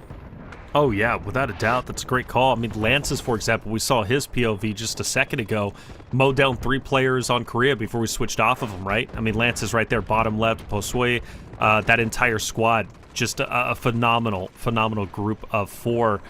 We're down to 109 total lives for Korea. B1 was decapped. Korea trying to retake it back for themselves, and they're going to have enough bodies and manpower to at least get it. Firecat from China is going to stay down low with the Saniva. He'll just take his time. He'll have an onslaught of members. He'll try to beat... Yo, he's beating them all up! There's no way! Firecat takes on 4 members from Korea and drops 4 of them in a heroic effort. When you have solos like that pulling up, why do you need the rest of the team? Hey, man. Saniva operators move different, all right? They know ball, all right? They know exactly what they need to do. Sit on the point and beat people down until you fall. And if you can trade out multiple, it's going to be a huge win. Let's listen to China and see what they have to say. 标点，边后面被绕了，第2个后面被绕了。点，小心6000分，注意6000分，防炮要越前了，稍许又往前了。按防炮1队绕后 B2 有1队绕后。没事，不用急，点点我们重新组织一波点点。没事，说过来，先往里说，不要急，不要急，没事，能打。大运来了，飞坦克大运，需要运车位置，我需要运车的位置。飞坦克大运 ，B2 飞坦克大运，收到，运煤车对拦截，飞坦克大运，蜻蜓坦克去拦截。B2 飞坦克大运，敌方绕后不要注意，他们在夹击我们的 B2，我们点内聚守，啊，我收到，怎么了？单元爆，运煤车爆，修。敌方没有主攻方向，他们在夹点。Every time we tune in to the China comms, the communication is unbelievable. Like, they are able to throw so much information back and forth between each of the squad leaders and the commander, and still retain that, theoretically use that, and also listen to the other people talking while still talking. I mean, it's utter masterclass and how to spew out information that all seems to be important and executed on. Very cool stuff. I love listening into the voice comms. It's been really good thus far. They're still holding down B2 quite effectively, sending out a couple route men on the outside who are just slaying out. And that's one of the things you got to remember about this China team. They are so strong in the slaying category. You're able to see those massive moments, obviously S12K through, or some of these SMGs, but it's these guys. It's this squad to watch out for. Hot JB Cat, obviously our commander, but also one of our top fraggers who's been playing inside a tank for a while. Whereas on the other side, you've got the other cat in the trenches just running through, killing as many people as possible, just basically taking out the trash. Less people there are on the map, the less chances that they lose this point. Korea's making progress, though. A lot of red dots surrounding B2, but only momentarily. I think they've already been wiped. China, great job with, of course, Hot JP Cat.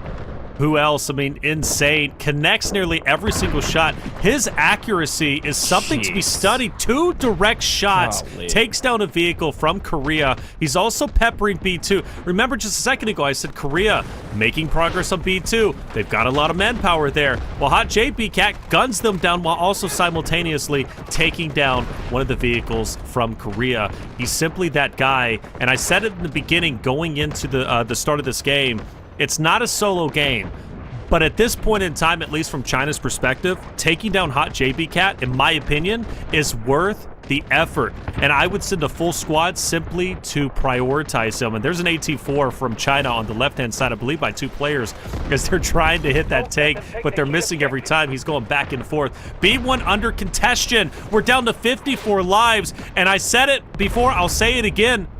I don't think we're moving past B1 and B2. I think China closes this out and we go to game 2.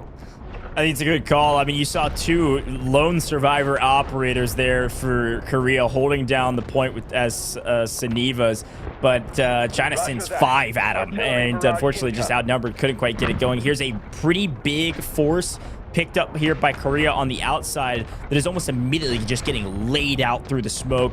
A couple recon arrows likely helping, and also just throwing bullets down range. China, of course, under a bit of barrage from the light tank from distance. but it's not enough to really thwart them since they're able to play inside and around this bunker. Unless a well-placed artillery strike or a well-placed, shell from this tank. DG, Delta really doing the best they can without fully exposing the angle at which the China tank could try to shoot back at them. There's a couple more vehicles getting into the mix, and Hot JB Cat continuing to rain these sniper shells from this tank all the way down range. But here comes a little bit more vehicle usage. We got to get moving. We're running out of lives. Korea knows it, so they're going to get a little bit aggro. And unfortunately, when you get aggro, you get punished. My goodness, that tank destroyer comes in and almost immediately goes down. China tightened the vice grip. Korea, they are on their last leg with just 43 lives remaining. And on top of that, at dire straits, B1, B2 fully capitalized and capped by China. Gee whiz. B1 once again is going to be capped potentially. I mean, I say that, but look at the barrage coming in. I mean, Korea is literally safe, not safe anywhere that they go. China's gunning them down, whether it's on foot with the CQC combat, whether it's the missiles, it doesn't matter. They're taking so much damage. There's no recovering from this. Now 38 lives remaining. You almost got to chalk it up, go to game 2. Granted, Korea's not going to give it up. Why? I mean, why would you? On B1, they finally capitalized. They finally get it. You got a straggler, or excuse me, that's going to be Dead Dog, my apologies, in green. He's going to be the team captain, the commander. They're pushing up to B2. This is it. Here we go. This is the last stand. This is the last chance, Goj. They've got enough manpower, but can they also execute well and get the job done? Hot JB Cat needs one more shell to blow this tank up and clean up another tank. And he, just barely. It creeps out to the side, and I think our engineers were able to keep it alive. And a guided missile is already called in. This is absolutely going to be on the side of China. I can only imagine this is going to change some things up if people aren't in a bunker. A massive explosion, and it does nothing. Just on the outside of the point. Doesn't look like anybody falls from it, but a zoning technique to allow people to push off the point as we get another guided missile coming in. This is a pretty big moment. You can see both points under a little bit of contention, but also you can see it looks like China has swapped points. They have swapped over to C2, and this has got to be from China to blow up one of these points. And absolutely, guess who it is? The tank man himself, the maestro, the commander. Hot JB Cat throws one down range, picks up a triple, and all of a sudden, what looked like dire straits for China on B1 and B2, they are taking back B2 nice and easy. Yeah, taking it back for themselves. B1 is also being capped too, with just 21 lives remaining. I believe it is the beginning of the end. Wolf from Korea is trying to get active with the Saniva. I see him get one beat down. I see him get two. I see him get three. Hold up. He's cooking with grease, baby. Can we get a 4 on the Lances? Yes, we can. That man literally has 1/4 health left, maybe even less. Let's call it 1/8. And he makes good use of his life. This is what you do if you're Korea. It doesn't matter if your back is against the wall. You fight till the very end. That's exactly what they're doing. Now, do they win this? Can they move on to the next point? I still don't think it's possible, but you gotta give respect to Korea for consistently going for it and fighting till the very end. Yeah, I totally agree. I mean, they've been trying their best. They've been able to keep this light tank alive for a while. It just doesn't, again, have quite as much value as Hot JB Cat has from a distance. You can see that's 95k Wansa, been playing around that light tank for a while. It looks Hot JB Cat is going to get a little bit more active in the final moments. He knows the final push is coming, and he's not going to risk letting B2 fall. They know what can happen if you let a little bit of a window of an opportunity for a team as good as Korea to push through this point and push us to point C. Even if you feel confident on low lives, anything can happen. In utter chaos, Hot JB Cat says, welcome to the party. You want to come over to B2? Are you sure? Are you sure? Here's another missile coming in, likely from China. Let's see where it lands. Absolutely from China, right on top of B2. Anybody that's there is going to have a hard time. Only one kill forces them off, and we're creating a bunch of cover here for China because it's just about sitting on this point and ending this game. They're going to try to recap B1. Beautiful execution, and frankly, it wasn't even close. There's no lives left.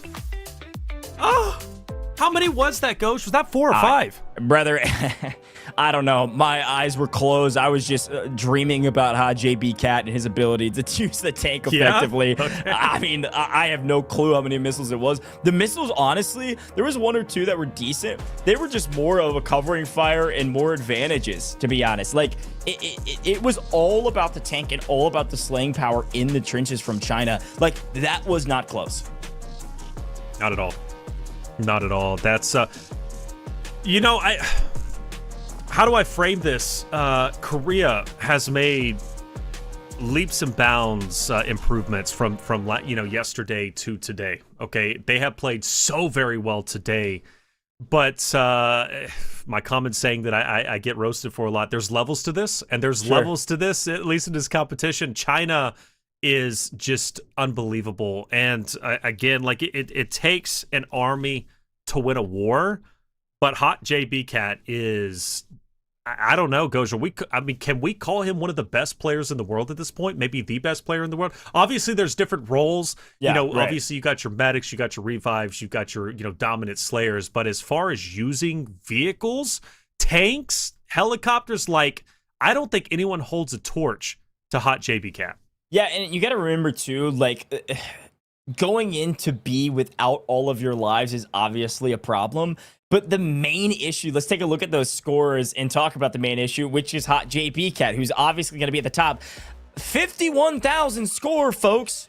We ended on B. That is ridiculous. Only 17 kills, but look how much damage was able to throw down towards vehicles, blowing up every vehicle in the mix that he could possibly get his hands on. And I thought that was the biggest delineator. Sure, some of the lives lost on A was a delineator, but Hot JB Cat completely taking out all momentum from Korea. Tank destroyer landed, gone. Main tank M1, we don't see those fall that often on B, gone. Second take, gone. Then they had to use their light tank that was the only vehicle they had, and they played super safe with it, and it didn't do all that much. It did fine. Like you see over there, DG Delta, who was driving it, 36 kills. That's great, but it didn't do a lot for the actual points themselves, and he was able to keep everybody else off. And even some of those swings, right, on the armored transport vehicles, immediately gone. Like, ridiculous stuff. I'm really impressed, obviously, with China's team and their cohesion and what they were able to put together. Some Herculean efforts, obviously, on the side of Korea. You can look at some of those stats. They look really strong. A ton of assists, a ton. Look, I mean, OAH, 103 revives, and we ended on point B. Like,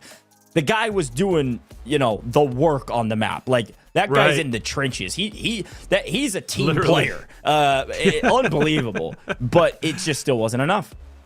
No, it wasn't enough.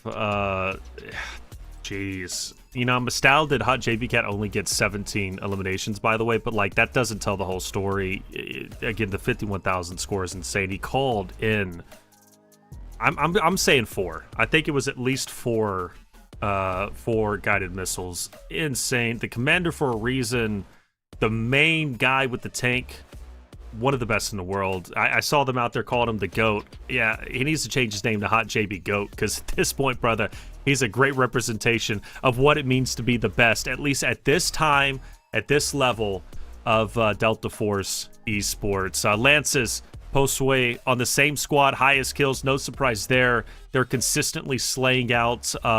Nobody can truly keep up with them. Kiss Shot, Battlefield Medic. He's been the Battlefield Medic since day one in both of the games against Japan and Thailand, respectively. He'll still be the Battlefield Medic leader whenever it comes to this matchup in Grand Finals against Korea. Firecat, Stone, both guys that have been on the radar too, who have been consistently playing very, very well. You can almost pick any individual from this China roster, Goj, and say, okay, he's good at this, he's good at that. This guy did that in that game. This guy did that in that game. They all have their moments. I mean, that's how good this roster truly is. They're on a different level, and at this stage in Delta Force esports, nobody can touch them.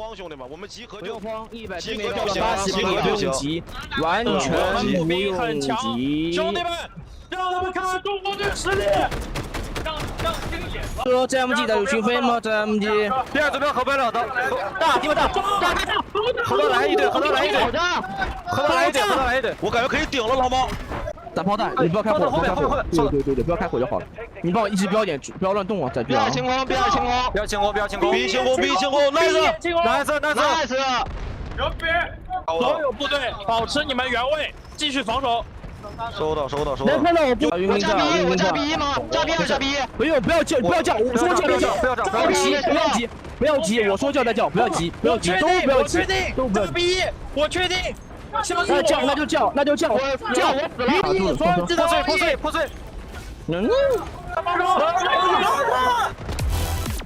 碎。 。 。 。。。。。。。。。。。。。。。。。。。。。。。。。。。。。。。。。。。。。。。。。。。。。。。。。。。。。。。。。。。。。。。。。。。。。。。。。。。。。。。。。。。。。。。。。。。。。。。。。。。。。。。。。。。。。。。。。。。。。。。。。。。。。。。。。。quick celebration. Comms were flying. If you were watching Hot JB Cat during those final voiceover comms, you were able to see the way he was aggressively giving commands. That guy knew not only exactly what to do, where to do it, how to do it, and all of those squad leaders were throwing information at each other. Great comms across the board, well executed, and also a nice little celebratory yell because, hey, this is their first game of the day and the first win of the day. They've been patiently waiting their competition, and I thought they might come out a little slow because of that. Yeah. Absolutely not the case. Even on defense, they came out flying, frying, Right. and again, the longest hold we've ever seen on trench lines here on main broadcast for A. Yeah, without a doubt. I mean, that's when I kind of started to realize, okay, Korea's in for a tough game. You know, I already knew they were in for a tough game, but I expected it to be a lot closer. But when I saw the hold on A, dude, I think you were thinking the same thing. It was like, all right, this is not looking good. They go into B1 and B2 with 165 lives. Typically, you're leaving A with max lives, right? You're leaving with 200, but not the case this time around. In the trenches, Lances started heating up. This is the first time we had a chance to view him. We were focused on the Sanivas and the beatdowns. Actually, one of them is right here with quite literally 4 players dropping to the hands of Firecat before he drops. He was the only one protecting B2 in that moment. And as a solo, he was still able to provide a ton of value to China and a lot of damage to the Korean roster. Now, guided missile-wise, Hot JB Cat calls it about 4 of them. I think maybe even a 5th one at the very end when there was quite literally 0 lives remaining. So that just comes to show you how dominant he was. And now they transfer sides. China will be on attack. Of course, Korea will be on defense. I don't know if it's going to change a whole lot, but I hope it does. And in this short break, I hope Korea finds a way to remain victorious.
welcome back. Delta Force Asian Champions League, day 2 of our 2-day LAN Grand Finals at DreamHack Shanghai.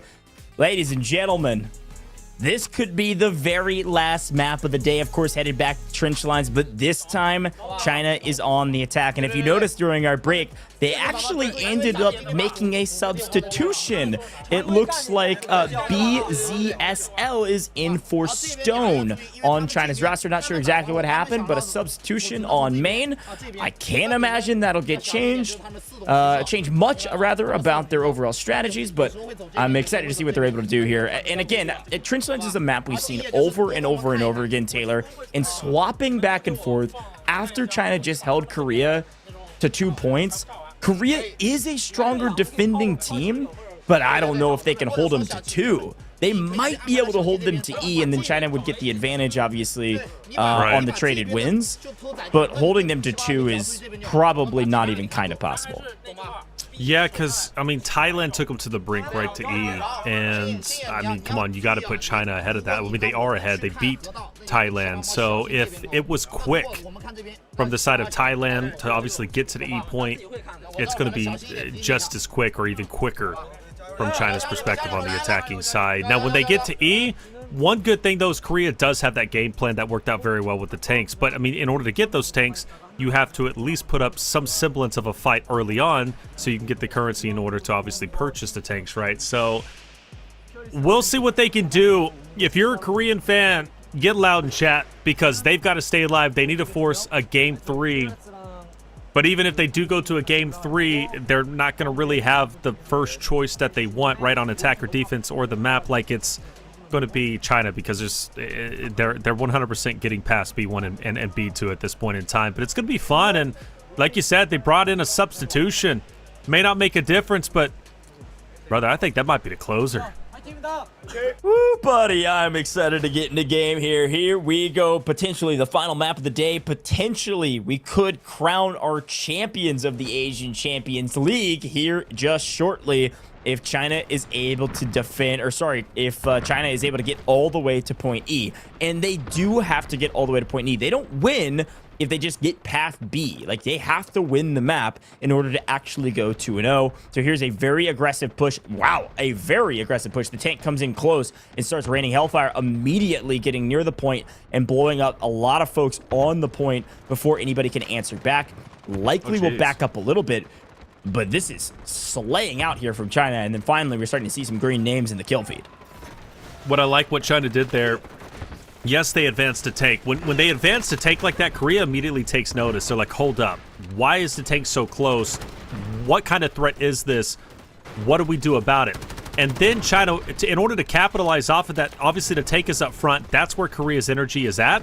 And then China sends a team of, like, basically a 10-man team over to the right-hand side to get an off angle and attack the remaining members who are set up defensively from Korea, and it seems to be paying off. They have dominant control over A.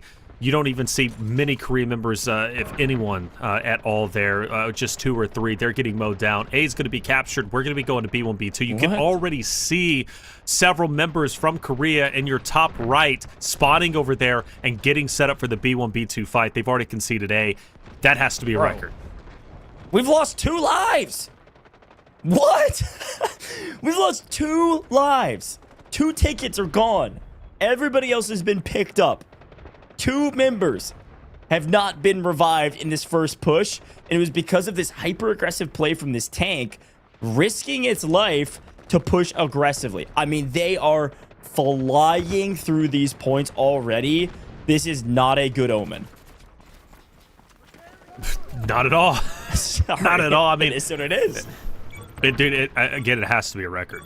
Like, not only in lives, but just time. Bringing that tank forward was brilliant. There was no answer for it. Again, bringing that tank forward onto A, having a 10-man unit, then swing around the right-hand side or left-hand side, depending on the angle that you're viewing it, was wonderful. I mean, look how far he's up. Like, you don't see, typically tanks are a little bit further back. He's dodging every single AT4 shot. Gosh. They're pushing it through the trench lines. Now, realistically, though, A, okay, yeah, quick. We'll let that one go. But Korea has been and has shown that they can put up a decent defense on B1 and B2, and I'm hoping it's going to be the same here. But, I mean, look at all the red. They've already swarmed onto B1. They've taken it over, and B1's going to be captured shortly. I mean, China is on a different level. It's a funny view of day in trying to run away from these Geneva operators and operators answering back. But you're right. For those maybe just tuning in or you're just getting a little confused, no worries. We'll continue to answer your questions. Yes, China is in red. And Korea is going to be in green in terms of when you're looking at the spectator client. Okay, so the attack is going to be China. China has to go all the way through point E and capture all points to win this map. If they do, they are your champions. Korea on the defense, traditionally very strong in the defense category, but I don't think they've faced a roster that is this aggressive. This tank is not back. It is all the way up on the point. And all of a sudden, this looks a little bit familiar. A couple well-placed AT4 shots. Hot JB Cat looking a little bit weak, but dodging these missiles the best he can. But he's got a full squad of engineers, and he's back up to full health. This is the strategy. This is what's working. Let's listen into China. 我们可以打，可以打。你说。你要大量步兵，大量步兵回到分，回到分上，一并分上，过了不要停，过。来，我。医生派出去，医生派出去，盾狗留下。我给盾狗留点，直接打点就行了。点连他们点里只有一队，我们带，顶出去，人部队顶出去，全部顶出去。狼队顶进去，顶去边。等我再往前走一点。边清空。 Well, the comms are matching the aggression as they've already taken B1 and moving straight over to B2. Constant streams of information here, Taylor. Without a doubt, communicating effectively, and you're seeing the communication and ultimately being executed in the gameplay as they have B1 and are quickly taking over B2. Mind you, top left, they've only lost 10 lives. So collectively from point A to now B1 and B2, they've lost a total of 13 lives. That is it. Of course, they'll recover as they head up towards C. But yeah, again, I'll say it, another record. To only lose that many lives and, be progressing is huge. But I'll take it back. Against all odds, the tank is forced to back away. You've got the minions trying to heal it up as quickly as possible. They do not want Hot JB Cat to lose that tank. But Korea has effectively pushed them off. B2 is back in their possession, or at least shortly to be, and they're also progressing on B1. So, hey, that record I was talking about no longer exists. Shout out to Korea. They're putting up a fight. And they absolutely are. Been able to battle back. I mean, this is the nature of the Korea team, though. Like, they have been known to be really good at defense. They've been able to always battle back under crunch time. They had a lot of ice in their veins leading up to this moment. And the tiredness, sure, may be setting in. But they still have a big opportunity to step up, show out. This is a $10,000 swing on who wins this matchup. And again, I think they've got another flank set up to potentially swing around the side and surprise Hot JB Cat before he can respond. They are able to get that vehicle down. That is definitely going to open it up. And yes, they do. They take down Hot JB Cat. Finally, that tank goes down. This should give them a bit of breathing room, albeit they've lost B1. This is a big opportunity. Well played on the flank. Well played on the execution from that squad. And I'm pretty impressed, again, with that consistency on how they're able to play that without getting spotted and then all hit the classic 3-2-1 meta. We all timed it at the exact same time. Let's listen into Korea. 움직이지 마. 비온 위에 많아요. 위에 참모이. 뼈 틀어야 돼. 삐뚤어. 나머지는 삐뚤어. 리그룹. 나머지는 삐뚤어 리그로. 절대 안 갑니다 이거. 아 이거 아깝다. 이거 삐뚤어 지켜야 돼요. 같이 지켜야 돼요. 삐뚤어. 얘 삐뚤어. 아니야 뽑으려고 가고 있어. 뭔가 뽑으려고 가고 있어. 라브. 라브 내려 라브. 비투 정면 왔어요. 비투 정면 왔어. Well, the great thing about hearing those comms, Korea doesn't sound defeated at all. In fact, quite the opposite. They sound determined, focused. They're keeping the comms clear, concise, and the energy level is high. Let's not forget, This is their, what, 8th game of the day. They've already completed 6 total games, previously beating and besting Japan and Thailand. Now this is the 2nd game, obviously, in this series versus China. So the fact that they still sound energetic, upbeat, and uplifting each other through the comms is wonderful. You got to give them credit where credit is due. It is going to be China once again trying to attack B2. The Sunivas are going to be up close and personal to fight each other out, but Korea still has a great foothold. And I think at this point they've kind of resided to the fact, okay, let's focus on 1 point, and then if we can get over to B1, okay, we'll do that. But right now, they're parking the bus, if you will, Goj. They're focused on B2. I'm okay with that. Yeah, I think so as well. Working out well. Pay attention to that kill feed as well. You'll see how much value Hot JP Cat is getting out of this Lav. Not quite as effective as the M1, but he does not care, man. He is getting up into the mix, trying to close this B2 out so they can at least push forward and win with the advantage, and getting a ton of value because of that. There's so many Suniva operators underneath in the actual bunker of B2. There's just not as many people out in the open looking at him. And if they are out in the open, Bobo's there with the Deagle ready to rock and roll. So see you later. Lav's still up, able to back up a little bit with some engineers. Bobo clearing out anybody that's even thinking about shooting at him.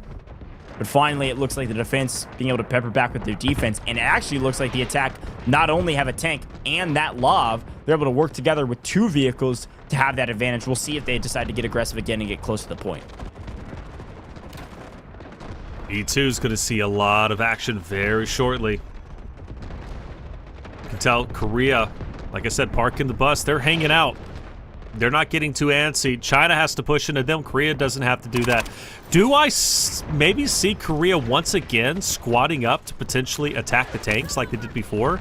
Remember that 4-man squad? I believe it was versus Thailand. They end up rotating around the left-hand side, and all 4 stand up at the same time and fire their AT-4s at the tank, the Thailand tank, and they ended up getting it out of there and destroyed. And I think they're doing or trying to maybe set up something very similar. You can see a couple people on the northern side rotating around very wide. Meanwhile, focus on B2 is still there. China's putting some units up ahead, but they're getting mowed down. The lives are starting to go down for China. Korea has managed to hold on tight and keep their composure. I'm a big fan of that. We might still have a game here. Yeah, we do. I mean, there's a couple things to consider while we're now at a position where China might not steamroll, because there was a moment there we thought they would. What's worth mentioning here is that if they are stifled on these points, there's going to be some math that's done for the advantages on who gains the advantage and can pick either side or map. If China just gets past B2, even with 1 life, and gets stifled on C, for instance, China won't win. It'll be 1-1 trade, with Korea obviously taking the win, but they will absolutely have the advantage because they were able to capture more points. So keep that in mind as we go forward. This is a pretty big moment for both teams. To be able to hold here could mean a big win for Korea, and a big win because potentially it could mean an advantage. But we'll see how that all maps out. Let's take a quick listen in with China.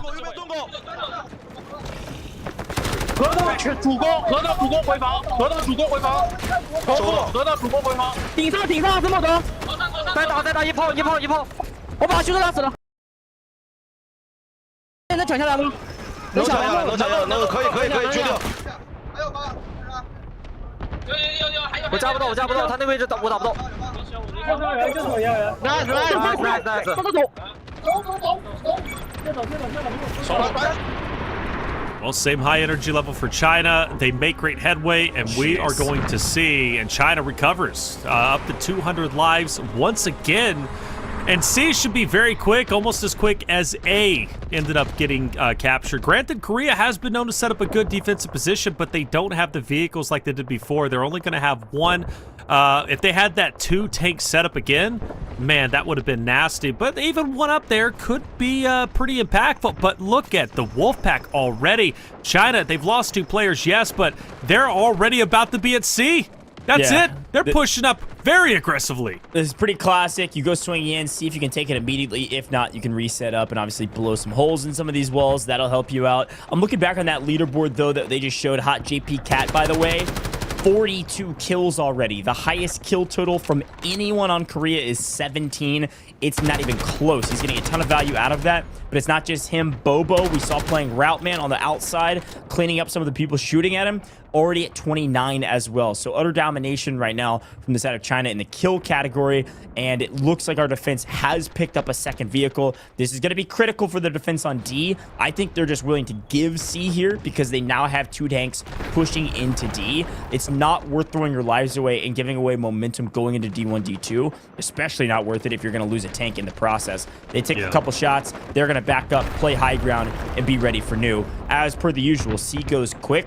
D1, D2 might be a different story because of these 2 tanks on the side of Korea. Do you think they start stockpiling tanks already? Maybe trying to, have that last stand on E once again?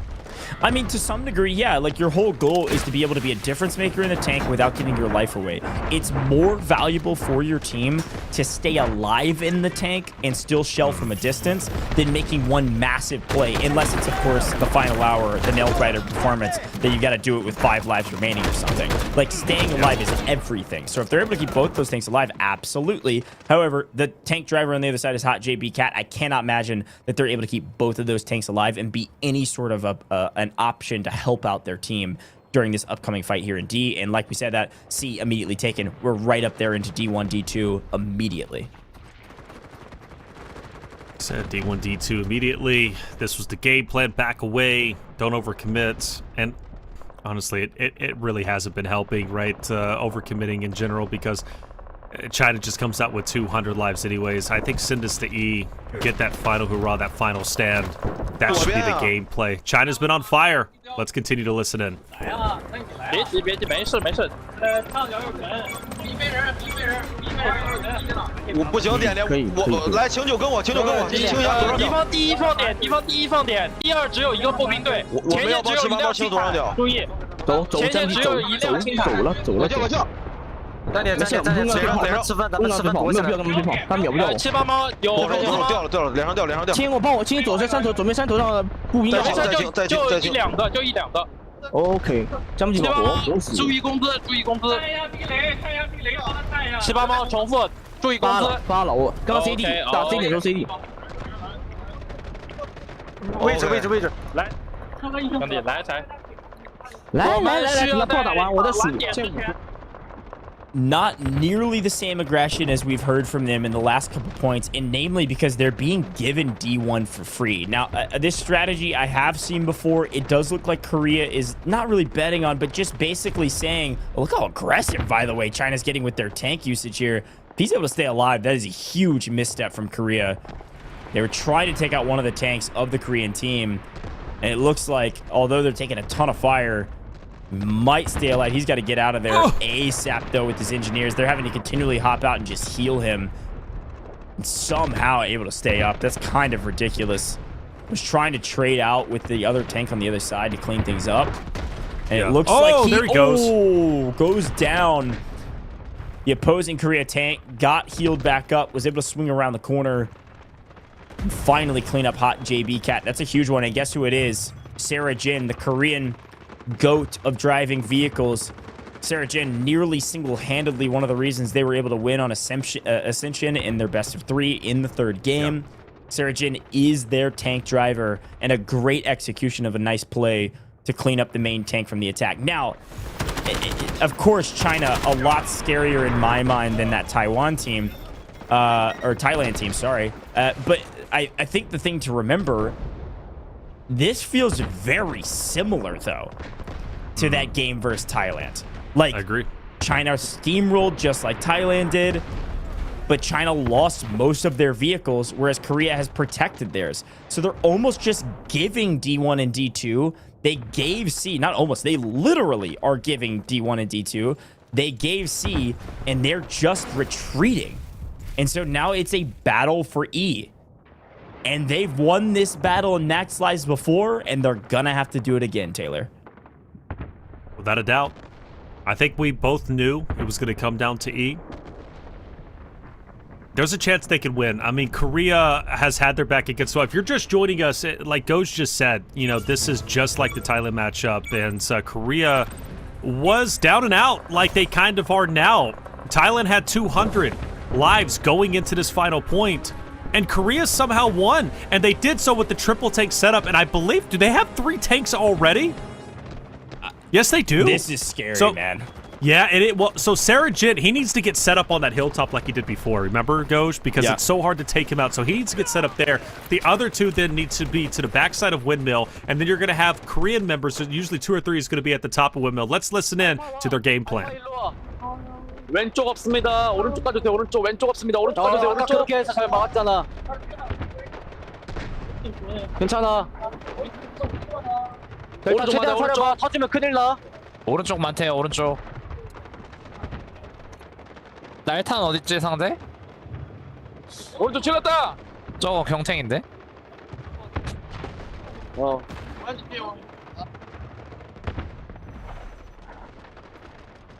I mean, I'm pretty quiet. Like, I don't have much else to say besides it, because it was just like, we need to get up this hill. We need to assess the situation. Whereas Korea was basically just holding on with their 3 tanks, saying, hey, we know exactly what to do. We've already done it. Now, again, this is an exact replica of history. What happens right when we get here? A guided missile, it's gotta be from China, looking to land on point, gets absolutely no value, because look at where Korea has gone. You see 5-6 people off the point on the right-hand side of your screen right now, going to be running into this tank. JB Cat getting really aggressive, trying to take out one of these tanks. Unfortunately, it is a bad move because we've got 2 tanks on the other side. I'm not kidding. This is almost identical to what just happened with Thailand. Aggressive tank push that gets punished, guided missile that gets no value, and there's still 3 tanks alive from Korea. If you all were watching literally an hour ago, you've seen this exact same scene, and it's the exact same scene where we're like, oh no, they've almost got part of E. There's 3 tanks. Korea's in a great spot. They're in the best spot by far. And the respawn beacon has been destroyed, so that's no longer going to be there. Again, identical to what happened just earlier in Thailand versus Korea. This time around, though, it looks like China might want to swing wide to the left of the building, but he'll actually backtrack. Let's listen into China. You know their comms are great. Let's hear it. 我们要重新组织一波，兄弟们。对，重新组织一波，抢仓库，抢仓库，不要再往前压了。老可以换个威龙，换威龙。改一下兵种，可以改一下兵种。对，需要威龙，现在抢一下威龙和小文，非常需要这2个，非常需要。战比较上火，我需要你们车。上车就行。让我回一下子弹。对，我需要先。车可以往仓库开，我跟你说，仓库现在没人呢，他们主防方向是右手。现在一放，现在一放。收到。Well, comms sound just as you would expect. Cool, calm, and collected, but also energetic. A great secondary push from China. The triple tank strat still in effect. Hot JB Cat, though, is going to be on the left-hand side, looking to challenge the left-hand take or right-hand take, depending on your perspective, from the Korean side. JB Cat got very aggressive earlier. I don't know if he's going to be aggressive this time around. Well, no, he's going for it. Actually, Korea's going to be the aggressor this time. They push in. We've got ahead, but as you typically see in these tank battles, JB Cat's going to lose again, and Korea will keep all 3 tanks. No way. I mean, that thing's got to have 1 HP, and finally, there it goes. Thank goodness somebody's able to answer back. That's Asmodeus coming in and reaping one of the tanks out. That's absolutely massive for this team. Yes, we lose a tank in transition. Yes, China is down in vehicles, but 3 tanks is unbelievably impressive. And if history repeats itself, would lose you the game. 2, still really bad, but a little bit more manageable. We've got to get on the move, though, to continue to take out these tanks. It is the win condition. Nothing else is the win condition right now. We just saw this battle happen, but China is doing already better than Thailand was in the past, because Thailand wasn't able to take out a single tank, and at least China has 1 down thus far. Well, the good news is, even though a tank is gone, Korea on that windmill still pretty powerful, especially if Hot JB Cat or whoever decides to get aggressive, because you know there's going to be some Saniva sitting up top. They've got the razor trap set up, so the zip isn't going to be usable, or at least it's going to be less usable from this side of China if they do decide to challenge up there. But more importantly, those players on top for Korea are going to be able to rain down AT4 shots to assist and take down tanks when they do decide to get scrappy. E fully captured once again by the side of Korea, down to 138 lives, and they are once again going for another push. This time, Korea's going to send a tank to the front lines. Oh my gosh. There's really no risk at this point. He's just going to go in for it. Why not? I mean, at the end of the day, the other tank has been destroyed, so they're good. Now, we do have another respawn beacon that has been placed down. I'm trying to pinpoint where it is. I don't see it, but Hot JB Cat about to go ahead and get himself into a tank destroyer, I believe, right? It looks like a Lav, actually, which or a isn't, Lav, yeah. It's not a bad play. Lavs are a bit cheaper than, obviously, tanks, so he's able to call that in. You got to remember, too, on all of these call-ins based on your score, anytime you call something in, if you call it in for a second time, that score is doubled. So these things are getting real expensive for Hot JB Cat, who is spending all of his score to get into these vehicles consistently. This is the exact same win condition we gave the charge, if you will, to Thailand, was get inside that building and make a play. The problem with this win condition is it only actually matters if you get these tanks down, and now they've got 3 back on the board. It looks like a light tank with 2 M1s. This is a pretty important moment that we've got to figure out as China how to take out this team. Let's listen in. 上车走，我们打左边好。他只要敢露出来，你就抽他。我们有120兵力，没事，我们有120兵力。哎，再去清不了桥。 给个活，给个活。敌方逮去沉默。我们现在有制导，我们现在有制导。救一下！我知道。先车冲我，上车走，上车走。救一下！不用走。白地的装炮弹，装炮弹。不用，来右边吸我。我们要集结一波，点点。有血兵吗？差一发，主战。能。哎，完了。没事，给我修，没事，他炸不掉我。敌方风车弹，上车。 Yet again, Korea's tanks stand tall, and a guided missile, will it make a difference, or will it just clear the point? For a moment, wait a minute! Finally, somebody's done it! A perfect read. Diane takes out a tank with a guided missile. This is what I was talking about, a prediction moment. Not on the point, back in the corner where the tank thinks they're safe. 1 down, 2 to go, 2 tanks on the board, and the point E contested with another tank battle on this far side. Oh, wow. Hot JB Cat is going to get taken down here shortly as another guided missile comes in from China that only cleans up 1. JB Cat out of another vehicle yet again, and yes, this point is under contest, but there are still 2 Korea tanks on the board. They should swing back in and clean up these attackers, no problem. Well, they should, but there still is a lot of China members on the E point. But like you said, the tanks are moving in, but they've got to get there pretty quickly. And it looks like the numbers are finally through, and China's numbers are dwindling down. And for the first time in this game, China will drop below 100 lives. This is literally the first time. And like you said, just really a mirror finish between Korea and Thailand. We're now seeing it represented here between Korea and China. They backed away with the 2 tanks. China's starting to progress up. They have taken an advanced position on that building, and they'll still have some real estate in there. Maybe they can set up a respawn beacon and then try and go for a different angle of attack. Another guided missile is going to be coming in. Curious who's calling this one. Normally be Hot JB Cat, but I mean, you got to think Korea's got a lot of money too. Yeah, they do. They've been spinning them on tanks, though. Let's see where it lands. One on the backside doesn't get anybody. That looks like a China missile looking for a tank. This time, the tanks scatter. I think it's worth noting, we haven't seen a guided missile from Korea because they've been stockpiling points for these tanks. Anytime one's taken out, they're able to buy another one. This is a genius defensive strategy to keep 3 tanks on the board and constant pressure. Another guided missile, where does it land? Does it land on a tank? Is it from China? It is from China, and it's sent with love, but Dead Dog goes down along with KST. So 2 fall. The problem is 3 tanks still on the board. Plenty of defenders. This one is still not that close. 1 tank goes down. All right, a moment of opportunity. The window's not open, but the chimney sure is. Somebody crawl down like Santa Claus and open up this point. It's time to get a win here for China. China can win it all, but they've got to get another tank off the board and then make another big push. They've got 70 lives remaining here, Taylor. But they don't have a respawn beacon anymore on that advanced position. It was blown up.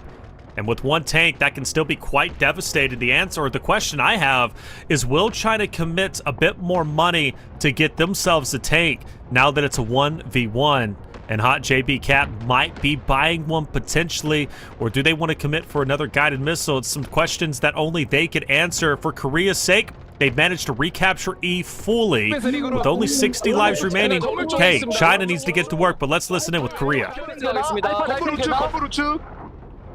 나이킹. 살짝 빠지셔도 돼요. 불러봐. 오른쪽 라브.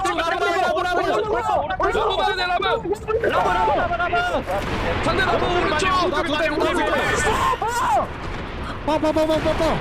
나이스. 집중해. 나소리. 잘했어. 오른쪽으로 따개비 맞아. 오른쪽에 많아. 건물에 들어오는 것만. 나 죽어. 오른쪽 돌차. 오른쪽 돌차도. You can hear the energy in their voice. You can hear the excitement as they are on the precipice of victory. A chance to finally defeat China, take a map off of them, something no one has been able to do, and force an undeniably exciting game number 3. And not only that, during that listen-in, they get a tank for themselves, another one to replenish, and they also destroy the tank on the side of China. I think Korea's gonna do it, Goj.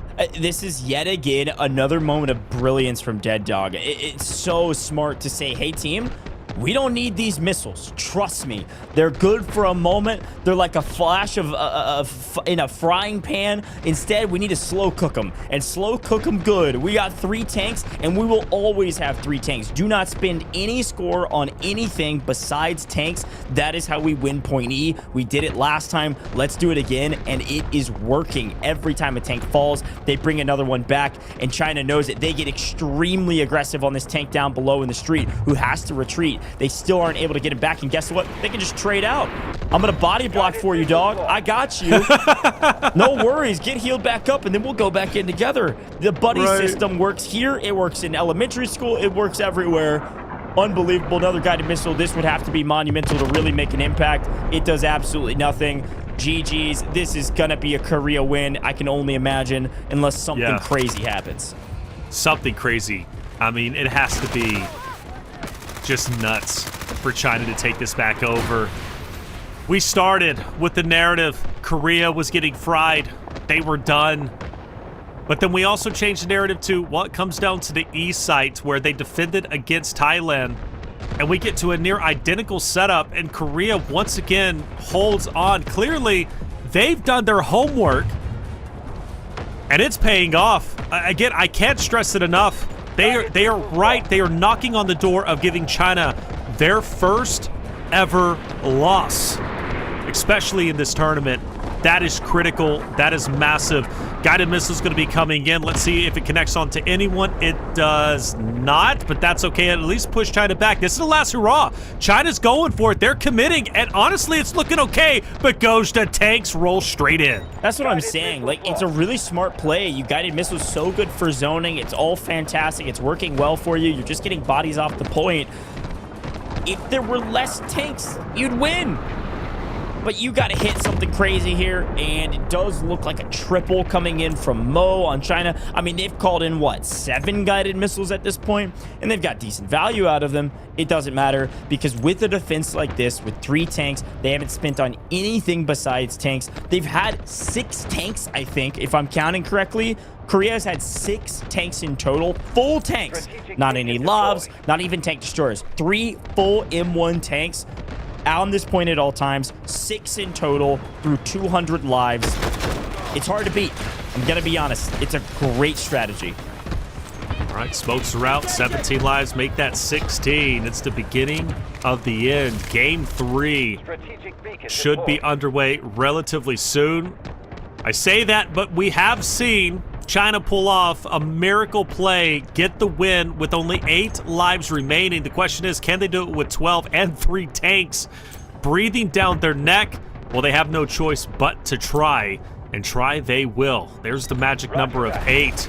Some shots onto the tanks, simply not enough. Now 7 lives. E almost decapped, but still so far away. China making a great effort. Korea's moving in. The guided missile has been launched, most likely from Korea's perspective. We'll find out very shortly, because China, they can't evacuate the E site. So this is probably going to pick up at least a couple, you would have to think. And it's actually from China onto Korea. Spaces them out. No way.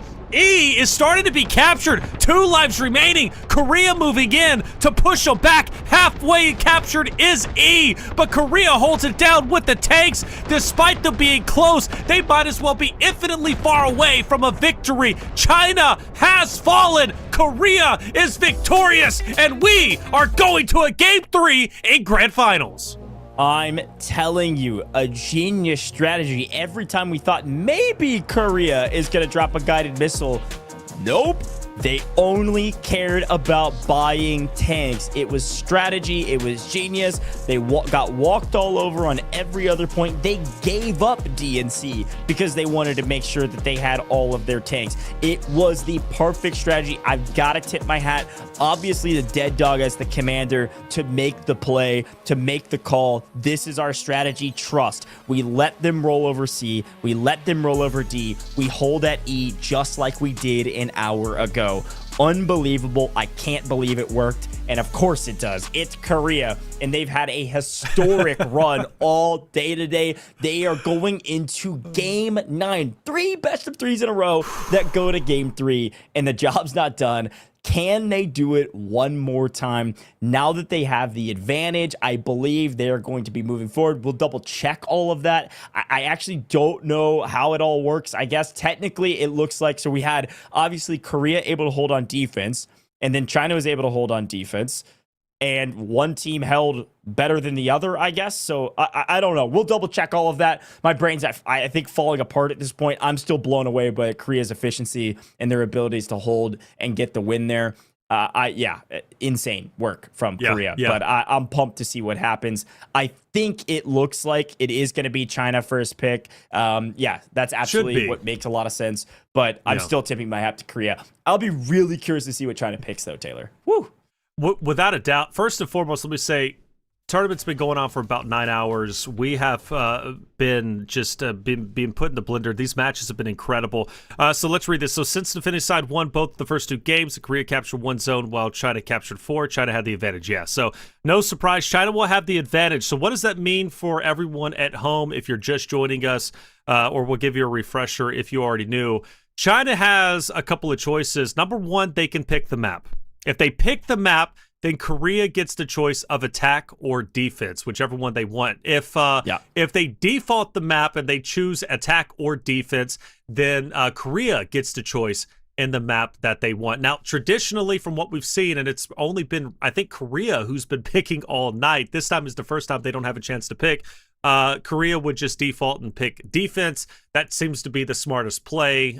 Typically, you have the advantage if you're going to be defense, or at least historically in our tournament. So I believe that's probably going to be the same thing. I assume China is going to pick the defending side, and then it's going to be Korea choosing the map, which, I don't know what they choose, to be quite honest, but we'll ponder on that in just a second. Let's look at some numbers. Hot JB Cat with 56, no surprise, had the highest score without question. He's always putting in work and putting in damage.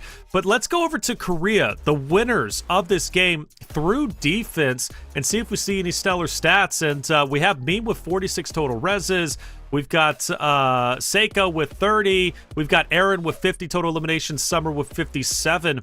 But quite truthfully, not the highest numbers we've seen throughout the tournament. Actually, China had incredible numbers themselves, but it was that final point, Korea holding on, and it doesn't matter about the stats at the end of the day. It only matters about the W. Yeah, and again, all eyes to me go to Sarah Jin, the leader of this team when it comes to using those vehicles correctly. DG Alpha, one of the other vehicle drivers. I actually think, besides Dead Dog, their commander, the top 3 scorers were the 3 people in tanks, which makes a ton of sense. It was Sarah Jin, some 2R, and it was DG Alpha consistently bringing those tanks in. And so that's the thing that you got to remember, is that with those 3, getting 2 tanks apiece on point E essentially is how that math works out. They were unstoppable. And a great execution of a great strategy. But you're right, some crazy stat lines on the other side, some great revive numbers from the side of China. But it's time to highlight the Korea players that stood out. And of course, you can see their names, the ones we were just talking about. Sarah Jin, Ace Armor Vehicle, and of course, some 2R with the highest kills on that team.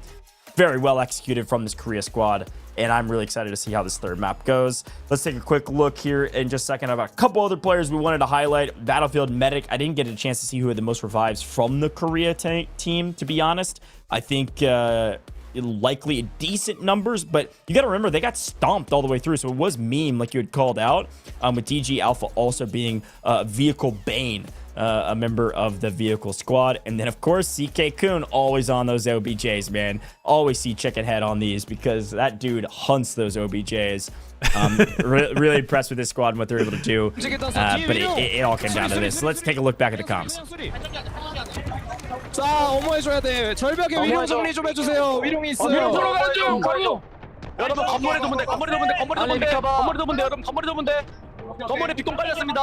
건물에 빅동 깔렸습니다. 배터리 라인 정리해야 돼. 순항 저희 거점 밟아야 돼요. 순항 출신 미사일 있나요? 미사일 있나요? 발전기 라인 아파트. 발전기 라인 아파트. 발전기 라인 무조건 밀어내야 돼. 잠깐만 나 갈게. 빅동 깔았습니다. 빅동 깔았습니다. 거점 뒤쪽 마지막 순항 한 턴 빠져. 이거 발전기로 밀어. 발전기로 수당 뒤쪽이야. 내 쪽으로 하면 다 수당 뒤쪽이야. 발전기로 밀어. 비벼. 예, 발전기 밀어. 들어가. 빅동 깔았어. 밀어. 홍차 위에 올라가주면 좋아요. 밟아야 돼. 거점 다 밟아. 우리 가운데 라인 가운데. 여러분 가운데. 나이스.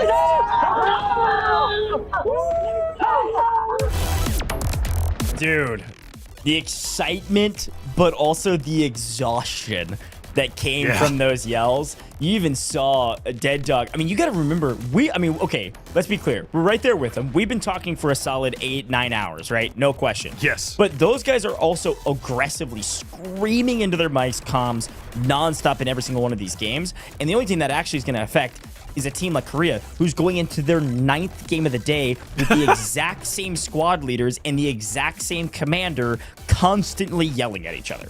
Yeah. Dude, 9 games, Goj, is insane. And polar opposite of day 1 yesterday, right? I mean, we saw 6 games total. Every single series was a 2-0. Now we go into day 2, polar opposite. Every single game is a 3 map series, you know, and we go the distance to the 3rd map. It's unreal. But I will say, if history repeats itself, going into a game 3, Korea's batting 1,000 for today. They've won every single game 3 today. I know. They have held their own, and they're looking to do it once again. A team that was on the brink of an early exit against Japan beats Japan. Then comes in and plays Thailand. They're the underdog. Korea is the underdog without question. Thailand had already beat Korea previously, and then Korea beats Thailand because of a situation right here, which China now was in. And of course, Korea stays alive. It's unreal, it's poetic, it's beautiful, and now the only question is, how does this all end? And we've got to figure that out because it comes down to one final map, and we don't know what map it's going to be. We don't know what sides they're going to be on. We're starting fresh, Goj. All right. Well, I got to get a sip of water. Let's freshen back up. Let's take a very quick break in the booth because we're moving into game 3 of the grand finals here with the ACL. You're not going to want to miss this, folks. It's going to come down to what China chooses. Will it be a side or will it be a map? We'll probably be back in just a minute or two. Don't go anywhere.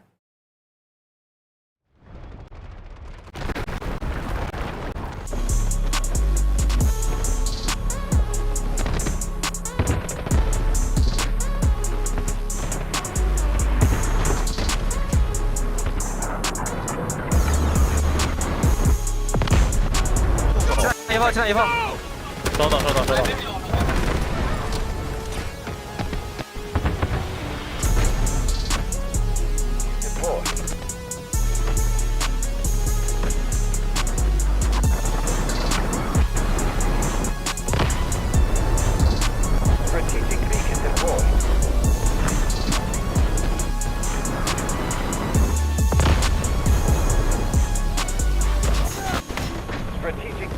走。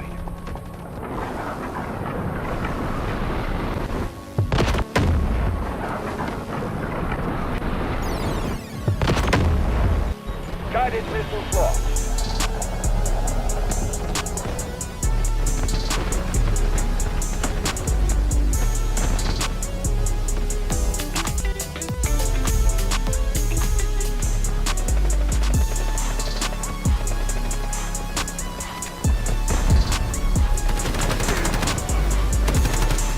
全部顶出去，狼队顶进。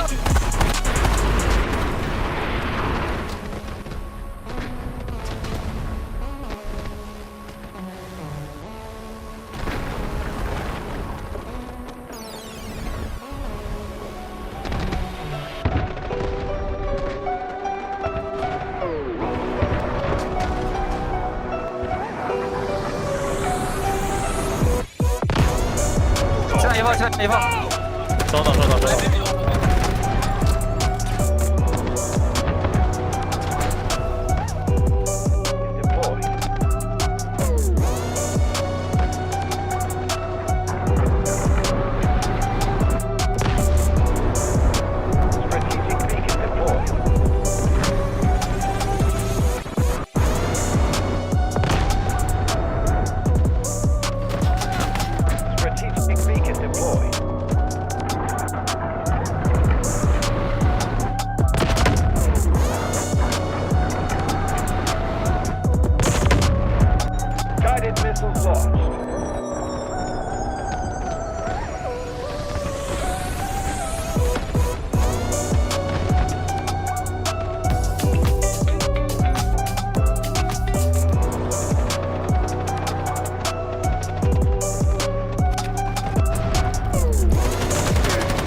全部顶出去，狼队顶进去。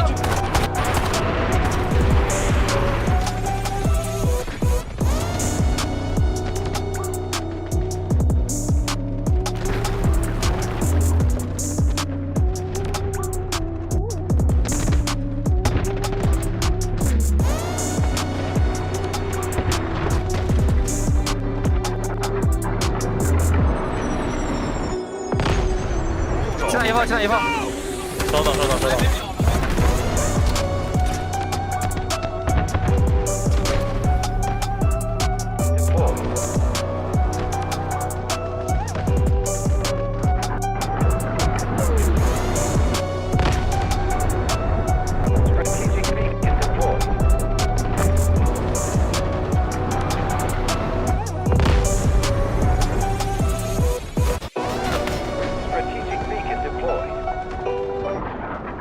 Welcome back to the Delta Force Asian Champions League. This is day 2 of our 2-day LAN Grand Finals here at DreamHack Shanghai, and we are on the Grand Finals of this competition, and we are on the 3rd game of our final best of 3. It's China versus Korea. The winner of this map alone will take home the trophy and the majority of that $100,000 prize.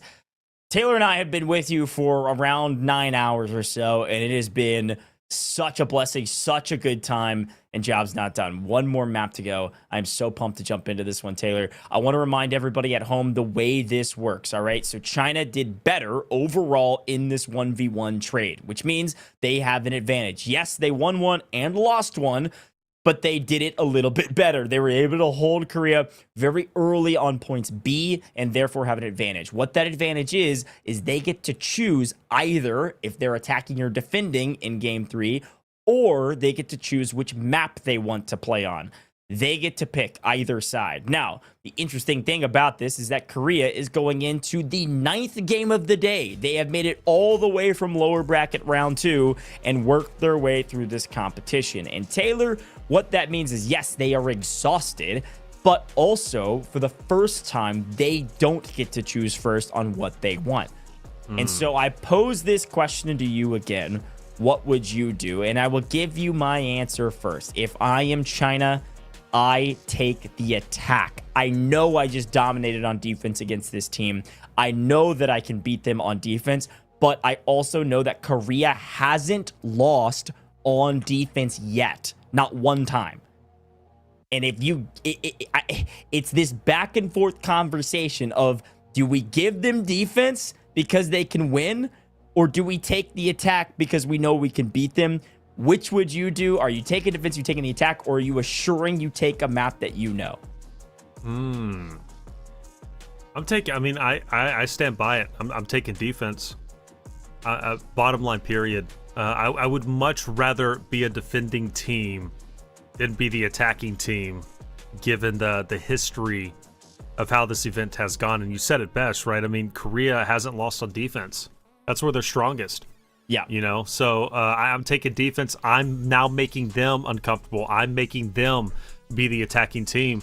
And I'll be completely honest with you, I don't care what map we play on at that point in time. And I think China doesn't care either. You know, send it. Whatever map you want, sure. But we're going to be defense, and you're going to have to try and break our defensive setup, which you have been unsuccessful in doing in a dominant way. Well, here we go. And it looks like China chose side, and as expected, they chose defense. This time, Korea says, well, if you're going to choose defense, we're going to Ascension. Which, look, it's the exact same play on the opposite side of the coin that Taiwan made. So with Ascension back on the mix, we know what happens when you hold a team in the C points, in particular right on top of the zip. This is what Korea was able to do.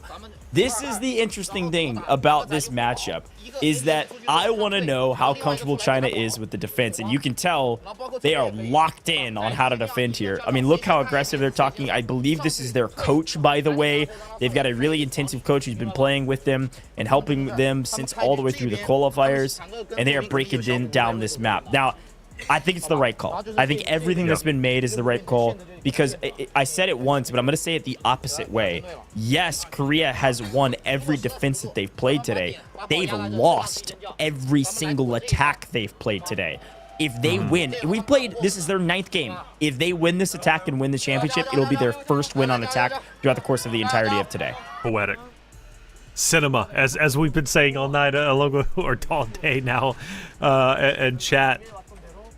So what do we have? I mean, Ascension's been played today, and you're right, it was played on defense, and it was during the Korea-Japan. Remember, Japan picked it against Korea when they had that option, and it was Korea on defense, and they did a wonderful job defending and ended the game over in Caves. And Caves was truly instrumental. I think it's going to be just the same here in the matchup versus China. And what I'm most excited about, if we do get to Caves, because let's face it, there's a very good chance we don't, given China's impenetrable defense. But if we get to Caves, we're talking Hot Cat, right? I mean, who's going to be, or Hot JB Cat, excuse me.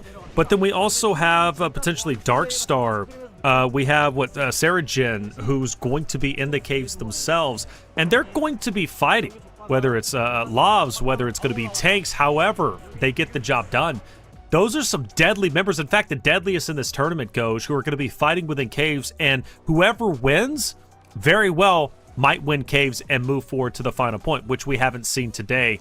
Korea has to play the best they have played all day, and they've already played phenomenal, but they have to reach another level if they want to win the championship, because this is the final map, and this is the final chance for Korea to cap their heroic run with a W. We get a chance to see it at least one more time. The ships are storming the beaches, and as per the usual, the defense is set up on ultimate high, and they immediately are raining hellfire down. As per the usual, our artillery guns do come in nice and handy, able to take out a couple. And we've got a lot of boats down on the shore, but we've also got a tank on the left-hand side that is going to play very safe and make sure it doesn't get fried by those artillery strikes early that is given to the defense on this point. Now, what would be really interesting is after all this buildup, all of this critical moment, if Korea can't even break through point A, because China's been able to do it before, and I think they would be able to do it again if anybody was here for A on defense. It's a very real possibility. Without a doubt, China, they know how to play defense. They're so good at it.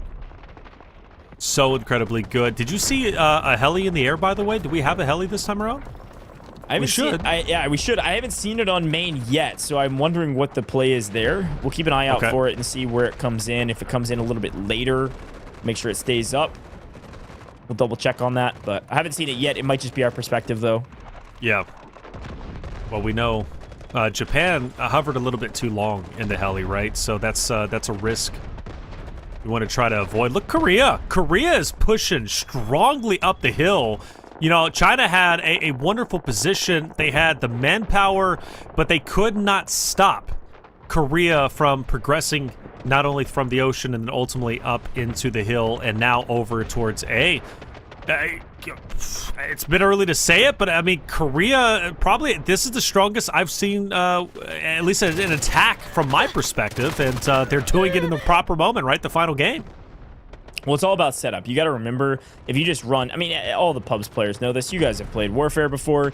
If you just run at the point, you're going to get cut down. It just is what it is.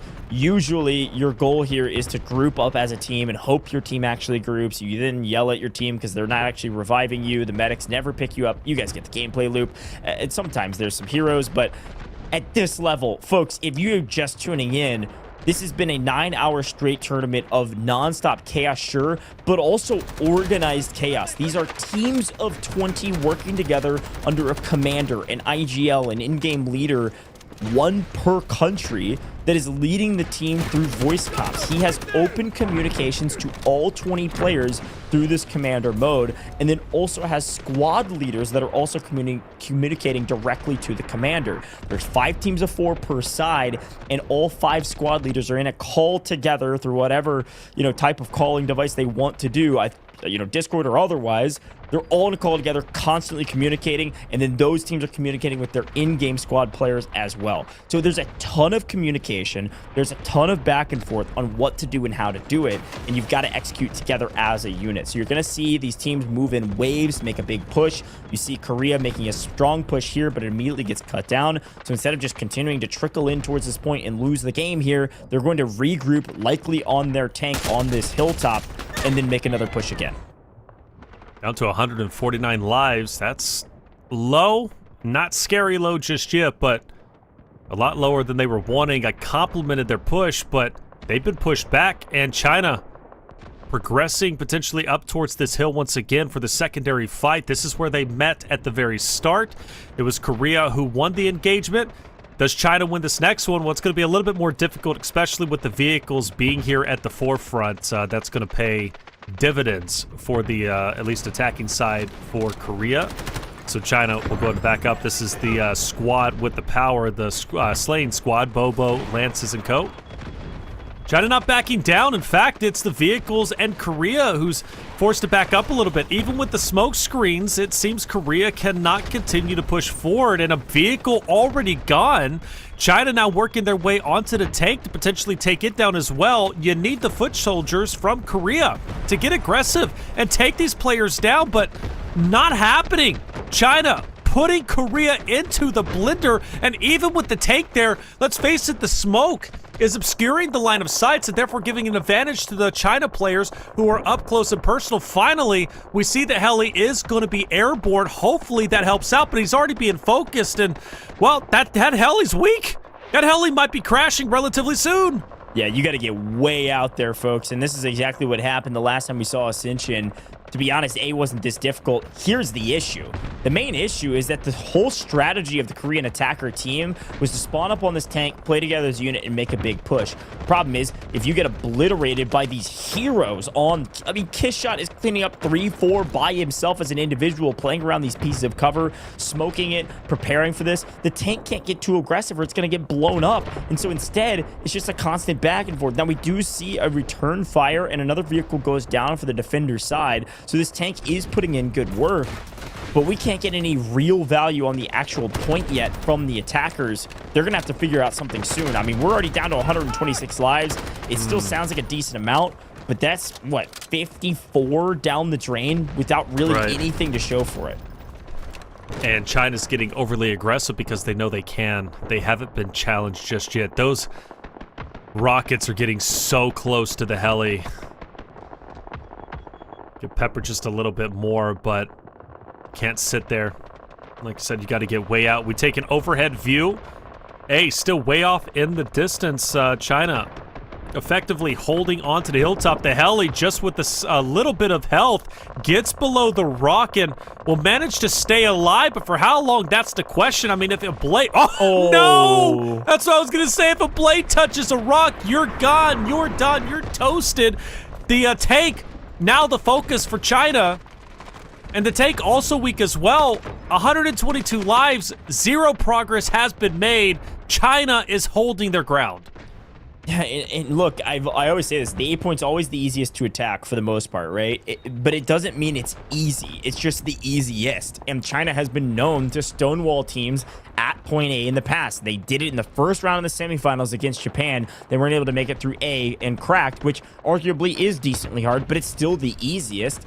Same thing can be said here. They need an opening. This tank is trying to create the opening without going down, and they're doing a pretty good job of it. You can see some of our players off in the distance. We've got an armored transport vehicle that should help us get to the point a little bit quicker with 6 people in it.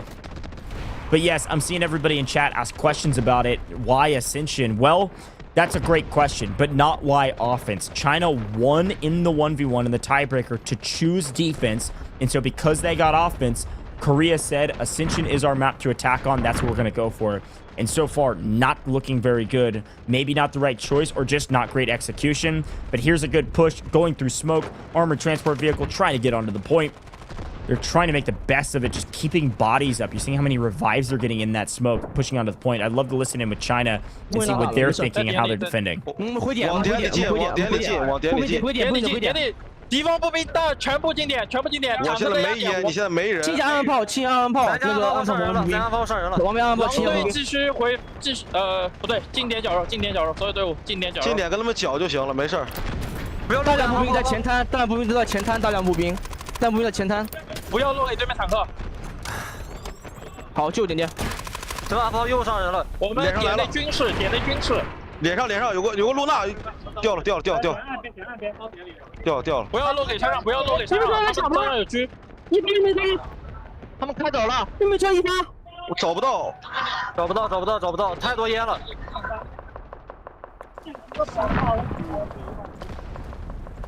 Normally the listen-ins with China are fairly chaotic, but chaotic in a good way, high energy, explosive talking. This time around, very calm it almost seemed, you know, at least in comparison to what we've heard in the past. And I think the reason for that is they're very comfortable in their current position. They're very comfortable now knowing that they've taken nearly 100 lives away from the Korea side of things. They still haven't managed to even get A. A has not been decapped once. And so therefore China understands at this point in time, we're so close to being champions. Let's stay focused. Let's keep poised. And they're doing exactly that. It looks like A might be fully capped once again. This is not the final push, but this is one of the best pushes. This is the closest Korea has been able to get to the A site. Yeah, totally agree. And I think one of the things you're going to have to see here in a moment is this tank get into the mix. Obviously, 95K Wansa doing great work for the team in the tank. And oh no! Jianjin goes massive and able to take out of the tank on top. This is a huge chink in the armor. I mean, if they had any to begin with, Korea in an utter blender after what looked like a clean push. I was about to say they're running out of daylight and they're going to have to send that tank in to try to clear this lane. Holy cow. China is not only all over the point. Korea is nowhere to be seen with their tank gone like that. We got to listen in with Korea here and see what they're thinking, because yes, they're going to keep spawning on high ground. They're able to call in another vehicle. Maybe tank destroyer gets down.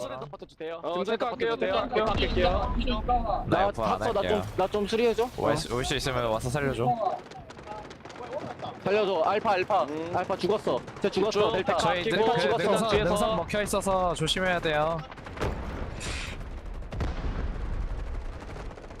일로 와. 괜찮아, 할 수 있어. 얘네 전진 나옵니다. 여러분 능선 조심하세요. 능선 오른쪽으로 감아서 지금 전진 나와요. 네, 제가 로나 할 거예요. 아, 무침 방패 이거.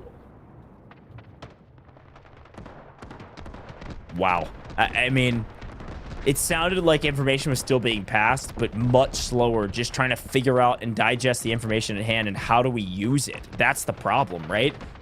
It feels like there is nothing that they can't grab a hold of anything. It's like they're trying to climb a rock wall, but there's no handholds. You just got to scale an infinite barrier.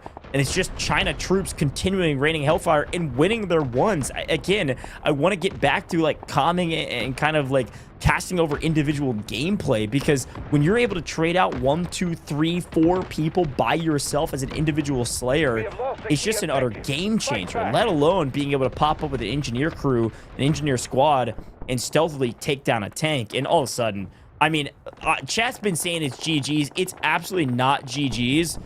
Yeah. This might seal the deal, though. Hot JB Cat has earned an M1 tank and is going to get right back into the mix. And if we know anything about Hot JB Cat, yeah, he's a tank aficionado.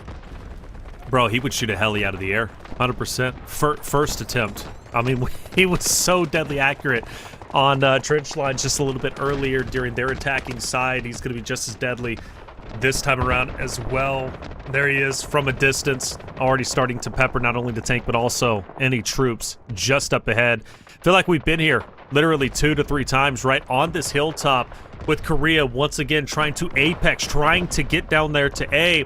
And take note, Korea has only touched A exactly 1 time in the entirety of this match number 6 on Ascension. Undeniably, I think you have to say China is one of the best defensive teams in the world, if not the best defensive team in the world, because there is not a map where they play defense where they falter. They simply don't. And Korea, same thing could be said with them, but China's on a different level because Korea, you know, will win, like, for example, trench lines, but it goes down to the final objective. China, if they close this out, this would be the second time they have held a team on the first point and ended the game. Japan was the first one. This might be the second one. That is domination, Goj.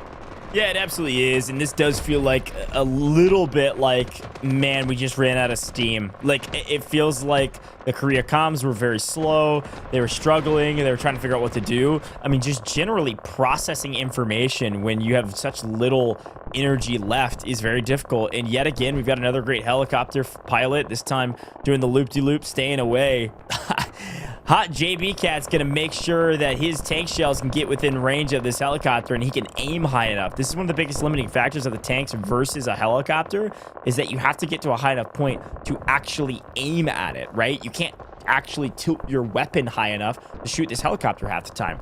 Look what's happening. He's so confident in his team on A. They do finally get another tank down here, so there is a move here with 58 lives remaining. Hot JB Cat, I believe, is going up the elevator.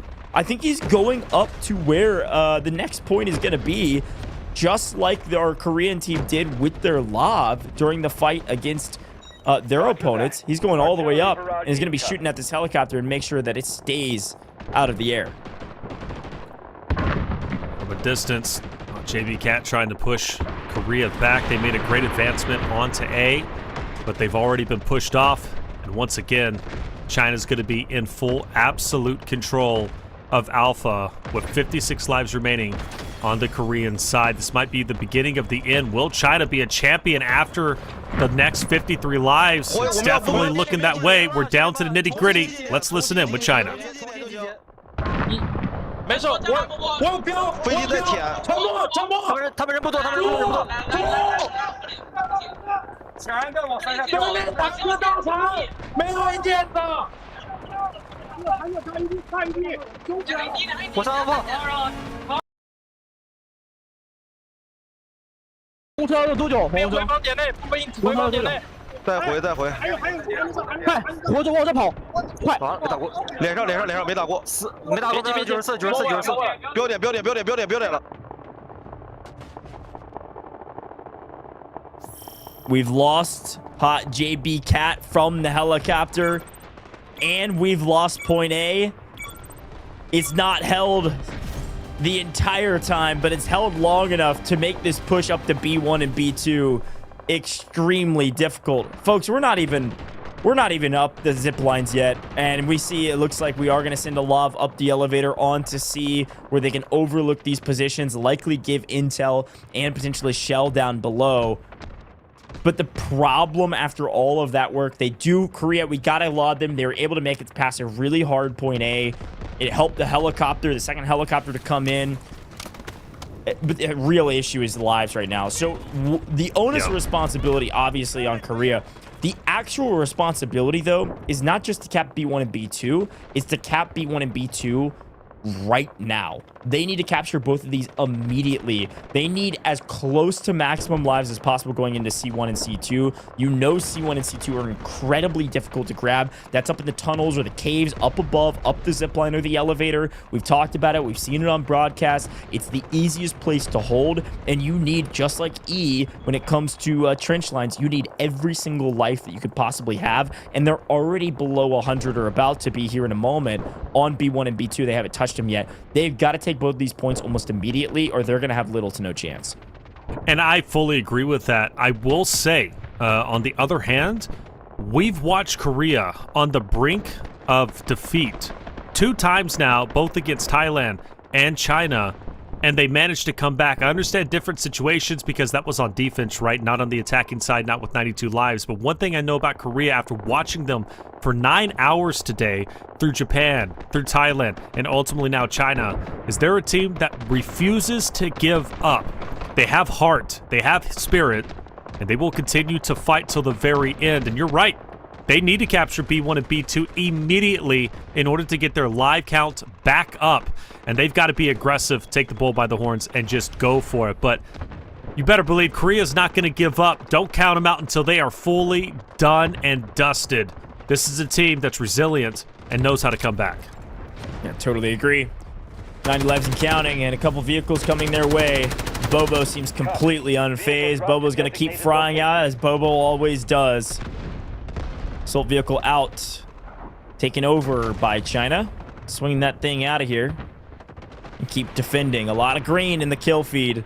And not a lot of movement on B1 and B2. Albeit this helicopter is a bit of a menace right now. And DG Delta also up on high with the tank from distance. The second M1 tank they've had today is putting in some nice work, but they're going to have to clear more than just a couple people or maybe a vehicle here or there. They've got to get bodies on these points, and that's going to actually be the hardest thing to do. Yeah, I think so. Getting the bodies there, just getting them involved. I mean, China's already set up quite nicely on the B1. This guy up top, look at that. Yo, that nearly hits Wansa down low, which would have been nasty from that angle. Again, the tank angles we've been seeing is just crazy. Absolute clinic. This guy with the heli is way off at a distance. I understand he doesn't want to get too close to get gunned down, but I don't want to run into an issue once again where it's like you're just taking yourself out of the game. You know, you need to be a valuable asset, but granted, he is trying to take down, that tank that's up ahead. If he could do that, that would be pretty valuable. Yeah, that's the thing. It's like, this is such a tough fight. It is taking the tank out of the fight as well, so at least they're stalling another asset. You can see how many vehicles it now looks like Korea's been able to put on the board. So not a bad timing to kind of stall that one out and hope your team can make the most of it. You see the tank destroyer getting into the mix and getting pretty active, finding a few. I want to say that's Sarah Jin that's able to bring the tank destroyer in, and that's a huge boon, of course. Sarah Jin, one of the best operators in the game, especially in Korea. But yet again, not a body on a point yet. B1 and B2 completely uninhabited by the attack. We're down to 71. Got to make a move, and you got to make a move now. And Bobo's going to make sure that you can't make a move anywhere besides the wrong end of his barrel. Okay, so things are starting to work out, it seems. Tanks are being destroyed, but only one. Another one needs to go.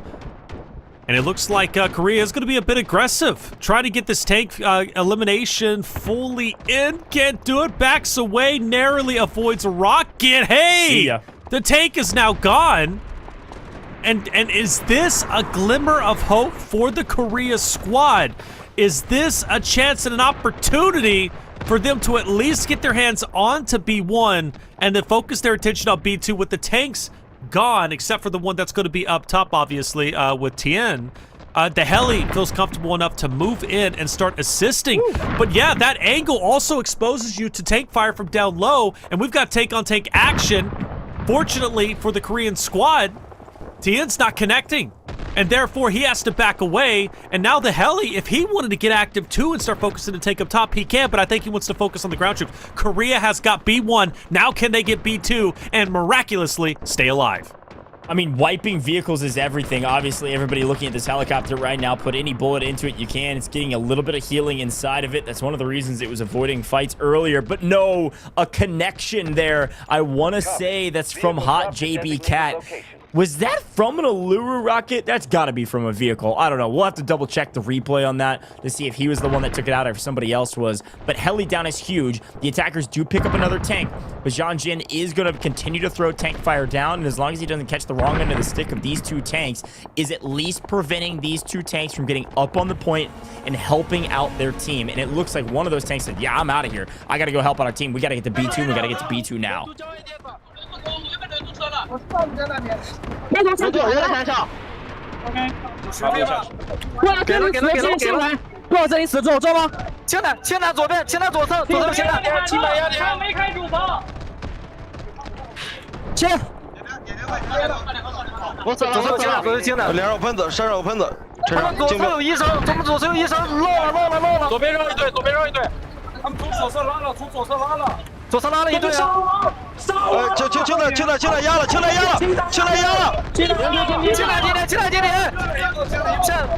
两波青来。B 有大型标。B 有大标给吃饱了。B 有大型标。不要给。轮图残血。指导捏住。救我一下。对不起，哪吒。轮子往回，两炮。轮图回了，可以站了吗，老毛？别！哎，没人给我修，共生林呢？不要进人，掉下去了吗？回点。后面再进，冒头，手那边叫。我们要保 B2，能保 B2吗？进行叫，在上面再叫一辆。回防一，步兵主攻车，直接叫。步兵去打 B2。The second listen in for game number 3 with China brings a lot more energy than the first one when we first started. You know, the first listen in, cool, calm, and collected, feeling good. The second one, chaotic, because they understand this is the moment. They are on the precipice of becoming champions for the Delta Force Asian Championship League, the first ever LAN tournament for this great league to take place. $100,000, of course, 40 going their way. And this is the first official massive esports LAN event when it comes to Delta Force. Second guided missile in a span of just 10 seconds will start to fall. 29 lives for Korea. They managed to retake B1, but the question is, can they get B2? They're running out of time. Missile comes in, this one from Korea, so it looks like they're not doing the same tank strategy on attack. They do have quite a few in, but missiles galore with 27 lives remaining. You gotta make a move, and you gotta make a move now. If you can open it up with the missile, no, this one's from China. Clearing point B2, making sure they have prime position here. A couple people trying to take the cross a little bit late, post missile, able to make it in briefly, but cut down quickly from some of the top fraggers there on B2. Missile after missile, China missile after China missile.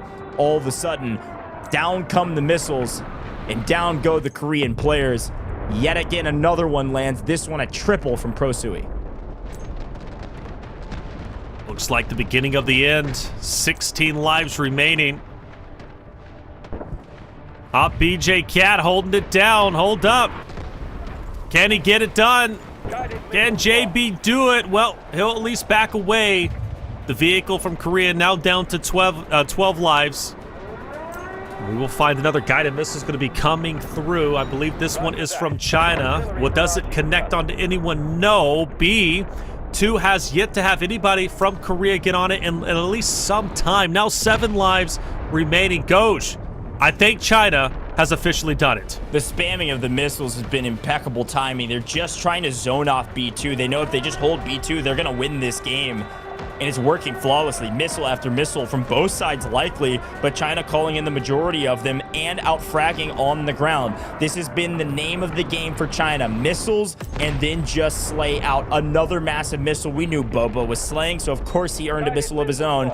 Gets a triple. Ain't nobody touching B2. And ladies and gentlemen, your very first champions of the Delta Force Asian Champions League is Team China. They have won it all. They've done it. They were nearly perfect. We went to game 3, but they were able to close it out and do it in style. Missiles galore and great positioning, all in the backs of their commander, Hot JB Cat. Absolutely crushed a grueling competition, double elimination bracket, and you get a chance to raise the Delta Force Asian Champions League trophy.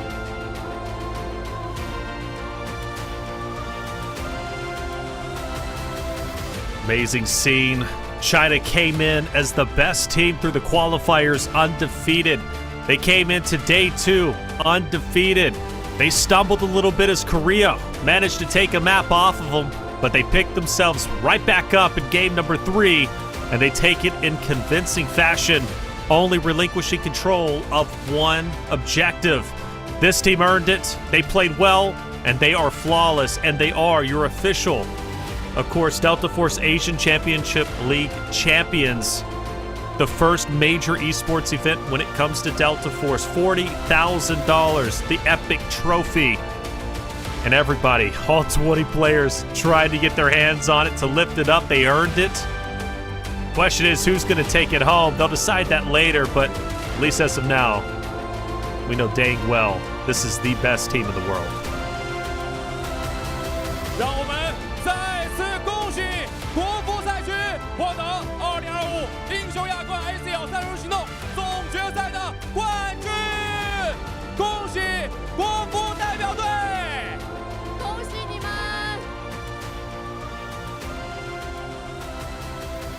各位，再把掌声送给国服赛区的战士们。 A beautiful image. All 20 players, their subs, their coach. 我们有请英雄亚冠 ACL 主席 Hero Esports 联合创始人兼内容矩阵总裁谢帆先生，以及三角洲 They all get medals too? Yeah, that is so cool. All earned medals. That is so cool. Big shout out to Shadow here, game developer of Delta Force. Had a chance to interview him so many times. He loves this game.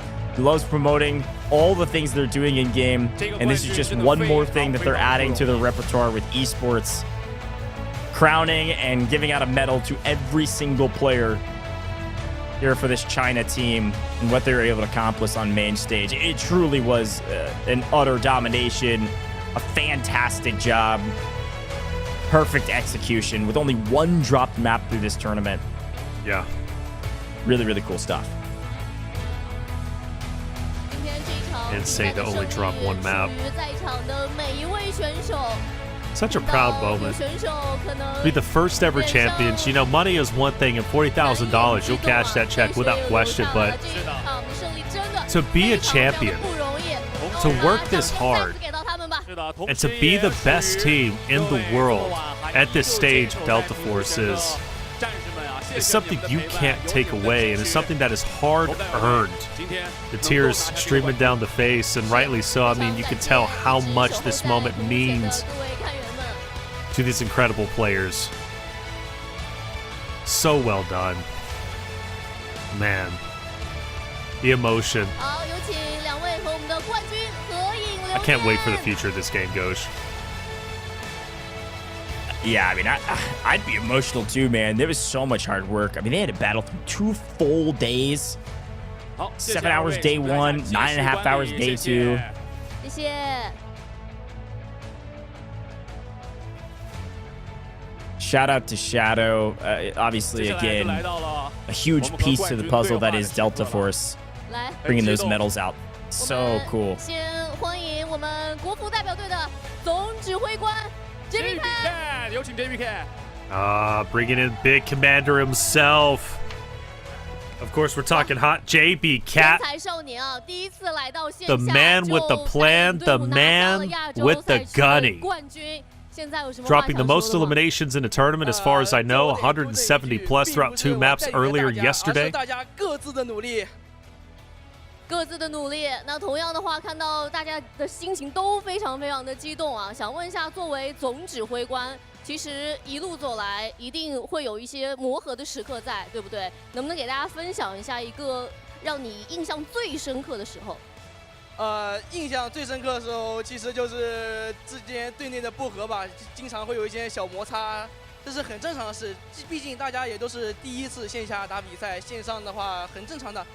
但是最主要是啊，我们的队员都非常的听劝，经过了一波磨合、调整和协调之后，我们的配合突破简直是无法比量的。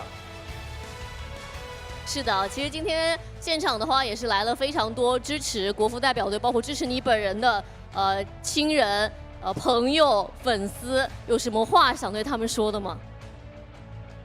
感谢各位来给国服代表队捧场的粉丝和各个队员的亲友团们，非常感谢，非常非常感谢你们的支持。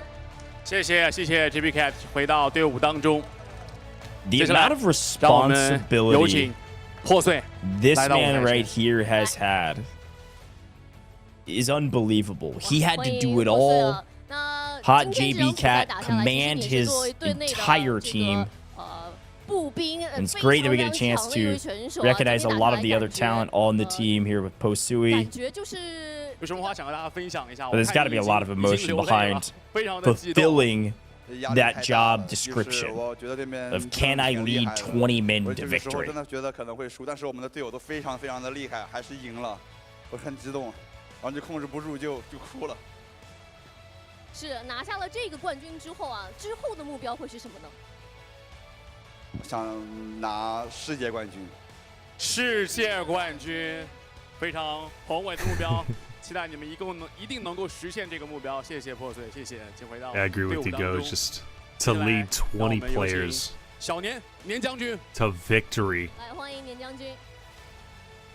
想问一下年将军啊 ，truly 打下来，给自己的表现以及队伍的表现，满分100能打多少？必须100分。我觉得我们队伍的每一个队员都非常努力，都是100分啊！想问一下年将军，这几天下来。 Yeah, and as a reminder to all these interviews, you got to remember too that,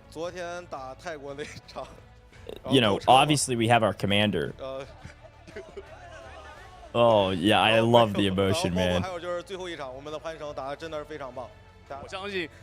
But all those comms we were listening to was all of the squad leaders as well. A big burden, leading your team of 4. Listening to your commander executing. 可以，当然可以，这一刻属于你。OK，你们都是年大将军的好兵。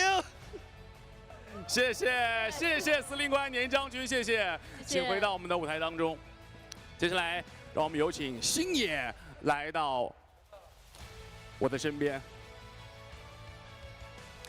这一刻有什么话想大家分享一下？拿到了沉甸甸的奖牌。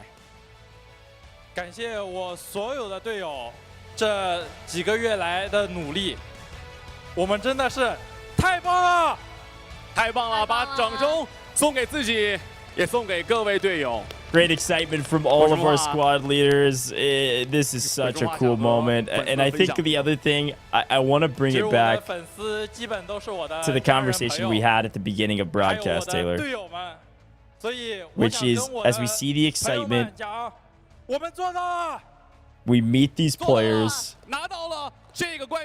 They are creating storylines for themselves as esports pros under this game. It's the beginning of a lot more for Delta Force and these players. So remember these faces, remember these names. Come back and watch these interviews in a couple years. 当时队内怎么样沟通的？会不会有一些小小的紧张或者压力在呢？肯定是有的，因为进攻方的载具特别多。我作为一个反台手，驾驶着轻型坦克，我的压力是非常大的。那当时怎么缓解这个压力的？队友有就是安慰到你，或者说大家有互相鼓励吗？大家都在给我报对面那个载具的信息，所以说我就打得很舒服。打得很舒服啊。那其实今天的话，我们的对手还是打了很久嘛，挺强的，就非常辛苦。什么话评价到我们的这个韩The road to the esports World Cup 2026. 没错，我们国服代表队更厉 You 害。 could be looking directly. 阿斯莫的一个问题啊， And not only a participating team, but potentially one of the winning teams, depending on the competitive format, of course. But this is the thing. I mean, depending on the competitive format in the future, it doesn't matter. These 20 players are the best Delta Force has currently in the scene. So they are 100% going to be a part of whatever Delta Force has to bring in the future, which is a beautiful thing.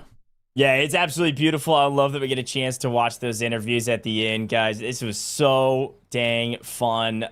Taylor, this is a long day, but a good one. We got to see the best of the best in Warfare here with the Delta Force Asian Champions League. Any final words for the broadcast? We've had a lot of them, but any final ones you want to end with? Got crow's feet now, man. It's been a long broadcast, but a worthwhile one, without a doubt. We get 3 best of 3s. Long days like this are tough, but they're also worth it because of you in the chat and also for the exciting games that we get a chance to see. And I mean that. I really do. Casting is one thing, but having you all be so engaged, loving what you're seeing, that makes it worth it, and we really do appreciate you. And Delta Force, it's got so much to bring and offer. Trust me, this isn't the end. This is only the beginning. A great word to end on, Taylor. I appreciate you a ton for riding with me throughout this entire journey, and I want to thank everybody in all of our chats for riding with us our entire journey. I see all of you folks in all of those chats. Some of you have been here since the very beginning of yesterday and have watched every moment of this exciting competition, and I appreciate you. As a reminder, we absolutely could not do it without you, the viewer, so continue to tune in to the Delta Force broadcast, esports, fun conversations with developers like Shadow, and a lot more coming down the line. You're not going to want to miss it. This is just the beginning of Delta Force. Thank you for being here. Maybe next time you'll see me in a shiny suit, just like the folks in Shanghai. This was the Delta Force Asian Champions League. 2 days of a LAN Grand Finals, all at DreamHack Shanghai, and it was an absolute pleasure being your host and caster today with Taylor. But until next time, we'll see you in another Delta Force broadcast.